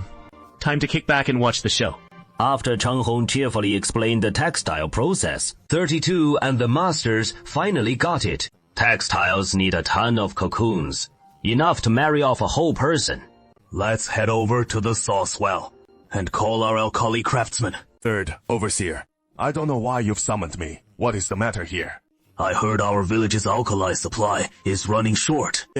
Yes, it is seriously in short supply. Every day, the wealthy folks are hounding me to make more. The rich need it for urgent weaving. So just whip up a few more batches for them. Round up the zombies. Offer some wages. Ouch. It is not about the wages or lack thereof. Even if I had 3 heads and 6 arms, bringing along dozens of apprentices still wouldn't cut it. Once that steam engine fires up, the textile machines go B, flying at full speed, working non-stop from dawn till dusk. How am I supposed to keep up with the steam engine's pace? The alkali making method I'm using now mixes mugwort together, puts it in a cellar to soak, then spreads it out to dry in the sun. Once it is fully dried, we pour water over it, add a layer of paste, and that yields a batch. But it takes forever. Just run through this process in your mind, and you'll see how slow it is. Yeah, that is right. This alkali making method sounds a lot like brewing wine the wrong way. It needs time to ferment. So what are we gonna do about this? Do you know any other alkali craftsmen in Xi'an? Go get more from them again, or we'll have to empty another alkali pool. Yeah, no. With my limited skills, I couldn't keep up with steam engine speeds in a lifetime. And steam engines are popping up more every day.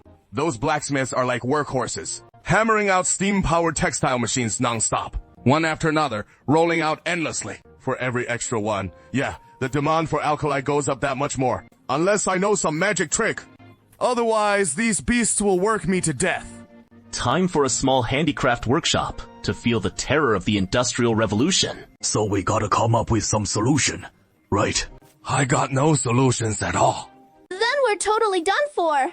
At a time like this, you should think about seeking help from the school. It all depends on whether you realize it or not. Mother, time to drink the tremella soup. So sweet. Good girl. You cooked it so well. This bowl of soup is simply delicious and rich. What are you worrying about, Father? Your whole face is scrunched up. Shopkeeper Chon, we just said the alkali isn't enough. I called Jinjiang to ask, and he said it is too late to produce in time. Alkali, huh? That is sodium hydroxide. This isn't too hard. It is just that the process has several steps, requiring several chemical raw materials, mainly sodium carbonate solution and lime. The third Miss rattled off the whole method for making sodium hydroxide. But as soon as she explained it all, everyone looked totally baffled, not understanding a single word. We're done for. Everything I learned from the chemistry teacher is forgotten. Great. The younger generation, the ones who've studied modern math, physics, and chemistry, is starting to take center stage in Gaojia village one by one, following in the footsteps of young master Jibai. The third Miss is beginning to step up and make her impact, and soon more kids will rise to the occasion. But the next one won't be that high school slacker, right? He is skipping classes all day long. Will that high school kid who thinks 3 + 2 = 32 really step up? What a massive headache. Everyone catch that. My dear daughter has already shown you how to do mass quality checks. Especially you, Jinjiang. So why aren't you jumping on it yet? This fool doesn't get what sodium carbonate is. Or sodium hydroxide. No clue at all what they are. Sodium hydroxide is caustic soda, and sodium carbonate is soda ash. But they only grasp the steps, not the underlying principles. As for the exact principles, you folks don't really need to know them. It is just like making cement. First, set up a quality inspection plant. Then, in the workflow I outlined earlier, get all the necessary machines and materials ready. Exactly. In modern chemical plants, not everyone's a chemistry whiz, and the hands-on operators don't need to understand the science at all. They just follow the step-by-step procedures from the technicians and carry out the standardized tasks. Chemists design the plans. Song Yongxing builds the machines. Miners dig up the raw materials. And workers run the chemical plant. A modern factory runs on a massive industrial chain like this. It is way more than just one person picking away. We'll sort it out down the line. So give a huge thumbs up to the third Miss. 32 is all in on his daughter as planned. Of course, we'll give it our full support. Without a second thought, we'll allocate the funds right away. Gaojia Village's very first quality inspection chemical plant, which also kicks off the world's first chemical plant.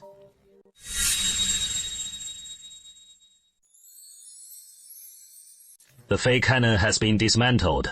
The inland river ship, now fitted with real cannons, is finally ready. The 82 crew members personally selected by Bai Yuan from Baijiabao are all geared up and ready.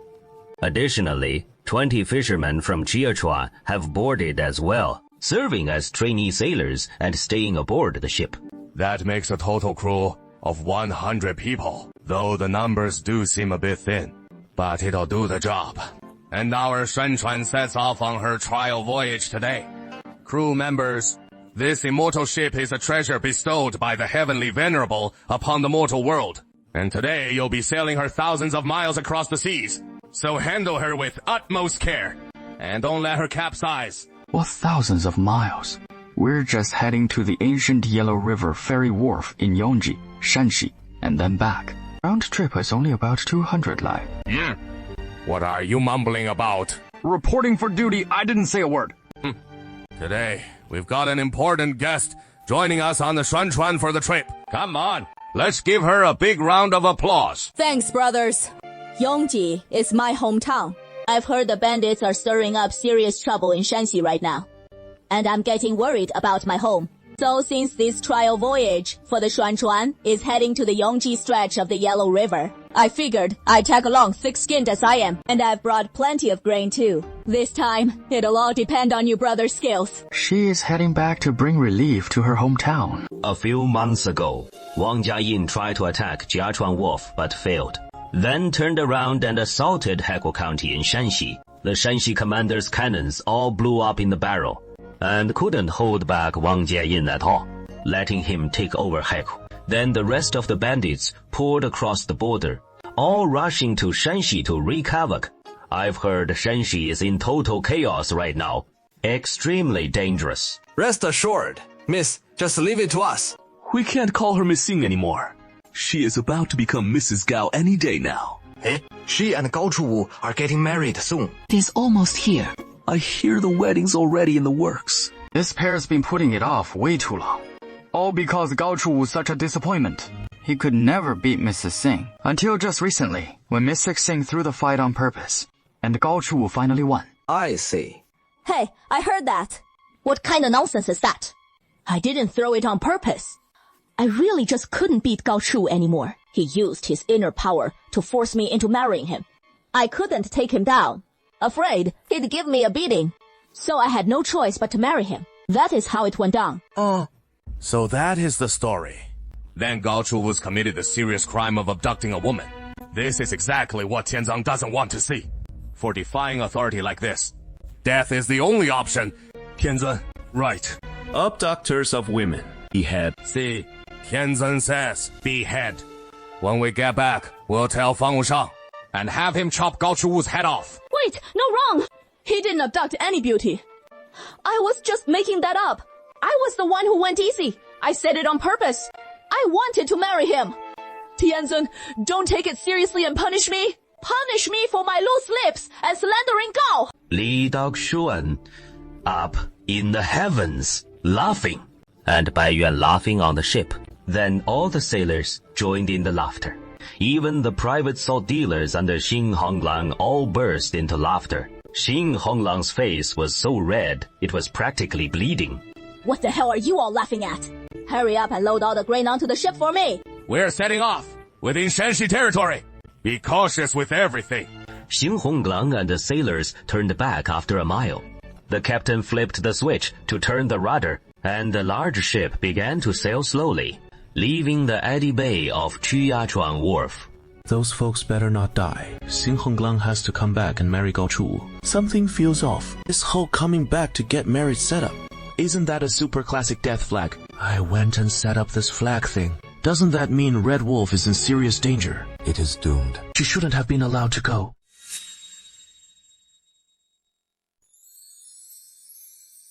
The bandit army besieging Gudu Wharf is none other than Buzhani, an old acquaintance from Gaojia village, but not Bugani himself. Rather, it is Lao Zhangfei, captain of Buzhani's 5th squad. This 5th squad traveled south along the eastern bank of the Yellow River and arrived in Puzhou. Seeing that Puzhou city was quite large, with towering city walls, they didn't dare to attack it, so they skirted around the various cities. Then they spotted a wharf that looked easy to take, and Lao Zhangfei gave the order, launching the siege on the ancient Gudu Wharf along the Yellow River. Lao Zhangfei's bandit forces numbered 3,000. That is a massive force for a modest wharf like this. Way too many. The merchants and tradesmen inside the wharf, fishermen, and farmers hurriedly grabbed their weapons and fought back desperately. Interestingly enough, this wharf has the largest number of merchants and tradesmen, so they're usually lightly armed. Each merchant can muster a crew of retainers and household guards, and these folks are fierce fighters. They've long battled bandits from all quarters, far tougher than ordinary peasants. So even though they're vastly outnumbered, they've managed to hold out against Lao Zhangfei for a good long while. 2 of their 20 hired thugs have already fallen. 6 more are wounded, leaving just 12 still unscathed, who are desperately losing arrows at the bandits from behind the fence walls. They can't hold the line much longer. The bandits are just too many, a full 3,000 strong. Even setting aside the elderly, women and children, there are still over 1,000 battle-ready fighters, while we're only a few hundred strong. So getting wiped out is just a matter of time, with the mighty Yellow River roaring behind us. And there was one fishing boat at first, but once the bandits arrived, those boats were all snatched and sailed off by others. Those left behind couldn't even flee. We had no choice but to make our last stand with our backs to the river. risking our lives in a desperate fight. Fight desperately! Even if we die, we'll take a few more of them down with us. And get our money's worth in the killing. The bandits are about to storm the pier right here. I don't have time to check on the monk. Monk! The Imperial Naval Troops. The Navy is here to wipe out the bandits. Something's off. Even if the Imperial Navy is coming, they should be approaching from east to south. How could they possibly come from the north? No. The direction they come from isn't the point. I'm Yan Xiao. After all, I'm also a wanted criminal. The court wants to capture and behead. What the hell is there to be happy about? Bandits in front, officers and soldiers behind. I'm dead meat either way now. This is bad. The roving bandits are attacking Gudu Wharf. Damn it. The bandits have actually hit our old hometown. That Gudu Wharf is where we made our first fortune. Yes. I damn well spotted that guy on the pier who always competes with us for business. An old rival. Oh. Tai Niaofei? It is Tai Niaofei, that idiot who always undercuts my prices. Costing me a bundle every time. So, what do? Just watch him get killed by the bandits. Shut up! Am I Hong Lang of Yangjihang? That kind of person. Though this guy often screws us over. But he is still a colleague from the same hometown, sharing the same bowl of rice. A fellow in the jungle is in trouble. How can I just stand by? Besides, there are plenty of our old friends on the dock. Now that is a real rescue. Brothers from Baixiaba, get ready for battle. Yay! The ancient ferry dock is saved! Artillerymen, get moving! I figured this trial run wouldn't let us fire the big guns. But the chance came way sooner than I thought. Just shooting at targets. Nothing beats blasting real-life enemies, right? Hey, brother. That is a pretty twisted way to think. These sailors have been through months of training and can load shells like pros by now. Aim and fire. But drills and real combat are still worlds apart. The second they hear we're taking on those roving bandits, this crew starts messing up everywhere. Total chaos. Damn it! Calm down! Calm down! Don't threat both sides at the same time for loading! Are you idiots? Load one side first! Only the east side ship cannons can fire right now. So load the east side first! What kind of damn fight is this? Put that on your hand. Crossbow! Hurry up and pull it out! Lock in the bolt! Even prepping to shoot arrows! The bandits besieging the city all froze in unison. The militia guarding the dock froze just the same. Everyone shuddered in terror at the thunderous boom of the cannon. Then they watched a massive black iron ball streak across the sky, plummeting straight into the bandit ranks. This cannonball missed its mark entirely. Incredibly, it didn't strike a single soul, blasting a massive crater into the earth instead, with mud and debris flying everywhere, sending the nearby bandits into a collective shiver of fear, a bone-chilling dread piercing their hearts. The ship swung broadside, revealing 5 cannons, which roared in rapid succession. hurling 4 more shells their way, one landing smack in the densest cluster of bandits, crushing a man with a deafening thud before rolling along the ground and shattering the legs of 2 more bandits. The other 3 shells struck crowded spots as well, instantly filling the air with the bandits' terrified screams. Oh no! The court's ship has arrived. Damn it! How did the ship get here? From the upper Yellow River. Everyone, hold your ground! Hold it tight! The bandits fell into chaos, unsure whether to keep attacking or turn tail and run. Should they beat the drums to advance? Or sound the gong to retreat? This moment of hesitation gave Xing Honglang and his men precious time. Though the ship was enormous, it closed in with astonishing speed. In short order, from several hundred paces away, it even executed a sharp turn on the river, swinging its opposite broadside into position and unleashing 5 shells into the bandit throng, once more leaving the bandits wailing in pain and despair. At this distance of a few hundred paces, even the rifled muskets could now come into play. A rifle shot cracked through the air. One bandit's head exploded, and he crumpled to the ground. Several bandit leaders on the verge of storming the dock got hit by bullets one after another. That totally shattered their morale. Retreat! Retreat! Retreat! Retreat! Ouch! I thought I was a goner. Didn't expect the Imperial Navy to show up. That is great! I'm saved! The Imperial forces are still badass. They came in with heavy cannon fire right away. Their charge was way too fierce. Usually, we'd start running for it miles away at the sight of the Imperial Navy. But this time, we're not bolting. We can't just flee with the rebels, can we? Even though the rebels have pulled back, we still don't dare step foot outside the dock. But hanging around here isn't much safer. Once the Imperial Navy docks and comes ashore, they'll start grilling everyone on the dock. As a big-time salt smuggler, I'd be done for. Boss, what do we do? What else can we do if the soldiers get careless for a moment and mistake us for ordinary refugees? Then we're home free. But if they uncover what we've been up to, we'll have no choice but to fight them. Everyone, follow my lead. 田小飞, you dumb bird. Didn't you have a blast stealing business from me back then? So how come now you need me to bail you out?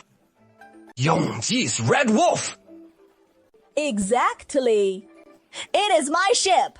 This ship was bought with the profits from my salt smuggling. What do you think? Pretty impressive, right? Whoa! How much salt did you smuggle to afford a badass cannon ship like this? Is this really the time to ask about that? I just saved your life. So what do you have to say for yourself? The Iron Bird Fei of Heidong hereby accepts the life-saving grace from Yongji's Xing Honglang today. From this day forward, I, Iron Bird Fly, will never compete with Xing Honglang for business again. If Xing Honglang ever needs my help in any way, just say the word. Through mountains of knives and seas of fire, I'll go without hesitation. Now that is more like it. It wasn't for nothing that I saved your life. You're pretty annoying when it comes to business. But you do understand the rules of Luling. You're way better than those unruly thugs. What about Qing Chuang? She was wounded by them.